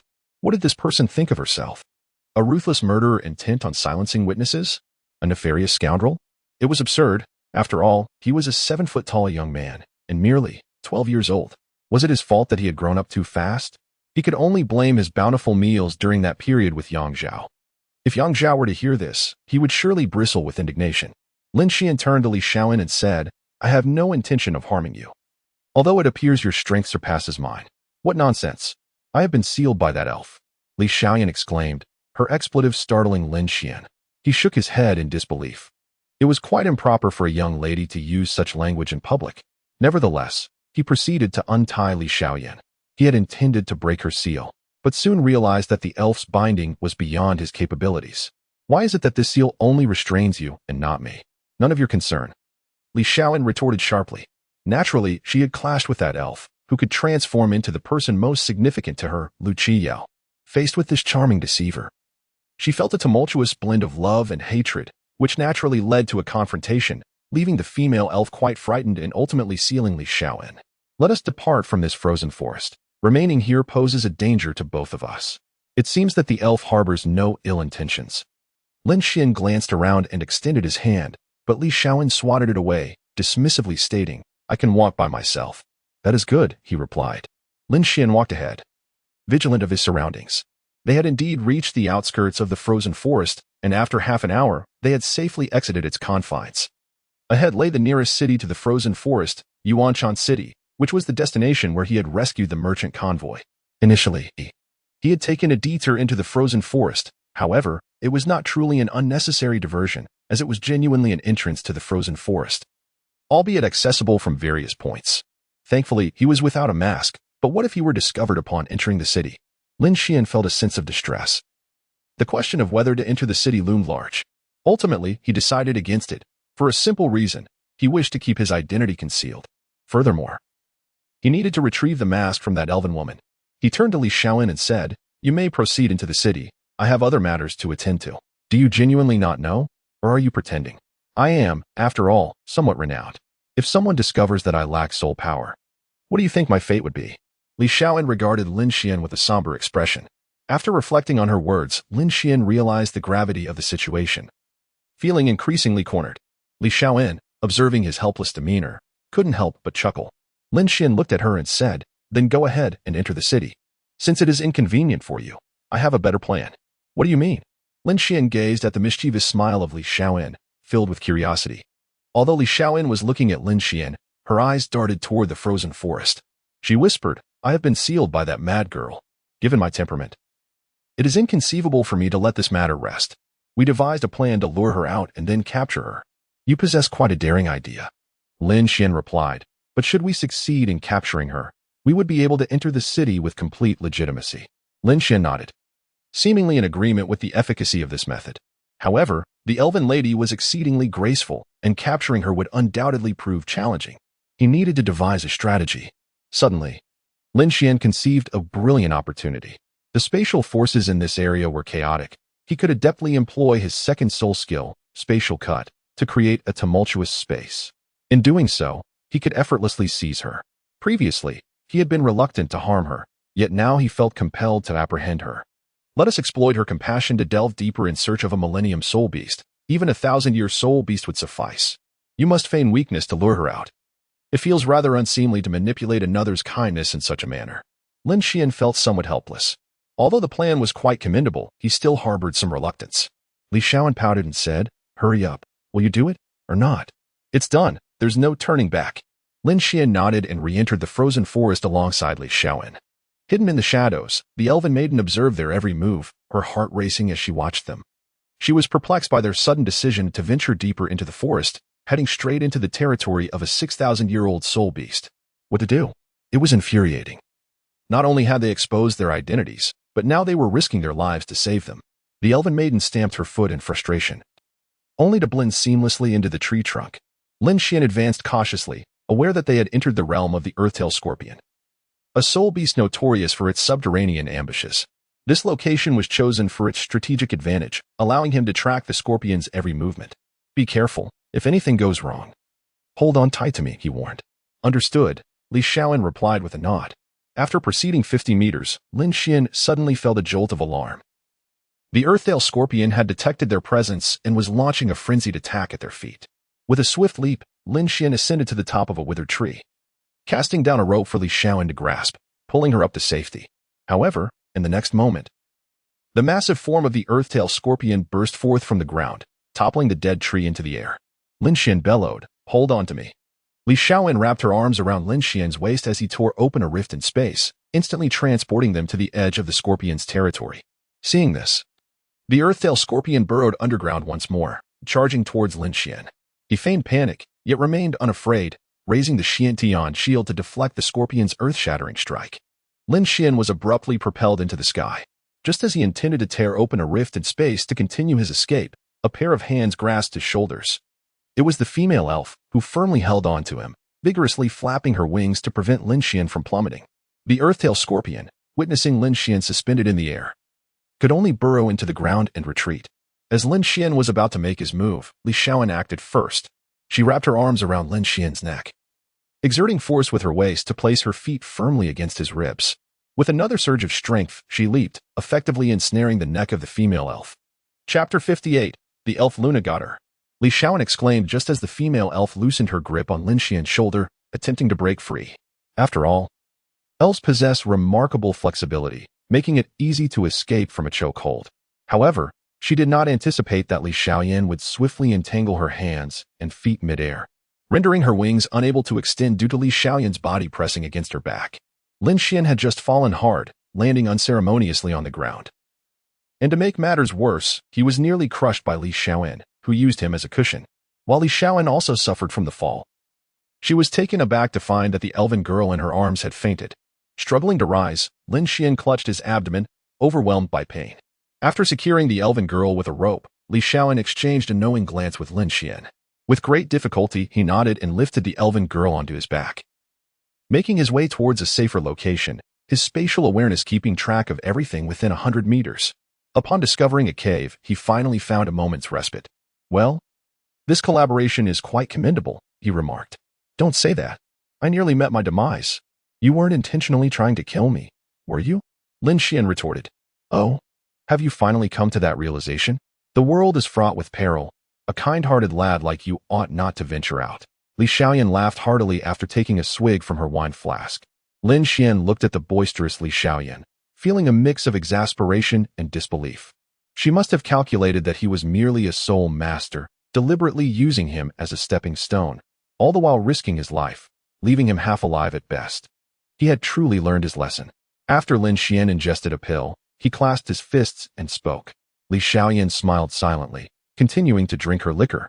Not long after, the female elf awoke, and upon opening her eyes, she discovered herself bound. Who would not feel alarmed? Even Lin Xuan experienced a moment of concern, let alone the timid female elf. "Do not be afraid. We harbor no ill intentions." Lin Xuan sat before the elven maiden, smiling as he spoke. However, he soon felt a pang of awkwardness, for his appearance was indeed rather unflattering, and his words lacked conviction, especially considering he had bound her. "What do you intend to do?" the elven maiden asked, her voice trembling. Thousands of years prior, she had heard the elders of her kin recount the grim fate that befell those captured by humans. Despite her years of tirelessly rescuing others within the frozen forest, she had never revealed her true identity. The thought of what might unfold brought tears to her eyes. Hey, why are you crying? Please, stop crying. Have mercy on me." Upon witnessing her tears, Lin Xuan immediately succumbed to defeat. Meanwhile, Lin Xuan, beside him, was rolling on the ground, laughing heartily and clutching her stomach. Lin Xuan's innocent demeanor was utterly irresistible to her. Shooting a glare at Lin Xuan, Lin Xuan inquired, "What is your name?" "Luna," the young girl whispered. Lin Xuan extended his right hand and, under Luna's gaze, proclaimed, "Return my mask to me. If I lift her seal, I shall let you go." "Wait a moment. Is she not a fairy? You intend to let her go just like that?" Lin Xuan, still chuckling, furrowed her brow upon hearing Lin Xuan's words. Lin Xuan turned to her with a cold stare and replied, "She has saved us. Although I did not require her assistance, she is a kind-hearted fairy. I merely wish to reclaim what is rightfully mine." Lin Xuan's words left both Lin and Lshoyn momentarily stunned. Lshoyn rolled her eyes. Indeed, Lin Xuan was naive. Yet perhaps it was this very innocence that made him somewhat endearing. After all, amidst the constant deception of the martial world, one must occasionally engage with something pure. Release me, and I shall return your mask, she insisted. I cannot trust you. Although I have sealed your strength with my acupoint technique, I fear unforeseen events may occur. Tell me where it is, and I shall retrieve it myself. Rest assured, I mean you no harm. I merely wish to collect it myself. That is unacceptable. Lin was nearly in tears, while Lshoyn observed. Seemingly aware that Lin was prepared to reveal the mask's location, eager for the unfolding drama. Lin Xuan, perplexed, turned to Lin and inquired. Is it not here? It is, but I must retrieve it myself, Lin replied, her face flushed. Lin Xuan sensed something amiss. Glancing at Lin's attire, he noted that her flowing green gown appeared devoid of any place to conceal objects. Could it be? You wouldn't have placed the mask. With a hint of shame, Lin nodded, revealing that she had hidden Lin Xuan's mask within her undergarments. Lin Xuan covered his face in silence, pondering how he would wear the mask again after this. Resigned, he untied Lin, who promptly retreated to a corner, producing the mask and returning it to him. As he felt the residual warmth of the mask, a peculiar expression crossed his face. Ha, young man. You truly possess a great fortune in love. Lshoyn laughed unabashedly from the side, leaving both Lin and Lin Xuan feeling quite embarrassed. Lin Xuan stowed the mask within his ethereal stone, realizing he could not wear it just yet. He turned to Lin, speaking earnestly. I must express my gratitude for your timely rescue. As you have released her from her internal seal, I shall reciprocate. Lin nodded and approached Lshoyn, grasping her hand. A surge of green energy flowed back into Lshoyn's body, allowing her soul power to circulate once more. Uncontrollably, Lshoyn's martial soul manifested, revealing 6 soul rings, 2 yellow, 2 purple, and 2 black, causing Lin Xuan to gasp in astonishment. Standing at the cave's entrance, Lshoyn regarded Lin Xuan and Lin with an icy demeanor. Startled, Lin instinctively hid behind Lin Xuan. He had not anticipated that Lshoyn was a soul emperor. Had he known, he would not have so hastily allowed Lin to release her seal. Young boy, I did warn you of the perils of the martial world, yet you remain so naive. Lshoyn. I promised Lin I would allow her to leave. Do not impede her. Lin Xuan gazed at Lin Xuan with a countenance that betrayed his distress. He was reluctant to sever ties with her, for it was conceivable that she had genuinely suffered at the hands of his senior. An indiscretion on the part of Shrek that could not be overlooked. He yearned to uncover the intricacies of the situation. Very well, he proposed, my dear young friend. You possess such innocence. Surrender that elven maiden to me, and I shall allow you to depart. I must decline, she replied. Lin Xuan activated the Xiantian shield, standing guard as he observed Lin Xuan. Luna gazed at Lin Xuan with admiration. Just as Lin Xuan prepared to make a move, she unexpectedly retracted her martial soul. Lin Xuan looked at her in astonishment. Lin Xuan smiled and sat down on a large rock, contentedly remarking, It seems you are indeed quite a remarkable little fellow. So it turns out you were testing me once again? Lin Xuan, realizing the situation, let out a bitter smile.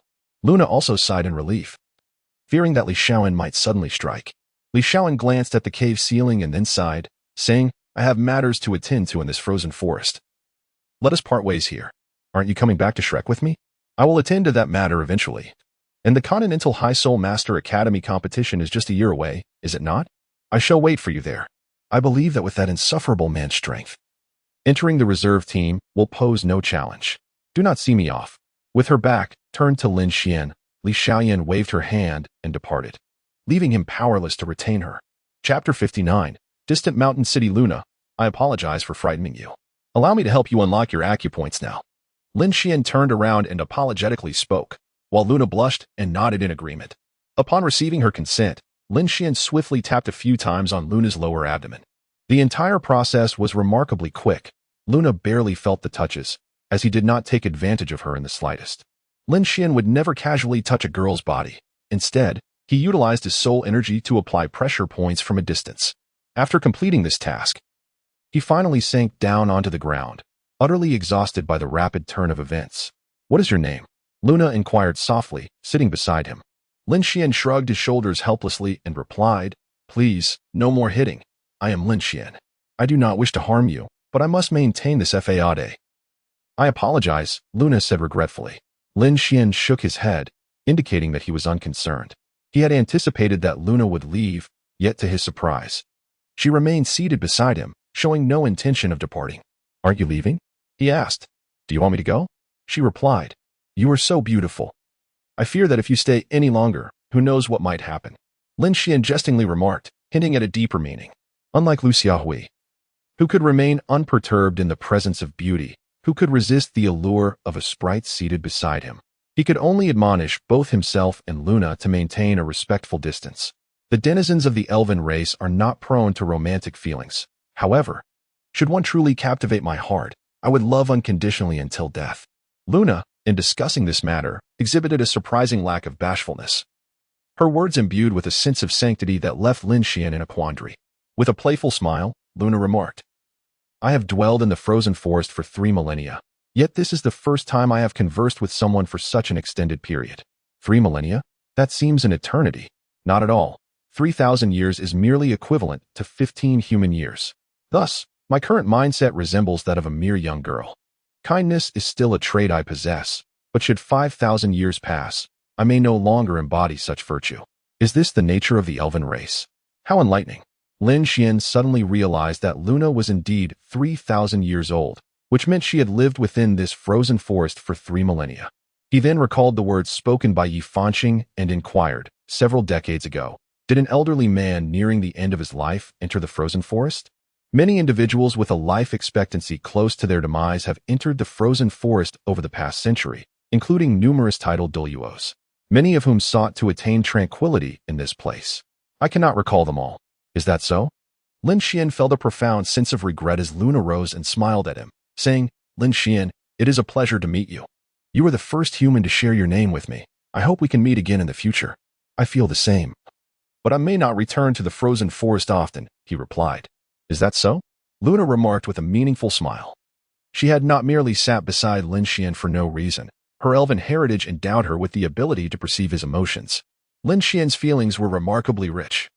In stark contrast to Li Xiaoan, who was steeped only in hatred and treachery, Lin Xuan, however, exuded a delightful essence characterized by innocence and kindness. Lin Xuan reminisced about Luna's smile. After spending the night in the cave, he retrieved the now-cool silk mask. What a remarkable journey it had been. Although his initial intention had been to bring the elf back to Shrek for protection, he had changed his mind. The elves were a free-spirited race, having departed from the Douluo continent due to humanity's influence. While he was unaware of the reasons that kept Luna on the Douluo continent, he recognized her age and, donning the mask, returned to the gates of Yuanshan City. The guards at the gate assisted in opening it. And upon confirming Lin Xuan's identity as a student of Shrek Academy, they did not impede his passage. After entering the city, Lin Xuan sought out a stall to purchase a conical hat, its black veil perfectly concealing his visage, alleviating his concerns of being recognized. He then found a modest inn to rest, planning his escape for the following day. Meanwhile, in the frozen forest, Luna stood before a spatial rift, cautiously surveying her surroundings. After murmuring a few words in Elvish to the nearby trees, she stepped into the rift with a sense of assurance. Had Lin Xuan witnessed this, his heart would have skipped a beat, for the natural spatial rifts in the frozen forest were unpredictable, potentially whisking one away to another realm.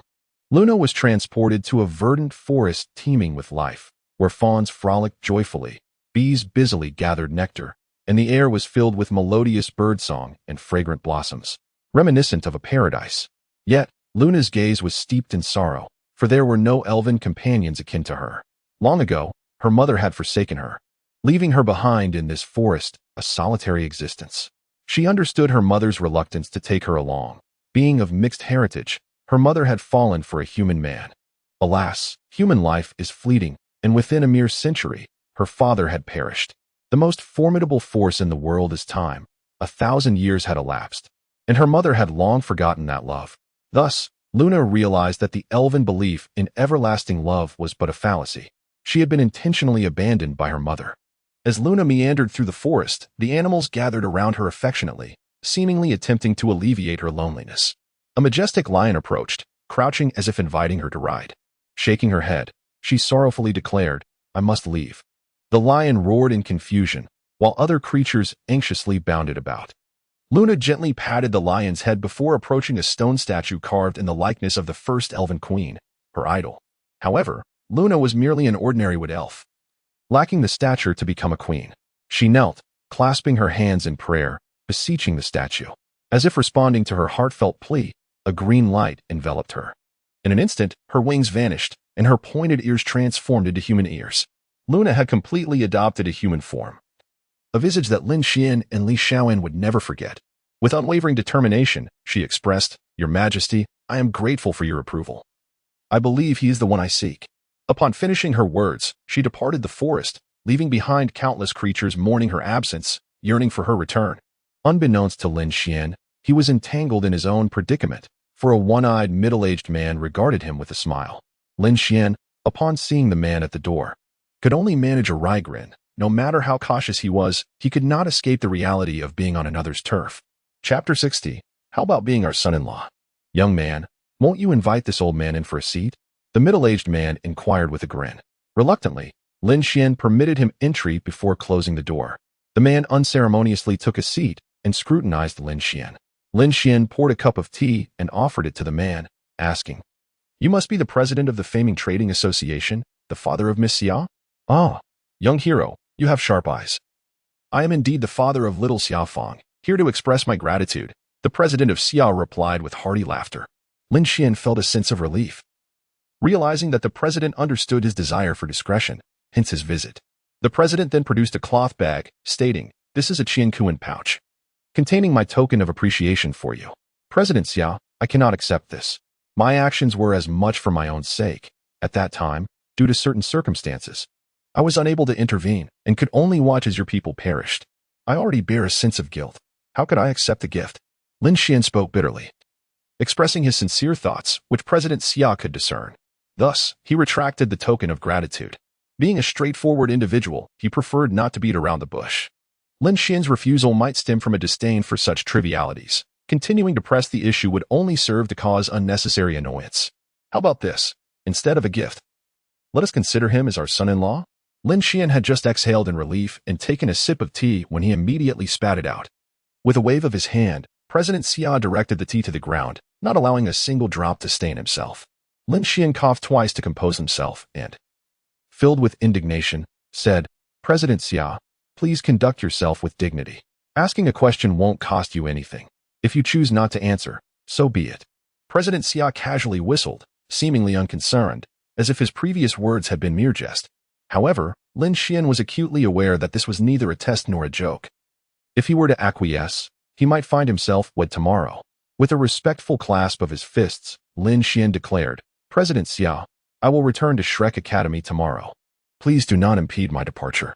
Hasn't Shrek just had a half-month break? Why the haste?" President Xia inquired, shaking his head.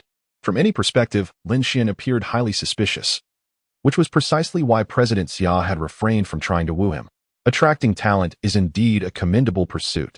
Yet the foremost priority for the Merchant Guild is to avoid significant troubles. The more brilliant the talent, the more adversaries they attract, for they possess unyielding reasons to overcome one challenge after another. Having traversed similar paths, President Xia understood this all too well. "My young friend, I hope we shall have the opportunity to meet again in the future. Take this," he continued, tossing Lin Xuan a token. "Although our Faming Merchant Guild is not a grand establishment, we have branches throughout the two great empires, present in every significant city. With this token, you will receive aid wherever you go." Lin Xuan accepted the first-class guest token without hesitation. He could keep it for future reference, as he may need the guild's assistance in case of an emergency. "Farewell, my young hero. Until we meet again." With that, President Xia exited the room, leaving behind a cup of steaming tea.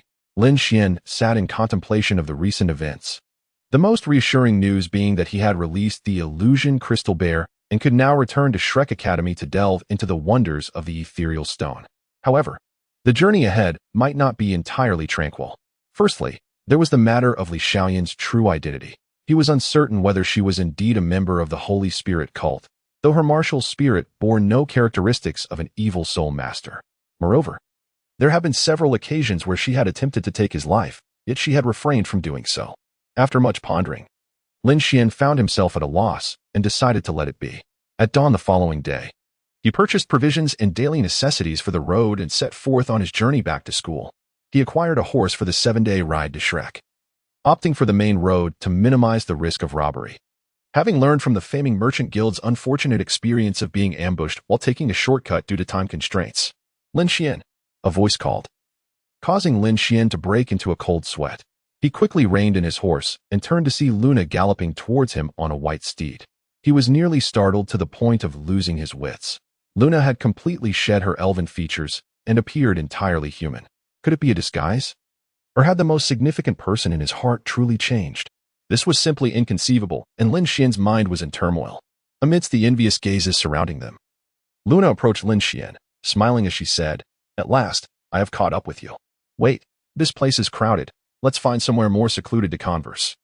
Lin Xuan intercepted Luna, as he wished to conceal his own identity and prevent Luna from revealing her elven heritage. Should this occur, Shrek ought to refrain from proceeding. He might secure the opportunity for a 7-day joyous excursion at the headquarters of the Holy Spirit Church, albeit at the perilous cost of his own life. Lin Xuan led Luna into a deserted forest, pausing only after confirming that no one was following them. Luna's white steed was remarkably docile, inexplicably, the wild stallion, which Lin Xuan had previously been unable to tame, calmed down in her presence. Could this be the innate gift of the elven race? However, now was not the time for such musings. He turned to Luna and inquired, "Provide me with an explanation. I refuse to believe that you could foolishly abandon a place where you have lived for 3,000 years. Do you wish to hear the truth?" Luna asked curiously. Lin Xuan nodded, skeptical that a bashful elven maiden would run away with a man like him, turning their departure into something akin to elopement. It either hinted at ulterior motives or simply more ulterior motives. He had little faith in the notion of love at first sight. His affection for Chu Linger had developed over time. "To be honest, I do not know," Luna confessed. "But I feel that you are the person I have been searching for all along." "Huh? What do you mean by that?" Lin Xuan listened in utter confusion as Luna, her cheeks flushed, spoke. "Please don't make me feel so shy. What I meant is not what you think. For the elven race, the most important thing in life is feeling. In my 3,000 years, I have encountered many prodigies like you. And I have met many who are even kinder than you. Yet, none have stirred my heart. Only you I cannot explain why. But it feels as though I would lose something significant if I were to leave you."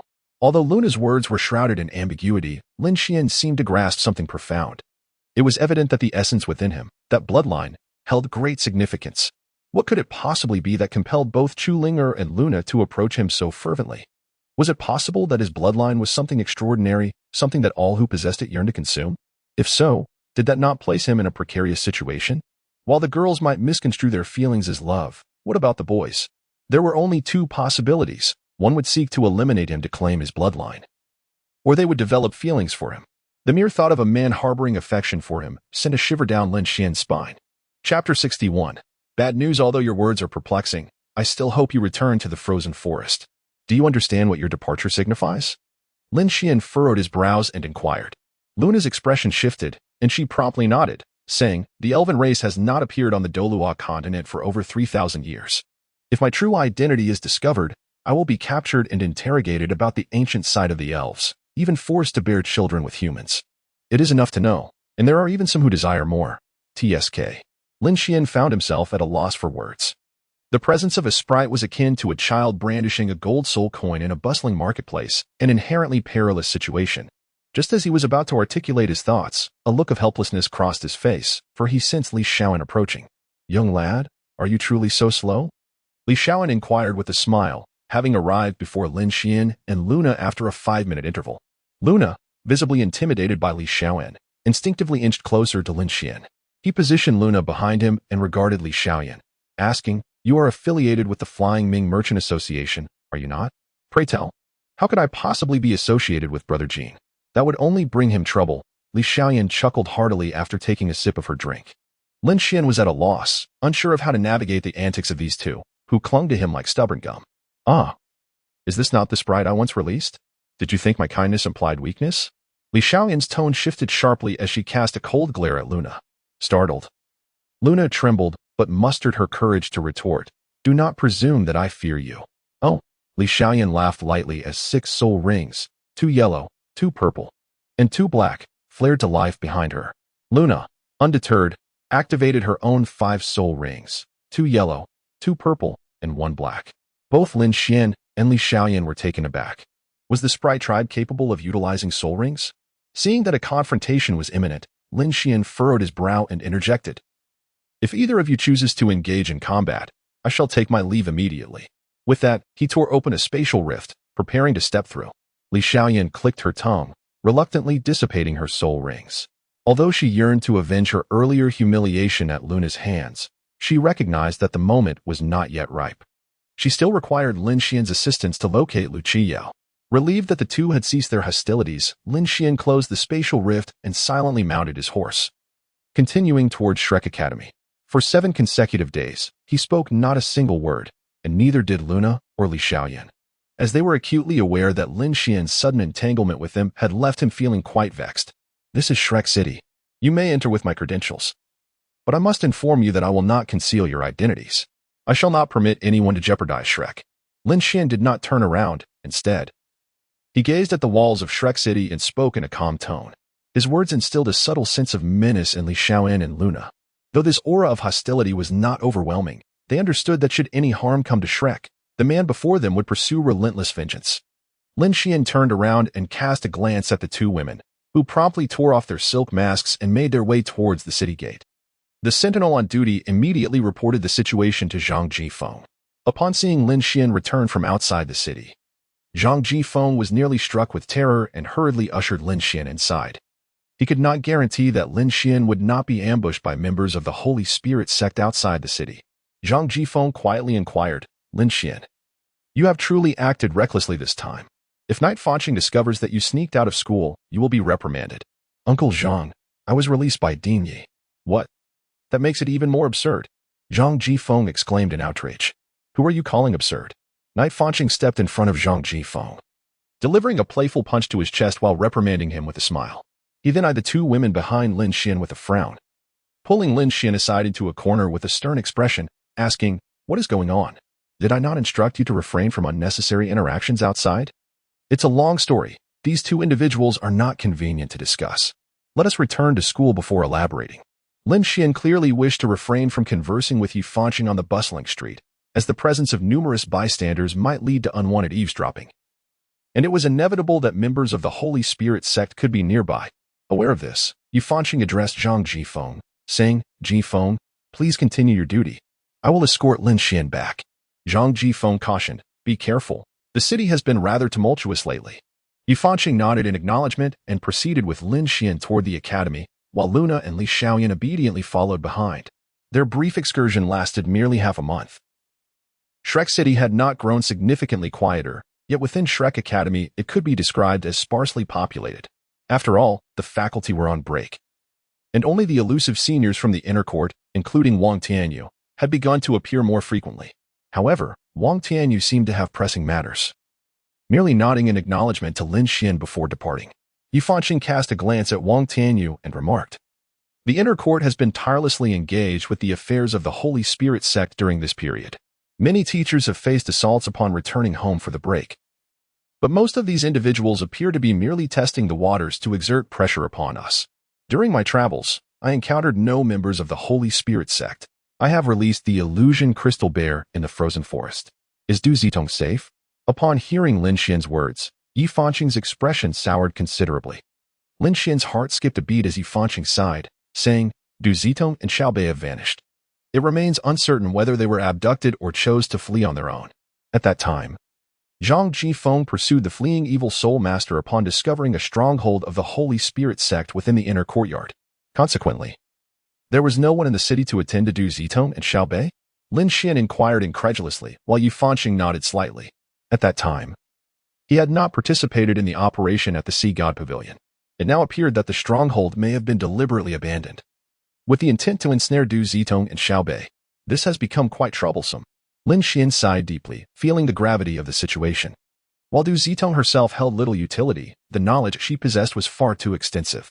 If subjected to the relentless interrogation of the Holy Spirit sect, it was not merely the betrayal of Yang Kaidi that would ensue. Many secrets from Lin Xian's side would inevitably surface, such as the fact that Lin Xian was the true mastermind. Initially, Lin Xian played a role that was still in its infancy in this affair and had not yet attracted the lethal attention of the Holy Spirit sect. However, that was no longer certain. There was no use dwelling on it. The inner courtyard students were also in search of their whereabouts. And even the venerable elders of the Sea God Pavilion had embarked on their quest, hoping to uncover the truth. Lin Xuan understood that Yi Fanqing's words were a reminder to abandon his fantasies and confront reality with sincerity. This realization left him feeling quite helpless. It was indeed disheartening news. As the two continued their walk, they arrived at Yi Fanqing's residence in the outer courtyard. After leading their horses into the stable, they entered Yi Fanqing's home. Upon stepping inside, Lin Xuan began to comprehend why Yi Fanqing had such a playful demeanor. Chapter 62. One should not be fickle and love. The decor of Yi Fanqing's room was predominantly in shades of pink, with the furniture largely reflecting the same hue. Lin Xuan couldn't help but twitch his lips, questioning whether the room at the Sea God Pavilion truly belonged to Yi Fanqing. Ah, Fanqing, why did you bring guests home? Just as Lin Xuan was taken aback, a petite girl with a single ponytail emerged, her eyes wide with surprise. As Yi Fanqing was about to respond, Lin Xuan interjected. Director Yi, is this your child? As Lin Xuan's words fell, he felt an immense force strike him, sending him crashing through the door. Luna and Li Xuan gazed in terror at the small girl before them. Yi Fanqing, covering her face in silence, gently uttered, Akai, do not be so angry. After all, she is just a child. Humph, you know I detest being called that. You handle it yourself, Akai retorted, huffing as she stormed back to her room. Yi Fanqing could only cast a sympathetic glance at the unconscious Lin Xuan, realizing that it was not a matter of neglecting to warn him, but rather the unforeseen return of Akai. How pitiable. Yi Fanqing infused her soul energy into Lin Xuan, and before long, he awoke. Had he not opened his eyes to see Yi Fanqing, he might have thought himself dead. Indeed, in the face of absolute power, all defenses like the Xiantian shield and bloodline abilities were rendered meaningless. He had no time to unleash such measures. Young man, trouble often arises from careless words. Be more cautious next time. I have learned my lesson. Lin Xuan expressed his helplessness, feeling a persistent heaviness in his chest. The young girl had clearly not exerted her full strength. Her intention seemed merely to teach him a lesson. Yi Fanqing led Lin Xuan and the other two into her room, which, as expected, bore no peculiar decorations and appeared quite ordinary. Now, it is time to introduce the two individuals behind you, Yi Fanqing remarked casually after taking a seat. Lin Xuan nodded and proceeded to recount the circumstances surrounding Li Xuan and Luna, omitting Luna's identity as an elf. He merely stated that Luna was a human who had saved him and had been following him for some reason, while he disclosed everything about Li Xiaoyan without reservation. Are you saying that a student from our school deceived you and then fled? Yi Fanqing's brows furrowed, as this type of situation was not one he frequently handled. Such matters were usually addressed by the inner academy. After a moment of contemplation, he said, Lucio has returned home. If he comes back, I will instruct the teachers at Shrek to investigate this matter thoroughly. For the next month, you shall remain in Shrek City. I have no objections, Li Xiaoyan replied nonchalantly. An action that caused Yi Fanqing to furrow his brow. His judgment of character was keen, and he sensed that Li Xiaoyan's situation was not as straightforward as it appeared. There might be hidden complexities. Yi Fanqing then addressed Li Xiaoyan. In that case, I must ask you to temporarily leave the academy, as you are not a member of the institution. Understood, Li Xiaoyan nodded and departed without hesitation. Lin Xuan opened his mouth to speak, but upon noticing Yi Fanqing winking at him, he refrained from intervening. After Li Xiaoyan's exit, Yi Fanqing turned to Lin Xuan and said, the world can be treacherous. You must understand that some matters are not as simple as they seem. I suspect that Li Xiaoyan seeks Lucio for ulterior motives, but since such circumstances have arisen, we must address them. I suppose I am still too young. Lin Xuan nodded, uncertain of what secrets Li Xiaoyan might be hiding from him. Yi Fanqing then turned his gaze toward Luna, a playful smile gracing his lips as he inquired, is the girl by your side truly the life-saving benefactor you speak of? Yi Fanqing's words startled both Lin Xuan and Luna, particularly Luna, whose palms began to sweat. Should Yi Fanqing discern her true identity? Although Shrek Academy would likely refrain from causing her trouble, inquiries would undoubtedly ensue. Lin Xuan interjected, Director Yi, please refrain from questioning her. Why should I not inquire? Yi Fanqing replied, his confusion palpable, even tinged with irritation. Lin Xuan's heart skipped a beat. Could there be a history between Director Yi and the elven race? That seemed implausible. Just as the tension escalated, Yi Fanqing suddenly remarked, young man, you find yourself in quite the predicament. Setting aside the fact that Chu Linger is an admirable young woman, Wuxing Douluo is also among those I hold in high regard. How can you dare to entertain feelings for his daughter while being unfaithful? Director Yi. Lin Xuan shouted in anger, questioning the notion of being two-timed or fickle-hearted, insisting that he was not that kind of person. If he truly were, then Yu Fanqing's reprimand would be justified. However, he had not engaged in such actions. Young man, who among us hasn't been impulsive in youth, yet one must be mindful of boundaries.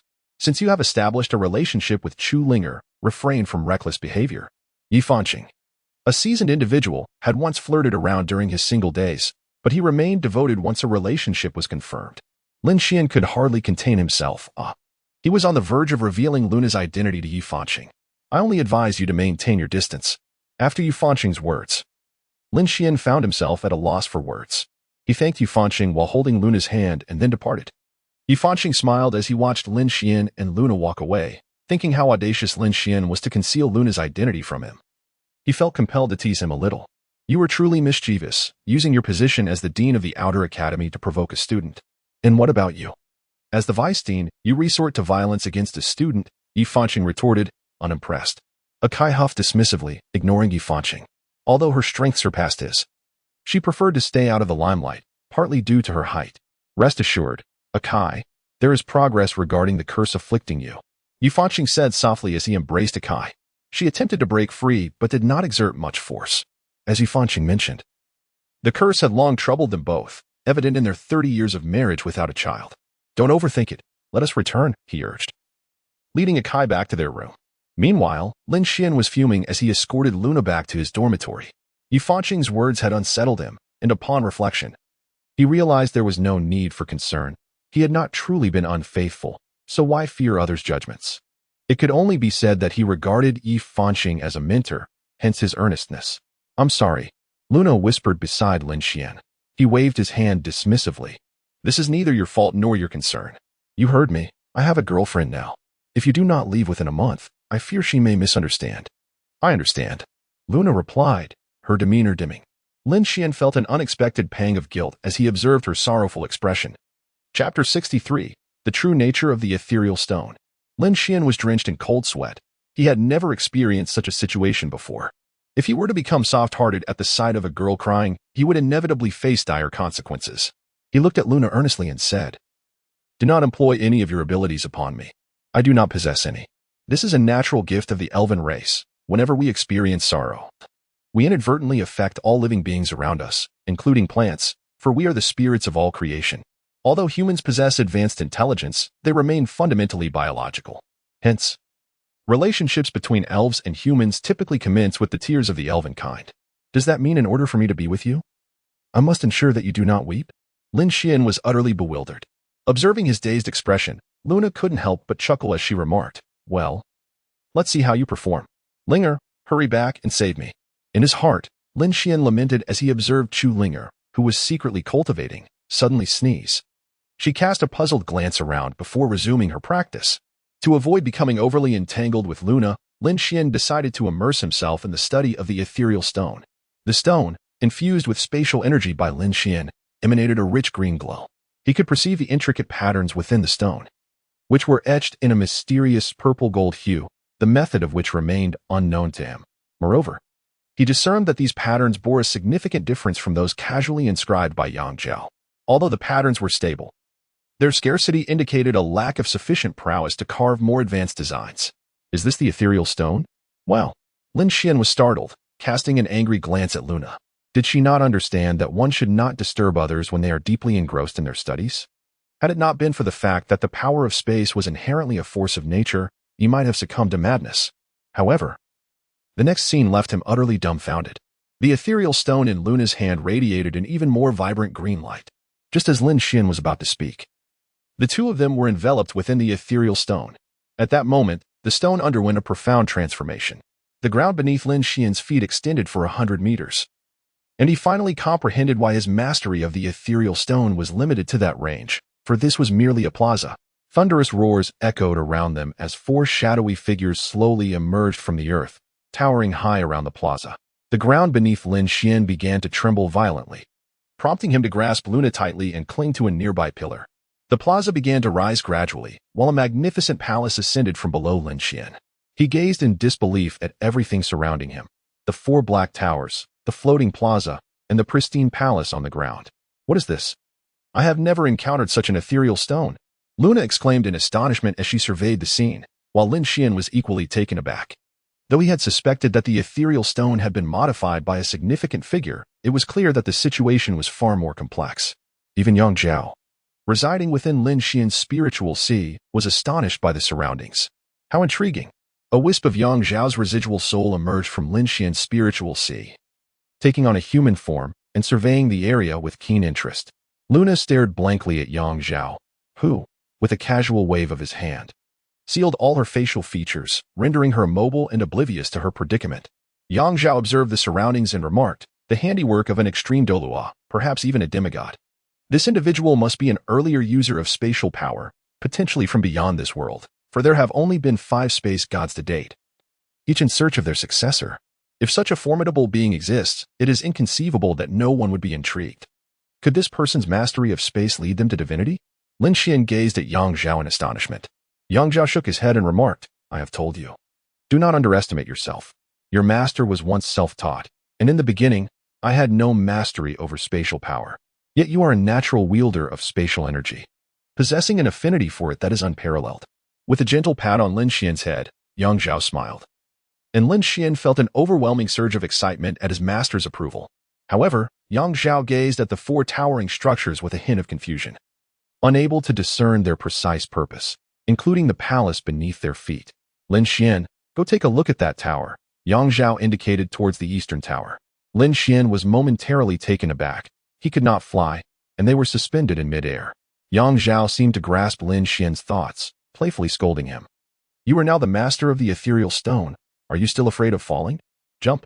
Lin Xuan gritted his teeth and leapt downwards. In that fleeting moment, a pair of pristine white wings unfurled from his back.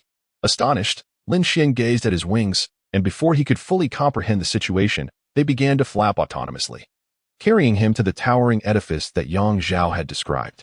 The tower possessed but a single entrance. Without it, Lin Xuan might have mistaken it for an imposing pillar. Yang Zhao scrutinized the structure and cautioned, do not enter. Your strength is still too feeble. He was reluctant to allow Lin Xuan to take such a risk. Had he not been merely a remnant of a soul, he would have dared to venture inside himself. Lin Xuan stared at the towering figure before him, inexplicably drawn by a voice beckoning him from within. He turned to Yang Zhao and said, something inside is calling to me. Are you certain? Yang Zhao furrowed his brow. There were only 2 possibilities. Either a genuine opportunity awaited Lin Xuan within, or it was a trap, concealing an ancient fiend eager to usurp his body. If it were the former, Yang Zhao would not impede him. If the latter, he would never permit Lin Xuan to enter. As Lin Xuan unconsciously took a step closer to the tower, Yang Zhao swiftly grasped his arm, a sardonic smile crossing his face. So eager, are we? Come back. In that instant, Yang Zhao realized that the tower was no ordinary place. Genuine opportunities do not incessantly manipulate the heart. Only those who have been sealed away for eons would resort to such desperate calls, even employing hypnotic methods to draw one closer. Moments ago, Lin Xuan had envisioned the treasures that might lie within, believing it to be a divine sword. Lin Xuan was drenched in sweat. Had it not been for Yang Zhao awakening him, he would have likely faced dire consequences had he ventured alone today. Yang Zhao nodded, displaying no trace of reproach towards Lin Xuan. It was a mere illusion for a grand soul master to believe they could withstand such a force. Given that all 4 towering structures might harbor peril, it seemed prudent to investigate the palace, which emanated a sacred aura. Perhaps there, all would be revealed. Yang Zhao gestured towards the central tower, and Lin Xuan nodded, proceeding towards the palace. Yang Zhao cast one last, profound glance at the towering structure before departing. So the so-called ethereal stone was merely a seal for a formidable array? A sardonic smile flickered across Yang Zhao's face as he grasped the truth. No wonder he had perceived nothing. Chapter 64, The 4 Demon Gods.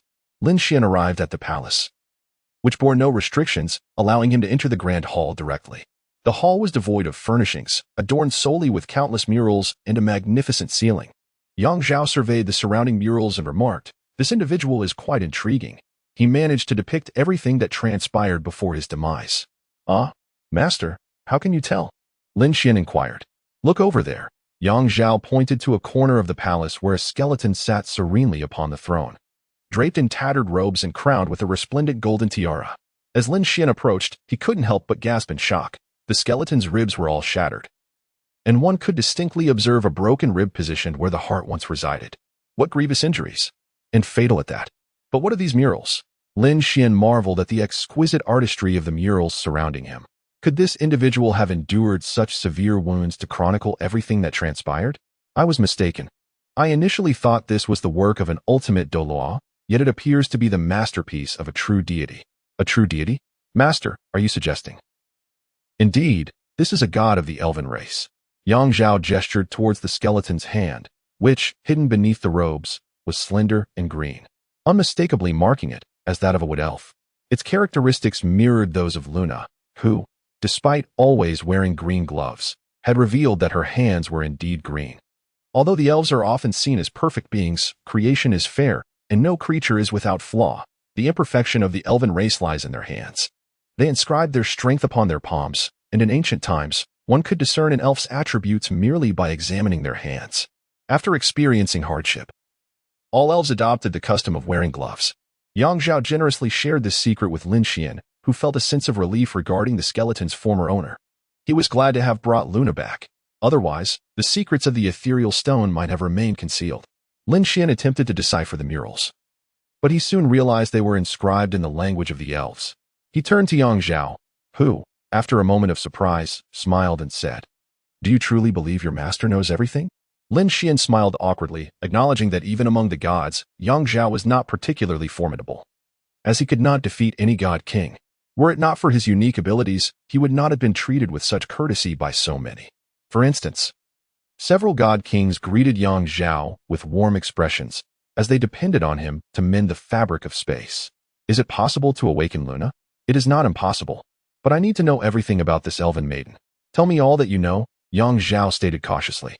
Lin Xuan nodded and relayed all the information he possessed about Luna. After listening, Yang Zhao regarded Lin Xuan with a peculiar expression. It became evident that the matter was not as he had thought. The true cause of the connection was the ethereal stone within Lin Xuan, which was summoning Luna. I assisted in the relocation of the elven race. Yang Zhao's revelation startled Lin Xuan. Upon reflection, it made sense. Who would dare to use a teleportation array to leave Douluo continent under Yang Zhao's watchful gaze? Without his consent, even the elven race could not utilize such magic. Years ago, when the elven race faced near annihilation, the gods deemed it prudent to send them to a relatively peaceful realm. With a snap of his fingers, Luna materialized in the grand hall, gazing around in confusion. Yang Zhao addressed her. "You still recognize the script of your people, do you not?" Who are you?" Luna nodded, suddenly recalling that she had lost consciousness upon the arrival of this man, only to awaken here. Yang Zhao smiled silently, while Lin Xuan helplessly interjected, "He is my master." "Master?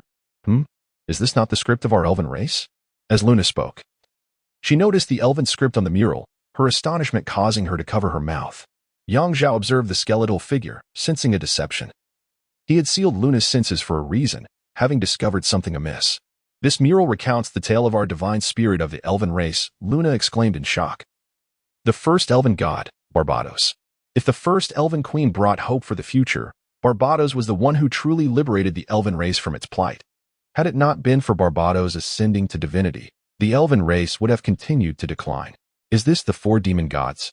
Luna gasped at the mural. But in the next moment, the scene shifted dramatically.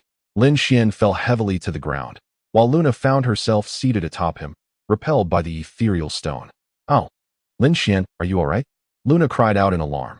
Lin Xuan felt a rush of warmth across his face, and the next instant, he lost consciousness. Luna hastily infused her elven power into him, but Lin Xuan appeared alarmingly pale, blood streaming from his orifices, his complexion as white as paper. "This ethereal stone is truly terrifying," Yang Zhao remarked, observing Lin Xuan's shattered mental sea. "It incessantly absorbs Lin Xuan's spatial and mental energies." With a pained heart, he separated a fragment of his own residual soul's power to mend Lin Xuan's mental sea. This energy would take him a year of arduous training to replenish. Yet for the sake of his beloved disciple, he had no choice but to give it. With the mental sea temporarily restored, Lin Xuan's consciousness began to return. Upon opening his eyes, he was met with Luna's anxious visage. He had yet to comprehend the situation, having inexplicably fainted moments prior. "Do not enter the ethereal stone for the next 3 days," Yang Zhao instructed as he emerged from Lin Xuan's mental sea. Lin Xuan nodded, while Luna continued to channel her elven energy into him. His body was depleted, and without her assistance, he would not recover. Moreover, I caught a glimpse of the contents within the ethereal stone before we left. They are all in the plaza. Rest well during this period. If you wish to enter the ethereal stone in 3 days, remember to awaken me, Yang Zhao concluded before returning to his mental sea, sinking into a slumber. He needed to transmit everything that transpired here back to his main body, allowing it to consult ancient texts in the divine library. While Lin Xuan remained bedridden under Luna's attentive care, he longed to rise but felt too weak, thus he could only relish Luna's nurturings, experiencing a bittersweet blend of pain and pleasure. By evening, Lin Xuan finally managed to move slightly. Luna looked at him and inquired, "What is this ethereal stone?" "Do not ask me. I stumbled upon it by chance. Initially, I intended to use it to store items and to investigate its contents, but then..." Lin Xuan shrugged his shoulders, expressing his helplessness as he remarked that today's events were indeed too unexpected. Yet, he had grown accustomed to such unpredictability. For his daily life could never be described as tranquil. Chapter 65, Tales of the Elves. This pertains to a historical account of the elven race, which is duly recorded within our lineage. The elves of Douluo continent also possess a genuine history as high elves. Our first clan leader was the descendant of the inaugural elven empress, known among our kin as the 9th princess. Luna curled up on the former bed of Chu Ling, her pitiable appearance evoking a strong desire in Lin Xuan to embrace her. Suppressing the stirrings of his heart, he inquired, "Is it truly appropriate for you to recount the tales of your people? After all, records of the elves on Douluo continent are exceedingly scarce. Previously, the Spirit Hall may have documented your history, but since its downfall, such records have vanished. Nevertheless, what harm is there in sharing? Can any of my kin emerge to punish me?" Luna responded with a melancholic smile. After 3 millennia of solitude, she had little left to fear. Her departure from the elven realm signified a transformation. From that moment forth, she was destined to become human, with a mere century of life remaining. If she failed to discover her beloved or the object of her desires, she would face mortality. "Do not be so sorrowful. In due time, you shall undoubtedly find your kin." Lin Xuan comforted her, stating that this was no jest. If Luna truly sought her kin, he could effortlessly fulfill that wish upon becoming the god of space. However, it was evident that Luna regarded this as mere empty consolation. The first empress of the elves carved out a niche for her people amidst various formidable races, repelling many who sought to enslave the elven race, including humans, beastmen, demons, and aquatic beings. Following the demise of the first elven empress, she left behind 9 heirs, with her eldest son being Barbados. By virtue of being the firstborn, Barbados naturally ascended to the throne of the elven race. At this juncture, Luna paused, gazing at Lin Xuan with a perplexed expression, and remarked that although Barbados was a wood elf, he possessed mastery over spatial powers. It was he who, when their kind faced near annihilation in their habitat, tore open 9 spatial rifts, enabling the remaining 8 to lead their respective clans to safety. Among the 9 great races were wood elves, earth elves, water elves, fire elves, wind elves, light elves, dark elves, holy elves, and the rare lightning elves. While the larger races dispersed, the wood elves journeyed to the Douluo continent, after which records ceased. The only documented account indicated that those who once slaughtered the elven race were referred to as the 4 demon gods, who acted immediately after Barbados ascended to godhood. Each of the 4 possessed divine-level strength, and the ultimate fate of Barbados and his wife in their confrontation with the 4 demon gods remains shrouded in mystery. Upon concluding her tale, Luna's expression turned sorrowful. Lin Xuan sighed, reflecting on the tragic plight of the elven race, which had endured relentless persecution and enslavement by various races since their inception. It seemed that the elves' perfection was indeed their curse. Their elemental affinity rendered them exceptional companions and allies. The plight of the elven race post-dispersal was undoubtedly grim, as evidenced by the wood elves being driven away by humans and soul beasts on the Douluo continent. Most importantly, however, was the heart of the elves. The elven heart is the most fragile entity in existence. Once they fall in love with a human, their devotion is unwavering, remaining steadfast unless their partner perishes, leading them to follow blindly. It appeared that the individual in question might indeed be Barbados, but what of his wife?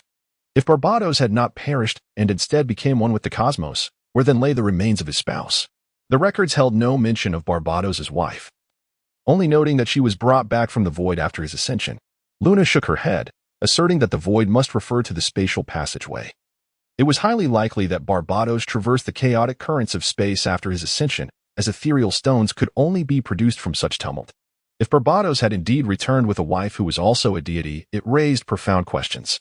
His greatest concern now was how the 4 demon gods had been sealed within the ethereal stone. Lin Xuan could hardly dare to venture inside the stone, having initially perceived it as a mere storage bag, only to discover it as a considerable burden. Could it be that the Holy Spirit sect was aware of the contents within the ethereal stone? A sudden thought struck Lin Xuan. Did the Holy Spirit sect know of the 4 demon gods? He immediately dismissed the notion. If they truly knew, how could they allow Du Zitong to act as a mere signal receiver? If the Holy Spirit sect understood the value of the ethereal stone, they would likely mobilize the entire sect to seize it. Fortunately, he had found Luna first. Had she been captured by the Holy Spirit sect, the demon gods might soon be unleashed. Although he believed that once the demon gods emerged, the divine realm would intervene. It would inevitably result in great suffering for the living. Luna, overcome with sorrow, fell asleep early. After covering her with a blanket, Lin Xuan took his usual spot, gazing at the moon. The weakness in his body did not deter his contemplation. Foremost in his thoughts were the origins of the 4 demon gods, the reliability of the elven records, the identity of the deceased wood elf, and what transpired before Barbados's demise. These remained enigmas, and he would not uncover the truth until 3 days later. This anticipation gnawed at him, akin to ants crawling within, yet overthinking proved futile, compelling him to sleep. During those 3 days, he refrained from stepping outside his dormitory, unwilling to reveal his frail state to others. Meanwhile, Wang Tianyu returned, gravely injured, bearing a grim message. Xiao Bei had been captured by the Holy Spirit sect, and Du Zitong's whereabouts were unknown. Lin Xuan's heart sank. If Xiao Bei had been seized, it was highly probable that Du Zitong had also been taken. Wang Tianyu had been released by the Holy Spirit sect. After all, he had fallen into the trap of a titled Douluo. His survival was attributed to the mercy of his captors and the presence of an elder nearby. Time was of the essence. Lin Xuan knew he must ascertain whether the Holy Spirit sect had discovered the ethereal stone. If they truly understood its purpose, they would frantically pursue Du Zitong. Thus, at noon, when Lin Xuan was nearly restored to his peak condition, he retrieved the ethereal stone. Luna, observing the stone in his hand, cautioned him, urging, "You must not overextend yourself again. Although this entry may not deplete your divine consciousness as much, should you sustain further injury, my elven power may be insufficient for your swift recovery. You would need to rest for at least a month." "A month?" Lin Xuan mused. "There is no time to lose. I have faith in my master." Lin Xuan gazed steadfastly at Luna, who, recognizing his determination, refrained from dissuading him. With a nod, Lin Xuan infused the ethereal stone with spatial energy before handing it to Luna. As she summoned the power of the spirits, the two were swiftly transported into the realm of the ethereal stone. Chapter 66. The Deception. Be cautious. Our objective this time is to unravel the mystery shrouded within the palace, Yang Zhao cautioned as he emerged from the sea of consciousness. Lin Xuan nodded in acknowledgement, retrieving an hourglass to commence the countdown. Once the sands within the hourglass had completely run their course, he would be compelled to withdraw, lest he suffer grievous injuries. "Hold on tightly to me," Lin Xuan instructed, and Luna nodded, embracing his waist and then closing her eyes. Lin Xuan leaped into the air, unfurling the wings at his back, and ascended above the palace. The once sacred palace emanated an unsettling aura, a hint of malevolence that he could not comprehend. Everything around felt amiss. It seemed to be the influence of the Black Tower. Lin Xuan reassured himself, while Luna experienced a tightness in her chest. Yang Zhao furrowed his brows and said, "Let us not enter yet." The 3 of them paused before the palace, where monumental changes had taken place in merely 3 days. Meanwhile, the ethereal stone on Lin Xuan's bed began to cloud, losing its previous crystalline clarity akin to jade. There is something amiss with these 4 colossal towers. Their interiors may have transformed, Yang Zhao remarked, snapping his fingers. A bronze mirror materialized before him, reflecting the interior of the grand hall. He handed the mirror to Luna, saying, "This is a fragment of the celestial mirror. You have half an hour to examine all the murals." "Hurry." "Understood," Luna replied, taking the mirror and beginning to scrutinize the murals. Fortunately, the elven race possessed exceptional memory. A single glance would suffice for preservation within her mind, allowing her to review them at her leisure later. However, certain intricate details eluded her recall, compelling her to ensure both speed and thoroughness in her observations. Lin Xuan vigilantly surveyed his surroundings, but in the next moment, a voice echoed near his ear, a voice that struck him as somewhat familiar. He turned his head, only to find that Yang Zhao and Luna had inexplicably vanished, leaving him alone before the palace. When had he fallen victim to an illusion? Lin Xuan bit his tongue in astonishment and spoke in disbelief. However, after biting his tongue, Lin Xuan did not regain his composure. If a mere bite could dispel advanced illusions, they would not be deemed advanced at all, a fact he was acutely aware of. He first immersed his mind into the sea of consciousness, confirming a crucial truth. He was unharmed, yet both Yang Zhao and Luna had inexplicably vanished before his eyes. But what was that call he had heard? He had barely grasped the words spoken. Watching the hourglass in his hand, now half empty, Lin Xuan understood he could not linger. He felt the inner calling and proceeded towards the colossal tower in the north.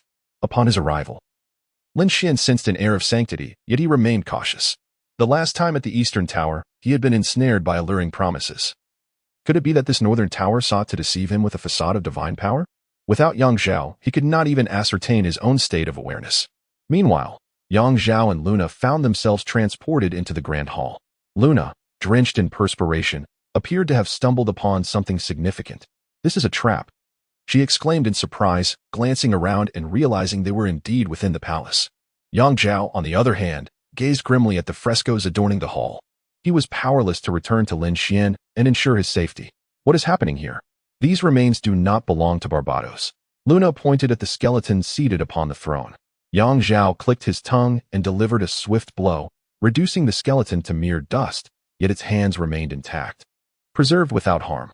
It was clear that this individual had severed Barbados's hands to deceive any who dared to approach.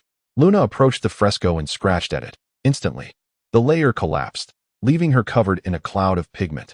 Behind this layer depicted a narrative utterly distinct from the one in front.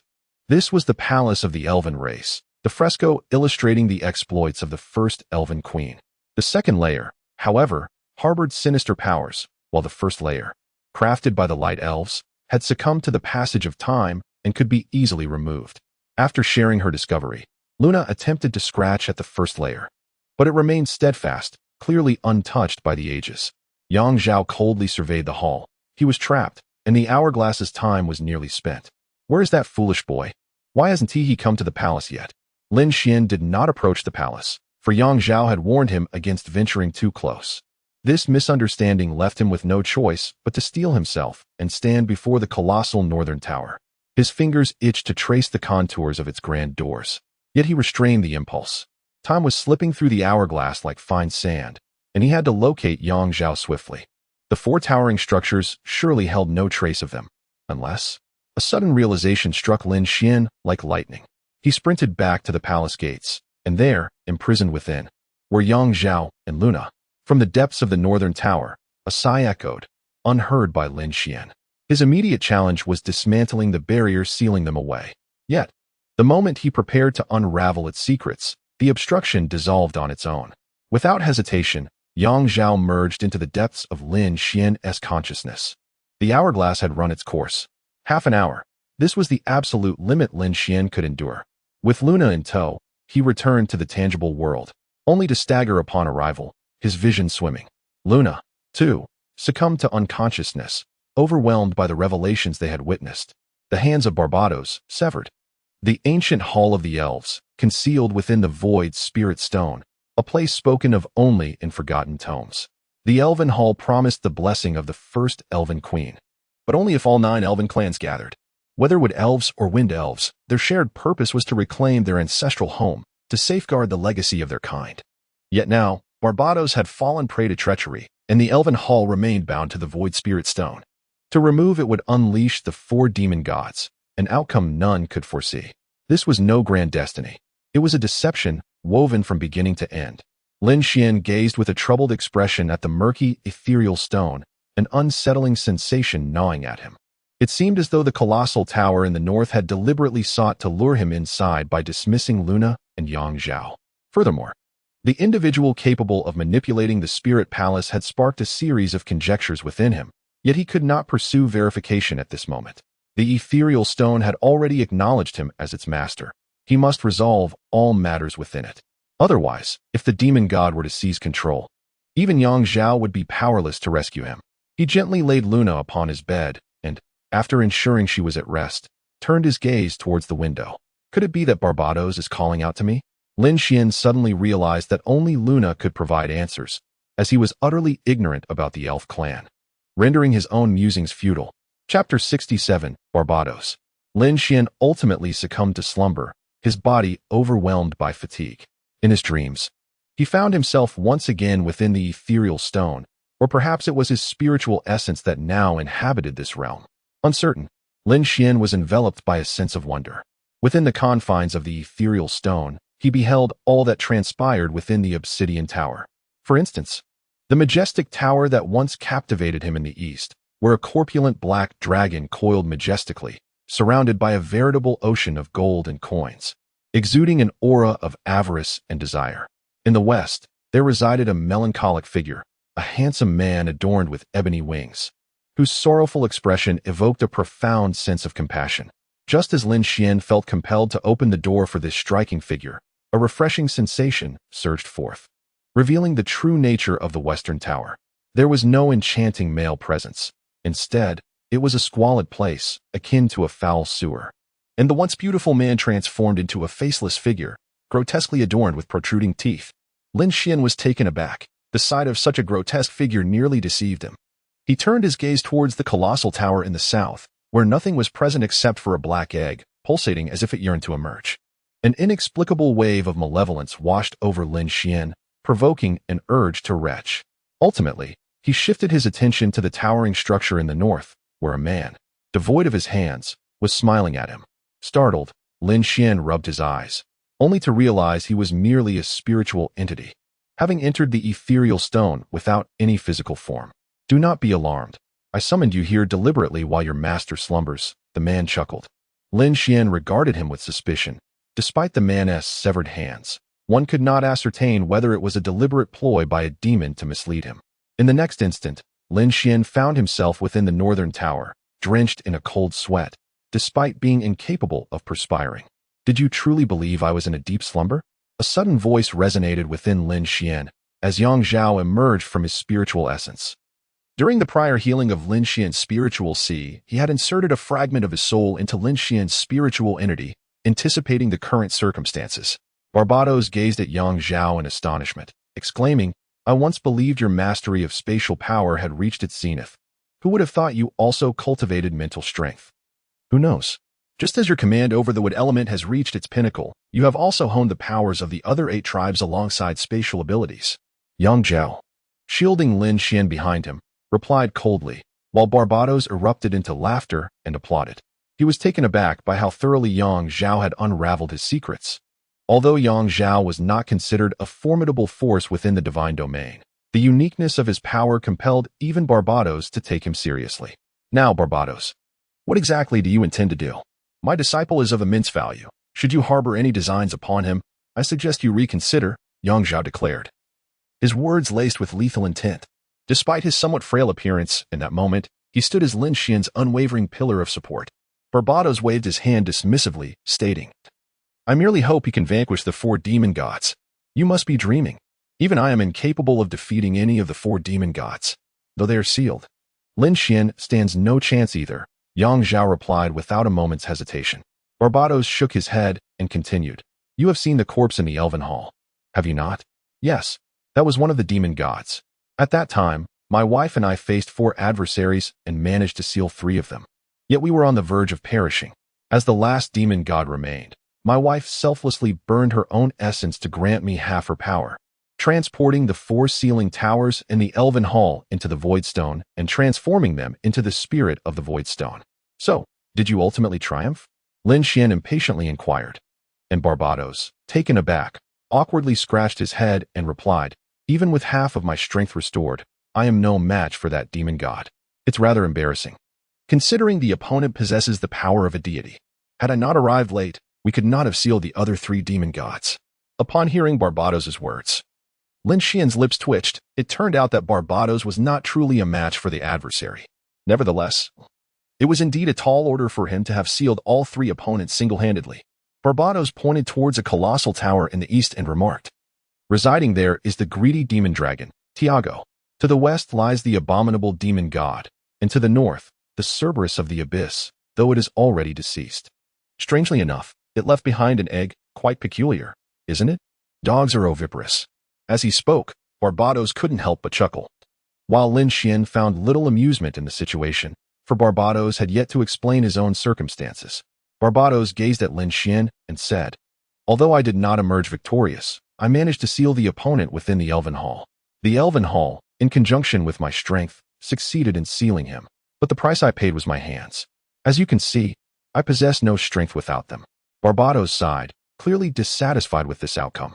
Lin Xuan, perplexed, questioned, "Then why were you sealed?" "Sealed? Why do you think I was sealed?" Barbados furrowed his brow in confusion. Yang Zhao interjected, "You must be taking advantage of the young one's naivety. This fellow concealed himself. Had he not, he would have perished. As you can see, those sealed around us are very much alive and thriving, while the egg to the south perished after giving birth." Yang Zhao elucidated Lin Xian's confusion, to which Barbados responded with a satisfied grin, treating Yang Zhao as a junior. This infuriated Yang Zhao, causing veins to bulge on his forehead. Lin Xuan finally grasped the situation. The demon god within the Elven Hall was rather unfortunate, as it had perished due to a lack of power after all these years. It was merely luck. I had no idea this place had such an effect. Had I sealed the demon god inside, I might have been the one to perish first. Barbados remarked with a chuckle. Yang Zhao then inquired, "What is your objective?" "I told you, to eliminate the demon gods. That is impossible. I would sooner cast this void stone into the chaotic void than allow my disciple to take such risks." "Wait, I was just about to discuss something important, which pertains to whether Lin Xuan can freely enter and exit the void stone." Barbados pleaded with Yang Zhao, who was nearly struck dumb by the absurdity of it all. Barbados was behaving rather effeminately, a stark contrast to his former masculine demeanor, which perplexed him. Yang Zhao, feeling nauseated, quickly urged, "Speak your mind." Chapter 68. The truth what I wish to convey is that the demon god within the hall is dead, utterly fallen, Barbados stated with a serious cough. Lin Xuan and Yang Zhao nodded in unison, seemingly unfazed by this revelation. After all, it was rather implausible for anything alive to remain after being reduced to mere bones. Even Yang Zhao could not achieve such a feat, however. Barbados' subsequent words left Lin Xuan astonished. The first individual to acquire the Void Stone was a man named Wu Yisun. He fell into the chaotic void while researching spatial powers and, in a frantic struggle, grasped the Void Stone, infusing it with spatial energy before entering within.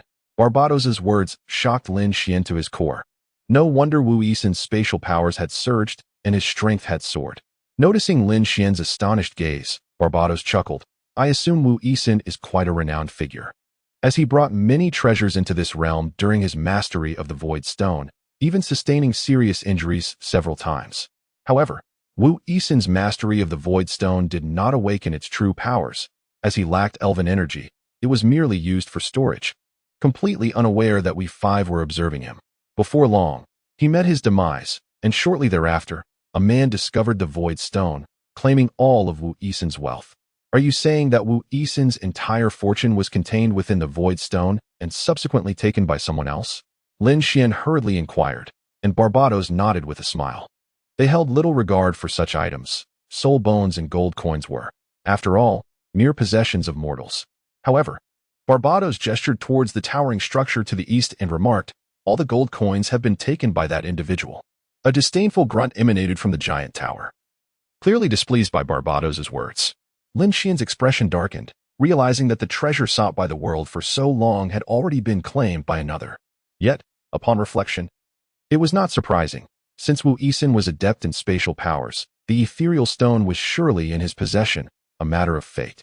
The individual who had seized the treasures was enveloped in a heavy aura of demonic energy. I was genuinely frightened upon his entrance, fearing the legacy of any demon lord. Yet, it appeared that this person had come prepared. He had somehow procured the remains of one of our elven kin, utilizing the bones to activate the grand formation within the ethereal stone. Initially, he struggled much like you, but gradually, over the years, he discerned the key points and entered the Elven Hall, forging a pact with the demon lord within. At this juncture, Barbados' countenance darkened, and Lin Xuan immediately recalled the individual who had rescued Yang Zhini that day. He was skilled in spatial power, but not to an exceptional degree, as a self-taught individual. He certainly possessed his own methods. Nevertheless, his strength was formidable, at least comparable to Yi Fanqing. This person orchestrated the demise of the demon lord.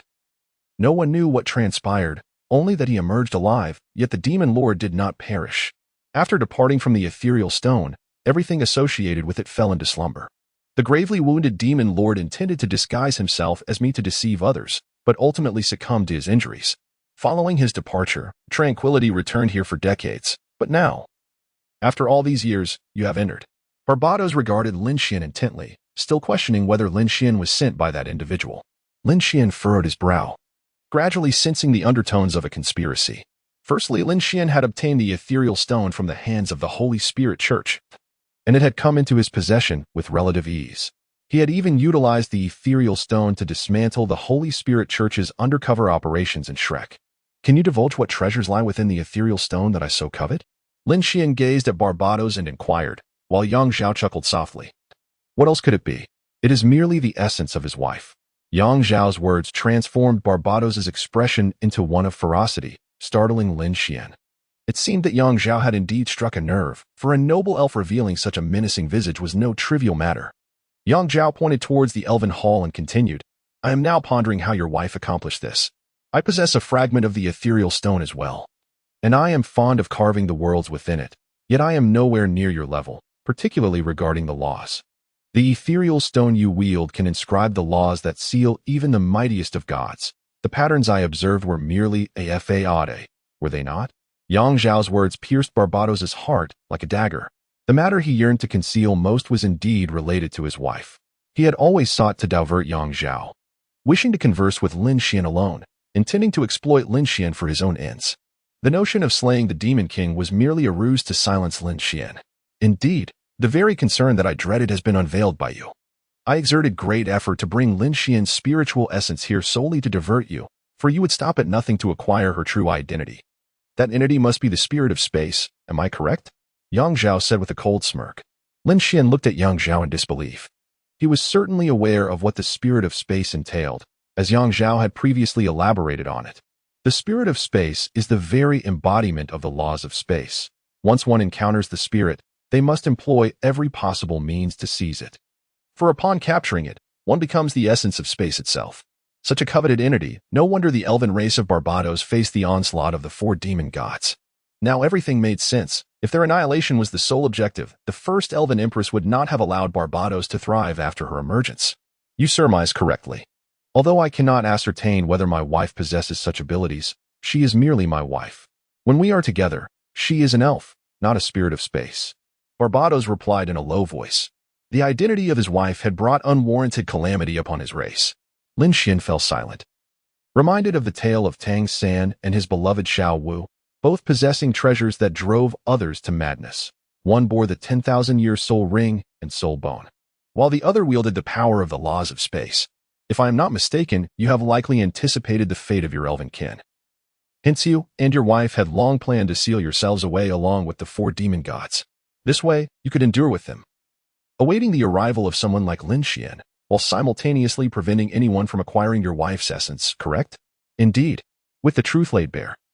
Barbados felt no need to extend any semblance of goodwill towards Lin Xuan and Yang Zhao. He fixed his gaze on Yang Zhao, searching for any flaw to exploit. Now that both Yang Zhao and Lin Xuan were privy to this secret, he could not afford to let them slip away as that man had done. Wait. Hold on. Lin Xuan hurriedly restrained the 2 men, gazing at Barbados and inquiring, what are your true intentions? Are you willing to be sealed for eternity? Will your wife forever remain as the spirit of the ethereal stone? It is crucial to understand that she has lost all consciousness. She has reverted to her primordial state to safeguard you. Chapter 69. I may be small, but my words carry weight, I am aware. Yet I cannot allow her to be consumed by others, Barbados replied firmly, meeting Lin Xuan's gaze. Nodding, Lin Xuan turned to Yang Zhao and asked, Master, are you intrigued by this artifact? Of course not. Yang Zhao dismissed the notion. I originally intended to traverse the world. If I were to acquire the power of spatial laws, do you believe I would still have a place to call home? A man without guilt bears the burden of possessing a treasure. Yang Zhao's derisive shake of his head left Barbados momentarily stunned, as it appeared he had not anticipated such indifference toward the object in question. The last individual who encountered this truth had fled, and his current endeavors remained unknown.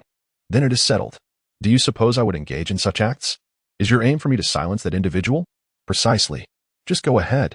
Lin Xuan, Yang Zhao exclaimed, taken aback. Lin Xuan shook his head and addressed the 2, Master, you may not realize this, but the Holy Spirit sect intentionally bestowed the ethereal stone upon me. I now fully comprehend their intention. They wish to entice me with this power and obtain the spirit of space. After all, my spatial abilities far surpass those of the sect leader. Hence they need me to uncover this truth and seek out the spirits. Lin Xian's words left Yang Zhao in a state of hesitation. Although Lin Xian presented himself as quite capable, Yang Zhao still feared that Lin Xian might be irreparably harmed by the Holy Spirit sect. A soul master opposing a major sect could easily face utter ruin with a single misstep. Master, though I am currently young and my strength is limited, I firmly believe I will overcome these challenges and grow. I aspire to inherit your esteemed legacy. I cannot afford to be a fragile being nurtured in a greenhouse. The words of Lin Xian deeply moved Yang Zhao. Had it not been for the fact that a spiritual entity cannot shed tears, he would have been overwhelmed with emotion. Lin Xian's sentiments indeed carried a profound weight, and even he felt a sense of elation. With a smile, he remarked, Elder Barbados, I too share a friendship with Luna of your elven kin. I harbor no intentions of seeking out other elves. All I desire is your permission to freely access the Grand Formation, for I merely regard the ethereal stone as a place for storage. I can agree to this. Yet I still cannot place my trust in you, Barbados sighed. I require you to bring me your hands, otherwise, I will have no means to proceed. Despite sensing no deceit in Lin Xian's demeanor, he remained cautious, for the gravity of the situation demanded it. Lin Xian could empathize with Barbados' sentiments. Just as he was about to speak, his spiritual essence returned to his physical form. Weakly opening his eyes, he glanced at the peacefully sleeping Luna and smiled faintly before drifting back into slumber. Meanwhile, Yang Zhao remained within the hollow spirit stone, observing Barbados. His naivety often gives me headaches, Barbados remarked impassively.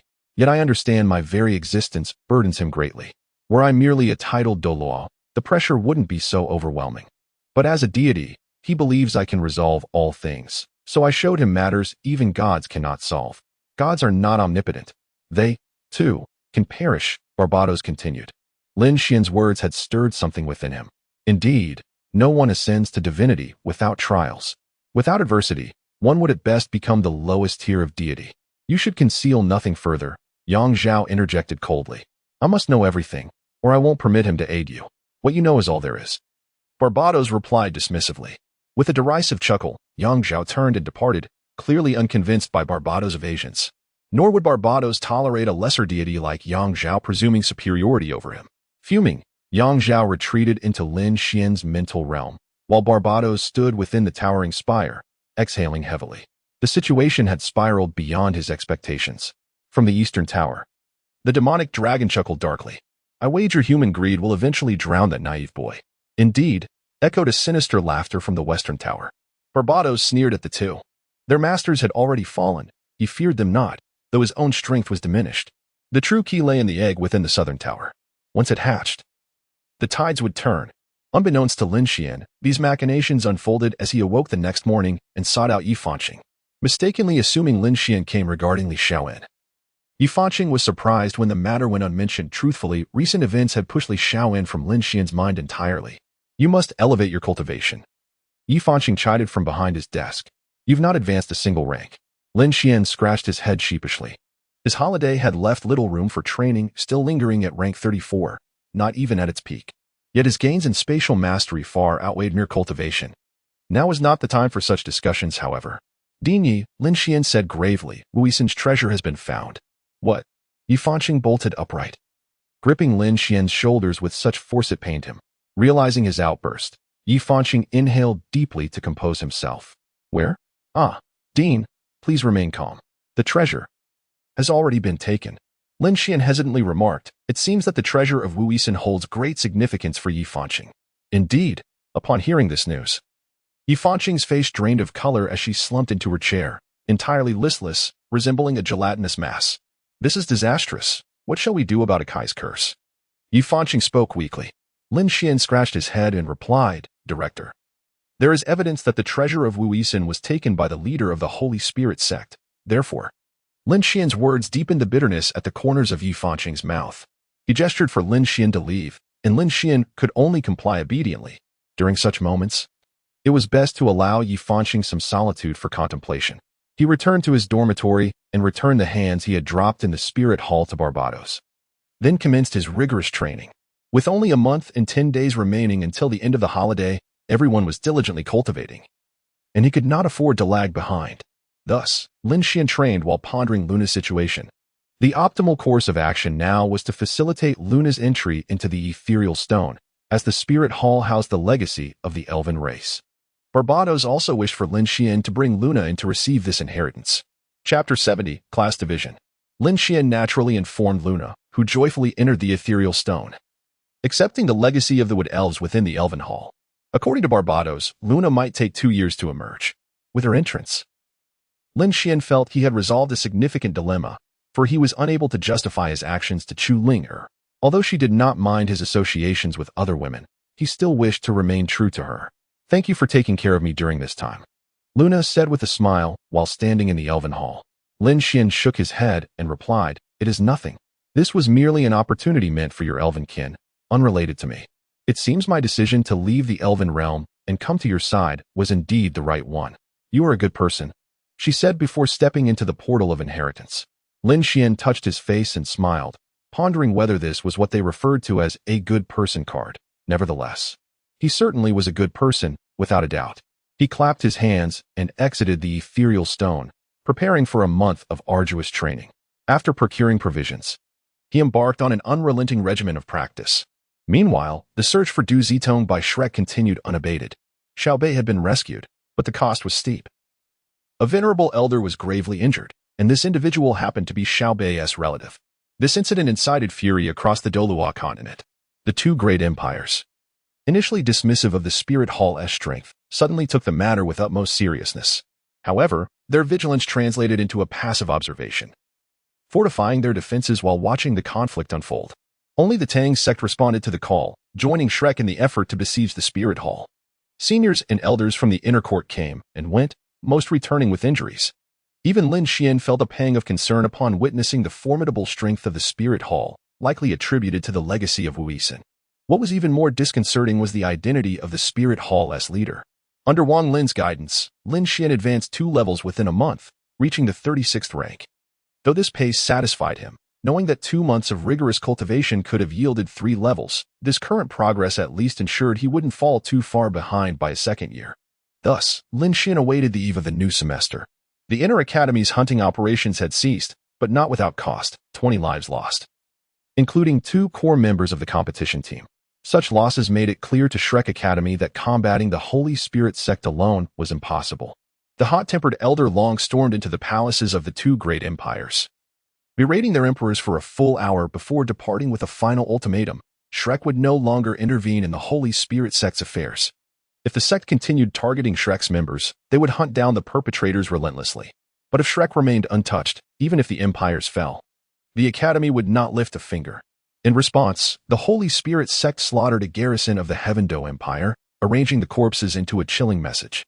Panicked, the 2 empires hastily sought Shrek's aid in suppressing the sect, only to be dismissed by Elder Kong before even setting foot inside. After turning a blind eye to Shrek's losses for years, their sudden desperation? Pathetic. With Shrek's stance relaxed, Wang Tianyu visited Lin Xuan once more before departing again. After all, Du Zitong had vanished under his watch. To this day, Lin Xuan remained uncertain whether Du Zitong had escaped or been taken, and with Xiao Bei still unconscious, the truth remained elusive. Sigh. For now, he could only focus on his studies. Without strength, he was powerless.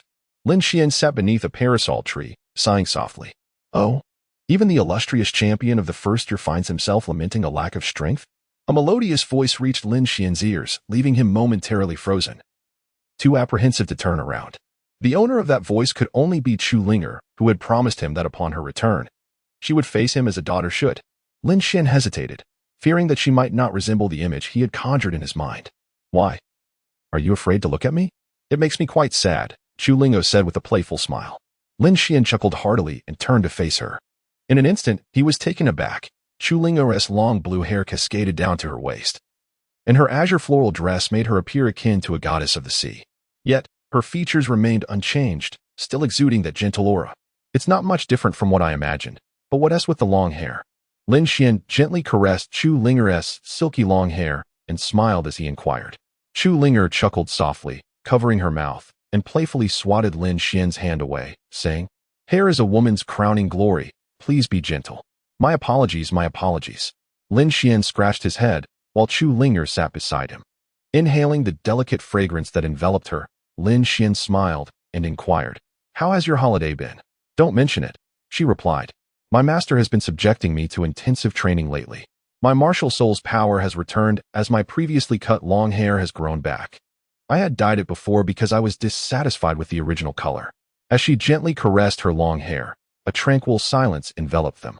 Chu Ling'er, whose soul power was now approximately at level 35, then asked, "Have you been involved with any other women at school during this time?" "Oh, have I stirred up a hint of jealousy?" Lin Xuan feigned surprise as Chu Ling'er playfully punched him. He acted as if he were in pain, clutching his chest. Prompting Chu Ling'er to express her concern, "What's wrong? It shouldn't have hurt that much." "Just teasing you," Lin Xuan replied, eliciting laughter from both of them. They continued their playful banter as they made their way back to the dormitory area, where they resided separately. After all, Chu Ling'er had returned to her feminine form, making it impossible for her to sneak into the boys' dormitory. Once all the students arrived at school, the class allocation list was posted prominently on the bulletin board. Lin Xuan, Chu Ling'er, and Su Luoluo naturally found themselves assigned to Class 1. To their astonishment, the homeroom teacher for Class 1 was none other than Wang Lin. A fact that surprised even him. Class 1 was filled with familiar faces, including Dai Lin, Zhu Lin, and Xue Qingtian, and Lin Xuan felt a headache coming on at the sight of them. He couldn't help but wonder if Xue Qingtian had made it to the Soul Sect. As everyone prepared for the new semester, Wang Lin was no exception. Originally assigned to the weakest class, he was suddenly moved to Class 1, leaving him with the task of preparing everything anew. The most disgruntled party was likely the original homeroom teacher of Class 1, as the resources available to the students in Class 1 were significantly different from those in Class 2. On the first day, everyone gathered in the classroom, including Xue Qingtian, who, despite his aloof demeanor, had never missed a day of school. What irritated him was that Tang Xiao was placed in Class 2. He wished to transfer, but found himself without a valid reason. When Wang Lin entered the classroom, silence fell over the students, though those from other classes were puzzled. After all, Wang Lin was originally the homeroom teacher of Class 4. Even if Class 4 had claimed the championship, it only attested to the prowess of Lin Xuan and Chu Ling'er, while the rest seemed rather unremarkable. Chapter 71. The selection of class leader. Allow me to introduce myself. I am Wang Lin, the homeroom teacher of Class 1 for the next 2.5 years. This position is unlikely to change. If anyone has requests, feel free to voice them. The original homeroom teacher of Class 1 is now in charge of Class 2. If anyone wishes to transfer, now is the time to speak up. I will not stand in your way, Wang Lin declared. Immediately, Xue Qingtian raised his hand and said, "I apply to go to Class 2. Very well, proceed to the administration office and simply inform them that I consented," Wang Lin replied. Xue Qingtian nodded and departed with determination, causing some to waver in their resolve. After all, Wang Lin was merely the homeroom teacher of Class 4. No one could leap 3 ranks to become the homeroom teacher of Class 1, regardless of the school's reasoning. 3 seconds. 3, 2, 1. All right. Since no one wishes to leave, you may stay. The teaching staff for Class 1 will remain unchanged. Only the homeroom teacher will differ. As for why I am the homeroom teacher, it is simply because I am superior to the others. Wang Lin's words left everyone in stunned silence, including Lin Xuan and Dai Lin. However, Lin Xuan could somewhat comprehend Wang Lin's feelings. He was venting years of frustration, having been forced to teach the weakest class despite his superior teaching abilities. Now he had returned. Lin Xuan, stand up. Yes. Lin Xuan immediately stood up and gazed at Wang Lin, who, after surveying the surroundings, shook his head and sighed. So weak, so weak. Throughout the entire class, I cannot find anyone stronger than Lin Xuan. The teacher interjected, "There is no need to be so harsh, is there?" Lin Xuan hastily intervened, for he had no desire to make too many enemies in the class so soon. Chu Ling'o gazed at Wang Lin with confusion, as this stance seemed entirely contrary to Wang Lin's usual educational principles. Wang Lin shook his head and remarked, "Am I not speaking the truth?" Lin Xuan, were you a soul elder when you entered the academy? No, only a 29th ranked Great Soul Master, Lin Xuan admitted. And what was your level during the class assessment? Wang Lin pressed.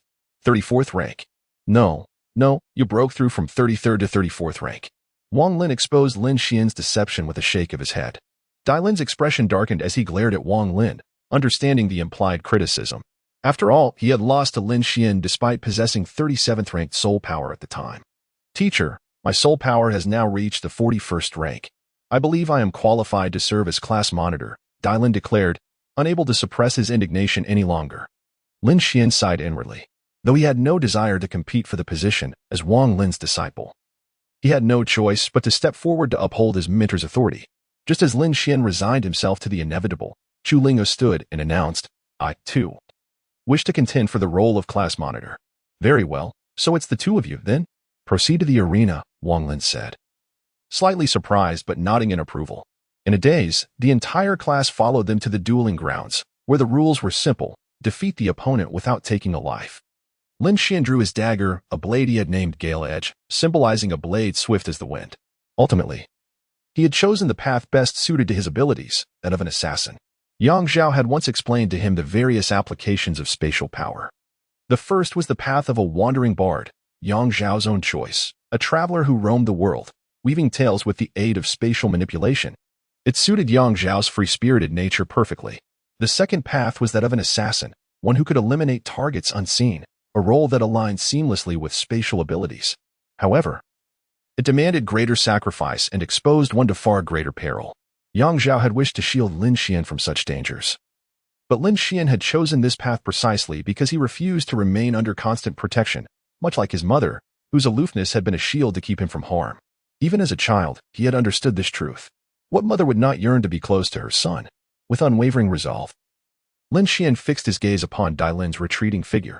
A sudden chill crept down Lin's spine, compelling him to glance back, only to meet Lin Xuan's piercing, lethal stare. As Lin Xuan ascended the arena, he regarded Lin with an unsettling calmness.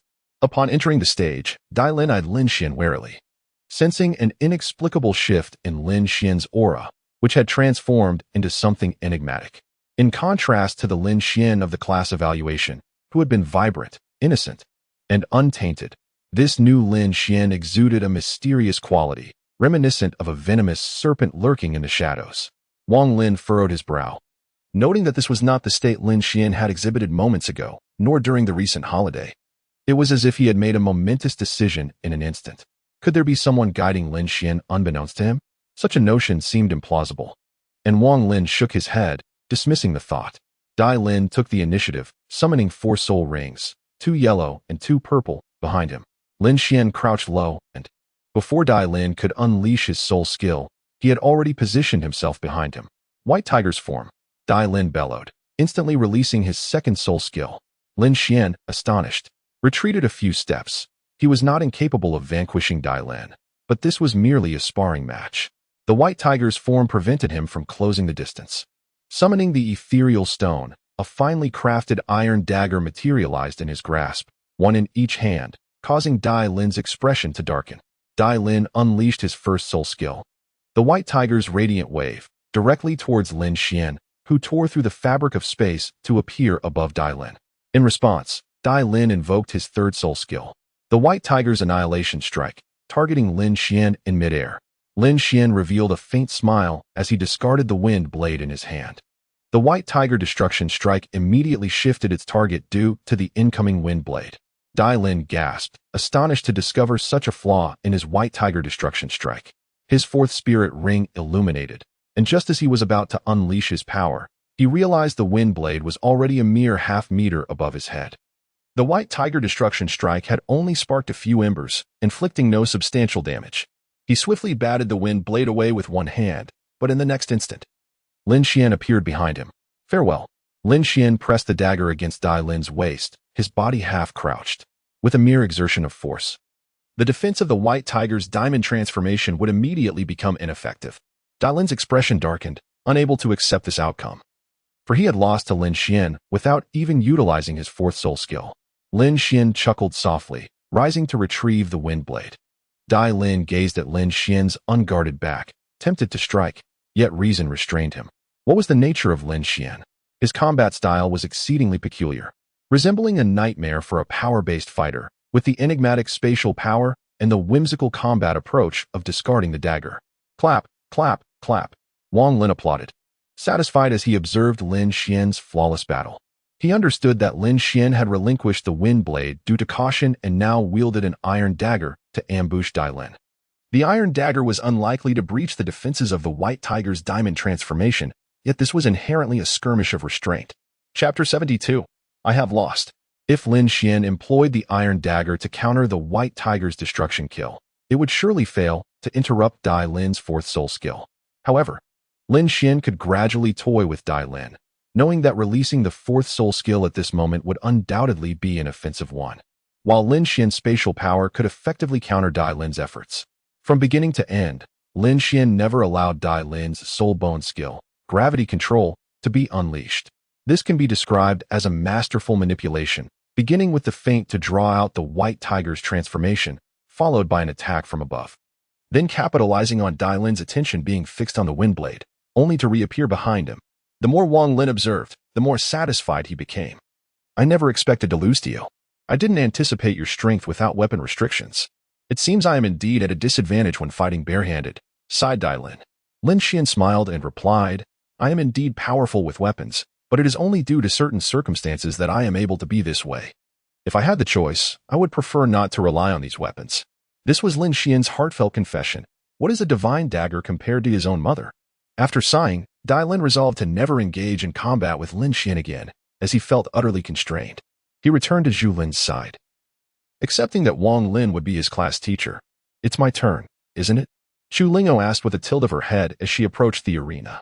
Lin Xuan nodded with a smile, putting away the wind blade and standing before Zhu Lingao unarmed. This was merely a friendly spar. He would not resort to real combat. Zhu Lingao, irked, exclaimed, What? Do you look down on me? Not at all. Come at me, he replied. Lin Xuan gazed tenderly at Zhu Lingao, while she, in turn, cast an irate glance at him as she unleashed her martial spirit.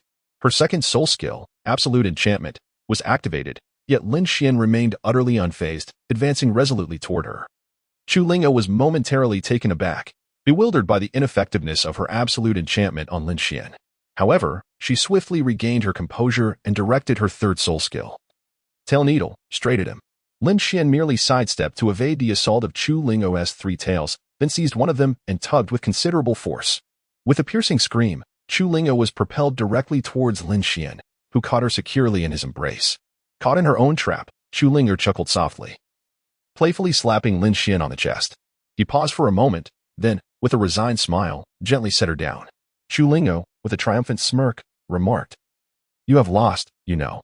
I have indeed lost, he conceded. Lin Xuan gazed at Wang Lin with a sheepish smile, while Wang Lin responded with a wry shake of his head. It appeared that Lin Xuan had become completely infatuated. To achieve immunity against allure, there are only a few scenarios. Firstly, possessing a considerably higher soul power than the opponent along with formidable mental strength. Secondly, concentrating attention to establish a defensive barrier in the sea of consciousness. And thirdly, when one has fallen deeply in love without reservation. Ultimately, allure is about captivating the other through the soul master's own essence. As long as one consistently treats the other with eyes and emotions filled with love, it suffices. Upon returning to class, the entire cohort regarded Lin Xuan and Zhu Lingao with ambiguous glances. Although rumors had circulated about the two, their boldness took everyone by surprise. In the end, Lin Xuan was elected class monitor, and Dai Lin became the vice monitor, a decision that met with no dissent. The lessons were not particularly tedious. Yet much of the knowledge was of little utility to Lin Xuan and Zhu Lingao, including Dai Lin and Zhu Lin. They were merely in school to vie for rankings in various competitions. As a prince, Lin Xuan must return prepared to inherit the throne with commendable achievements. After class, many students flocked around Lin Xuan, chattering excitedly. He patiently cultivated relationships with them, which incited a fair amount of jealousy in Zhu Lingao. Lin Xuan spent considerable time comforting her, yet, for reasons unknown, he felt a growing distance from Su Luoluo since the commencement of the semester, likely because she sensed that he would no longer be her teammate. However, Lin Xuan did not share this sentiment. He believed that Wang Lin would not abandon Su Luoluo, for she was a rare control-type soul master. Looking up at the moon in the sky, Lin Xuan smiled. His dormitory remained solitary, yet gazing at the moon no longer left him feeling lost. He was prepared for all that lay ahead. Over the course of a month, Lin Xuan did not experience significant growth, only managing to elevate his soul power to the pinnacle of level 36. He felt as though he had reached a bottleneck. Level 36 could indeed pose a challenge. Thus, he refrained from hasty actions. Nevertheless, Wang Lin, noticing Lin Xuan's unease, summoned him to his office for a private discussion. Wang Lin's new office was spacious, adorned with numerous books sourced from the inner courtyard library to prevent him from wasting time traveling there. The school had granted him this privilege, and Lin Xuan observed that most of the volumes on the shelves were dedicated to the elucidation of spatial power, which deeply moved him. Did he sense anxiety? Not particularly. Everything was meticulously planned. He merely felt that his soul power had encountered a bottleneck, and if he continued to cultivate in this manner, his progress might slow considerably. Lin Xuan accepted the tea handed to him by Wang Lin and said. Upon hearing Lin Xuan's words, Wang Lin furrowed his brow. The class was supposed to engage in sparring every day, even if sparring did not occur. Lin Xuan would proactively seek out Dai Lin for one-on-one close combat, even while constraining his spatial power. Yet, despite this, Lin Xuan still felt as though he had reached an impasse. What exactly do you wish for? Wang Lin asked Lin Xuan earnestly. Lin Xuan hesitated for a moment. He was reluctant to voice his thoughts, fearing that he would be scorned for being arrogant and dismissive. Wang Lin, observing Lin Xuan, urged. It is just the two of us here. Speak freely. I find that Shrek's teaching methods are somewhat ineffectual for me, Lin Xuan confessed. Lin Xuan mustered his courage and spoke, his words not only negating the other teachers, but also challenging Wang Lin's educational philosophy. Wang Lin believed in enhancing students' abilities through personalized training, offering both individual and group guidance, encouraging students to form small teams for practice. However, the practice sessions at school were merely superficial, failing to exert significant pressure on Lin Xuan. Wang Lin was taken aback. He never expected Lin Xuan to voice such thoughts. What could possibly lead Lin Xuan to feel no pressure? Was it simply because his opponents were too weak? Indeed, that seemed to be the only explanation. This phenomenon could be attributed to Lin Xuan's enigmatic bloodline power, which undoubtedly bestowed upon him not only a remarkable surge in strength but also other influences shaping his character. Wang Lin pondered deeply while Lin Xuan seemed to regret his words, understanding that Wang Lin had dedicated himself as his homeroom teacher for half a year, pouring his heart and soul into Lin Xuan's education. Yet, everything that Yang Zhao had taught him had already laid the groundwork. What was recorded in books about spatial power was merely introductory training. Chapter 73. Sense of belonging. The battles of his youth were painstakingly taught by Yang Zhao over 6 years. Those years of life and death struggles had the most profound impact on Lin Xuan. Although Yang Zhao had always saved him from peril, it had instilled in him a ruthless approach to combat. Yet, within the familial embrace of Shrek Academy, he encountered many individuals, and as class leader, he began to consider the welfare of his class. With each engagement, he became increasingly restrained, even softening his approach. Not even the threat posed by a woman like Li Xiaoyan could ignite a murderous intent within him, as if a ferocious beast had been tamed into domesticity. This transformation left Lin Xuan feeling as though progress in his strength was stymied. Wang Lin observed Lin Xuan and gradually came to understand that he must have had an excellent teacher prior, one who imparted invaluable knowledge. Lin Xuan could have chosen not to attend Shrek, yet he still made the decision to come. With a wry smile, Wang Lin glanced at the books on the shelf. Feeling a tinge of irony, he had once nurtured Lin Xuan as a successor, only to realize his own sentiments were misguided. I understand now. You should return and perhaps have a heart-to-heart with Chu Linger. While the Outer Academy forbids romance, they do not intervene. Go ahead, Wang Lin said with a smile. Lin Xuan nodded silently and departed, lost in thought as he walked, uncertain if his words had been appropriate.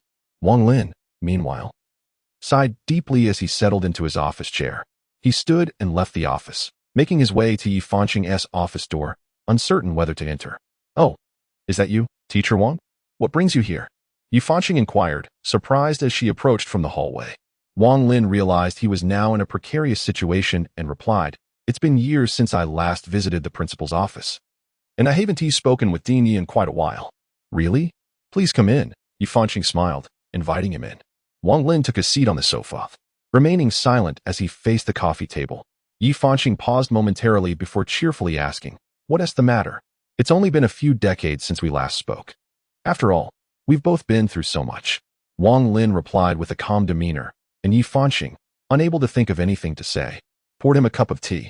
Wang Lin then inquired, What are your plans for Lin Xuan? Oh, that is what you're asking about? Well, the school intends to form a preparatory team next month, as we have less than 2 years before the elite competition. We need to develop a cohesive unit. Yi Fanqing stated candidly, disregarding Wang Lin's position. Wang Lin stroked his chin and shook his head. While this approach was feasible, he remained concerned about Lin Xuan's state. He proceeded to share Lin Xuan's current situation and his speculations with Yi Fanqing. Upon hearing that Lin Xuan was beginning to tire of the mundane student life, Yi Fanqing's demeanor shifted, losing its usual lightheartedness. She began to contemplate the matter seriously. The Sea God Pavilion had unanimously agreed to invest heavily in Lin Xuan's training. Recognizing that his abilities could secure advantageous intelligence for Shrek Academy amid the impending turmoil, they intended to nurture him fully. Both Elder Long and Elder Kong were eager to take Lin Xuan as their disciple, irrespective of their martial souls. What do you foresee for Lin Xuan's future development? Yi Fanqing asked Wang Lin. Just as Wang Lin was about to reply, he recalled the battle from a month prior when Lin Xuan was appointed class leader. His combat style was entirely different without weapons, calm to the point of being cold, characterized by precise calculations and psychological acuity. It was almost flawless. I believe he is ill-suited for open combat, Wang Lin eventually articulated after much contemplation. Yi Fanqing, fully grasping Wang Lin's implication, chuckled and patted him on the shoulder, saying, "We have considered that possibility, which is why we are not taking any action at the moment. I hadn't considered that aspect. I thought Lin Xuan was a natural talent. So I aim to shape him. However, I've come to realize he is already a finely sculpted gem, destined to become a flawless entity without my intervention. Don't be disheartened. My junior brother, the students you have taught over the years are a testament to your efforts," Yi Fanqing remarked, causing Wang Lin's face to twitch. How many years had it been since he had nearly forgotten that incident? Yet, Yi Fanqing's mention of junior brother nearly shattered his composure. "I'm leaving." "Wait." Yi Fanqing attempted to retain him, but Wang Lin had already departed. With a sigh, she sank into her office chair. After Wang Lin reported on Lin Xuan's situation, he had intended to reminisce, but it seemed that his junior brother had not fared well all these years. At long last, he had found a reason to reinstate Wang Lin as the homeroom teacher of Class 1. Despite the old principal's initial reluctance to allow Wang Lin to take on any class beyond Class 4. After all, Wang Lin had indirectly caused Shrek to lose a genius and a champion. However, as Wang Lin's case began to be re-examined and the existence of the Holy Spirit cult was confirmed, the old principal had nothing left to say, merely unwilling to concede his mistake for the sake of pride. Meanwhile, Yi Fanqing mused whether Elder Long had found a teacher for Lin Xuan yet. A hint of intrigue in her tone. Little did Lin Xuan know, as he began to feel lost about the future, his heart urged him to leave Shrek Academy. Yet he was reluctant to part with Wang Lin, Chu Linger, and the friends surrounding him. Under the glow of the setting sun, Lin Xuan's shadow appeared somewhat desolate as he gazed aimlessly at it progressing forward. The path was filled with seniors returning from class and a few underclassmen, who, unlike Lin Xuan, bore little trace of confusion on their faces. As he continued walking, he unexpectedly collided with someone, and upon raising his head, he was taken aback to find it was Tang Xiao. "Ah, I'm terribly sorry." Lin Xuan hurriedly apologized, while Tang Xiao, clutching her shoulder, inquired, "What are you doing? Walking with your head down is quite perilous." Instead of reproaching Lin Xuan, Tang Xiao offered words of encouragement.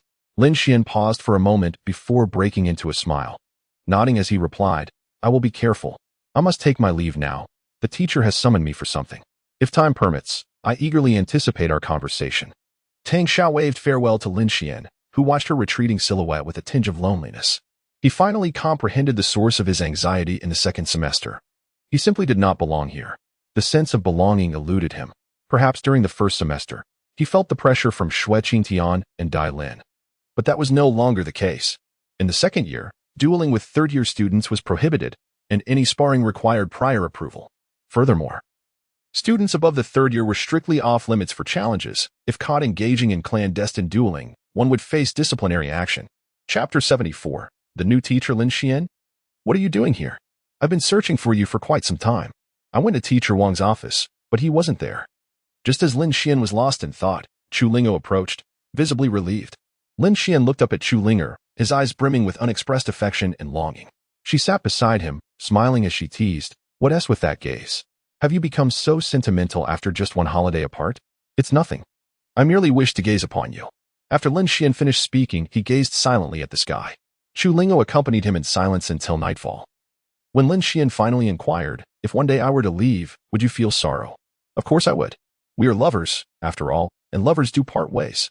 Du Zedong chuckled, and Lin Xuan, momentarily taken aback, soon relaxed with a smile. Indeed, how could lovers ever separate, even if he had myriad responsibilities? The person before him was paramount. Yet, the mere thought of the Holy Spirit sect rendered Lin Xuan unable to relax. His heart was in turmoil, though his exterior remained unchanged. Hand in hand with Chu Linger, he returned to the dormitory, where they parted ways. Having missed dinner, Lin Xuan still had some provisions. Although they were somewhat unpalatable, they sufficed. As he munched on a large flatbread and opened the door to his dormitory, the bread slipped from his grasp, for a dagger was pressed against his throat.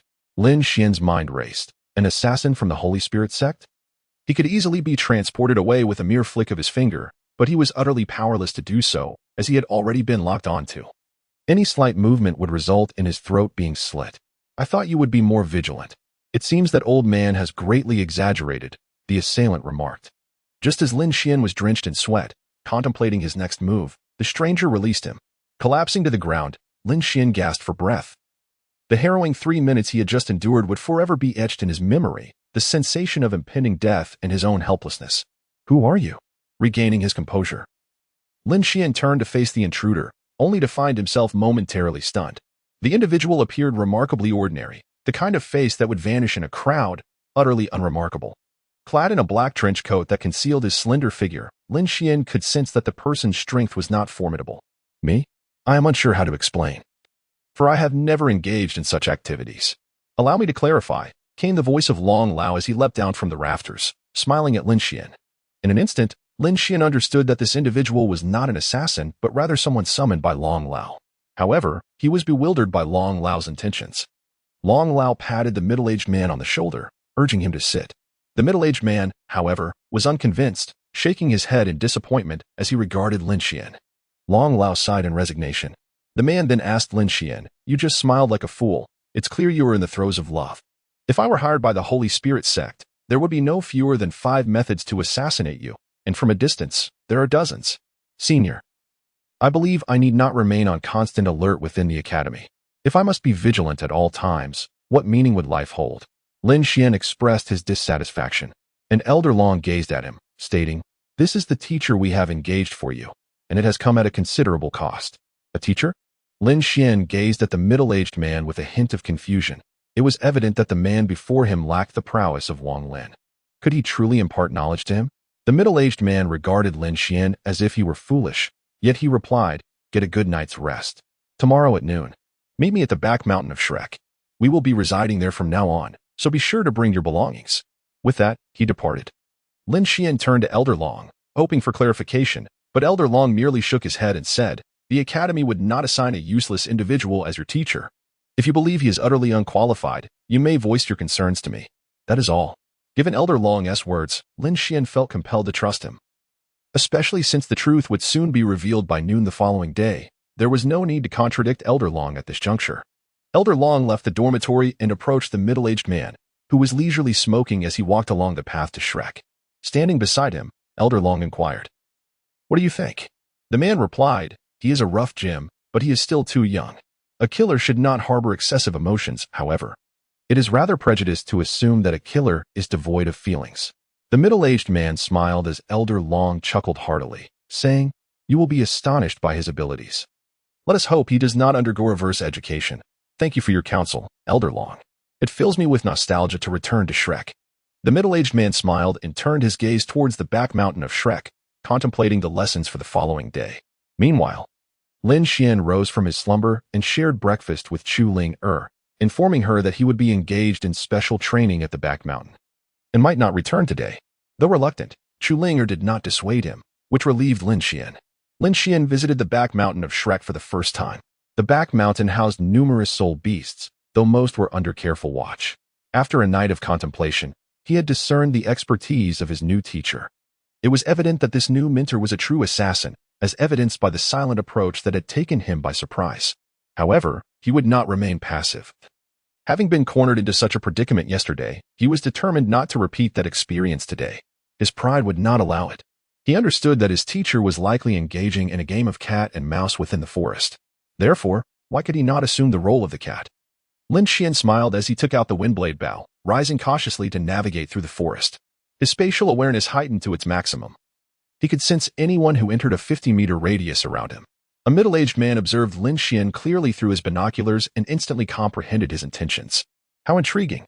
Even a soul Douluo dares to challenge the Grim Reaper. It is indeed a rare feat to impress me. Since that is the case, I shall prepare to meet my future disciple. With that, he donned a camouflage trench coat and ventured into the woods, marking the official commencement of their cat-and-mouse game. Lin Xuan, however, was the first to notice something amiss. His leg brushed against a strand of silk.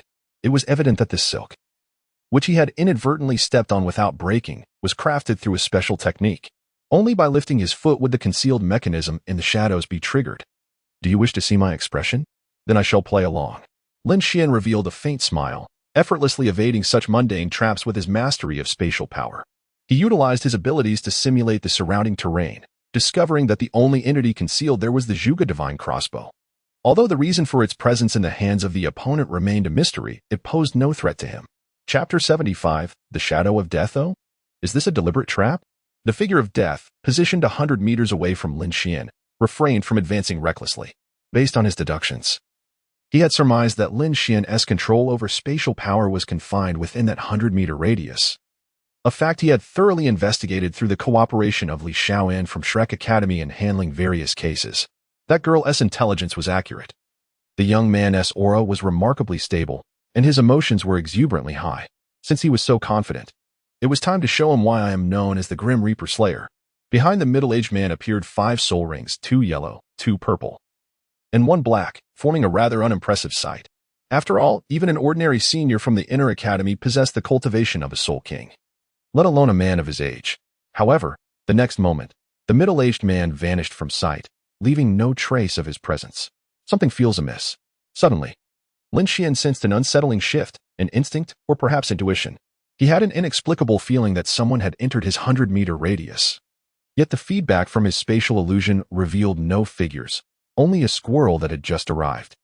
The presence of a mere squirrel could not elicit such a significant reaction from Lin Xuan. There is a problem. I must retreat. Lin Xuan directly tore open a rift in space, arriving 50 meters away. He remained vigilant, surveying his surroundings, but as he took a cautious step back, he misstepped and fell into a pit trap filled with deadly spikes.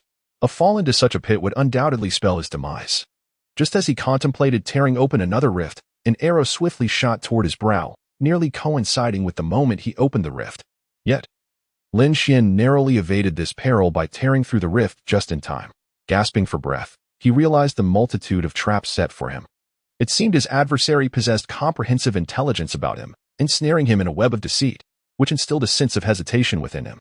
While Lin Xuan pondered his strategy, he felt that ominous sensation again. This time, instead of fleeing, he concealed himself behind a large tree.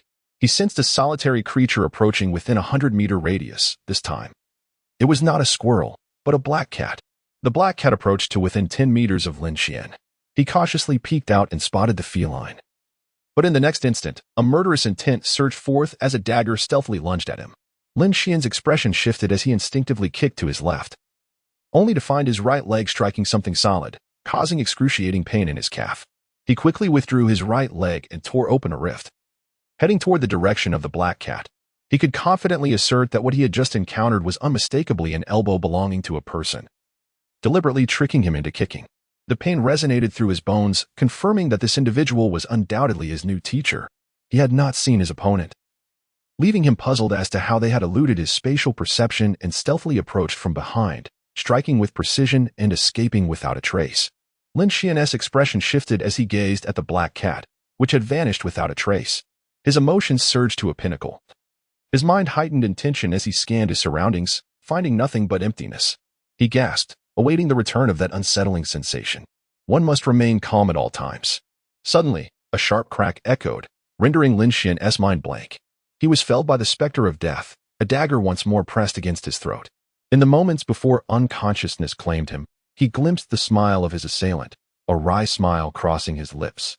Was the disparity truly so vast? Though still inexperienced, the attack had reached me. Was it instinct or something else? Indeed, the power of spatial manipulation is an exceedingly convenient ability. He carried Lin Xuan to a secure location, igniting a campfire. Gazing at the flames with a foolish grin, he reflected on his lifelong aspiration to find a worthy successor to impart his assassination skills. After many attempts, he had finally discovered someone endowed with even greater talent than his own. Lin Xuan was unaware of how long he had been unconscious. Upon opening his eyes, he realized that night had fallen. At that moment, a middle-aged man was returning with a wild boar slung over his shoulder. Upon noticing Lin Xuan had awakened, the man offered a benign smile. However, Lin Xuan could not shake the feeling that the smile harbored ulterior motives. "Prepare something to eat. I'll let you know the details after it's done," the man said. "All right." Lin Xuan took the wild boar leg and began to shave off the hair with the wind blade. The middle-aged man could not help but feel a tremor as he gazed upon the wind blade in Lin Xuan's hand. What a formidable weapon it is. Merely observing it, he could sense its sharpness. Is there anyone on the Douluo continent capable of forging such a dagger? Certainly, those old divine craftsmen are out of the question. He was well aware of their limitations. Who else could possibly possess such skill? Lin Xuan swiftly finished a wild boar leg. Its succulent meat a testament to the bountiful offerings of the Shrek ingredient garden, nestled in the mountains. It is no wonder that the core disciples partake in meals primarily sourced from the soul beasts and wild creatures cultivated by Shrek itself. Allow me to introduce myself, however. Before we proceed, would you be willing to let me impart some knowledge to you? My name is Lin Xuan, and I trust that you're already well acquainted with my background. Whether I can consider you my mentor hinges on your ability to instill in me a sense of challenge. It is precisely the absence of such pressure that compelled me to contemplate my departure from Shrek. Lin Xuan, with his head bowed, gazed into the flickering flames of the campfire, expressing his disheartenment. The cat-and-mouse game with the middle-aged man revealed to him that there are indeed greater powers beyond one's comprehension. Although the man appeared to possess limited strength, his mastery of intelligence and psychological manipulation was impeccable. Lin Xuan considered the possibility of taking him as a mentor, as this was an area in which Yang Zhao had never ventured. You may call me Xiao Feng. As for my true name, I have long forgotten it. For a killer traversing the shadows, the most vital asset is one's tongue. You must wield the charm of language to fabricate one persona after another. If you wish to uncover my true name, you must first overcome me, Xiao Feng remarked to Lin Xuan with an indifferent demeanor. This moment momentarily stunned Lin Xuan, who then nodded in acknowledgement. If the man was reluctant to divulge his true name, why concoct an alias? Nevertheless, Xiao Feng's words resonated with Lin Xuan, as he realized that his own vulnerabilities had made him an open book. I shall teach you the art of language and the fundamentals of assassination.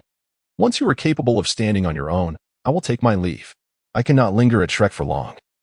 Many others across this continent seek the services of a killer such as myself. With that, Xiao Feng donned his cowboy hat and departed, leaving Lin Xuan to ponder alone. Resolving to take his studies seriously, Lin Xuan began to dissect the wild boar beside him, for even a single boar leg was insufficient to satiate his hunger. Half an hour later, when Xiao Feng returned, Lin Xuan had almost fully recovered. With renewed vigor, he looked at Xiao Feng, only to see the latter shake his head in disapproval. Why are you standing there like a fool? Are you waiting for your teacher to return? What if I do not come back? What? Lin Xuan replied, bewildered. Chapter 76, The 3 Steps of Assassination. Lin Xuan, do you need me to remind you of your current predicament? Recite for me the source of your crisis, Xiao Feng inquired as he took a seat. After a moment of contemplation, Lin Xuan replied, Firstly, the Holy Spirit sect has ensnared me in a grand conspiracy, placing me on their assassination list. Thus, any location beyond Shrek is a potential battleground for my demise. Beyond that, I cannot conceive of any further threats. Lin Xuan perceived the Holy Spirit sect as his sole peril, a notion that deeply disheartened Xiao Feng. Gazing at Lin Xuan, he remarked, You're mistaken. In the grand scheme of the Holy Spirit sect, you are inconsequential. Do you suppose I have not been employed by them? I can assure you. I have taken lives for both the 2 great empires and even for the 7 major sects, with not a single failure. My experiences within the Holy Spirit sect render you insignificant, perhaps even less significant than my own mentor. Thus, you overestimate your own importance. Xiao Feng's words caused Lin Xuan's face to flush with embarrassment. He previously believed that the Holy Spirit sect sought his demise, only to discover from Xiao Feng that he was, in fact, nothing of consequence. Xiao Feng then placed a reassuring hand on Lin Xuan's shoulder and inquired, What are your thoughts on combat strategies? The most effective approach is to harness spatial powers to strike from behind the opponent. Should the enemy be vigilant, one might attack from above. In the event of facing a defensive soul master, my strategy would be to launch a surprise assault from the shadows, perpetually disrupting the rhythm of their defenses. Lin Xuan revealed his combat style, to which Xiao Feng chuckled and replied, It is precisely as described in the intelligence reports. However, what else are you concealing from me? Your bloodline power grants you immunity to control and significantly enhances your strength. If you were to fully awaken your bloodline power now, you could easily attain a soul power level of 44. Even your ordinary strength reaches the pinnacle of 39. Since you are already so well informed, why do you still inquire of me? Lin Xuan was utterly disheartened, stripped of any semblance of confidence.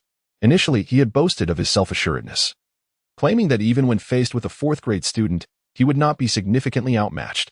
However, to his dismay, Xiao Feng's mere words diminished him to insignificance, leaving Lin Xuan unable to retort, particularly as he had already suffered defeat at Xiao Feng's hands twice. Do not belittle yourself. As your teacher, I have lived through many years. Although my soul power may not be my forte, I have never faltered in assassination, relying solely on my intelligence and martial spirit. Through countless battles, I have distilled numerous assassination techniques. In truth, among your peers, you are nearly an insurmountable presence, Xiao Feng reassured him with a smile. Lin Xuan felt somewhat consoled by these words, yet Xiao Feng's tone shifted as he continued, that you may seem insignificant now. The Holy Spirit sect will inevitably come to realize that they cannot afford to disregard you. When that time comes, as my disciple, if you inherit all my abilities and fall victim to their schemes, I fear I would rise from my grave in fury. Master, do you intend to take me as your disciple? Is it not merely a relationship between teacher and student? Lin Xuan pointed to himself, seemingly taken aback. Xiao Feng chuckled heartily, saying, You don't actually think I am a teacher from Shrek, do you? Let me clarify. I have no connection to Shrek whatsoever. I merely visited once in my youth. I have always adhered to the rules, never hunting down any neutral forces, which is why I received an invitation from Shrek. Are you disappointed that I am not their teacher? With a self-deprecating smile, Xiao Feng observed Lin Xuan, who shook his head and gazed earnestly at him. Lin Xuan had initially imagined Xiao Feng to be a long-time teacher at the academy. Although he possessed assassination skills, he mostly relied on Shrek's extensive intelligence network. This led him to ponder whether Xiao Feng had always been a lone wolf. Well, since you landed a hit on me, I will share this with you. If you wish to achieve more, continue on and remove your upper garment. After standing, Xiao Feng remarked. Lin Xuan nodded, rising to shed his shirt, revealing a finely tuned torso devoid of any excess flesh, a perfect physique that, while appearing lean, possessed explosive strength. Approach me and attempt to assassinate me using your methods, Xiao Feng beckoned. Lin Xuan cautiously brandished a fine iron dagger, observing Xiao Feng. At that moment, Xiao Feng stood with his arms crossed, seemingly full of vulnerabilities, presenting numerous opportunities for a successful assassination. Yet, Lin Xuan sensed an unsettling dissonance in Xiao Feng's nonchalance. Why aren't you attacking? Regardless of the circumstances, one must have the courage to attempt. This is training. Once you confront a target more formidable than yourself, you will have but one chance. If you hesitate, you cannot be deemed a true assassin, Xiao Feng spoke earnestly. Lin Xuan nodded, gradually inching closer to Xiao Feng. However, upon nearing, he noticed that Xiao Feng indeed appeared vulnerable, smiling as he watched Lin Xuan approach. When Lin Xuan stood less than a meter away, Xiao Feng's eyes suddenly sharpened. His right hand moved, capturing Lin Xuan's attention, while his left hand pressed the dagger against Lin Xuan's neck.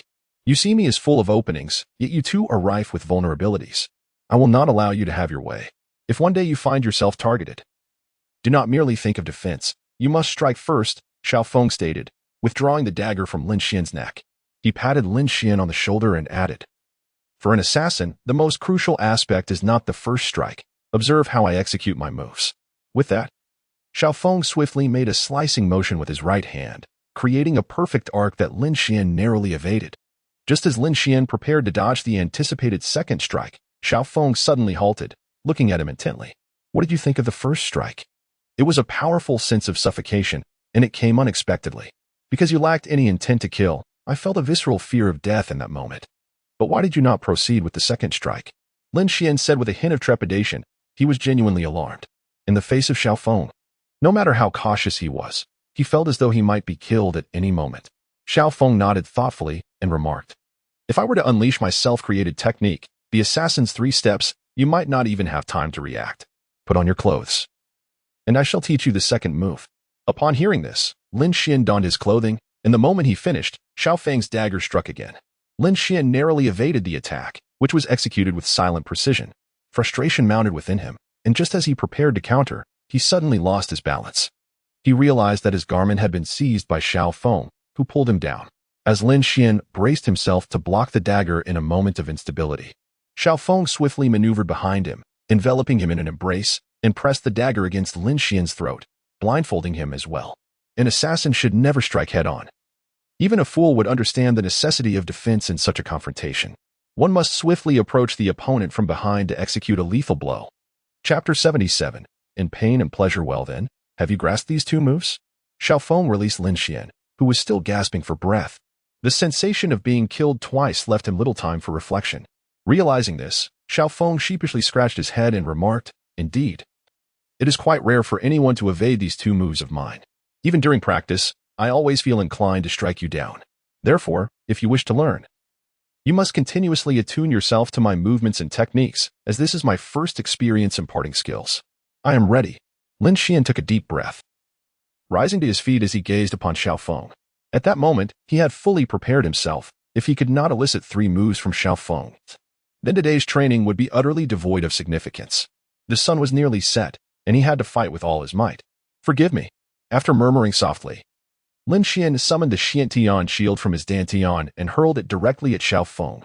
Xiaofeng evaded by sidestepping, exposing a flaw.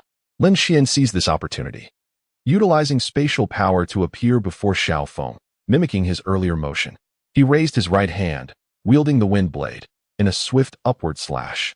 To his surprise, Xiaofeng, despite his unstable center of gravity, managed to roll away from the attack.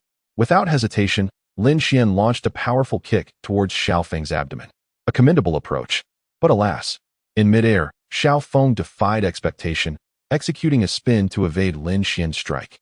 As Lin Xuan prepared to pursue, he noticed that Xiaofeng had already retreated 2 meters, arms crossed and observing him intently. Lin Xuan recalled the Xiantian shield, taking a deep breath. "You have grasped the essence of my strike. The key lies in catching your opponent off guard. You may claim otherwise, yet I sense you have already contemplated it thoroughly." Xiaofeng remarked, to which Lin Xuan nodded, devoid of complacency. He indeed comprehended the core of Xiaofeng's initial move. That element of surprise could render an opponent defenseless. Yet it allowed for a counterattack. "Proceed. I wish to see what other abilities you possess. However, be forewarned that I shall employ genuine tactics henceforth." With that, Xiaofeng stood still, hands tucked into his pockets. Lin Xuan, undeterred, tore open a rift in space and hurled the wind blade at Xiaofeng. Unwilling to catch it with his hands, Xiaofeng sidestepped, acknowledging the blade's ferocity. This time, Lin Xuan opted to position himself behind Xiaofeng, raising his shield to charge. Xiaofeng remained steadfast, awaiting Lin Xuan's approach. When Lin Xuan was merely half a meter away, he suddenly feigned weakness, collapsing. Instantly, the power of his bloodline surged forth, enabling him to rise and throw a punch at Xiaofeng. In response, Xiaofeng's left hand seized Lin Xuan's right, while his left foot braced against Lin Xuan's poised right leg, ready to counter. Lin Xuan sought to break free, yet Xiaofeng unexpectedly pivoted, encircling Lin Xuan's head with his hands, before executing a powerful throw that sent Lin Xuan crashing down with considerable force. As Lin Xuan rose, poised to engage in combat, he suddenly realized that his right hand had gone numb. He had been struck at a vital point. Lin Xuan glared at Xiaofeng, who had casually tucked his hands into his pockets, and with a roar, he charged forward once more. This time, Xiaofeng opted not to evade. Instead, he swiftly slashed his right hand towards the oncoming Lin Xuan. Lin Xuan hastily halted, narrowly avoiding the attack, yet deep down, he understood that he had lost. Xiaofeng seized Lin Xuan's clothing, bringing him down, and pressed a dagger against his throat. Lin Xuan found himself pinned beneath Xiaofeng, his legs rendered useless, leaving him incapable of mounting an effective counterattack. His right arm was weak, and his left arm was pinned down by a foot. Without the ability to deliver a swift, lethal blow, he faced the grim prospect of having his throat slit by Xiaofeng. In the face of a foe whose strength eclipses your own, it is prudent to avoid convoluted maneuvers. A straightforward, direct assault is often the best course of action. For instance, should I attempt to circumvent you, I would inevitably find your elbow striking my nose. Once you have mounted an opponent, regardless of their strength, even if they could potentially throw you off, you still possess the opportunity to deliver a fatal blow in an instant. I understand now. Lin Xuan nodded thoughtfully, reflecting on Xiaofeng's recent actions, which were ultimately preemptive. Whenever he was unable to counter the objects Lin Xuan hurled at him, he instinctively evaded them, then began to devise a strategy. This moment marked Xiaofeng's most significant vulnerability. However, due to the immaturity of Lin Xuan's attack, he missed the opportunity to deliver a decisive blow by circling behind Xiaofeng on the first attempt. On the second attempt, he was forced to unleash his bloodline power due to Xiaofeng's poison, and afterward, He relied solely on his physical strength to attempt to overpower Xiaofeng. Yet, Xiaofeng's martial technique was exquisitely flawless, allowing him to subdue Lin Xuan by using his own momentum against him. As the sun dipped below the horizon, Lin Xuan noticed that Xiaofeng had just eaten earlier in the afternoon and appeared to have been unconscious for quite some time. "Let me teach you something crucial at this moment. Please have a seat," Xiaofeng said, pulling Lin Xuan down beside him. He then inquired, "How was today? Am I suitable to be your mentor?" "Absolutely," Lin Xuan replied. Lin Xuan nodded earnestly, acknowledging that Xiaofeng imparted a sensation that Wang Lin could never provide. Regardless of Wang Lin's prowess as a soul Douluo, Lin Xuan felt utterly incapable of triumphing against him. In stark contrast, Xiaofeng was merely at the pinnacle of a soul king. Without the pressure of a fight, he had managed to best Lin Xuan through sheer skill and experience, leaving him utterly defeated. Truly, he found himself in a state of bittersweet agony. Xiaofeng playfully tapped Lin Xuan's forehead and inquired, "How do you perceive my current emotions? I suspect you are simply grinning foolishly." Xiaofeng's words rendered Lin Xuan momentarily speechless. He had no inkling of Xiaofeng's emotional state. At that moment, Xiaofeng bore no discernible expression, his hands tucked away in his pockets. It was impossible for Lin Xuan to ascertain any shifts in his emotions. Fool. A lack of emotional change equates to an absence of emotion altogether. Do not overthink it, he added. Ah? Lin Xuan, clutching his head where he had just been struck, uttered a puzzled sound, only to be hit again moments later. With tearful eyes, he gazed at Xiaofeng, who, visibly agitated, inquired, "What do you do when you attempt to assassinate someone?" "You disguise yourself, ensuring that the target cannot recognize you, then lurk in the shadows, waiting for the adversary's moment of vulnerability to launch a surprise attack." "Well said." Xiaofeng nodded, though without any sign of approval, for this was rudimentary knowledge, a truth understood even by those who are not assassins. He regarded Lin Xuan and asked, "What kind of person is the easiest to kill?" "A person with low vigilance." "Incorrect. When it comes to killing, one must be attuned to the emotions of the target. On that day, your foolish demeanor would indeed render you vulnerable. A person in their most blissful state must be approached with caution, for in such moments, the urge to strike can arise unexpectedly." Xiaofeng gently patted Lin Xuan's head. Embarrassed, Lin Xuan chuckled awkwardly, recalling how he had once exuded an air of invincibility, believing few could defeat him, aside from the titled Douluo. He felt no need for caution, even in the presence of Yang Kaitai. Chapter 78. Rigorous training. To truly observe a person, one must assess their state. For instance, if someone is lecherous, do not attempt to assassinate them before they engage in their pursuits. Rather, let them meet their end in the embrace of their paramour. For this maximizes the chances of a successful assassination, especially for someone like you who can conceal themselves in the shadows. Another type of individual who is best suited for assassination is one consumed by anger. Typically, a person in a rage presents the most opportune moment to strike, particularly when they are alone, muttering to themselves. As for others, I shall impart to you a most effective strategy. Xiaofeng remained seated, observing Lin Xuan with a smile. Lin Xuan, bewildered, stared back at him. Xiaofeng then asked, "Do you believe I would ever strike at you?" "Subjectively speaking, no, because master, you currently exude no murderous intent. I can only sense your gaze upon me, yet I know you must be prepared to act." "Precisely. After spending a day with me and experiencing my dominance, you have come to believe I might strike. But what of an ordinary person? Let me teach you a most valuable lesson. On the street, if someone gazes at you with a smile devoid of emotion, you must be wary, for they could either be an assassin or merely a fleeting acquaintance." "I understand now." Lin Xuan nodded, committing Xiaofeng's words to memory. Xiaofeng affectionately patted Lin Xuan's head and said, "For the coming month, we shall practice the first 2 moves while I teach you how to conceal your killing intent. Now, you may return. In the mornings, do not inquire, but simply proceed to the mountains. I will set traps under the cover of night. Do not perish too swiftly tomorrow." "Thank you, master." Lin Xuan respectfully bowed and departed from the back mountain. Outside, Wang Lin and Yi Fanqing awaited his arrival. Upon seeing Lin Xuan, covered in dust and looking disheveled, Yi Fanqing could not help but chuckle. Lin Xuan, with a wry smile, remarked, "Director Yi, please refrain from reveling in my misfortune." "Young man, who told you to speak so boastfully? We can only find you a good teacher," Yi Fanqing retorted, bursting into hearty laughter. Wang Lin, however, was genuinely concerned for Lin Xuan. Noticing that Lin Xuan was unharmed despite his dusty appearance, he sighed in relief. Upon learning that Lin Xuan's new instructor was the notorious Grim Reaper, He was taken aback and promptly approached Yi Fanqing, requesting an immediate cessation of training. He feared that Lin Xuan might end up injured. While he was not one to indulge his students excessively, as evidenced by his teaching methods, he also would not permit them to suffer needlessly, as such hardship would squander their time and dampen their enthusiasm. Teacher Wang, my sincerest apologies for my arrogant remarks yesterday, Lin Xuan expressed. Lin Xuan bowed to Wang Lin, expressing his remorse. It seemed that his words from the previous day had indeed wounded Teacher Wang. Today's events made him acutely aware of his own immaturity. It's all right, as long as you're fine. How did Xiaofeng treat you? If he threatened you, just let me know. Even if Ding Yu tries to intervene, I won't allow him to harm you, Wang Lin declared, casting a fierce glare at Yi Fanqing.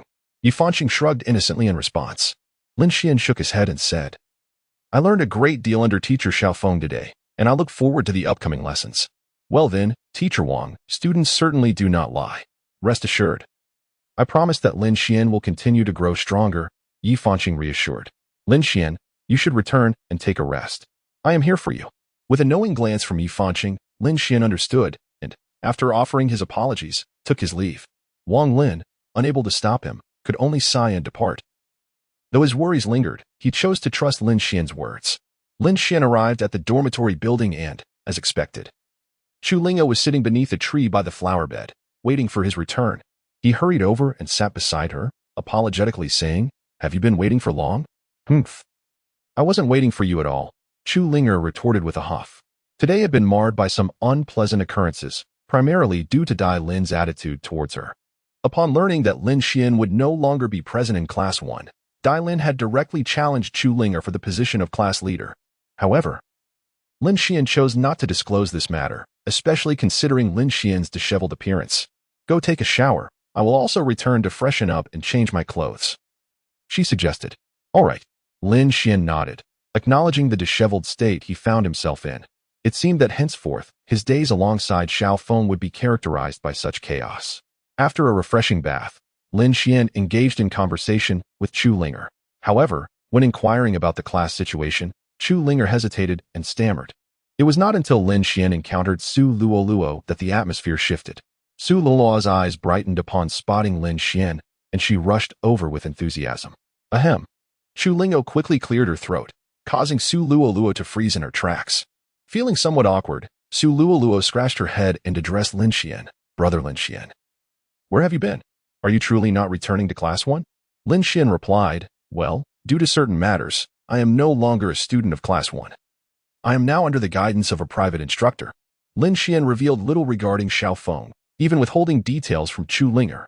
In this moment, Lin Xuan experienced a peculiar sensation, as if he were becoming aware of emotions that had previously eluded him. Although Chu Ling'o wore a smile, he could discern the helplessness and grievance concealed beneath her countenance. Meanwhile, Su Luoluo approached with evident exuberance. Yet her enthusiasm was stifled when she noticed Chu Ling'o cough twice. If there is something to be said, do not keep it hidden, he urged. With a smile, Lin Xuan spoke, causing Su Luoluo and Chu Ling'o to simultaneously freeze in surprise. Chu Ling'o sighed and walked directly to the lake, leaning against the railing, at a loss for words. Meanwhile, Su Luoluo, filled with indignation, exclaimed, Lin Xuan, ever since you left, Ling'o was supposed to be the class monitor. But Dai Lin insisted on a re-election and even injured Ling'o. Zhu Lin then took advantage of Ling'o's injury to seize the position of vice monitor. After finishing her words, Su Luoluo glanced at Lin Xuan, who, to her surprise, maintained a smile. Lin Xuan chuckled softly, realizing how childish the situation was. However, to be fair, even if he were Dai Lin, he could not tolerate Chu Ling'o as the class monitor, as he was indeed superior to her. Yet what did that matter? Shall we go back? He suggested. No, if I'm not the class monitor, then so be it. Let us not stir up trouble. Chu Ling'o replied, grasping Lin Xuan's arm. Lin Xuan looked at her, gently ruffling her hair, and said, You weren't always like this. I believe you must have fought with all your might before. It's all right. I will help you. Chu Ling'o stared blankly at Lin Xuan, who radiated confidence. She wondered where this confidence stemmed from, as Dai Lin would not be so easily dealt with, after all. Dai Lin's intention in challenging the class leadership was to confront Lin Xuan once more and to rightfully claim the position of class monitor. Let us go, he urged. Lin Xuan returned to the dormitory area with two companions, his gaze fixed upon the brightly lit dormitory building. He approached Dai Lin's door and, with a swift kick, forcefully flung it open. The resounding impact startled the residents of the entire freshman dormitory, prompting them to emerge and investigate the commotion. Dai Lin, in particular, exhibited visible signs of fury, the veins on his forehead prominently bulging. Chapter 79. Utter defeat of Dai Lin. Lin Xuan, do you even comprehend the gravity of your actions? Dai Lin seethed, struggling to contain his ire. Lin Xuan could sense the intensity of Dai Lin's anger. Fully aware that his reckless act of demolishing the door would incur severe repercussions, potentially even leading to the revocation of his status as a core disciple. Yet, he remained unfazed. He could not abide anyone scheming behind his back. Aren't you the one who insisted I confront you? I shall await you in the arena. I eagerly anticipate your arrival. After Lin Xuan finished speaking, he walked away without looking back. Chu Ling'o was taken aback for a moment before hurriedly chasing after him, indignantly exclaiming, "What are you doing? You can't kick the dormitory door at school. It's a serious offense that could lead to expulsion." He replied, "Core disciples cannot be expelled. Have you forgotten? Unless one is involved in a murder incident, it is impossible to be dismissed. Rest assured, I will be just fine." Lin Xuan grasped Chu Ling'er's hand as they approached the arena, while Su Luoluo hurriedly sought out Wang Lin. Upon discovering Wang Lin in the company of Yi Fanqing, she felt a wave of exasperation. It seemed that no matter whom she wished to converse with today, an unapproachable figure always lingered nearby. "What's the matter, Su Luoluo? Don't mind him, just speak," Wang Lin urged. "Mr. Wang, Lin Xuan has kicked down Dai Lin's dormitory door in the new student dormitory," Su Luoluo stated, gritting her teeth. She had anticipated that Yi Fanqing would erupt in fury, but to her surprise, Yi Fanqing merely chuckled. Confused, Su Luoluo gazed at her, while Wang Lin covered his face in disbelief. Yi Fanqing then addressed Su Luoluo, "Classmate Su Luoluo, I see that you're headed to the arena. I will handle this matter with your teacher Wang. Farewell, Dean," Su Luoluo replied with a bow before hastening towards the arena. Wang Lin turned to Yi Fanqing and said, "It was just a door he kicked down. What should we do? Perhaps revoke his status as a core disciple and issue a serious reprimand," Yi Fanqing replied. Rolling her eyes, Wang Lin nodded in agreement, expressing his satisfaction. He remarked, "Even if it's Xueqing Tian, he is preferable to Dai Lin. Though Dai Lin is young, he exudes a cunning nature. Moreover, he disregarded my warnings and injured Chu Ling'er today, which honestly irritates me." With a huff, Wang Lin seemed to reach his boiling point regarding Dai Lin. Yi Fanqing patted Wang Lin on the shoulder and departed. She needed to see to the situation. For as the dean, it was imperative that she arrived before the rigid disciplinary director, lest Lin Xuan risk expulsion. Meanwhile, Lin Xuan awaited Dai Lin in the arena, eager to alleviate Chu Ling'er's burdens within their class. Chu Ling'er anxiously observed Lin Xuan. She didn't wish to be class president, but Dai Lin's attitude infuriated her. In a fit of anger, she had agreed to spar with him, unaware that Dai Lin would somehow resist her absolute charm. It seemed he had employed some sort of external aid, as the arena rules permitted the use of any items one brought. Within moments, a sullen Dai Lin stepped onto the stage. His expression was clear. Although he appeared furious, Lin Xuan realized that he was attempting to outwit him, using his anger as a fade to confuse him. "Lin Xuan, if you are a man, do not use your dagger. And I shall refrain from employing my soulbone skills," Dai Lin declared. No one found his words objectionable, given the terrifying nature of Lin Xuan's dagger, capable of instilling fear of death with a mere swipe. Lin Xuan smirked derisively. "Is that all? You?" Dai Lin was genuinely incensed this time. Lin Xuan's contemptuous expression nearly provoked him into a genuine confrontation. Lin Xuan produced a wind blade and, under Dai Lin's watchful gaze, hurled it forward. The wind blade embedded itself into the ground before Chu Ling'er, causing the crowd to gasp. The floor was constructed from diamond rock, and Lin Xuan's wind blade had penetrated it as if it were mere tofu. "Come on, let me see what other tricks you possess." Lin Xuan drew forth his finely crafted iron dagger and gazed at Dai Lin, who, with a furious roar, unleashed his martial spirit and charged at him.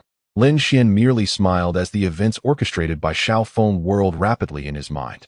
He nonchalantly placed his hands in his pockets and summoned his own martial spirit. Seeking death, Dai Lin unleashed the white tiger's fiery light wave, but Lin Xuan remained motionless. With a mere flick of his will, he activated his second soul skill, Space Cleave, which disintegrated the white tiger's attack around him. Dai Lin, transforming into the white tiger's diamond form, hurled a powerful punch towards Lin Xuan. With a deft sidestep to evade Dai Lin's fist, Lin Xuan positioned himself closely behind him and executed a swift upward kick. A heart-wrenching scream pierced the air as Lin Xuan's strike landed precisely on Dai Lin's most vulnerable spot, the area considered the weakest point. Whether in the realm of tidal Douluo or divine beings, his lethal kick nearly rendered Dai Lin incapable of progeny. Lin Xuan chuckled softly and left Dai Lin's side, patiently waiting for her to regain her composure. Dai Lin, clutching her groin, emitted low growls of distress. Below the stage, Zhu Lin appeared ready to rush in, while Xue Qi Tian looked on with malicious glee, feeling disdain for Dai Lin's behavior. He could never stoop to bullying a woman who had been abandoned. "I will kill you," Dai Lin roared as she activated her fourth spirit ability, summoning a colossal handprint that bore down upon Lin Xuan. Lin Xuan, with a casual smile, tore through the fabric of space and appeared before Dai Lin. She immediately unleashed her soulbone skill. "Referee, he's committing a foul," Chu Lingo cried out. The referee merely glanced at her and did not intervene. Just as Chu Lingo was about to protest further, she was restrained by Tang Xiao, who shook his head. These two merely made a verbal agreement. Dai Lin's unilateral breach does not violate the arena's rules. You can only condemn him, not halt the match. Does this mean Lin Xuan is doomed to lose? Chu Linger observed Lin Xuan with concern. However, he seemed unfazed by Dai Lin's actions. Rather, he viewed it as a lesson for her. He feigned being overwhelmed by gravity, visibly trembling as if standing was a challenge. He could sense that Dai Lin was now in a state of hysteria. Dai Lin, inching closer while still covering herself, was about to speak when Lin Xuan's bloodline power erupted instantaneously. With a swift motion of his right hand, a steel dagger sliced through the air toward Dai Lin's neck. She narrowly evaded the strike, demonstrating her quick reflexes, but what difference did it make? The specter of death had already etched itself into her mind. Lin Xuan swiftly raised his knee and pressed it against Dai Lin's chest, and as she struggled, he pressed the dagger to her throat, drawing blood. Terrified, Dai Lin looked at Lin Xuan, her limbs weakening. She realized her life had been spared. Lin Xuan released his knee, and just as Dai Lin began to breathe a sigh of relief, he delivered a powerful kick to her face, sending her flying off the stage and into unconsciousness. Lin Xuan turned to Zhu Lin and waved, "Come up. Your man has been defeated. Now it's your turn." Chapter 80. You will never defeat me in this lifetime. Furious, Zhu Lin ascended the stage. She could not remain idle while her man lay battered. The imperial family of the Star Dou Empire would lose all dignity otherwise. Zhu Lin unleashed her martial spirit, utilizing the netherworld piercing strike to target Lin Xuan's head. Without moving an inch, Lin Xuan caught her arm at the last moment, his hand marred by numerous small wounds, blood seeping from them. This was the effect he intended to achieve. Against Zhu Lin, if she utilized speed, it would be challenging for him to counter, but the circumstances had changed. Lin Xuan's expression turned stern as he forcefully threw Zhu Lin off the stage. Standing atop the arena, he coldly regarded Zhu Lin's unwilling countenance. At this moment, Dai Lin required medical attention. Although the wound on his neck had formed a scab, it could not be neglected, lest the blood flow backward and cause complications. Get lost. Tell Dai Lin that I am an adversary he shall never triumph over, no matter what underhanded tactics he employs, but do not compel me to eliminate him. Having said this, Lin Xuan descended from the stage, taking Chu Linger's hand as he grasped the wind blade and departed amidst Zhu Lin's almost murderous glare. Upon Lin Xuan's exit, Zhu Lin hurriedly carried Dai Lin to the school infirmary, while Yi Fanqing cheerfully appeared before Lin Xuan and Chu Linger. Director Yi. I don't believe Junior Lin Xuan acted with malice. Let it go, shall we? Wang Tianyu suddenly interjected, with Qian Jun, Lu Qiao, and Kong Dezhen nodding in agreement beside him. Yi Fanqing feigned distress, shaking his head before addressing the dark-faced director behind her. What shall we do, old Gua? Lin Xuan's actions warrant expulsion. There can be no tolerance for such behavior. Indeed, Lin Xuan, you have erred this time. Yi Fanqing sighed regretfully. However, Lin Xuan caught Yi Fanqing's eye signal and immediately bowed, stating, Director Yi, I acted rashly. I will cover Dai Lin's medical expenses and the costs for repairing the dormitory. Very well. Acknowledging one's mistakes is a mark of a good student. I hereby revoke your title of core disciple and impose a year-long suspension from classes. If you manage to pass the upgrade assessment, you may advance to the third year, but let this be the last instance. Before the director could react, Yi Fanqing had already made her decision. The director looked at her incredulously, as if to say, Are you joking? Yi Fanqing laughed heartily and departed. Leaving the director to fume, let this be the last time. Afterward, he chased after Yi Fanqing to demand an explanation. Lin Xuan sighed in relief, clasping his fists in gratitude toward his seniors. Thank you for your assistance. Don't mention it. We were merely hired help. If you must give thanks, let it be to Director Yi. However, I must warn you that although the director is strict, he adheres to school regulations. You and Chu Linger have already faced disciplinary action in your first year, and with such a major incident occurring again in your second year. Should there be a repeat in the third year, even Director Yi may not be able to protect you, Wang Tianyu advised earnestly. Lin Xuan nodded, engaging in brief pleasantries before taking Chu Linger's hand and leaving. Today's events had caused quite a stir, reviving his previously subdued reputation within the academy. Nevertheless, this mattered little to him. He was about to embark on rigorous training. Had today's incident not escalated, he feared he might not have found peace to cultivate. There was no need for such anger. I could have resolved it myself, Chu Linger said, her heart aching as she bandaged Lin Xuan's arm. Lin Xuan smiled silently at her clumsy attempts, realizing this was likely her first experience caring for someone. His outburst stemmed from the knowledge that he might not have much time to spend with her, as many responsibilities awaited him. Although Xiao Feng insisted he return home daily, every moment counted in his training, including grasping all he had learned each day. I am your boyfriend. After all, it's only natural to protect you. Such a big man. Chu Linga teased, sticking out her tongue. Yet, despite her words, she felt deeply touched. Lin Xuan embraced her, assuring, I will not allow anyone to bully you. I won't let anyone bully me either. That's good. After a brief moment of intimacy, they returned to their respective dormitories. Following a night of training, Lin Xuan shared breakfast with Chu Linger before heading to the back mountain. Inevitably, he fell victim to Xiao Feng's traps, emerging covered in dirt. Upon encountering Xiao Feng, who was nonchalantly enjoying breakfast, Lin Xuan couldn't help but feel exasperated, having narrowly escaped death from 3 traps. I watched yesterday's match, while your imitation was rather clumsy. It possessed a semblance of spirit. At least you have grasped the fundamentals. You correctly refrained from circling behind your opponent or mounting their abdomen. Using your knee to press against their chest to hinder their breathing was a commendable idea. Unlike you, I can overpower my opponents. Master, what shall we learn today? What shall we learn? Continue. Xiao Feng sneered, leaving Lin Xuan to once again experience that sensation of impending doom. For nearly a month, Lin Xuan had been honing his ability to conceal his killing intent and presence, while continually refining the first 2 forms of the assassination technique. During this time, Dai Lin, thoroughly humiliated, transferred directly from Class 1 to Class 4, intent on recuperating to defeat Lin Xuan in the upcoming final assessment. Ever since his 3rd defeat at Lin Xuan's hands, Dai Lin had lost his former composure, becoming increasingly deranged. In Class 4, any student daring to defy Dai Lin would face severe repercussions, leading even Zhu Lin to grow weary of the situation. Are you saying Lin Xuan has been secretly trained all this time? Dai Lin glowered at the trembling individual before him. Yes, class leader. For the past half-month, I've seen Lin Xuan entering and exiting the back mountain, returning covered in dirt, and showing signs of having been in fights. Very good, very good.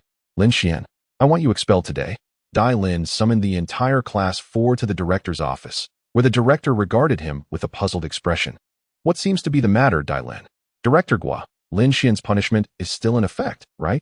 Why is he receiving private instruction on the back mountain daily? Dai Lin inquired darkly. Director Gua paused momentarily, then furrowed his brow. Dai Lin waved his hand, and the individual monitoring Lin Xuan promptly reported everything observed. Unbelievable. Even the dean cannot shield a student from their misdeeds. We shall go to the back mountain, and if we find Lin Xuan, I will provide you with an explanation. The director's face darkened, unaware that Lin Xuan was under Xiao Feng's tutelage. He led the entire Class 4, brimming with hostility, to the back mountain. Upon learning this, Yu Fanqing contemplated before deciding to follow them, while the director was already baffled, having fallen victim to Xiao Feng's traps. Unaware of how many had been set on the back mountain. Chapter 81. Why is my teaching a problem for you? It seems you have been discovered. Xiao Feng remarked flatly. Lin Xuan smiled, seemingly having anticipated this day. Over the past month, he had sensed someone following him. Frankly, Dai Lin's actions had begun to irritate him. What benefit was there in repeatedly provoking him? I shall remain in the shadows. You must resolve this yourself. Understood, master. Lin Xuan nodded and rose to greet the director of education and others. The director, suppressing his anger, inquired, Lin Xuan, what is the meaning of this? Oh, director, please do not question me. I am not responsible for this, Lin Xuan replied. I am well aware that you are not the one to blame, the director retorted, his lips twitching in frustration. Just as he was about to articulate his thoughts, Dai Lin suddenly interjected, Lin Xuan, as a student with a record of serious misconduct. You have been frequently visiting the back mountain, and upon your return, you appear disheveled. Is it possible that someone has been clandestinely instructing you? Why do you concern yourself with my affairs? Lin Xuan shot back. Lin Xuan rolled his eyes in disdain and remarked, while Dai Lin's forehead bulged with veins. Behind Dai Lin, Zhu Lin grasped his hand and shook her head. However, Dai Lin shrugged off Zhu Lin's hand and glared fiercely at Lin Xuan. The director of education furrowed his brow and inquired, "Currently, there is no evidence of you receiving clandestine instruction. Do you have anything to say? Director, what would be the consequence if someone were to instruct me in secret? Double dismissal. Both you and the instructor would be expelled. What about the instructors from the inner academy? The same applies to the instructors from the inner academy." The director of education nodded solemnly, as if a foreboding sensation loomed over him. Suddenly, Lin Xuan chuckled and said, "Relax, I was merely inquiring. No instructors from either academy are teaching me. Could it be the elder from the Sea God Pavilion? Even the elders are prohibited." Dai Lin bellowed. The director, unable to tolerate any further, turned and admonished, "Do not speak recklessly. Director, I am curious to know what would happen if it were indeed the elder instructing me." Lin Xuan crossed his arms and eagerly gazed at the director of education, whose brow broke into a sweat at the unexpected tension. If it truly were the revered elder, then this director would certainly be out of a job. After all, would the elder concern himself with such trivial matters? Even if Shrek's reputation were tarnished, what of it? The elder, being a connoisseur of talent, would not be reprimanded for mentoring a genius. Yet even the elder must adhere to the rules. The regulations of Shrek are in place to preserve its esteemed name. Dai Lin's eyes widened with excitement as he sensed he had a handle on Lin Xuan. He believed Lin Xuan was indeed under the elder's tutelage, and if the elder were to flaunt his influence, he could incite the royal family of the Star Dou Empire to publicly denounce Shrek, thereby coercing the academy to relinquish Lin Xuan. Silence. The director of education delivered a sharp slap to Dai Lin's face. Dai Lin glared at the director with fury, yet the director, eyes ablaze with intensity, retorted, "Dai Lin, the revered elder of Shrek is sacred and inviolable. Do not attempt to distort the truth with your mere words.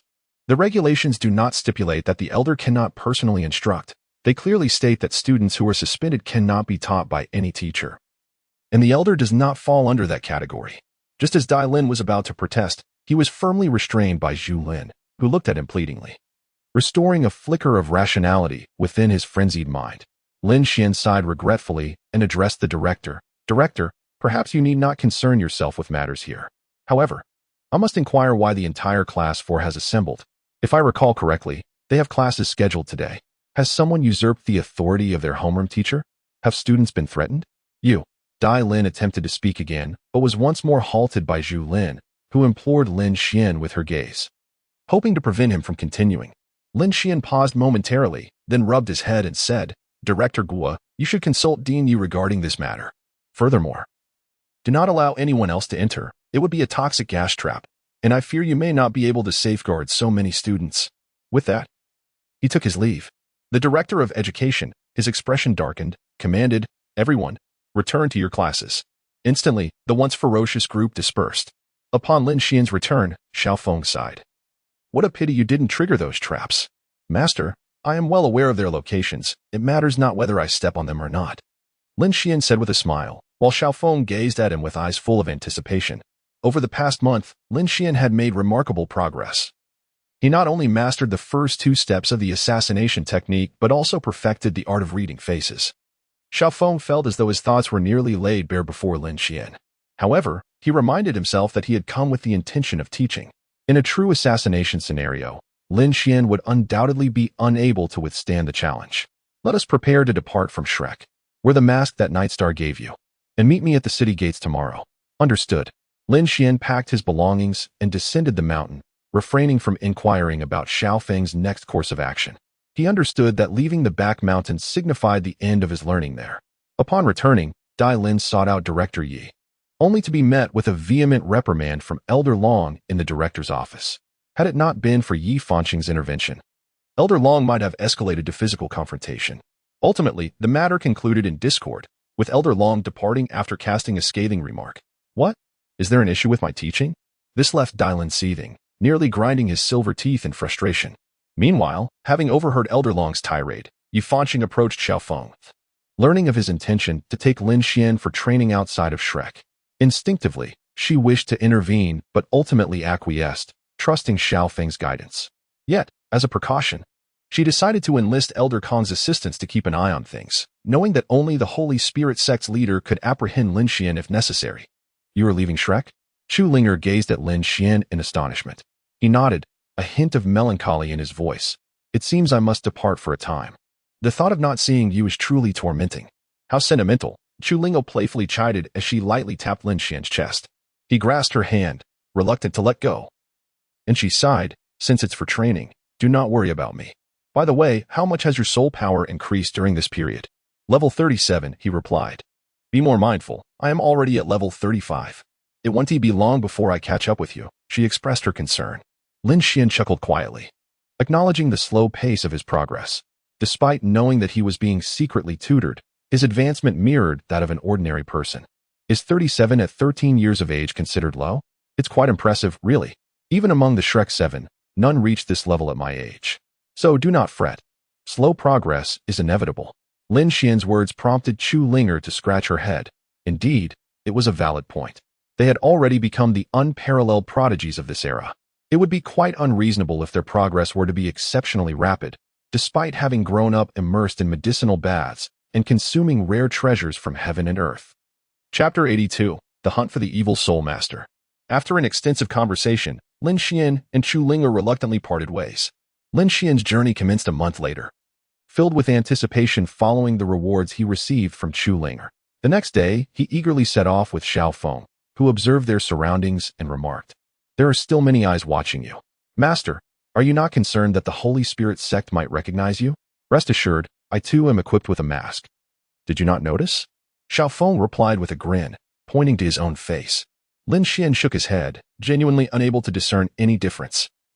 His best memory of training with Xiao Feng was delivering a solid punch to his face, a tangible sensation that could hardly be concealed by a mask. Do not overthink it. Let us proceed to the Star Dou Empire. You shall lead the way.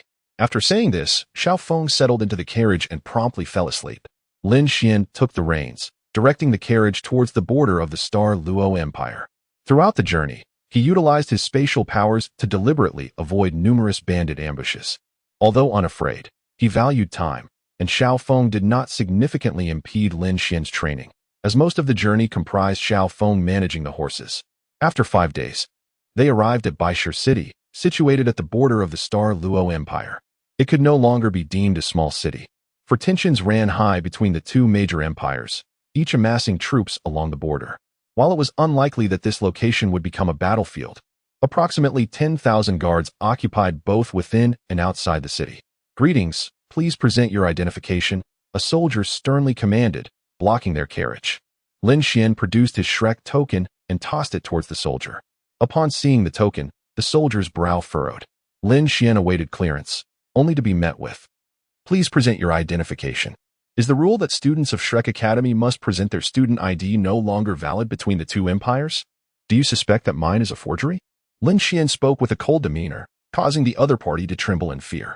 After all, the students of Shrek Academy were far superior to him, a mere gatekeeper. Offending them could lead to dire consequences. Can the students of Shrek Academy behave recklessly in our Star Dou Empire? A disdainful voice interrupted, prompting Lin Xuan to turn and behold a general clad in armor, whose eyes reflected unabashed contempt. Lin Xuan addressed him, you are merely a subordinate general. Here, you are not even the second in command. Are you aware of the repercussions your words may bring? Furthermore, I am not causing any disturbance. The students of Shrek Academy can move freely with their tokens. A fact acknowledged by both great empires. Acknowledged? How am I to know whether you are a student from the Heaven Dou Empire here to spy on military affairs? If you doubt my identity, then observe closely. Lin Xuan produced his identity card from the Star Dou Empire, refraining from revealing the name inscribed within, as he preferred to remain inconspicuous, especially given that he was in disguise. How do I know you haven't acquired that identity card by slaying one of our Star Dou compatriots? Show it to me, came the arrogant demand from the other party. Lin Xuan alighted from the carriage, his gaze icy and suffused with an uncontainable aura of lethal intent. The palpable menace compelled the other man to take a step back. Do you dare to threaten me with your eyes? Guards! The middle-aged man bellowed, summoning dozens of soldiers to encircle Lin Xuan's carriage. Inside, Xiao Feng furrowed his brow. He had traversed this place many times before and had never needed to present his identity card to gain passage. After all, a bribe sufficed, regardless of one's allegiance to the Star Dou Empire. Today, however, felt distinctly amiss. General Wang, the individual in question, is a student of Shrek Academy, a soldier reported. Preposterous. What of it if he is a Shrek student? General Wang roared, causing the soldiers to hesitate in their resolve. Lin Xuan was on the verge of taking action when a woman clad in a crimson robe approached slowly, inquiring, "May we enter the city?" "Step aside." Before General Wang could finish his retort, an overwhelming force sent him crashing into the city wall, a feat that suggested considerable strength. Lin Xuan regarded the woman with surprise. Was she a senior from the inner academy of Shrek? General Wang. A throng of soldiers surrounded the incapacitated general, helpless as some attempted to extract him. "Don't move. My bones are shattered," he cried in alarm, addressing his men. "Brother, shall we proceed into the city?" The woman smiled at Lin Xuan. Unable to refuse, he nodded and urged the carriage forward. The soldiers at the city gate dared not intervene and instead sought out the city lord. Once inside, Lin Xuan and the woman settled temporarily at an inn. "Be cautious. I will remain within the inn and will not come out. Once you have resolved matters here, seek me out," Xiao Feng advised, casting a glance at the woman in red before departing. Even Xiao Feng sensed the formidable nature of this woman, which left Lin Xuan feeling somewhat apprehensive. To his surprise, however, she did not pursue him, departing without a word, leaving Lin Xuan in a state of vexation. The incident at the city gate had stirred considerable commotion, particularly given that a student from the inner academy of Shrek was involved. Upon learning the full context, the officials of the Star Dou Empire resolved to bear the indignity in silence, yet they firmly decided to keep a close watch on Lin Xuan and his companions, wary that they might indeed be spies sent from the Heaven Dou Empire. Lin Xuan, finding no one to disturb him, entered Xiao Feng's room. Gazing out at the scenery, Xiao Feng inquired, "How is it?" "It seems there are no troubles for the time being." "That is good," he continued, "for I can now disclose your teaching content." With that, Xiao Feng retrieved 5 sheets of white paper from his bag and handed them to Lin Xuan, saying, "These are 5 targets I identified from your inner courtyard's bounty list, and without exception, they are all evil soul masters. I require you to execute a flawless assassination of them, without employing any soul power and without alerting anyone." Lin Xuan was astonished as he received the white paper. The 5 individuals listed possessed cultivation levels, with the lowest being at the peak of the soul sect and the strongest reaching a formidable level 56. None among them could be easily confronted by Lin Xuan at this moment. Xiao Feng cast a sidelong glance at Lin Xuan and remarked, "If you cannot assassinate him, I shall leave immediately. After a month's training, you will undoubtedly be able to eliminate him silently. You have 1 week. With that, Xiao Feng closed his eyes. Within Baishur City, there was a target, an evil soul master at the peak of the soul sect. His position in Baishur City was that of the chief steward of the Lord's mansion. Should he be killed, it would undoubtedly stir significant unrest. Lin Xuan gazed at the information before him, deep in contemplation. Han Kuangming, a native of the Xinglua Empire, was 46 years old and belonged to the category of lackeys who had been bribed by the Holy Spirit Church.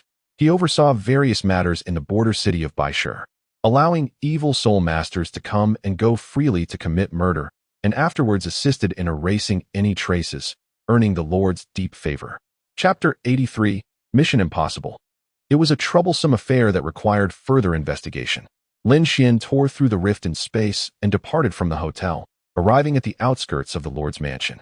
Just as he was about to stealthily infiltrate and observe, he noticed Han Kuangming hurriedly exiting the mansion, his expression fraught with anxiety, and notably not donned in the attire of the Lord's house. Had it not been for the hand-drawn likeness in the dossier, he would never have suspected that this inconspicuous middle-aged man was, in fact, Han Kuangming. Lin Xuan followed Han Kuangming to a hospital, where he stood on a tree outside. Observing Han Kuangming's grim expression as he gazed at the injured officer, who had been severely beaten by his senior sister from the inner academy, Lin Xuan tore open a rift in space, entering the room's interior, creating only a small opening that led to a concealed corner, a place that would undoubtedly remain undiscovered. "You performed admirably today. The Empire shall not forget your contributions. We will ensure that the arrogant Shrek pays a price," Han Kuangming said earnestly, grasping the officer's hand. The officer looked at him with profound gratitude, as if he were ready to sacrifice his life. Lin Xuan couldn't help but feel speechless. No wonder he had been obstructed. It was Han Kuangming's directive. This fellow likely anticipated that Shrek's members would meet a grim fate. Over the past 6 months, wherever Shrek Academy had been present, death was sure to follow. The deceased might be officials, merchants, or mercenaries. Yet the sole justification remained constant. All those slain were evil soul masters. After speaking for a while, Han Kuangming departed, returning to the city lord's mansion, where he removed his robe and sighed heavily. Lin Xuan followed Han Kuangming into the lord's mansion, feeling as if he were cloaked in invisibility. Han Kuangming was entirely unaware of his presence. Meanwhile, Lin Xuan reveled in the freedom to navigate through different dimensions. The advantages of this spatial power making him almost eager to eliminate Han Kuangming at that very moment. Just as Lin Xuan contemplated taking action, a figure entered Han Kuangming's chamber, causing Lin Xuan to gasp in surprise. The person who had come to his rescue earlier that day was none other than his senior sister. Lin Xuan's expression was grave. He was uncertain of his senior's intentions for coming here. Did she share a similar objective? He had initially consoled himself with this notion. But the next statement shattered his illusion. Holy maiden, everything is as per your design. But who is that sudden Shrek student? Han Kuangming respectfully inquired. The woman, with a slight furrow of her brows, seemed equally perplexed by Lin Xuan's presence. Han Kuangming continued, Holy maiden, if you eliminate the lord of the city, it will surely incite the displeasure of the Star Dou Empire's royal family. I wonder if the city lord is included in the inner court's kill list? No. But you are, the woman replied coldly. Han Kuangming appeared unfazed. He looked at her and asked again, Has anyone taken the job? Yes. But I do not know who has accepted it. Even inquiries must remain confidential, though I suspect it is not the elders. Considering you are merely at the pinnacle of the soul sect, she said. At the mention of the soul sect pinnacle, the woman smiled knowingly. Han Kuangming nodded, Holy maiden, your strategy is commendable.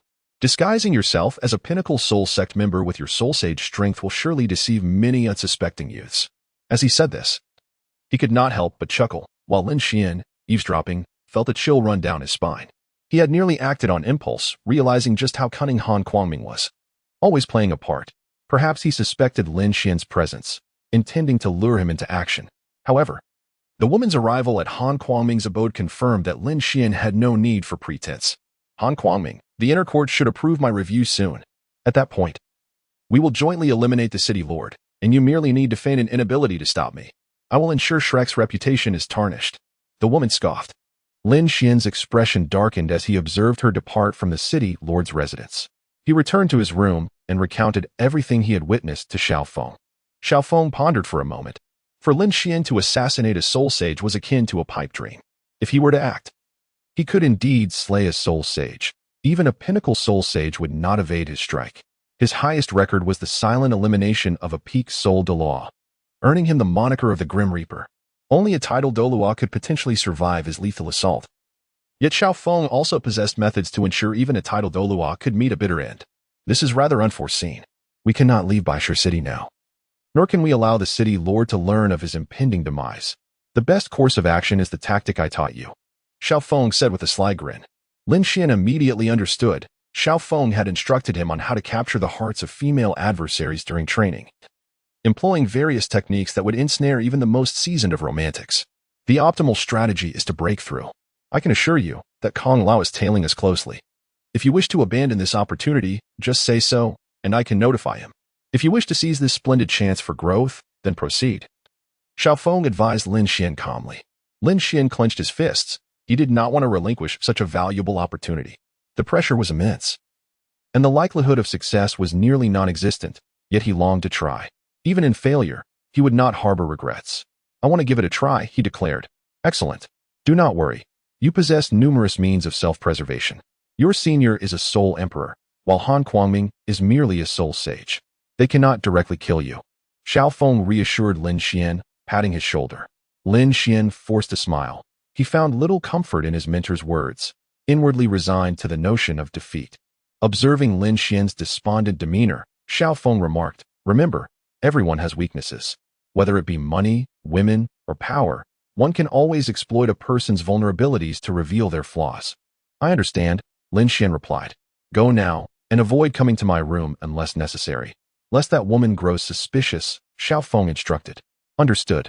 Lin Xuan exited Xiao Feng's room and, upon stepping out, encountered a woman clad in red.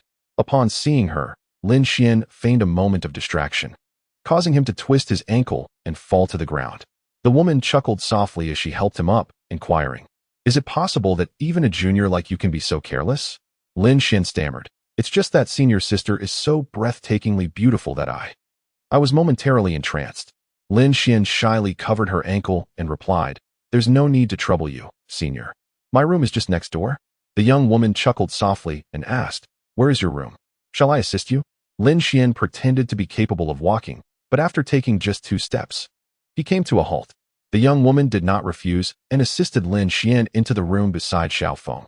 Sitting on the bed, Lin Xuan smiled and said, "Thank you, senior sister. Your beauty and kindness have indeed come to my aid on 2 significant occasions today." Chapter 84. The innocent saintess. The junior student certainly knows how to flatter. "Please, do not address me as senior sister. My name is Nangong Qian.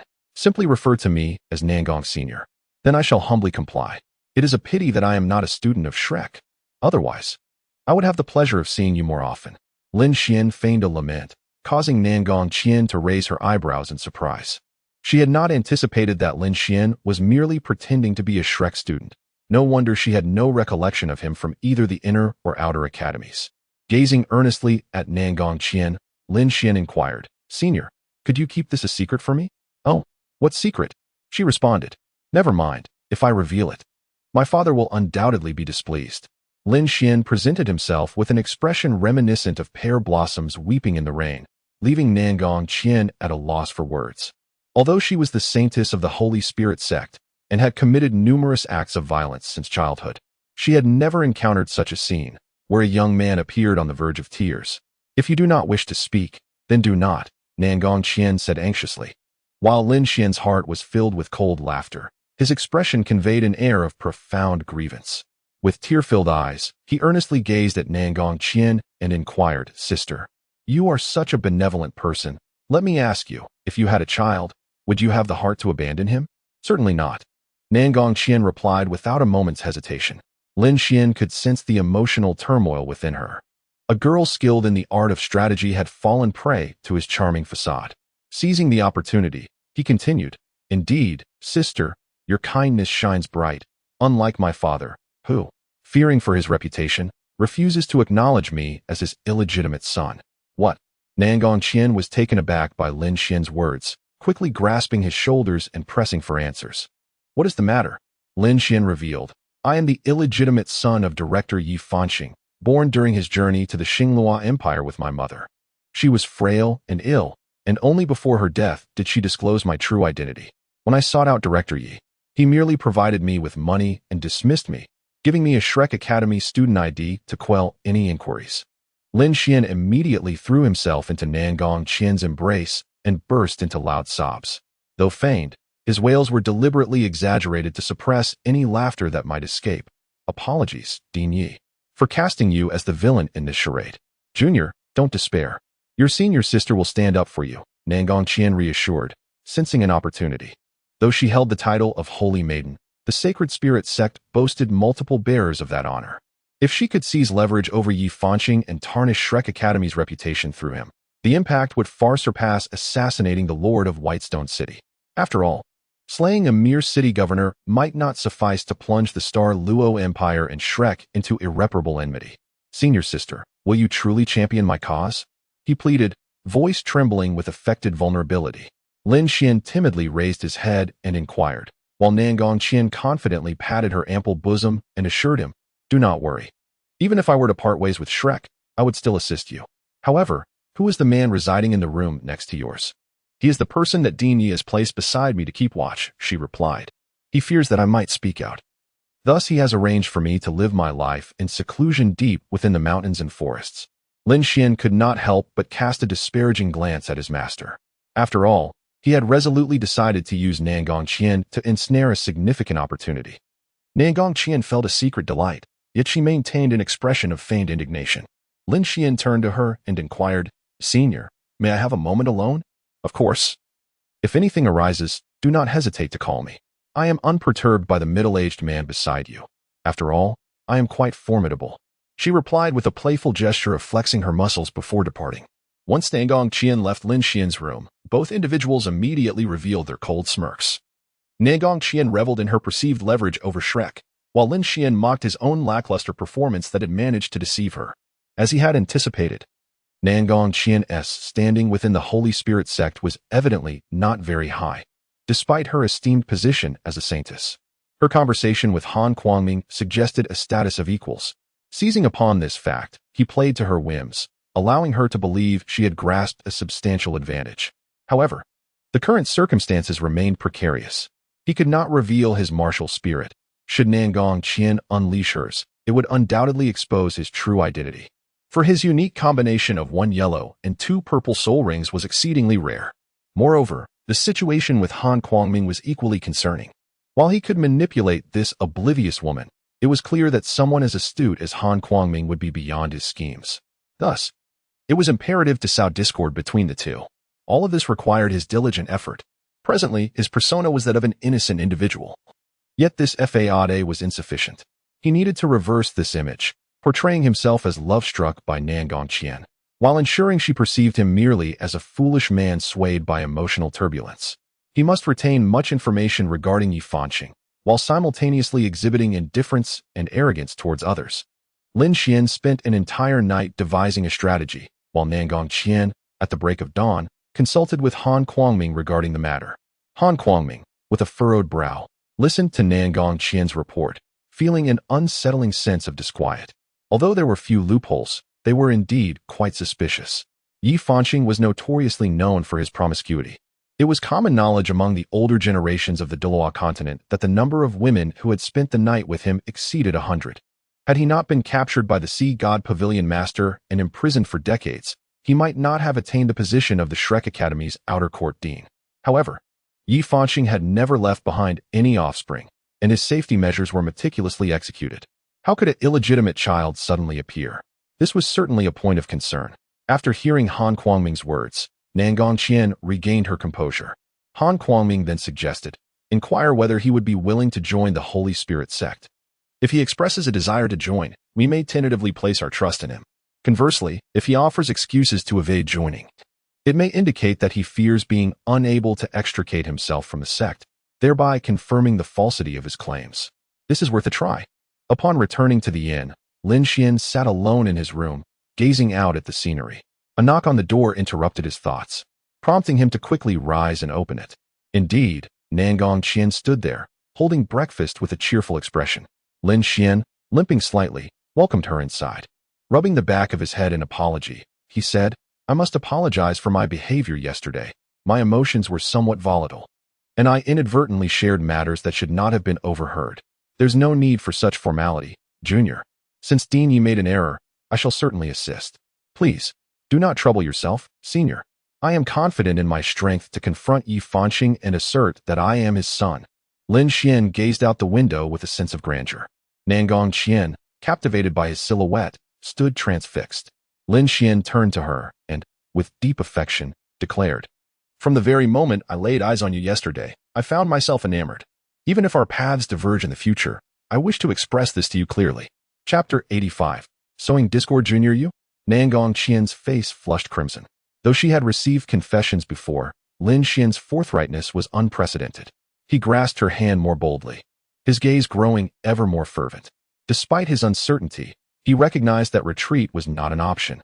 Should he succeed, he could leverage Nangong Qian to acquire vital intelligence about the Holy Spirit sect, and if he was not mistaken, she intended to recruit him into their ranks. Nangong Qian's thoughts were a tempest. As a saintess of the Holy Spirit sect, she was forbidden from romantic entanglements. Even the slightest affection was deemed unacceptable. Their devotion to the sect must be unwavering, and marriage was not a choice they could dictate. Yet, Lin Xian's presence rendered her incapable of maintaining her composure. The men of her past had all sought to curry favor, and she could never find herself attracted to such individuals. Perhaps it was best to let it go. Lin Xian sighed and released Nangong Qian's hand. A wave of disappointment washed over her as she reached out, yearning to grasp Lin Xian once more. To her dismay, he departed, picking up the bundle behind him and leaving the inn. With a chuckle, Lin Xian strode toward the city gate. Upon receiving the news, Han Kuangming immediately pursued Lin Xian, unaware of his true intentions, but but he felt compelled to eliminate Lin Xuan swiftly to prevent unforeseen complications. Meanwhile, in Lin Xuan's room, Nangong Qian grappled with her own emotions. For reasons unbeknownst to her, Lin Xuan seemed to possess an enchanting allure that compelled her to follow. Yet the chilling voice within her reminded her that as a saintess, she could never possess her own love. Has he left? Just as Nangong Qian was on the verge of surrendering, Xiao Feng unexpectedly appeared at the door. Frustration simmering within her, she cast a cold glance at him. Perceiving him as the tormentor of Lin Xuan, Xiao Feng, observing her demeanor, sighed and remarked, "That child is quite pitiable. I too feel for him. I had anticipated your assistance, yet it seems you have also relinquished hope. Very well, I shall ensure his safety." Feigning despondency, Xiao Feng prepared to depart. However, Nangong Qian seized his shoulder, inadvertently triggering his soul rings, 2 yellow, 2 purple, and 1 black, the typical 5 rings. Releasing her grip, she furrowed her brow and inquired, "Did not the director of the Night Star Academy send you to monitor him?" A hint of sadness shadowed her expression, for it dawned upon her that he did not even know Lin Xuan's name. Xiao Feng chuckled softly, "I am merely an old man. Do you think Night Star sent me to escort him back for any other reason than to dismiss me? Once I return him, I too shall be free." Nangong Qian's brows knitted in concern, and suddenly, her expression changed. She had forgotten her directive to Han Kuangming to eliminate Lin Xuan. Panic-stricken, she sprinted toward the city outskirts, where indeed, Lin Xuan found himself cornered by Han Kuangming. Cloaked in black and emanating a murderous intent, Han Kuangming fixed a penetrating gaze upon Lin Xuan, who regarded him with confusion and asked, "You dare to rob someone from Shrek?" The words of Lin Xuan elicited a derisive smile from Han Kuangming. He did not rush to take action, believing that Nangong Qian had tacitly permitted him to deal with Lin Xuan. Even if she did not approve, he would still intervene. He could not allow Nangong Qian, the saintess, to develop affections for another. In his heart, she had always been the plaything he sought to control. "Boy, regardless of your intentions, since you have set your sights on my prey, you must perish," Han Kuangming declared, releasing his martial soul. Lin Xuan feigned profound shock and turned to flee. Han Kuangming chuckled and struck out with a palm towards Lin Xuan, estimating the force behind Han Kuangming's blow. Lin Xuan concluded that any ordinary soul venerable would surely meet their demise. Yet, he was confident in withstanding the attack. Moreover, he sensed Nangong Qian racing towards him with fervor. He was certain he could endure a single strike without issue. Lin Xuan braced himself against Han Kuangming's strike, spitting out a mouthful of blood as his figure soared through the air like a kite severed from its string, heading towards the approaching Nangong Qian. Han Kuangming, realizing Nangong Qian was hastening to their aid, quickly aimed another strike at Lin Xuan. Cursing under his breath, Lin Xuan could only pray for Nangong Qian to arrive swiftly. Otherwise, all his efforts would be in vain. "Stop!" Nangong Qian unleashed her martial soul and rushed to embrace Lin Xuan, enduring Han Kuangming's blow. A spray of blood from her lips landed on Lin Xuan's face, leaving him speechless. Could she not have redirected it elsewhere? Yet, he understood that he must maintain the facade. "Senior, why?" Tears streamed down Lin Xuan's face as he gently caressed Nangong Qian's cheek, inquiring softly. Nangong Qian grasped Lin Xuan's hand and replied in a hushed tone, "I have yet to ask your name, Junior." "Is that so? I must have hurried away. Otherwise I wouldn't have implicated you, Senior. My name is Xianyi. Xianyi, Junior, with your senior here, no one shall dare to bully you." Upon releasing Lin Xuan, Nangong Qian cast a frigid glance at Han Kuangming. Regret filled Han Kuangming's eyes. He was bewildered by Lin Xuan's extraordinary physical prowess.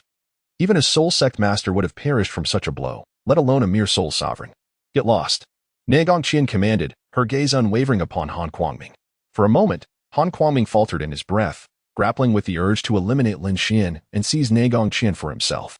Ultimately, however, he retracted his martial spirit and departed. Lin Xuan, nestled in Nangong Qian's embrace, smiled. His first step had been accomplished. The essence of sowing discord lay in the truth. And Nangong Qian was no fool. Lin Xuan had clearly been soaring towards Nangong Qian, and she would undoubtedly embrace him. However, Han Kuang audaciously seized the opportunity, intending to eliminate Lin Xuan before Nangong Qian could intervene. After Nangong Qian rescued Lin Xuan, Han Kuang did not depart immediately. Instead, he cast a complex gaze upon her. He believed that with the right words upon his return, their bond would inevitably shatter. Lin Xuan deliberately coughed twice to expel the stagnant blood within him. However, to be honest, Han Kuangming's strike was excessively harsh. Despite his robust physique, he still felt the repercussions of that slap. Nangong Qian's concerned gaze rested upon Lin Xuan as she retrieved a healing potion from within her belongings and administered it to him. "Senior sister, I am fine now." "That is good to hear. If anything arises, do not hesitate to inform me," Nangong Qian replied, relieved to see Lin Xuan truly unharmed. Only then did she begin to assess her own injuries. Han Kuangming's recent attack had clearly been a full-force blow, even with her martial soul unleashed. She was unable to withstand it. Her internal organs had suffered slight dislocation, prompting her to take a pill and enter a meditative state for recovery. Meanwhile, Lin Xuan remained beside her, safeguarding her as he pondered their next course of action. The following step would undoubtedly be the most challenging, as he needed to further elaborate on his own background while ensuring that Nangong Qian would wholeheartedly fall in love with him. Convincing a woman of greater strength to submit would require considerable effort. Nonetheless, he had devised a plan, one that necessitated Xiaofeng's departure from Baisher City. Chapter 86. Swiftly vanquishing Han Kuangming as night fell, Lin Xuan set up a pot and began to simmer the game he had caught nearby. There is an adage that states to win a person's heart, one must first capture their stomach. This was a philosophy imparted to him by Xiaofeng. To win someone over, one must consider whether they experienced a perfect childhood. Those from powerful backgrounds often have voids in their formative years, indulging instead in extravagant delicacies. In such cases, preparing a simple pot of soup could truly touch their hearts. Although Lin Xuan was unsure of the origins of this reasoning, his culinary skills had indeed flourished over the past month. The aroma of his soup soon wafted through the air, awakening a ravenous appetite in the recuperating Nangong Qian. She opened her eyes and smiled at the industrious Lin Xuan. "Senior sister, you are awake. How are your injuries? I have some healing medicine here. Would you like to use it?" Lin Xuan took out a partially used ointment for bruises and injuries from his bosom. Nangong Qian accepted the ointment, the marks and rust upon it seemingly narrating its significance as a cherished possession of Lin Xuan. With a hint of embarrassment, Lin Xuan gazed at the ointment and remarked, "This was purchased for me by my mother long ago. I have always hesitated to use it. However, I find that every time I apply it, my injuries heal remarkably swiftly." Lin Xuan's words caused Nangong Qian to instinctively grip the bruise ointment tightly. It was the most precious item Lin Xuan possessed, yet he had bestowed it upon her. She treasured it dearly, carefully storing it away, while Lin Xuan silently scoffed. "Come, have some soup." Lin Xuan presented a bowl of soup to Nangong Qian. After she took it and delicately sipped, her eyes sparkled with delight upon finishing. The flavor of Lin Xuan's soup surpassed any she had ever tasted, and given her substantial physical exertion, she indulged in several bowls. "Your culinary skills in making soup are truly impressive," she remarked. "Senior sister, if you agree, you can enjoy it whenever you desire." Lin Xuan smiled with a hint of mischief, causing Nangong Qian to blush instantly. She quickly grasped Lin Xuan's intention, which was related to his earlier query about her becoming his girlfriend. After much internal struggle, she shyly nodded in agreement, reassuring herself that her acceptance was merely a means to extract information about Yi Fanqing. Meanwhile, Lin Xuan convinced himself that his actions were solely aimed at uncovering intelligence regarding the Holy Spirit sect. Undoubtedly, both were deceiving themselves. It must be said that although Lin Xuan's performance was not flawless, it merited a score of 80. At the very least, Nangong Qian had developed feelings for him. Though numerous uncertainties lingered, how wonderful it was to finally have someone who cherished her. Lin Xuan shouted angrily at the sky, as if expressing the grievances that burdened his heart, lamenting the injustice of the heavens. Nangong Qian, watching Lin Xuan's silhouette, momentarily fell into a daze. Suddenly reminded of her father, which cast a shadow over her expression. "Junior brother, I fear my father would not permit us to be together. Even I, as your senior sister, may not appear as I truly am on the surface." Nangong Qian could not help but voice the turmoil within her heart. The moment the words escaped her lips, she regretted it, pondering whether she had inadvertently revealed her intentions. Yet, Lin Xuan turned his gaze towards her, sincerity radiating from his eyes as he declared, "Regardless of how your father may obstruct us, I shall remain by your side, even if it means standing against the world for you." Lin Xuan's words moved Nangong Qian to tears. No one is born a villain, yet Nangong Qian was an exception. She was the daughter of the Holy Spirit sect's leader, raised from a tender age to manipulate others and trained in the art of killing, all for her father's ultimate ambitions. However, today, a naive man stood before her, making such innocent vows that it stirred something deep within her. Lin Xuan gazed at Nangong Qian, uncertain of why he became so immersed in this performance. Was it because this was his first mission? Regardless, the show had begun, and the moment of beauty was approaching. He had to embody the character of Xian Yi without reservation.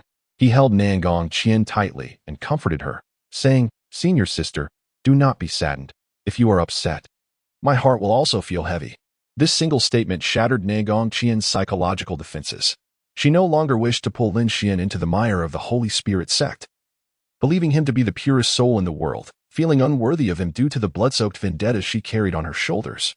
As the two shared their intimate moment on the other side, Han Kuangming was seething with rage. The mere thought of Nangong Qian's eyes infuriated him. He took out a piece of stationery, intending to write a letter to send back to the Holy Spirit sect. As he wrote, he failed to notice the unsettling atmosphere in the otherwise empty room behind him. A cool breeze wafted in through the window, lifting the stationery on his desk.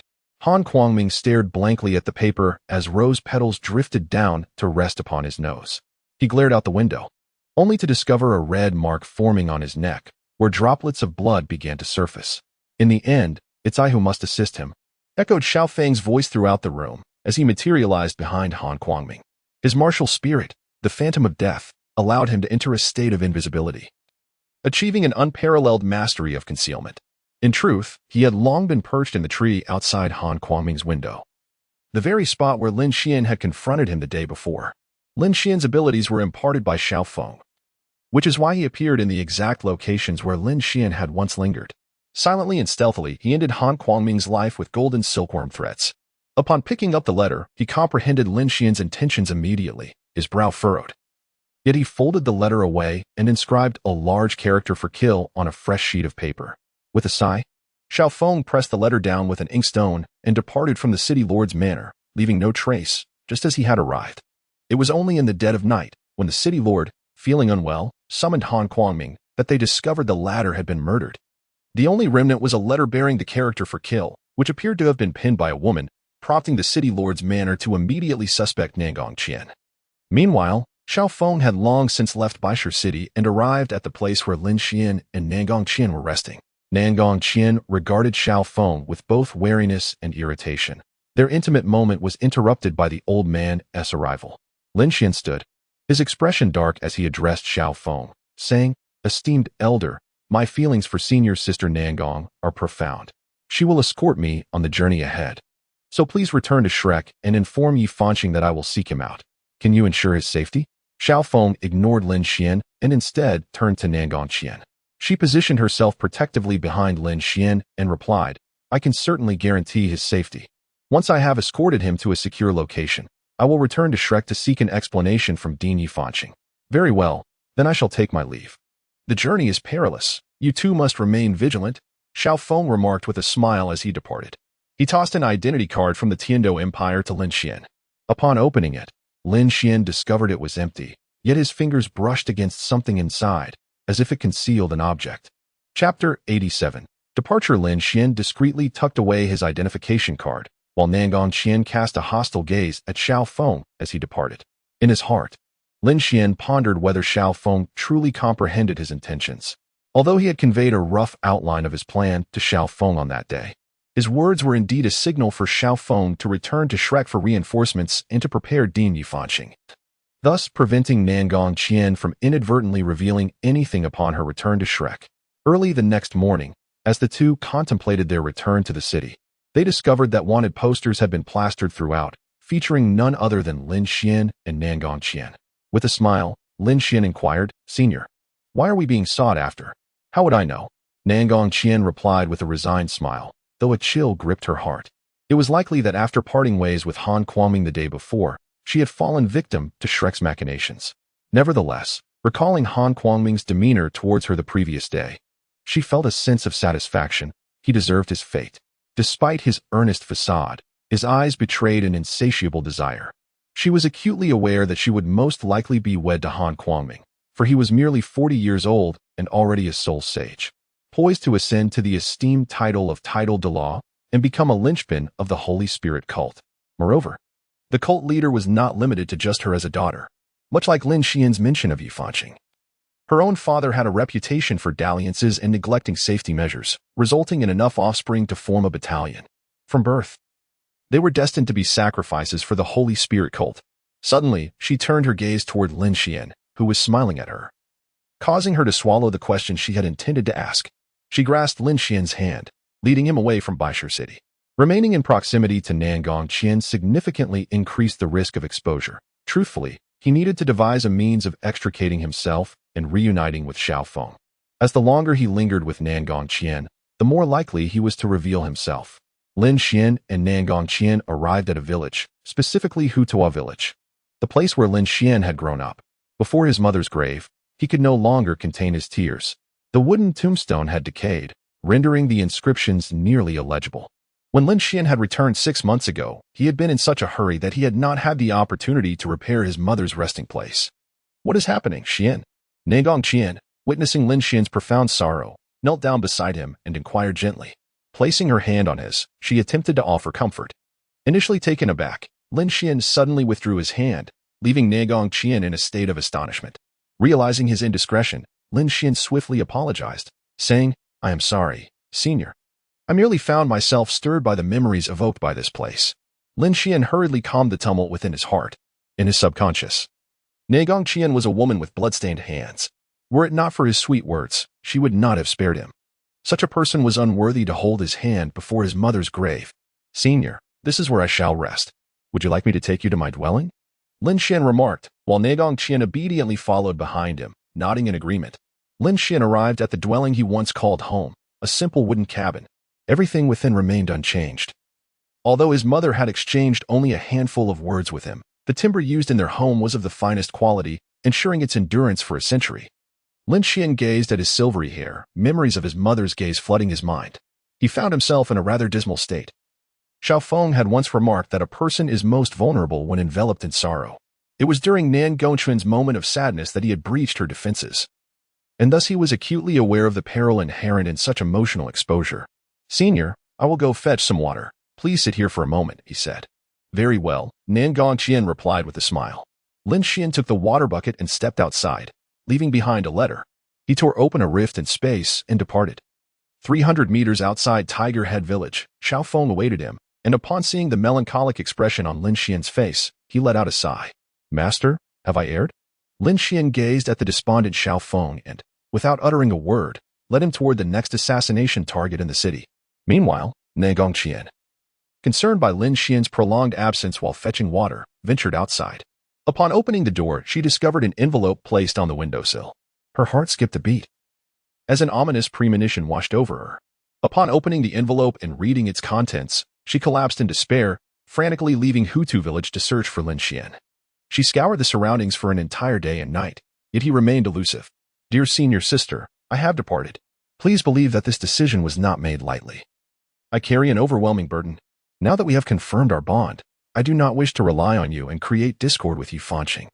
I hope to confront Yufanqing on my own. As for you, there is no need for excessive concern. I am a soul sovereign, and after I grow stronger, I will return to Shrek. Should you miss me, come visit this place. I am confident that we shall meet again. All partings in this world are but preambles to better reunions. I hope that when we meet again, you will share your true story with me. Yours lovingly, Xianyi." This letter, penned by Lin Xuan, was written at a time when he felt no guilt. His words were mere fabrications to deceive Nangong Qian. He merely intended to set her aside temporarily. Once he grasped the situation better, he would continue to use the identity of Xianyi to extract information from her. His departure was prompted by the discovery of a letter from Han Kuangming to the Sacred Spirit sect, which unveiled certain truths about the sect. Notably, Nangong Qian was indeed the daughter of the sect leader, but she was not the only daughter, necessitating a revision of his plans. However, upon visiting his mother's grave, Lin Xuan began to question whether his actions were truly righteous. He repeatedly reassured himself that everything he did was to punish the blood-stained female tyrant. Yet he wondered if such cruelty was truly necessary. As he followed Xiaofeng, his mind was a tempest of confusion. Noticing Lin Xian's sorrowful demeanor, Xiaofeng paused and took a seat in the nearby woods. The destination, Haishi City, lay ahead, but he felt compelled to address Lin Xian's emotional turmoil. "Do share your thoughts with me," he urged. "What weighs on your mind?" Lin Xuan confided all his thoughts to Xiaofeng. Upon hearing this, Xiaofeng's expression darkened, emanating a perilous aura. Lin Xuan lowered his head in silence, resembling a child who had committed a wrongdoing. Ultimately, Xiaofeng could no longer restrain himself. He struck Lin Xuan across the face, sending him crashing against a large tree. If you maintain such a mindset, we shall return to Shrek Academy. And from this moment forth, do not dare to claim that I have taught you. Master. Lin Xuan looked at Xiaofeng in a state of panic. Xiaofeng seized Lin Xuan by the collar and said, "What is the matter? Are you a mama's boy? Is it that your lack of maternal love in childhood makes you reluctant to be too harsh towards women? Yet over the past 5 days, you seemed quite calm and content while deceiving that girl. What's this? Now pretending to be innocent? You disgust me." After speaking, Xiaofeng threw Lin Xuan to the ground and mounted him, delivering a flurry of blows until Lin Xuan was left bruised and battered, groaning helplessly on the ground. Chapter 88. The Heartbroken Child. I'll tell you this, Lin Xuan. From my perspective, you erred in your approach. You overthought the plan. I instructed you to deceive that girl, eliminate Han Kuangming, and then capture her. However, you opted for a long-term strategy for Shrek. I didn't stop you because I believed you were acting to protect Shrek. Xiaofeng pointed at Lin Xuan, then sat down to take a sip of wine before continuing. I am still quite satisfied with everything you've done. I see no issue with your escape when you were on the brink of losing control. What I taught you was never meant to be virtuous, but so what? It was you who insisted on becoming an assassin, prompting my guidance. What defines an assassin? Xiaofeng inquired, gazing at Lin Xuan. Slowly, Lin Xuan struggled to rise and replied, "No matter the means employed, regardless of the transformation one undergoes, the mission to eliminate the target must be completed. To put it bluntly, we assassins are akin to filthy rats lurking in the sewers. We cannot defeat others in direct confrontation. Thus we exploit their weaknesses to find opportunities to strike.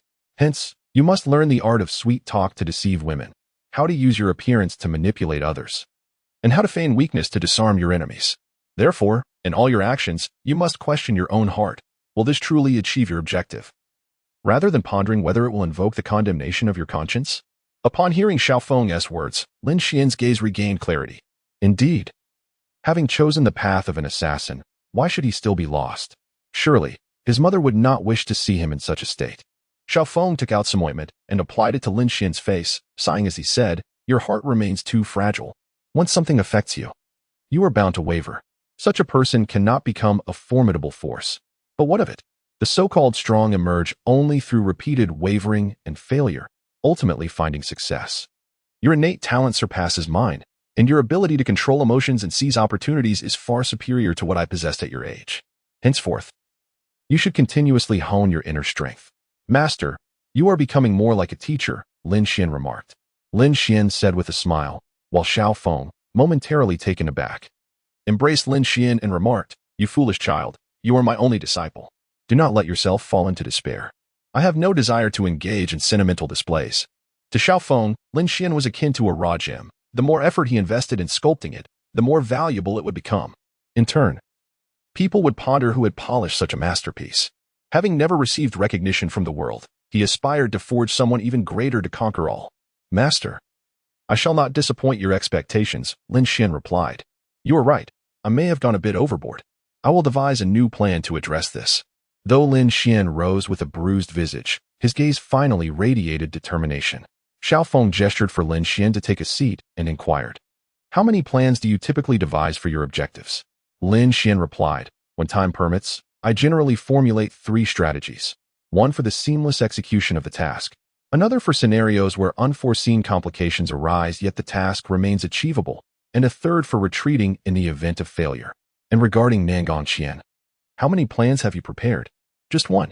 Lin Xuan scratched his head, feeling somewhat embarrassed, as Xiaofeng gave him a gentle pat on the head with a wry smile. Rising to his feet, Xiaofeng gazed at the wanted notice at the city gate and remarked, "To open the rift in space and step inside, I can enter openly. Once inside, remember to remove your mask and change your hair color." "Understood." Lin Xuan nodded and tore open a rift in space, stepping into the city of Blackstone. He utilized his soul power to direct the blood flow in his face. With his bruised and battered appearance, dyeing his hair would undoubtedly pose a significant issue. He removed his mask and gazed at its distorted form, letting out a deep sigh. What on earth had transpired that day? Ever since he visited his mother's grave, he had been plunged into a strange state, which felt utterly unsettling to Lin Xuan. If he were so easily swayed by emotions during a month of cultivation, he would have been cast aside by Xiaofeng long ago. The entire situation felt deeply amiss. "Lin Xuan," a voice called out, plunging him into an abyss of despair.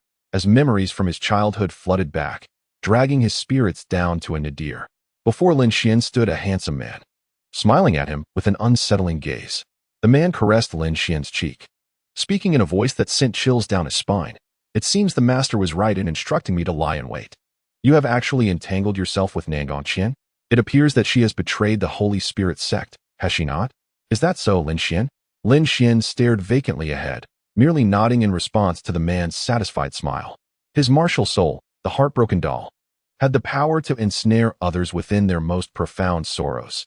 Yet, to call it merely an illusion would be a misnomer, as it merely compelled an individual to relive their painful memories repeatedly. Unexpectedly, you possess a disguise mask. Hand over the ether stone, the man commanded, extending his hand towards Lin Xuan. Slowly, Lin Xuan retrieved the ether stone from his bosom and offered it to the man. The instant the man grasped the ether stone, Lin Xuan's gaze abruptly sharpened, and his bloodline power erupted with ferocity. Just as the man intended to release his grip, Lin Xuan pulled him into the realm of the ether stone. Meanwhile, Xiao Feng, separated from Lin Xuan, picked up the ether stone that had fallen to the ground. His earlier insistence for Lin Xuan to disengage was not a ruse. It was a strategic maneuver to regroup. He had observed Lin Xuan, seemingly entranced, dutifully following the man's commands. Just as he contemplated intervening, Lin Xuan suddenly harnessed his bloodline power, signaling to Xiao Feng that this was a deliberate act. Aware of his inferiority in strength, Lin Xuan was feigning compliance, a revelation that caught Xiao Feng off guard. Within the realm of the ether stone, Lin Xuan's expression darkened as he regarded the man, fully aware that he was facing a soul sage. Sensing the aura of the soul sage, he fought to suppress his bloodline power until the opponent sought the ether stone, at which point he would strike. How startling. I never imagined you truly wielded the ether stone, the man remarked, maintaining his composure as if he had some countermeasure in store. Lin Xuan raised an eyebrow, sensing the man's apprehension. It was evident that he possessed extensive knowledge about the ether stone. Here, Barbados remained silent, seemingly unwilling to allow Lin Xuan to fully master the ether stone. This meant Lin Xuan could only confine the man here. Yet it was clear that the man was afraid. What are you afraid of? Are you fearful that I have indeed mastered the ether stone? Lin Xuan suddenly relaxed, a smile gracing his lips as the subtle force of wind began to coalesce around him. The man, startled, took a step back. Yet he steadied his composure and inquired with a grin, "What am I afraid of? Afraid that you have complete control here?" Chapter 89. The inability to engage in close combat as a soul sage. Do you dare lay a hand on me? Upon finishing his words, 2 yellow, 2 purple, and 3 black soul rings illuminated around him. Despite the man's imposing aura, Lin Xuan furrowed his brow, sensing the man's evident lack of confidence when he threatened to act against him. As Lin Xuan felt his own bloodline power gradually calming, he took his first step forward. The man tensed, while Lin Xuan approached him slowly, wearing a cheerful smile. The man gazed at Lin Xuan in a daze, perceiving him, in that moment, as a carefree child just released from school, approaching without any intent to harm. It was so disarming that by the time Lin Xuan stood right before him, he remained oblivious to the unfolding situation. Lin Xuan collided with the man, and suddenly his right hand, wielding a dagger, made a swift upward slash. The man reacted just in time to evade the attack, but in the next moment, Lin Xuan seized his clothing and sent him sprawling to the ground. Lin Xuan then circled behind the man, covering his eyes while pressing the blade against his throat. "Please, don't kill me. Please don't kill me." The man cried out in a voice filled with anguish, having lost control of his bladder, leaving his pants damp. Lin Xuan felt somewhat exasperated. After all, this fellow was a soul saint. Why was he so terrified? "If you wish to live, answer my questions truthfully. Deceive me once, and I shall break your hands." "I will answer. I will answer." The man clung to the prospect of salvation, sensing his narrow escape. Lin Xuan remained unyielding, for he was unaware of the reasons behind the man's fear. "What is your name?" "Xiantian," he replied. "Why did you not strike back at me?" "I can only control the emotions of others. I possess no other abilities," Xiantian lamented, his face a mask of despair. Lin Xuan's lips twitched in disbelief. What a peculiar assassin this was. Yet, upon considering Xiantian's powers, Lin Xuan felt a flicker of interest. Controlling emotions. No wonder he avoided close combat. Anyone who approached Xiantian would find themselves spiraling into despair. "Are you aware of your leader's affairs?" "I do not know," Xiantian said bitterly. Lin Xuan's brow furrowed as he prepared to sever one of Xiantian's hands, prompting the man to hastily exclaim, "Truly, truly. I have only just joined the Holy Spirit sect. Due to my abilities, I have never met the leader. I have only seen the Grand Elder before receiving orders from the leader to monitor you." The Grand Elder? Lin Xuan was momentarily taken aback. But then a wave of joy washed over him. As long as he could ascertain the identity of the Grand Elder, he could provide Shrek with additional avenues for investigation. The Grand Elder of the Holy Spirit sect could not possibly be an inconspicuous figure, and there was no doubt about the noticeable fluctuations in Xuantian's emotions at this moment. The name and title of the Grand Elder were revealed. He was known as Lin Xuan, bearing the title of Axe King, and was referred to as the Defiant Axe King 50 years ago. The initiation process of the Holy Spirit sect required a pledge of loyalty. A pledge of loyalty? Lin Xuan, with a look of perplexity, inquired, while Xiantian began to stammer, at a loss for how to elucidate the matter of the blood oath. Lin Xuan relaxed his grip on the dagger that had been pressed against Xuantian's neck, yet before Xiantian could exhale in relief, Lin Xuan delivered a swift kick to his abdomen. Gazing intently at Xiantian, Lin Xuan stated, "You are aware of my masked identity and that I have had interactions with Nangong Qian. This is something I cannot allow you to escape from, otherwise I might as well end your life right here." Lin Xuan wiped the blade of wind in his hand and spoke with an icy tone. Xiantian, terrified, stumbled backward until he collided with the towering structure of Barbados, halting his retreat. He gazed at Lin Xuan in horror. "To speak the truth, I apologize. I deceived a female student from the inner court of Shrek Academy, killed her, and then joined the Holy Spirit sect." Xiantian fell to his knees, repeatedly bowing his head, pleading for Lin Xuan's forgiveness. Lin Xuan's breath caught in his throat, and he instinctively raised his hand to strike, but it lingered in midair. His expression torn. Taking Xiantian's life would yield no advantage. Spare me, spare me. The Holy Spirit sect approached me first. I was merely a con artist.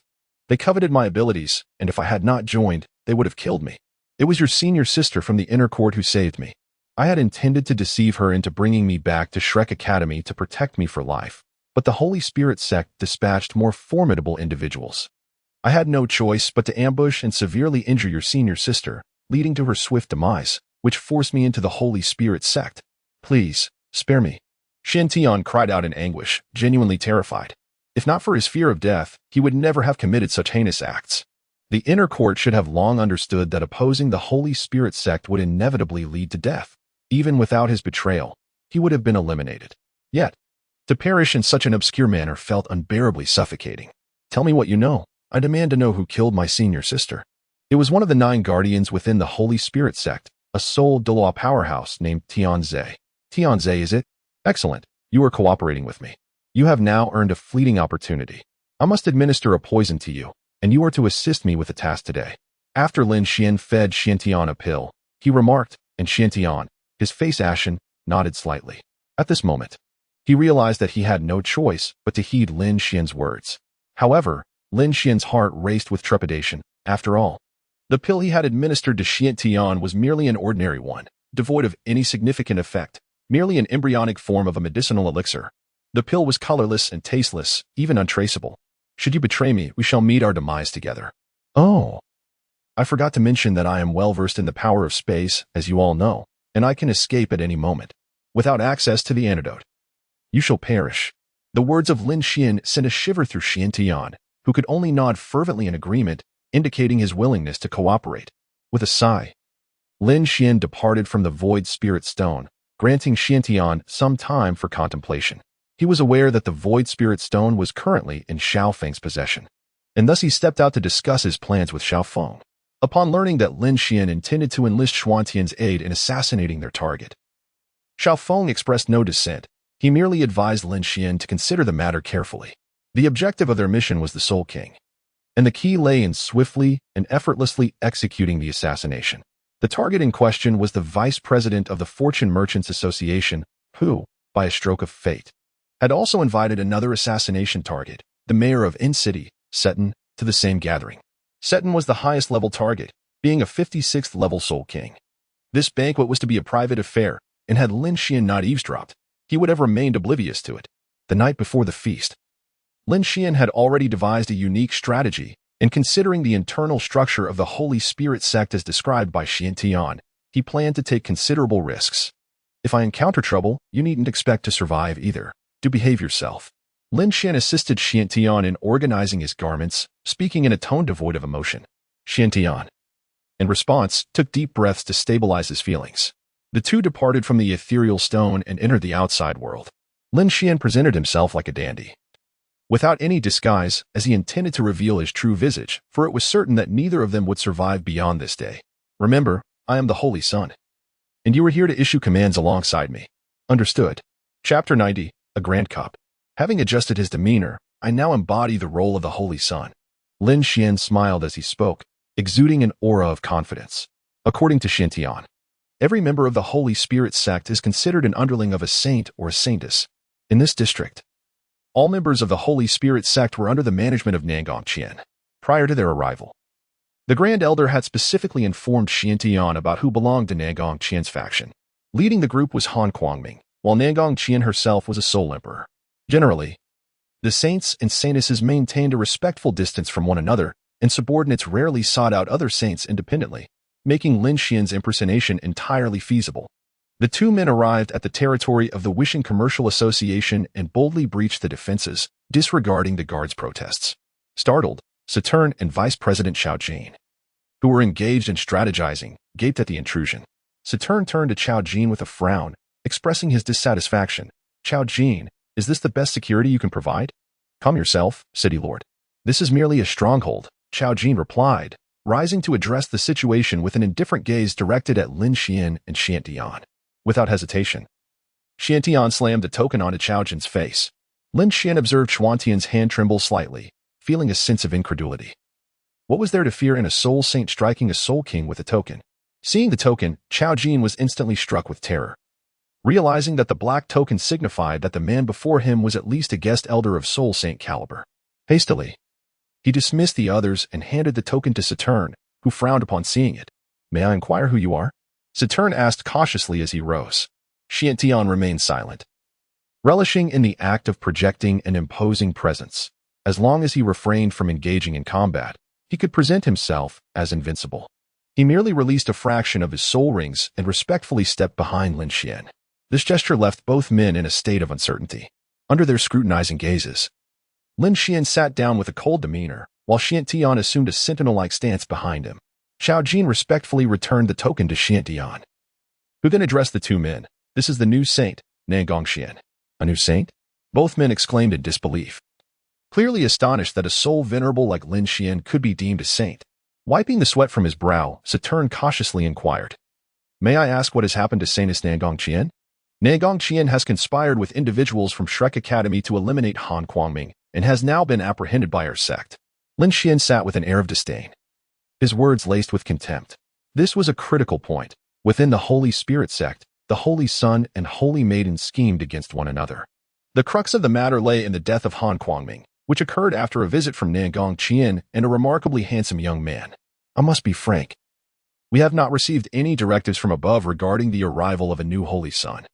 It is precisely due to my uncertainty that I have come here to inquire about the next steps. Saitin cautiously posed his question, as he was ostensibly the most formidable figure of the Holy Spirit sect within the 5 cities of Baishur. Consequently, he sought to exchange information. Lin Xuan's expression darkened instantly. He slammed his palm onto the table, shattering it into splinters, with dishes scattering across the floor. Xiantian bellowed, audacious. My lord, please calm your anger, my lord. Xiao Jin, aware that he could not intervene in such matters, hurriedly stepped in as a mediator. Xiantian loomed over Saitin, gazing down upon him, declaring, I am the person in charge of this district. Although Xiantian spoke confidently, he felt a sense of uncertainty upon witnessing Satan's dubious expression. His clenched fist trembled within his sleeve. Lin Xuan approached Xiantian, pushing him aside, and leaned in closely to Saitin, their faces nearly touching. Saitin met Lin Xuan's gaze. For one's eyes seldom lie. Lin Xuan's gaze was devoid of any emotion, as if Satan were nothing more than a lifeless corpse, a look unattainable by those from Shrek. His forehead glistened with sweat, and he could scarcely dare to breathe, struggling to stifle his gasps. Do you have any grievances against me being the Holy Sun? Lin Xuan spoke with an air of indifference, while Xiao Jin beside him trembled in fear. At this moment, Xiantian perfectly synchronized with Lin Xuan, releasing his own soul ring, the oppressive aura of a soul saint bearing down upon the two. Xiao Jin collapsed to his knees, exclaiming, Xiao Jin pays homage to the Holy Sun. Satan followed suit, acknowledging Satan pays homage to the Holy Sun. Observing Xiao Jin's submission, Satan could only kneel on one knee in deference. Lin Xuan's expression remained largely unchanged. seemingly frustrated that he had to utter so many words to elicit their submission. He gazed at the two and commanded, "Go and notify the other two to come here. I have a plan to implement." After Lin Xuan finished speaking, he departed. Xiantian cast a glare at the two before hastily following suit, leaving behind Xiao Jin, who appeared as though he had narrowly escaped a calamity, and Seton, whose expression was rife with humiliation. He wished to ascertain whether Lin Xuan was indeed the Holy Son. Yet they lacked the means to do so. The reason the Holy Spirit sect remained shrouded in secrecy is due to its hierarchical structure, encompassing both upper and lower echelons. Should the Holy Maiden or Holy Son perish, their demise would not divulge the sect's intelligence, for even they are oblivious to the true nature of the Holy Spirit sect. Only those who attain the positions of guardian or elder are privy to the sect's authentic circumstances. However, one must at least be a soul Douluo to become a guardian, akin to Yangzheni. Yet, the most profound secrets are reserved solely for the elders. Lin Xuan led Xiantian back to the inn. Upon their return, Xiantian collapsed onto the ground, utterly exhausted. This was his first encounter with a conscious opponent who was so domineering. He genuinely feared for his life in a real confrontation. Fortunately, Lin Xuan was always by his side, rescuing him just before his facade was about to be uncovered. You are a soul sage. Even if those two were to suddenly attack, you could unleash your soul skills. What are you afraid of? The only ones who could pose a threat to you are those of higher cultivation or myself. Though such words were spoken, Xiantian could not shake off his fears. What are you afraid of? Lin Xuan cast Xiantian into the ethereal stone and began to ponder his next course of action. To be candid, poisoning was the most reliable method. However, he lacked the necessary toxins. He inquired with Xiaofeng, who was taken aback upon learning that Lin Xuan intended to sweep them all away at once. Naturally, if one aimed to accomplish such a feat, poison was indispensable. Yet it must be colorless and tasteless. Given that they were gathered, it would take at least 5 days, and at present, they were within the territory of the Star Dou Empire, making the procurement of suitable poison rather difficult. Xiaofeng furrowed his brows, grappling with this dilemma. In the past, whenever he needed poison, he would seek out someone to concoct it for him, but his own knowledge in this area was limited. After all, for an assassin, the success of poisoning required meticulous planning. A hasty approach could easily alert the target if they were to sample the poison beforehand. This truly posed a challenge. I can formulate the poison, but at best, it will only render them incapable of combat. If you cannot resolve them thereafter, it will spell trouble. Tomorrow, you should procure the necessary herbs. Chapter 91. Dugeshui Xiaofeng provided Lin Xuan with a list of items. Acquiring these in Blackstone City would likely prove to be quite challenging, yet it was not impossible. After all, Blackstone City was a border town frequented by individuals from remote locations as well as merchants from other kingdoms and principalities, making the procurement of such items relatively straightforward amidst the diverse crowd. At the break of dawn the following day, Lin Xuan donned a black veil and tore through the spatial rift, departing from the inn. He wandered through the market, managing to acquire most of the materials. Yet one particular item, the heavenly heart fruit, no seller was willing to part with. Lin Xuan arrived at the last shop on the commercial street, which was situated at the end of a dead-end alley. Due to the location, few ventured to the farthest reaches, especially considering how dilapidated the apothecary in the adjacent grocery store appeared. The owners of the grocery store were an elderly couple. Lin Xuan sighed and, with a spirit of experimentation, entered the apothecary. Upon entering, a musty odor assailed his senses, prompting him to hastily cover his nose. The interior contained only a few display cases, all of which were devoid of contents. Behind the cases, a green-haired woman clad in simple garments reclined in a rocking chair, a pharmacological tome resting upon her face, clearly in slumber. Lin Xuan shook his head, preparing to leave, for it was evident that this place was no apothecary. Just as he was about to step out the door, an unexpected pang of pain gripped his heart. You have fallen victim to my laughing 10 steps madness. Should you take a single step outside, you will laugh uncontrollably for half an hour. If you wish to avoid such embarrassment, you must provide me with 10 golden soul coins, the woman remarked, removing the book from her face with a playful smile. Turning to gaze into her crescent-shaped eyes, Lin Xuan could not help but chuckle helplessly. He then boldly crossed the threshold of the apothecary, discreetly employing his bloodline power to dispel the effect of the potion. This was not a poison. It merely required a brief circulation of his bloodline energy through his heart. The woman stood agape, incredulous as she watched Lin Xuan. Many had been deceived by her before. Some, despite their skepticism, would ultimately relent and pay when the laughter became unbearable.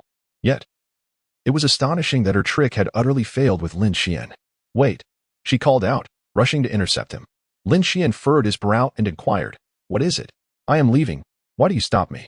Why did the laughing 10 steps madness not affect you?"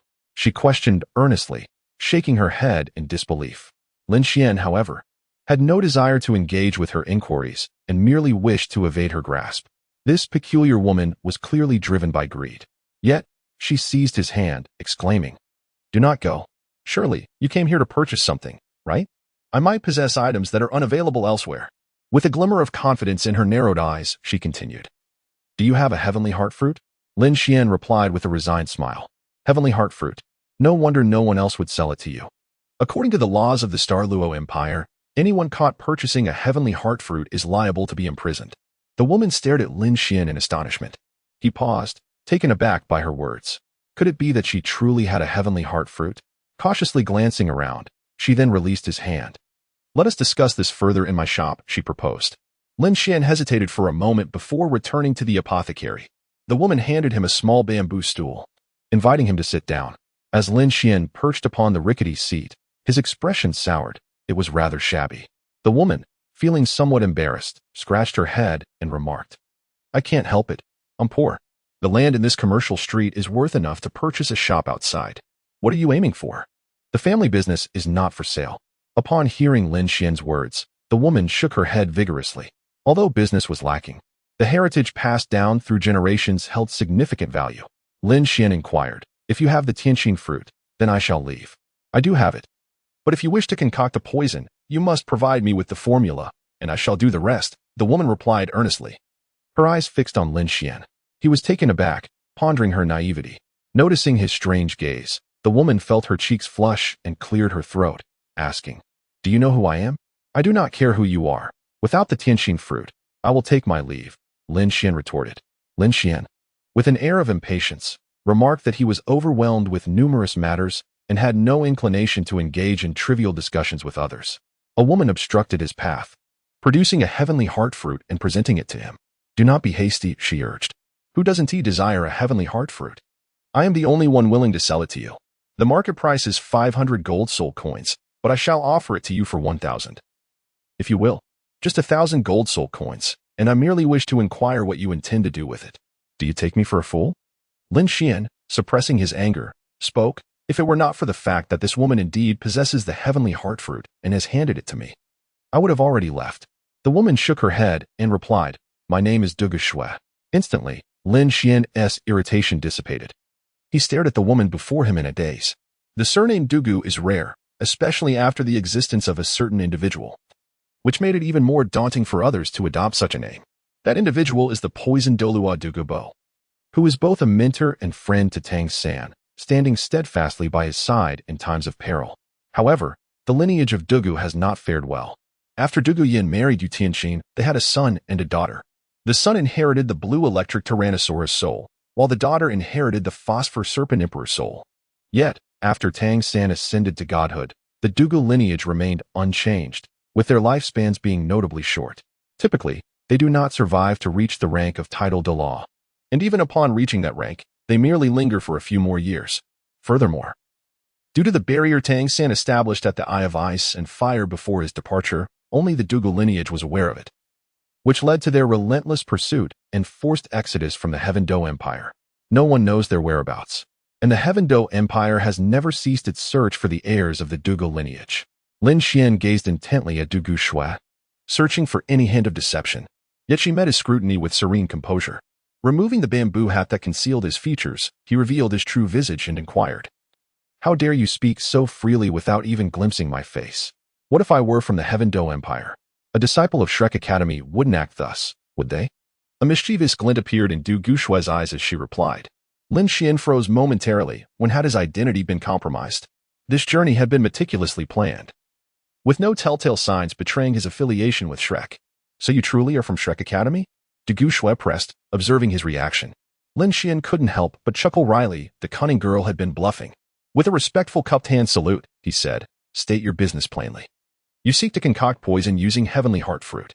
Only 3 venoms require this ingredient. One induces chaotic soul power leading to bodily explosion, another ruptures heart meridians. while the third, newly developed, temporarily nullifies soul power for 30 minutes. The first two formulations remain exclusively in my possession, unknown across the continent. That leaves only the third option, the legendary Reaper's Elixir. As Du Guxue concluded, Lin Xian's eyes narrowed dangerously, his aura turning lethally sharp. Chapter 92. Stray Kitten? Certain matters, he murmured with chilling softness, are not to be spoken of lightly. Lin Xian smiled. Yet the murderous intent concealed within that smile sent a shiver down Du Guxue's spine. She coughed twice and said, "You have been poisoned. Which is why I dare to speak so freely with you. The 10 steps of smiling madness is merely a jestful poison. What I have administered to you is the 3 steps to collapse. As soon as you exert yourself to take 3 steps, the lethal toxin will strike at your heart. Of course, gathering soul power will have the same effect. You may choose to test it."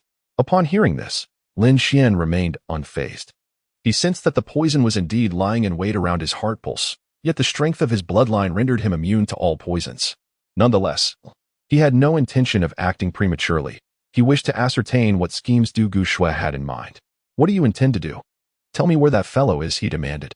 Du Guxue's gaze was icy as she looked at Lin Xian.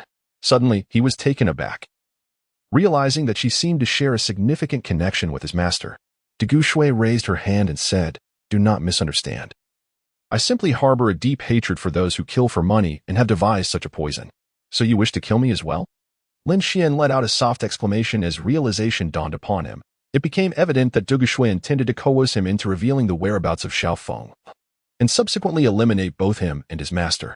Shaking his head, Lin Xian proposed, "Let us make a wager. If I can cure your poison, you shall accompany me." "What do you say? You? Have you not yet awakened?"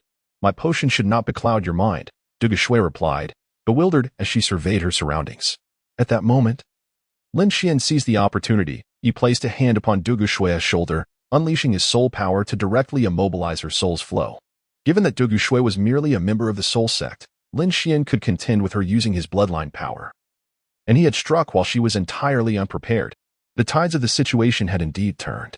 Lin Xian smiled as he spoke, while Du Guxue's hand remained frozen in place, rendering her incapable of retrieving the concealed poison. Lin Xian released his grip from Du Guxue's shoulder, surveyed his surroundings, donned his hat, and departed the apothecary with the tianqing fruit in hand. Du Guxue attempted to pursue him, but half of her body had gone numb. She could only await half an hour before regaining her mobility. Upon returning to the inn, Lin Xian reflected on the fortuitous encounter with Du Guxue. The Shrek Academy was also seeking descendants of the Dugu family, much like the elves, as they yearned to uncover the remnants of what had vanished and document the events that followed their disappearance. Once matters here concluded, he would seek out Du Guxue again. "Have you really gathered everything so swiftly? It appears nothing is amiss," Xiao Feng remarked in astonishment at the materials in Lin Xian's possession. Within a mere half-day, he had assembled the ingredients. While they were not particularly obscure, the tianqing fruit and a sprig of emperor's ant grass were indeed challenging to find. Yet, Lin Xian had managed it. Rubbing the back of his head, Lin Xian explained, "I stumbled upon the emperor's ant grass at a stall where the vendor was unaware of its significance, a pleasant surprise indeed. As for the tianqing fruit, there were some unexpected twists, but I ultimately acquired it." "I see. It is imperative to ascertain when the other two will arrive and to remain vigilant against those 2 fellows seeking you. Be prepared at all times. I shall commence the preparation of the potions now." With that, Xiao Feng closed the door. Lin Xian pondered for a moment and decided to first monitor the movements of the 2 individuals. As for Chao Jin, there were no issues. He remained the vice president of the Wancheng Commerce Association, yet he secretly exhibited a demeanor of trepidation.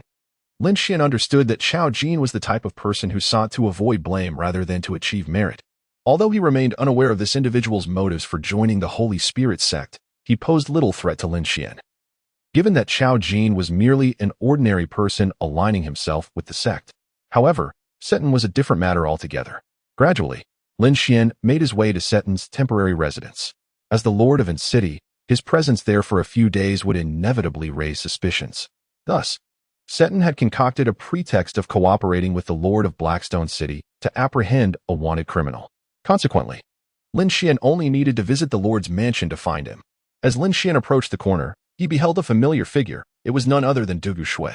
Clad in a flowing white robe, she appeared ethereal, akin to a celestial being descended to the mortal realm, capturing the attention of all who beheld her.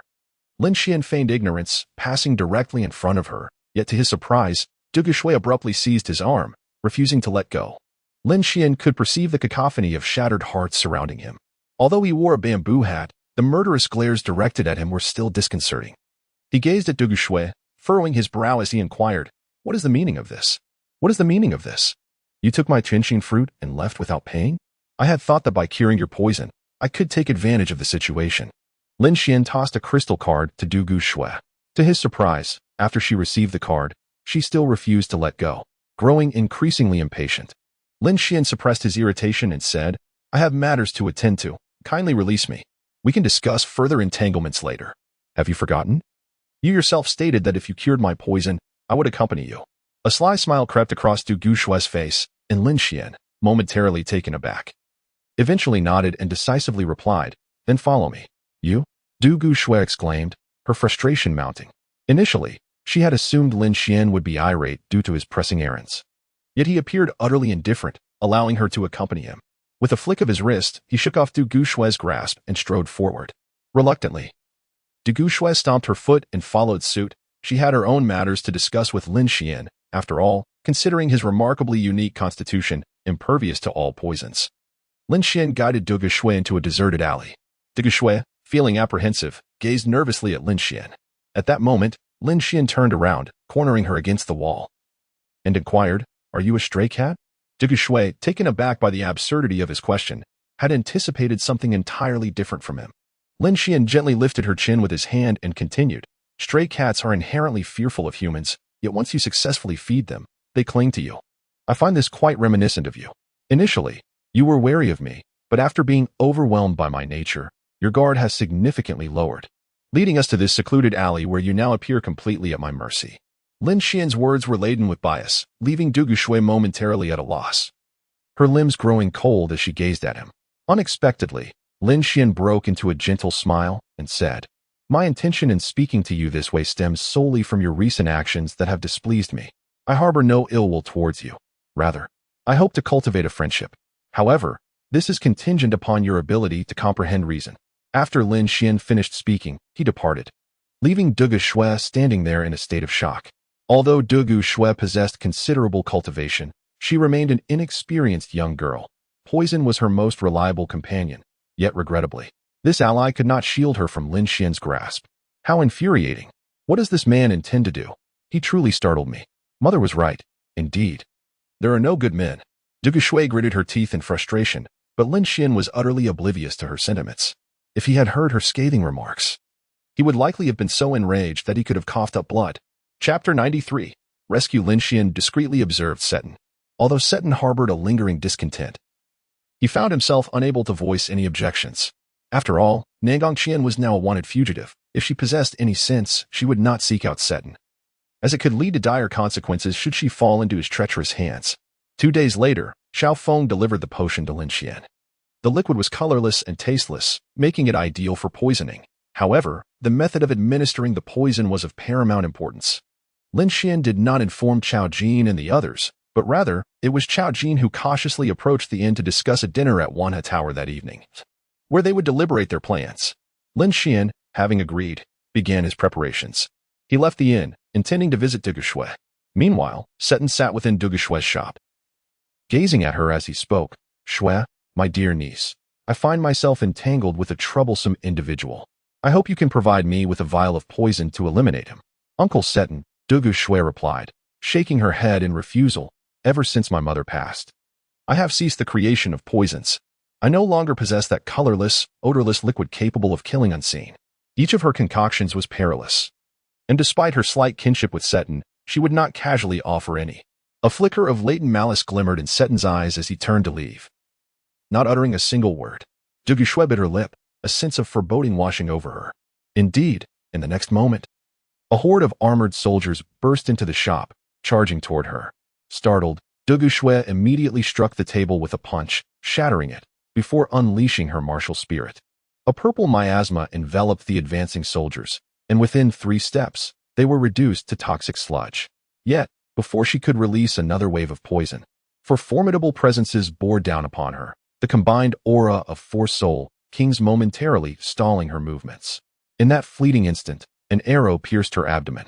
Douluo Shui stared in disbelief at the small cavity in her belly, blood oozing forth. Seton stood at the entrance. Observing his soldiers encircled Douluo Shui, this was his scheme. Tonight, he was determined to eliminate Lin Xuan, convinced that Lin Xuan was an imposter. Just as the soldiers were about to seize Douluo Shui, Lin Xuan arrived, grasping her and vanishing from sight, leaving everyone momentarily stunned. However, Seton appeared to have an epiphany, excitement illuminating his face as he watched Lin Xuan's departure. Could it be that the one masquerading as the Holy Sun is Lin Xuan? Huang, seal the city. Surround this place with our forces. A grand opportunity awaits. What? Huang Wei, the Lord of Blackstone City, was momentarily taken aback. After a brief exchange with Seton, he promptly mobilized his troops. Meanwhile, Seton, accompanied by Zhang Yu and Fang Datong, hastened to the inn in search of Lin Xuan, crossing paths with the returning Chao Jin along the way. Chao Jin, is the Holy Sun at the inn? Yes, I've been keeping watch for him. Let us go. Seton seemed to have grasped a monumental opportunity. Meanwhile, Lin Xuan, his expression grim, brought Douluo Shui into the inn. He immediately placed her within the ethereal stone and instructed Xiantian to guard the entrance, forbidding anyone from entering. Douluo Shui's injuries were severe. The arrow had penetrated her kidney, and the venom from the Bailin Snake King would rebound if not suppressed by soul energy. This was a detail documented in Shrek's archives, left by Tang San. The potent toxin coursed through Douluo Shui's body while her kidney began to fail. Lin Xuan, recognizing the irreversibility of her condition, turned to Barbados and asked, "Can she be saved?" "Yes, Luna can save her, but I cannot allow Luna to leave her training state. The elven race possesses but one opportunity in a lifetime. Should she forfeit this, she shall never have another." Observing Douluo Shui's dire condition, Barbados spoke gently. Lin Xuan pounded the ground in frustration, offering all his healing elixirs to Douluo Shui, yet their effects could not reach her kidney, nor could external applications suffice. His hands were even corroded by the venom seeping from her wounds. How troublesome. Lin Xuan tore open the fabric of Douluo Shui's abdomen and, employing a blade of wind, made a small incision. He resolved to employ the most rudimentary method to save Douluo Shui. With a cut wide enough to accommodate a single finger, he began to apply medicine with a fingertip enveloped in soul force. The moment the remedy made contact with her kidneys, it immediately halted the progression of failure. However, this was not the crux of the matter. If the venom of the azure scale serpent continued to wreak havoc, other organs would once again be in peril. Douluo Shui's gaze had already become unfocused, to the point where she could no longer perceive the excruciating pain. "Young man, unleash your bloodline power. Remember, your bloodline grants immunity to all forms of venom. You could attempt to draw the entirety of the azure scale serpent's poison into your bloodline power. This would not only save her, but would also be beneficial for yourself. Speak swiftly." Lin Xuan shouted with veins bulging on his forehead. Barbados, feeling exasperated, continued. "All you need to do is guide. It will suffice. Trust me, you won't regret it. I'll trust you this once." Lin Xuan, having uttered his words, unleashed his bloodline power, subsequently commencing the dissolution of his soul energy defenses. He allowed the venom of the azure-scaled serpent to infiltrate his body through his fingertips. Indeed, upon sensing the serpent's toxin, his bloodline power reacted with fervor, absorbing the venom with a wild intensity. The toxin attempted to retreat. Yet Lin Xuan's bloodline power astonishingly detached from his body. A small incision formed on his fingertip, and a droplet of golden blood surged through Douluo Shui's veins. Racing with fervor, wherever this golden essence flowed, all traces of the azure-scaled serpent's venom vanished. Lin Xuan observed as Douluo Shui's once verdant hair gradually darkened, and he sensed her soul energy drawing nearer to his kidneys, indicating that her body commenced the automatic repair of her renal functions. Meanwhile, outside, Xiantian was confronting the four members of Saitin. With an icy demeanor, Xiantian regarded them and stated, "I have already declared that the Holy Sun does not wish to see anyone. Lord Xiantian, you have been deceived. The one inside is not the Holy Sun at all. Open the door." Saitin implored anxiously. Xiantian cast a glance towards the door, his heart racing with trepidation. What had Lin Xuan done to elicit such urgency to cast himself out? It appeared that his identity had been uncovered. What should he do now? Seek assistance? Lord Xiantian, observe the commotion here. That individual has yet to emerge, which clearly suggests concealment of some matter. Saitin nearly lunged at Xiantian to force his way inside. Yet Xiantian was undeniably affiliated with the Holy Spirit sect, having revealed his soul ring to verify his identity that day. Do you comprehend the consequences of disturbing the Holy Sun? He is unlike the Holy Maiden. This statement extinguished Satan's fervor instantly. If the one inside were indeed the Holy Sun and not Lin Xuan, Such an affront could only culminate in death. Chapter 94. Brothers Reunited? My apologies, Lord Xiantian, for our intrusion. Saitan clasped his fists and swiftly retreated. To discern the truth, he would have to wait until nightfall. Any attempt to break in would result in his demise at Xuantian's hands. Overwhelmed by sudden elation, he realized that if Lin Xuan truly was the Holy Sun, then Xiantian was his ally, and should Xiantian take action, they would all meet their end. However, unbeknownst to Saitan, Xiantian was hesitant to act. He had entertained thoughts of betrayal. Had it not been for the embarrassment of seeking help from the Soul King, he might have acted upon it. While Xiantian found himself relieved after a narrow escape, Lin Xuan's situation was far from favorable.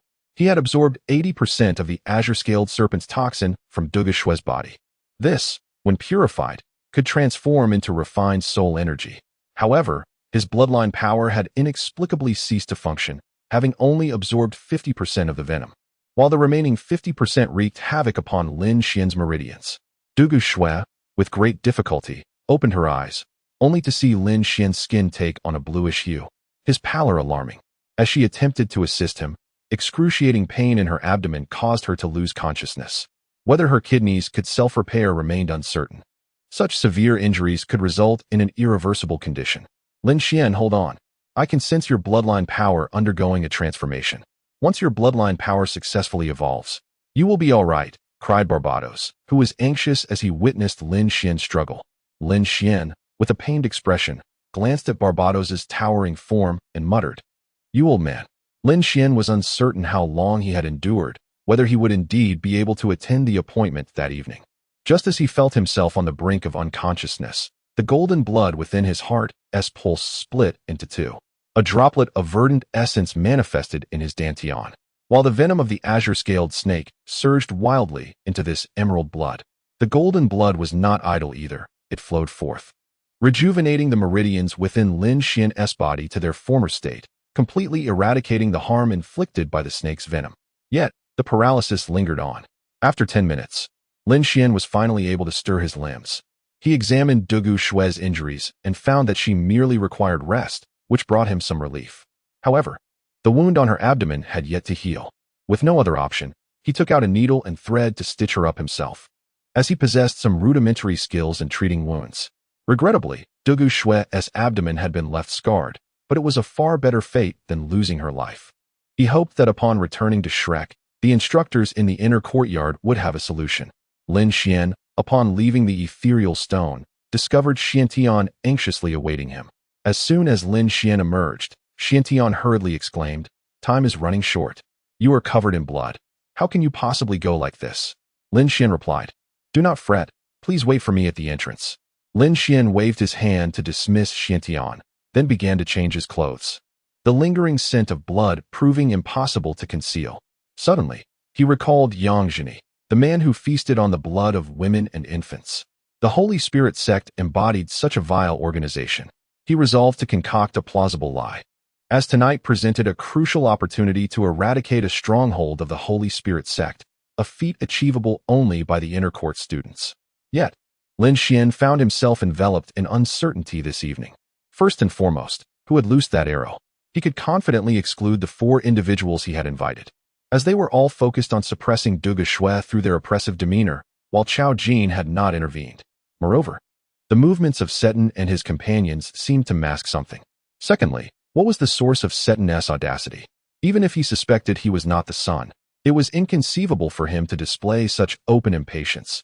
This was evident even from Chao Jin's expression. What, then, was Seton's trump card? Lin Xuan changed his clothes and walked along the road with Xiantian. Upon their arrival at Wana Tower, Chao Jin was waiting at the base of the building, smiling in anticipation. Lin Xuan bypassed any formalities with Chao Jin and directly ascended to the private room on the 3rd floor.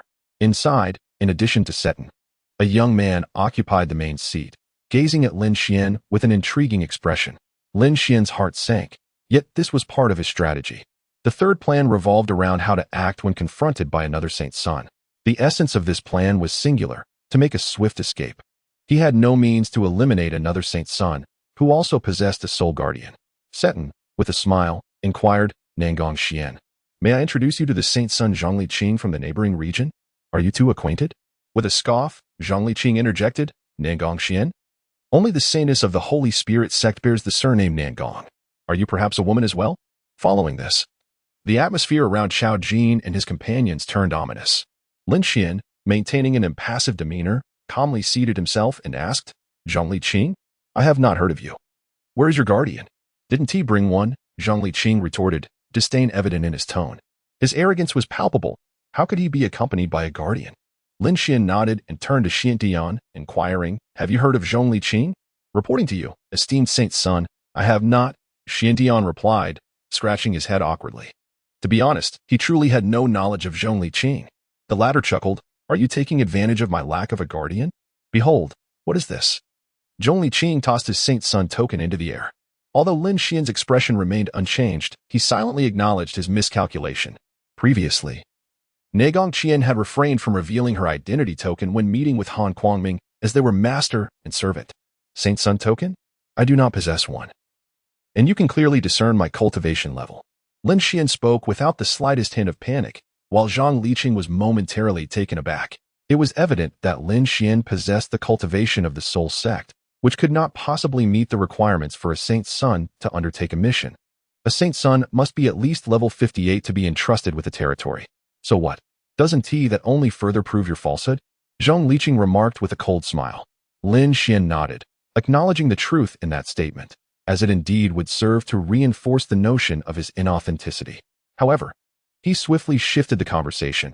I was originally assigned to carry out a mission with Xiantian. Inform him of your task. The mission I share with the Saint's son is to await Lin Xuan's appearance at his place of birth. And so, Zhang Liqing furrowed his brow, for he was aware that the Holy Spirit sect had placed a bounty on Lin Xuan, with the order being issued by Elder Wang Dong, the second elder, who was highly esteemed by the sect leader.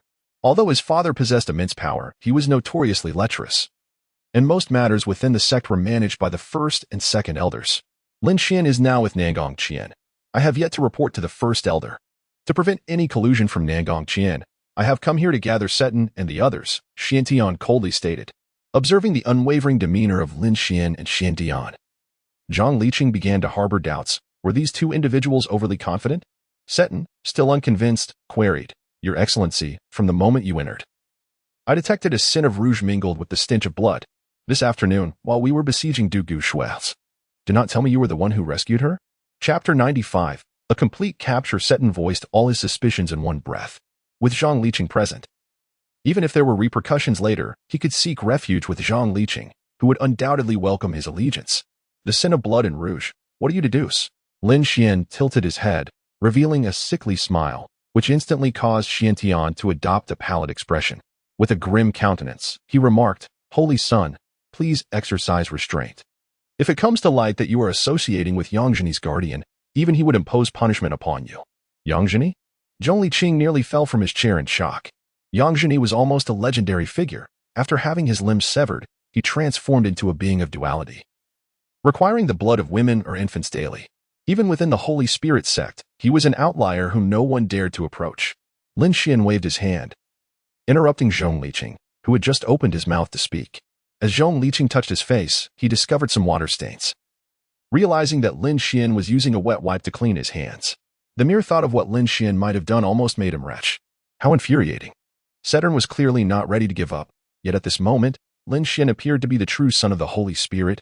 Could there be any doubt? For reasons unknown, he was utterly convinced that Lin Xuan had rescued Douluo Shui and that Lin Xuan was certainly not the son. But he possessed no evidence and had no means to inform the higher-ups.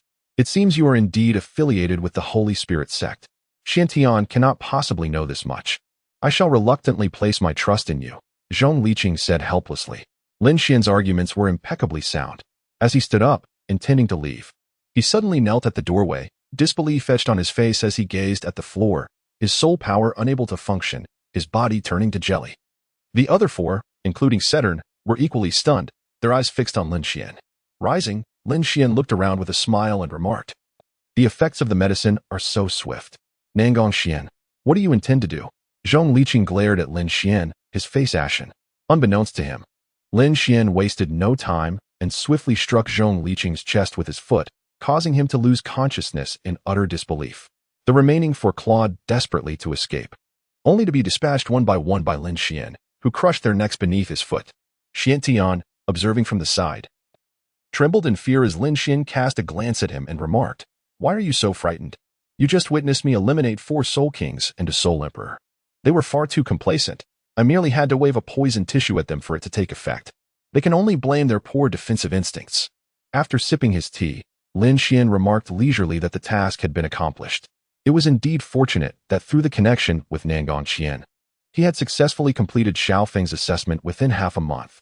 Although he had relied on numerous external forces not inherently his own, it primarily seemed that there were unexpected developments each time he prepared to take action. Lin Xuan cast Zhong Liqing into the ethereal stone, then surveyed his surroundings, remarking, "Come forth. Isn't it exhausting to remain hidden in the shadows?" Xuantianshan, vigilant, scanned the vicinity. During their journey, Lin Xuan had warned him of the possibility of archers lurking in the dark, and upon uttering these words, it was evident that Lin Xuan had detected an adversary. Indeed, he had. The individual was concealed atop the roof, and the power of spatial awareness had unveiled their presence. "This is dire." Lin Xuan's expression changed abruptly. The individual had actually fled.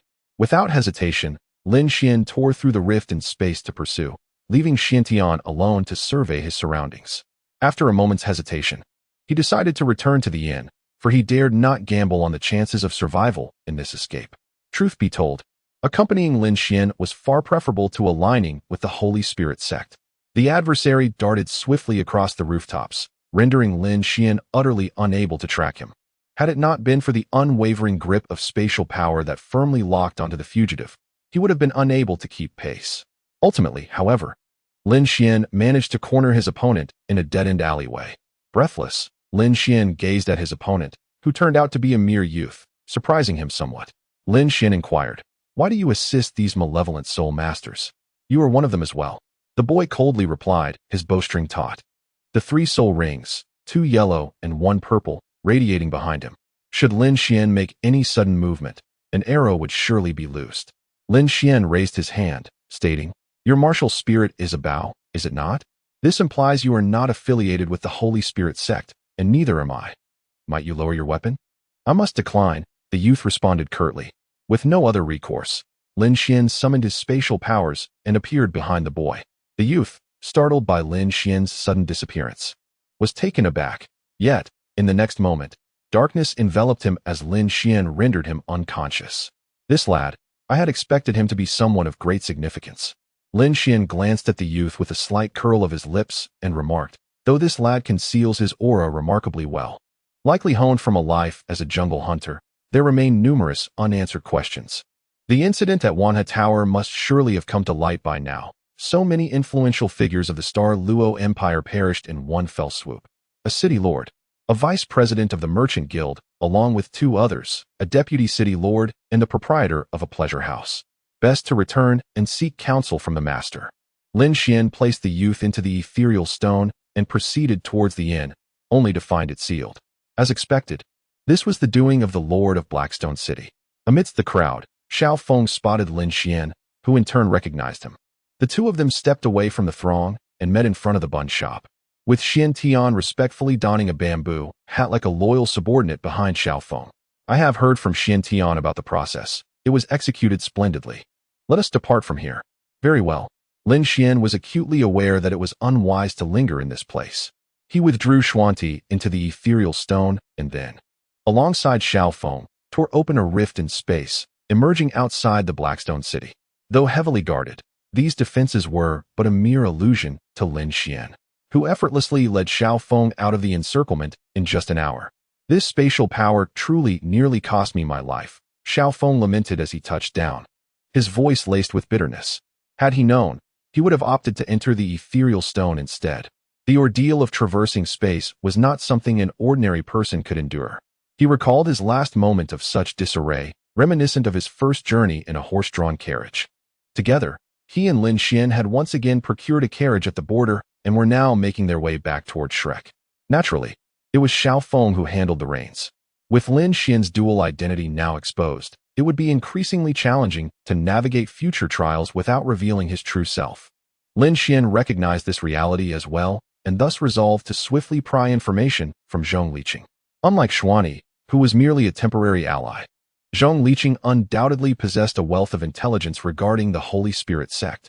Lin Xuan entered the ethereal stone, where Zhong Liqing had yet to awaken. Meanwhile, Douluo Shui leaned against the colossal tower of Barbados, her gaze lost in the vastness of the sky, fixated upon the floating island.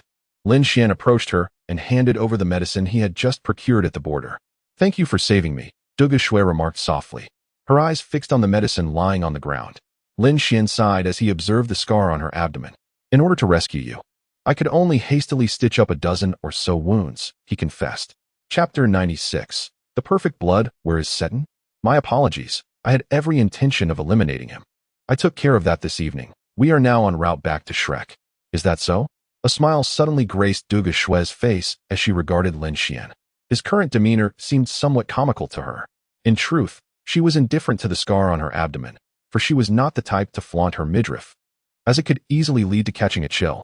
"You saved my life. Should you ever require assistance, do not hesitate to ask." "Really?" Lin Xuan gazed at Douluo Shui with astonishment. If Douluo Shui was willing to lend her assistance, there were numerous endeavors he could undertake. Douluo Shui playfully tapped Lin Xuan's chest and smiled, saying, all right. You saved my life and dispelled the venom of the green-scaled serpent within me. Out of both sentiment and reason, I shall remain with you for a lifetime. As for that, once I have eradicated the Holy Spirit sect, you may go off and enjoy yourself." Lin Xuan waved his hand. Does Douluo Shui mean to pledge herself? Douluo Shui furrowed her brow and, leaning closer to Lin Xuan, asked with confusion, "Am I really that unattractive?" No, he replied. "Then why do you reject me? It is rare for a girl to be so bold and proactive." Cough. Douluo Shui's words caught Lin Xuan off guard, but he managed to compose himself. Just as he was about to speak, a sudden pang in his heart caught him by surprise. The golden blood coursing through his veins transmitted an insatiable desire, one that almost threatened to consume him. Perfect blood. Suddenly, four characters emerged in Lin Xuan's mind, and immediately, the golden blood within him was suppressed. Regaining clarity, he gazed at his own hands, breathing heavily. Meanwhile, Douluo Shui, unfazed, inquired, "Why do you possess the aura of the dragon tribe?" "The aura of the dragon tribe?" Lin Xuan pondered. "I have encountered many soul beasts with dragon lineage alongside my mother in the Star Dou Forest. They bore an aura identical to yours just now." Upon hearing this, Douluo Shui's expression shifted abruptly. Lin Xuan, bemused, patted Douluo Shui's head and replied, "I am not a soul beast." Although uncertain as to why his bloodline bore the essence of dragons, he could formulate a hypothesis. First, he had absorbed the venom of the Emerald Phosphor Snake King, resulting in a drop of emerald green blood. This indicated that the drop of emerald blood was indeed infused with the snake's toxin, which he could wield at will. Thus, could it not be posited that this drop of golden blood similarly derived from the absorption of some bloodline? The bloodline of the dragon tribe? Lin Xuan stroked his chin thoughtfully, while Douluo Shui cast a fearful glance at him. The expression on Lin Xuan's face was indeed rather sinister. However, what of the soul beast? It had saved her life. Moreover, a transformed soul beast was still a soul beast. Douluo Shui, there is indeed a matter for which I require your assistance. Lin Xuan lifted Zhong Liqing with his left hand and said. Douluo Shui looked at Zhong Liqing and inquired, "What has happened to this fellow? He is the holy son of the sacred spirit sect. I believe your methods could persuade him to divulge all the information." Before Lin Xuan could finish speaking, Douluo Shui tossed 5 bottles to him. Pointing at each bottle, Douluo Shui elaborated. "The first one is laughter. As the name suggests, if you administer it, he will itch all over and laugh for an entire hour. The second is tears, which, much like laughter, serves a similar purpose. The third is fury, the fourth is restlessness, and the fifth is an aphrodisiac. Your naming technique leaves much to be desired." Lin Xuan was at a loss for words, while Douluo Shui glanced away, chuckling nervously. Since their first encounter, he had been itching to make a sarcastic remark about her 3-step tumble, but he decided that was sufficient. "Hey, Zhong Liqing, you heard that, right? If you have anything to say, do speak up." To his surprise, Zhong Liqing tilted his head, avoiding Lin Xuan's gaze. The young Zhong Liqing was blissfully unaware of the trials that lay ahead. In an instant, Lin Xuan forced a laugh upon him, sealing Zhong Liqing's mouth. The effects of the potion took hold, leaving Zhong Liqing gasping, unable to muster even a chuckle. "You're too cruel. Take me somewhere else," Douluo Shui exclaimed, stamping her foot in frustration. She was taken aback by Lin Xuan's malicious antics, fearing that Zhong Liqing might choke on his laughter. Lin Xuan led Douluo Shui to a floating island, a sanctuary where he stored his belongings. Barbados had informed him that this place remained untainted, allowing him to store anything without concern. "You have so many treasures here," Douluo Shui exclaimed, her eyes lighting up at the sight of Lin Xuan's collection. He sheepishly scratched his head, explaining that these were merely trinkets he had gathered during his travels and escapades, flowers, plants, and some charming stones, along with a few small toys he had secretly purchased while accompanying Xiao Feng. "I really envy that girl," she remarked. "Ahem, I didn't spend much on these items. I was worried she might not appreciate them." Lin Xuan felt a flush of embarrassment as he spoke, indeed concerned that presenting such gifts might diminish one's value. Douluo Shui shook her head and replied, "Not at all. A girl's sentiments are not so trivial. The fact that you care for her is already a wonderful gift." "Is that so? Does that imply you have had a boyfriend?" "I won't tell you." "How stingy." Lin Xuan curled his lips and began to organize the items in the vicinity. Looking at the surrounding medicinal materials, Douluo Shui sighed and, rising to her feet, remarked helplessly, "The materials here are far too inferior. I am utterly incapable of concocting any poison." "What a statement," Lin Xuan replied with some irritation, while Douluo Shui took out a pen and paper from her storage bag, saying, "Can you gather all the materials mentioned here? To be honest, I am quite intrigued by your bloodline power. This potion I have can activate your bloodline, much like my own phosphorescent serpent emperor martial soul." "Is that true?" "Of course." Douluo Shui summoned her martial soul, and 5 soul rings, 2 yellow, 2 purple, and 1 black, illuminated around her. Her eyes transformed into a vibrant emerald green as she gazed at Lin Xuan and said, "My martial soul is the emerald scale serpent. Unfortunately, I did not inherit my mother's innate phosphorescent serpent emperor martial soul, but the lineage of the phosphorescent serpent emperor has mastered the method of acquired awakening over the years. But the cost must be considerable, right?" "Indeed, the materials required for awakening the bloodline are quite demanding. What I am offering you are merely auxiliary materials. The true ingredients must be sought at the Eye of Ice and Fire. Can we return there?" After Lin Xuan spoke, Douluo Shui cast a somber gaze ahead. Indeed. Her words struck a chord. Could she truly return? If so, would it necessitate relying on Saturn's protection to establish a small apothecary on the borders of the Star Dou Empire? She felt as though she were living like a stray dog, even losing contact with her mother. "I will definitely return," Douluo Shui asserted with unwavering determination. She knew she was still too weak. Once she grew stronger, she believed she could make her way back. Lin Xuan sighed and replied, very well. If you can return, you should rest. Do not forget that your health is still fragile. Here are my blankets. You should get some sleep." Lin Xuan took out his bedding and made it ready for Douluo Shui. As she watched him busily preparing, a smile spread across her face. Chapter 97, Departure. What a clumsy man he is. Why do you care? Lin Xuan let out a soft sigh as he departed from the ethereal stone. Douluo Shui lay nestled under the covers, savoring the lingering scent of Lin Xuan. This sensation was quite delightful. Her mother had once advised her that when encountering someone who stirs one's heart, hesitation should be cast aside. Yet, she had already been deceived by her instincts once before. For several consecutive days, despite Lin Xuan's diligent efforts to mend Douluo Shui's injuries, her abdomen began to fester. Upon waking, the young man revealed that it was a poisoned arrow, a concoction he had devised for hunting soul beasts, thus he had no antidote. This revelation caused him considerable distress, as he had initially believed he was on a quest to eradicate villains. Having caught the attention of Seton, the lord of its city, he felt obliged to serve him. After several days of explanations from Lin Xuan, he realized he had been exploited. He could only watch as Douluo Shui's complexion deteriorated day by day. "Hold on. We shall reach Shrek tomorrow," he urged. Douluo Shui, her pallor evident, nodded faintly. The prospect of renal failure was indeed harrowing. Yet the thought of arriving at Shrek the next day offered her some solace. Lin Xuan gently caressed her long hair, sighing. The past few days had been a whirlwind of activity, yet his greatest fear was that Douluo Shui might suffer irreversible repercussions from the lack of treatment. "It's all right. At least I am still alive. Without you, I wouldn't have made it this far," Douluo Shui said, her fingers tracing Lin Xuan's cheek as she smiled. That smile pierced Lin Xuan's heart with a pang of anguish. Meanwhile, Zhong Liqing had already begun to speak. Having acquired a wealth of valuable intelligence and simultaneously fed Douluo Shui's concocted poison to both Zhong Liqing and Xin Tian, reflecting on the time he had spent unpoisoned, felt regret gnawing at him. However, it was too late for remorse, and he resolved to wholeheartedly assist Lin Xuan. The following day, upon returning to Shrek, Lin Xuan immediately caused a stir. Knight Fanxing and Wang Lin rushed over to offer their greetings. But Lin Xuan had little time for pleasantries. After briefing Knight Fanxing on Du Guxue's condition, he hurriedly took her to the Sea God Pavilion for treatment. The remaining matters concerning the Holy Spirit sect were delegated to Elder Kong. Upon learning of Zhong Liqing's leaked information, Elder Kong insisted that Lin Xuan hand Zhong Liqing over to him, fearing the possibility of deceit. Lin Xuan complied, requesting that the Academy refrain from taking action against Nagong Qian. Elder Kong agreed to this stipulation. The young man was naturally escorted back by a teacher from Shrek, as the entire affair bore no relation to him.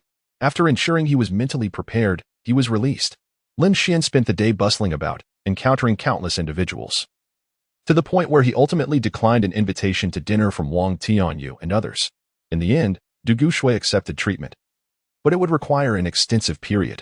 Knight Fanxing informed Lin Xuan that Du Guxue's kidneys were nearly failing, had he not returned swiftly. Even the elders of the Sea God Pavilion would have been unable to reverse her condition. Fortunately, they had arrived just in time, though the after-effects remained substantial. Lin Xuan lay languidly on his bed, succumbing to slumber, having not encountered Chu Lingo throughout the day. The following morning, he awaited her presence downstairs. Yet after an extended period, her silhouette remained elusive. A frown creased Lin Xuan's brow. Despite her lack of enthusiasm for academia, she was typically punctual for class. He shook his head, deciding to depart. As time was of the essence, he needed to head to the back mountain for training. Unbeknownst to him, Chu Lingo had just appeared from the shadows, observing Lin Xuan's retreating figure with a slight pursing of her lips. How frustrating it was, returning after such an absence without seeking me out first. With a stomp of her foot, she hurried off to class. Meanwhile, Lin Xuan consumed a morsel of rations before making his way to the back mountain. To his surprise, he navigated the path with utmost caution, yet encountered no traps. Upon arriving at his usual training grounds, he discovered Xiaofeng tidying up his belongings. "Master, what are you doing? Allow me to assist," Lin Xuan offered. No. I can manage this myself," Xiaofeng replied, gesturing for Lin Xuan to approach. Eagerly, Lin Xuan stood beside him as Xiaofeng handed him a booklet. The words Assassination Manual emblazoned on its cover filled Lin Xuan with an ominous premonition. As he continued to organize his things, Xiaofeng remarked, "Lin Xuan, I have been observing you over the past fortnight. Your planning skills are remarkably swift. However, your execution often falters. This is not the hallmark of a competent assassin, particularly when facing Han Kuangming.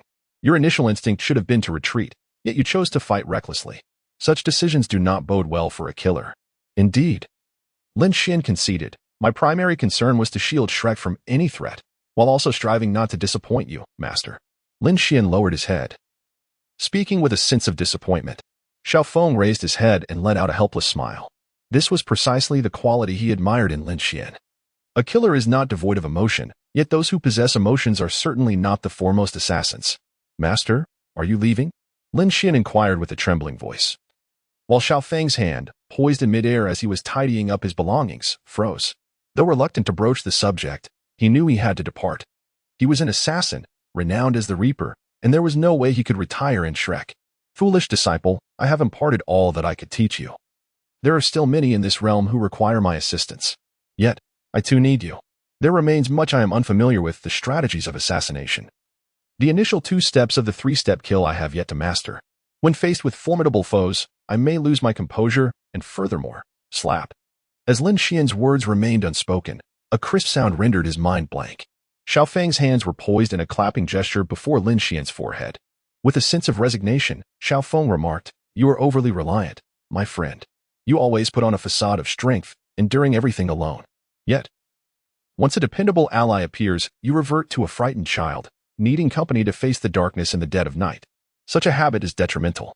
A man should not feign strength so excessively that it becomes genuine. Thus, I choose this moment to take my leave. As I mentioned, your assassination techniques have been well integrated. The 3rd step is documented in my book. The remaining strategies and improvisation are for you to resolve. Moreover, stop fixating on how to protect Shrek Academy. Do you truly believe it requires the protection of a mere child? Shrek has stood the test of time for many years. First, focus on enhancing your own strength. Farewell." With a gentle pat on Lin Xuan's head, Xiaofeng shouldered his pack and departed.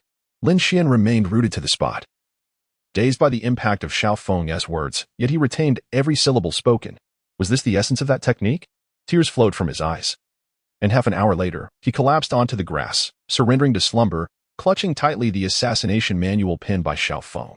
Chapter 98. The Intervention of Xue Qi Tian. Lin Xuan had slumbered throughout the morning, and upon awakening at noon, he remained silent, leaning against a large tree while perusing the books left behind by Xiao Feng. Within those pages were meticulous observations regarding the intricacies of Lin Xuan's life over the past month. As he read, tears began to flow uncontrollably. After all, he was merely a 13-year-old child. In the secluded mountainside, devoid of any onlookers, he could freely shed his tears. However, after this day, he must adhere to Xiao Feng's words and rely solely on himself to forge ahead. Xiao Feng's departure stemmed from his refusal to be bound by the chains of happiness. Unlike Lin Xuan, he was an assassin. Lin Xuan always returned to the dormitory only after witnessing the sunset. After taking a shower in his room, he would sit beneath the large tree in front of the dormitory, patiently awaiting Chu Ling's release from class. However, before she arrived, it was Douluo Forest who came first. "Who are you waiting for?" she inquired. "I'm waiting for my girlfriend," he replied. "How's your injury?" "Permanent renal failure," he lamented. "That truly is unfortunate." Lin Xuan furrowed his brow, sensing the gravity of the situation. Just as he was about to speak, Douluo pressed her hand upon his shoulder and said, "This injury can be healed once we return to the Eye of Ice and Fire. However, I am currently unable to go back without my mother's accompaniment." "I fear your mother may no longer be found," he replied. Lin Xuan was aware of Douluo's circumstances. If Douluo had indeed sought refuge with Seton, her mother would surely have gone to Seton for confirmation. However, after residing in Blackstone City for so many years, she had yet to see her mother. It was likely that, well, it mattered little. If she were to die, then so be it. After all, I was saved by you, but I do have one request. Douluo spoke with an air of tranquility. Lin Xuan gazed at this resilient woman, momentarily rendered silent. If Douluo could display such strength, why could he not? Noticing Lin Xuan lost in thought, Douluo waved her hand before his eyes. "Hey, I'm speaking to you." "How rude." "I apologize." Lin Xuan smiled awkwardly, while Douluo sighed, resting her forehead in her hand, and said, "I truly do not comprehend why I have developed an affinity for someone like you. Perhaps it is because I saved you." "Indeed. Which brings me to a request." Douluo stood up, casting a gaze down upon Lin Xuan. "I wish to bear a child with you." Wait. Lin Xuan was momentarily struck dumb by the thunderous revelation. Douluo's expression was devoid of jest. She genuinely believed her fate was sealed and wished to pass on her bloodline. Lin Xuan, observing the twitch at the corner of Douluo's mouth, inquired, "May I ask your age, fair maiden?" 21, she replied. "And might I inquire as to your estimation of my age?" 16? 18?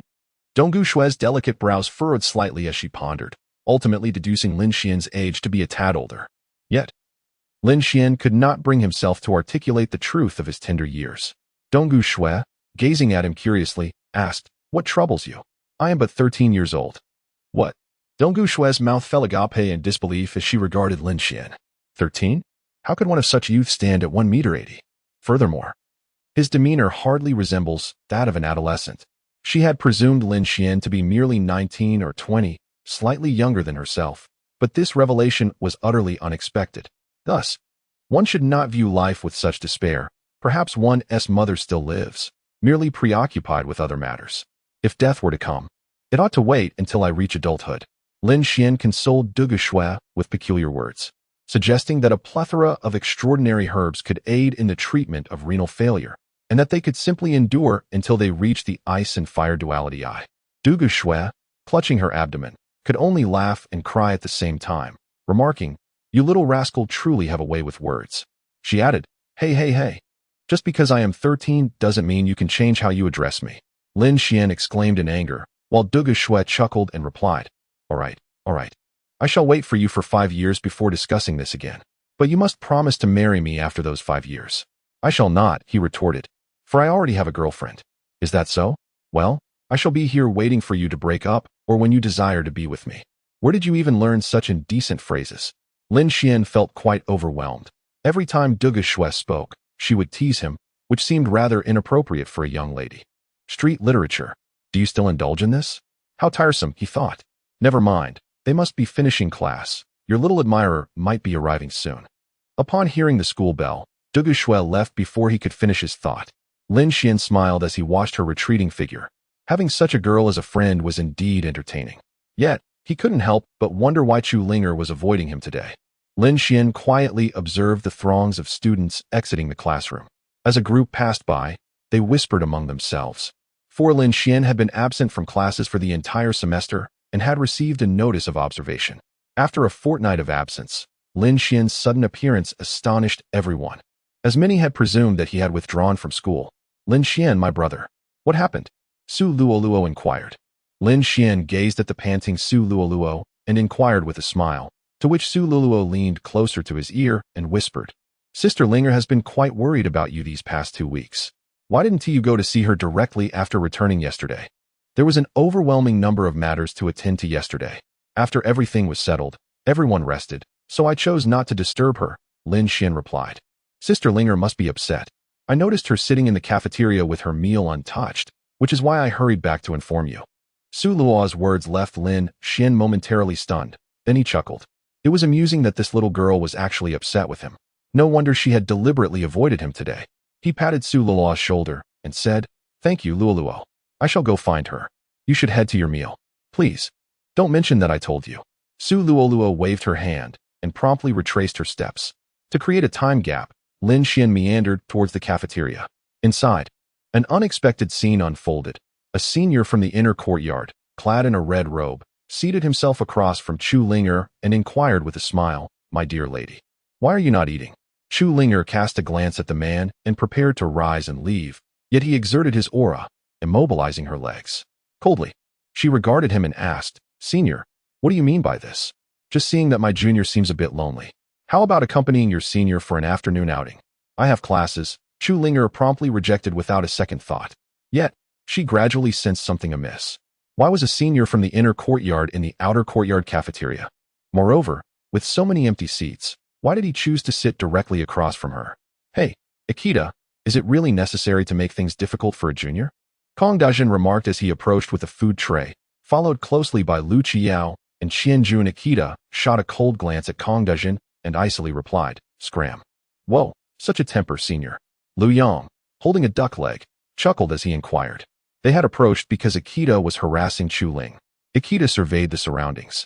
Just as Xueqing Tian slammed his hand on the table, declaring, This is the outer courtyard cafeteria. If you cannot adjust to the inner courtyard's dining hall, perhaps you should take your leave? Xueqing Tian. Although Akita's expression remained unchanged, he felt a sudden jolt within. It was rumored that Xueqing Tian and Lin Xuan were at odds, and he also had considerable grievances with Kong Dajin. He never anticipated that Xueqing Tian would intervene today. Hey, why are you slamming the table during a meal? Tang Xiao glared at Xueqing Tian, who sheepishly scratched his head and apologized. Sorry, I'm just used to it. Honestly, you nearly splattered me. Senior, if you don't leave soon, I can't guarantee my beautiful dress 1T gets stained with soup, Tang Xiao remarked while smiling at Akita. Despite the smile, there was no warmth in her words, exemplifying the facade of a polite smile masking her irritation at Akita's actions. Publicly harassing a female classmate was intolerable. Finally, Akita's expression shifted. He glanced warily around, noticing the disapproving stares of 5th and 6th year students. Although he was a student of the inner courtyard, causing a ruckus in the outer courtyard could lead to severe consequences. He glanced towards a corner of the cafeteria where Dai Lin wore a sullen expression, observing those who were defending Chu Linger. However, he still signaled to Akita, indicating that he would bear the consequences of whatever transpired. Hey, what are you juniors planning? Are you threatening an inner courtyard senior? Akita, reassured by the signal, smiled as he surveyed the crowd. Kong Dajin's expression hardened. If Akita was determined to harass Chu Linger, they would indeed be at a loss, as Akita had not overtly committed any wrongdoing. Just as he was in a quandary, Xueqing Tian suddenly hurled his food tray at Dai Lin. Dai Lin unleashed his martial spirit to block the tray, but was still splattered with soup.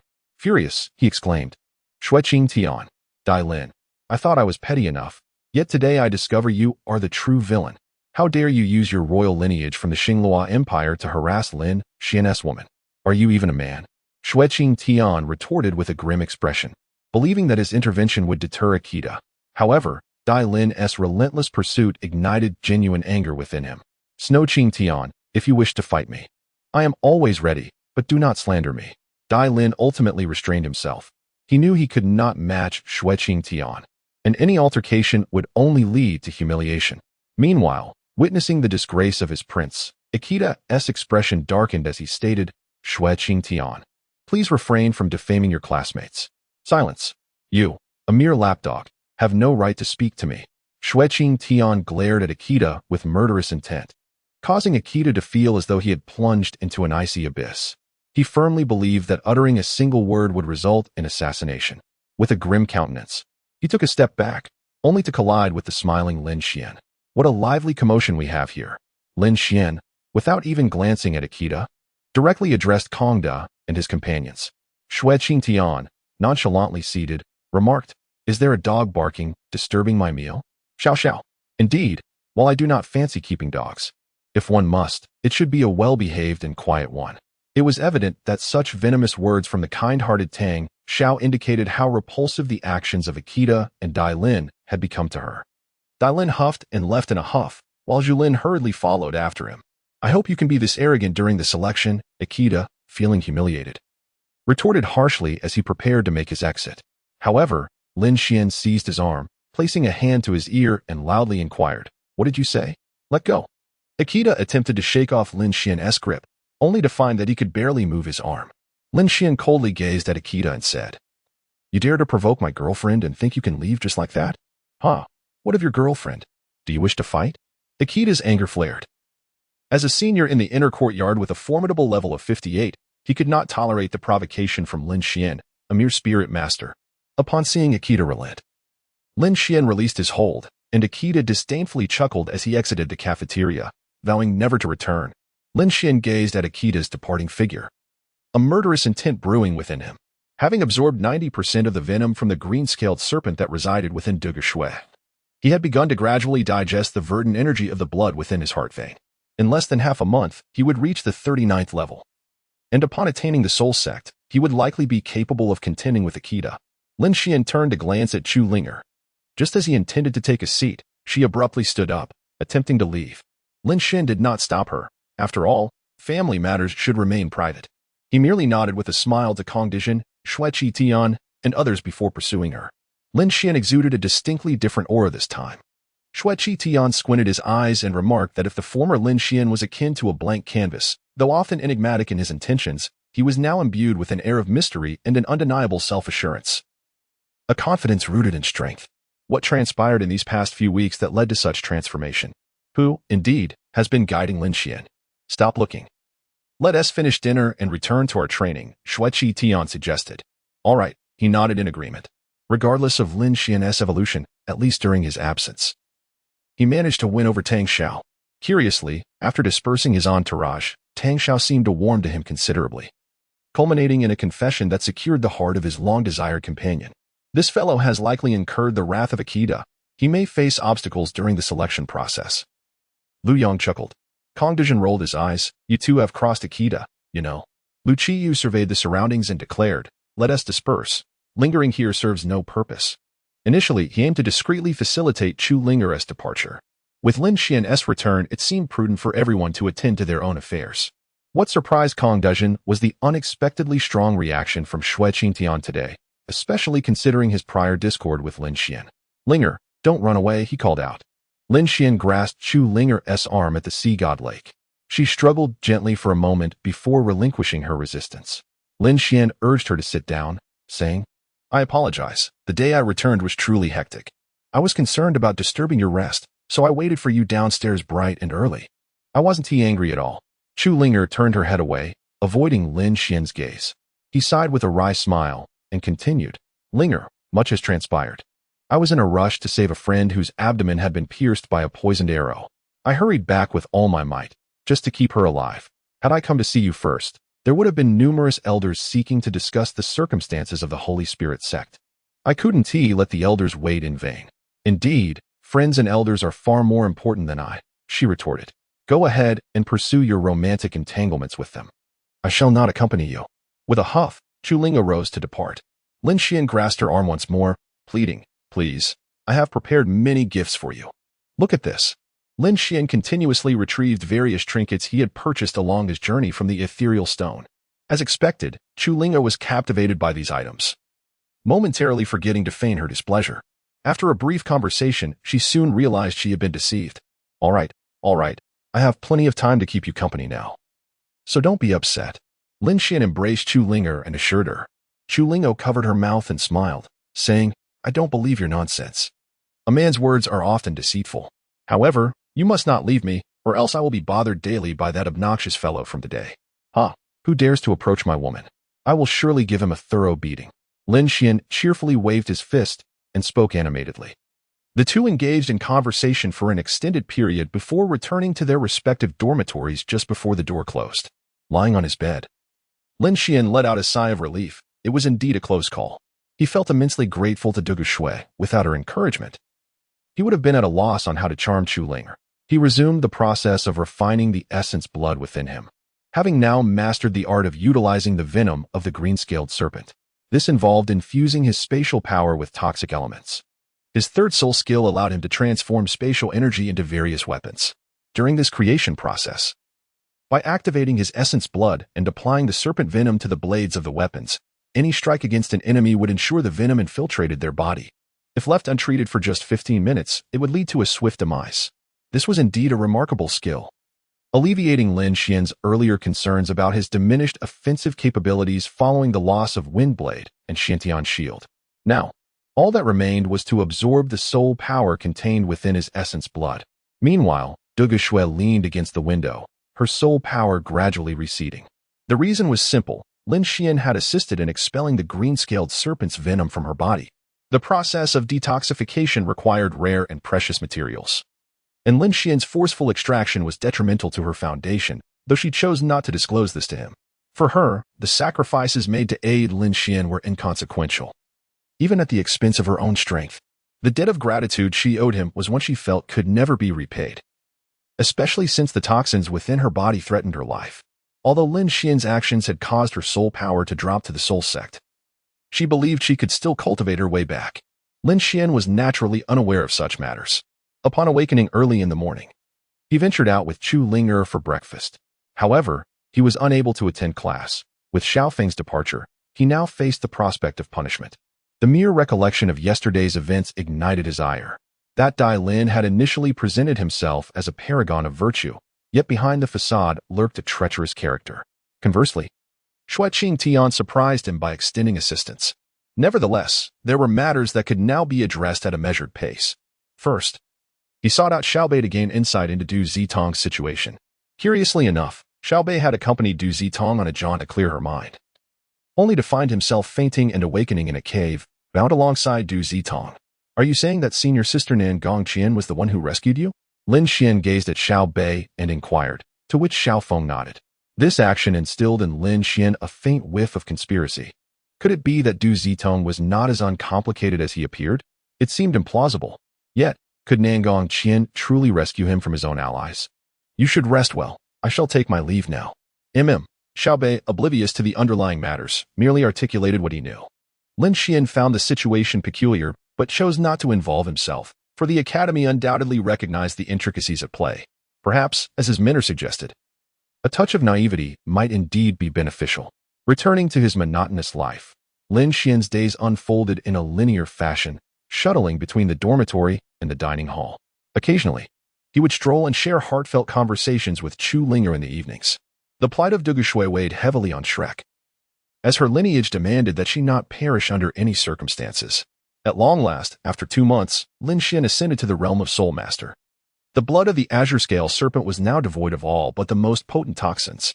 Clenching his fist, he anticipated the fourth soul skill, a technique he had long awaited, which Yang Zhao had mentioned would determine his future path, and it was a soul beast that no one could hunt. You've broken through to Soul Master? Nightstar was rendered speechless upon hearing Lin Xuan's report. Merely 2.5 months prior, Lin Xuan had barely reached level 37. And now he had achieved Soul Master? Hastily, she examined Lin Xuan's bones and meridians, which remained unchanged, yet his strength had undeniably surged, compelling Nightstar to accept the reality. You truly are an anomaly. Your physique is extraordinarily robust. However, now that you've attained Soul Master, please pin down the soul beasts you desire. The conflict between Shrek and the Holy Spirit Church deepens by the day. Although we have stated that as long as they do not hunt Shrek's students, we shall not interfere in these trivial matters, there remain numerous traitors within Shrek. Principal. Regarding the matter of soul beasts, I require your assistance. Lin Xuan scratched his head and gazed at Yi Fanqing, who, after a moment of surprise, chuckled and replied, You have quite an appetite, asking me, the director of an outer academy, to hunt a soul beast for you? What are you implying, 100,000-year soul beast? No. It is merely a 10,000-year soul beast.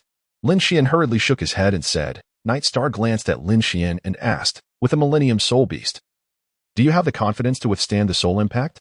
To which he replied, I am certain I will find a way. Lin Xuan spoke with unwavering confidence, asserting that Yang Zhao's soul was within the sea of consciousness, rendering him impervious to the soul shocks of the spirit beasts.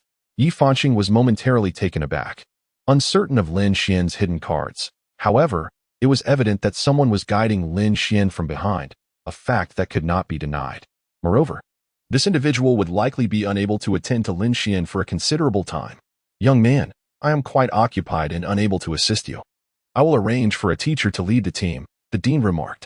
I understand your busy schedule, Dean. Therefore, I wish to inquire if there are any esteemed elders willing to accompany me, as the location this time is rather unique. Lin Xuan looked at Yi Fanqing with a hint of embarrassment. Yi Fanqing, with a twitch at the corner of her mouth, replied, Let's not discuss that. Last time, Old Kong made an exception for you all, and it just so happened that he had his own matters to attend to. I cannot disturb the elders for the sake of your soul ring. Dean, please let me finish, Lin Xuan interjected. This time, we will venture beyond the Douluo continent to acquire a soul ring. Wherever we go. Huh? Yi Fanqing exclaimed, her mouth agape in disbelief as she gazed at Lin Xuan.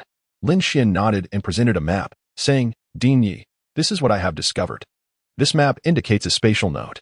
If I tear open the spatial rift, we can access another world. To call it a world may not be entirely accurate, rather. It pertains to an island that originally belonged to the Douluo continent, which has been banished beyond its borders.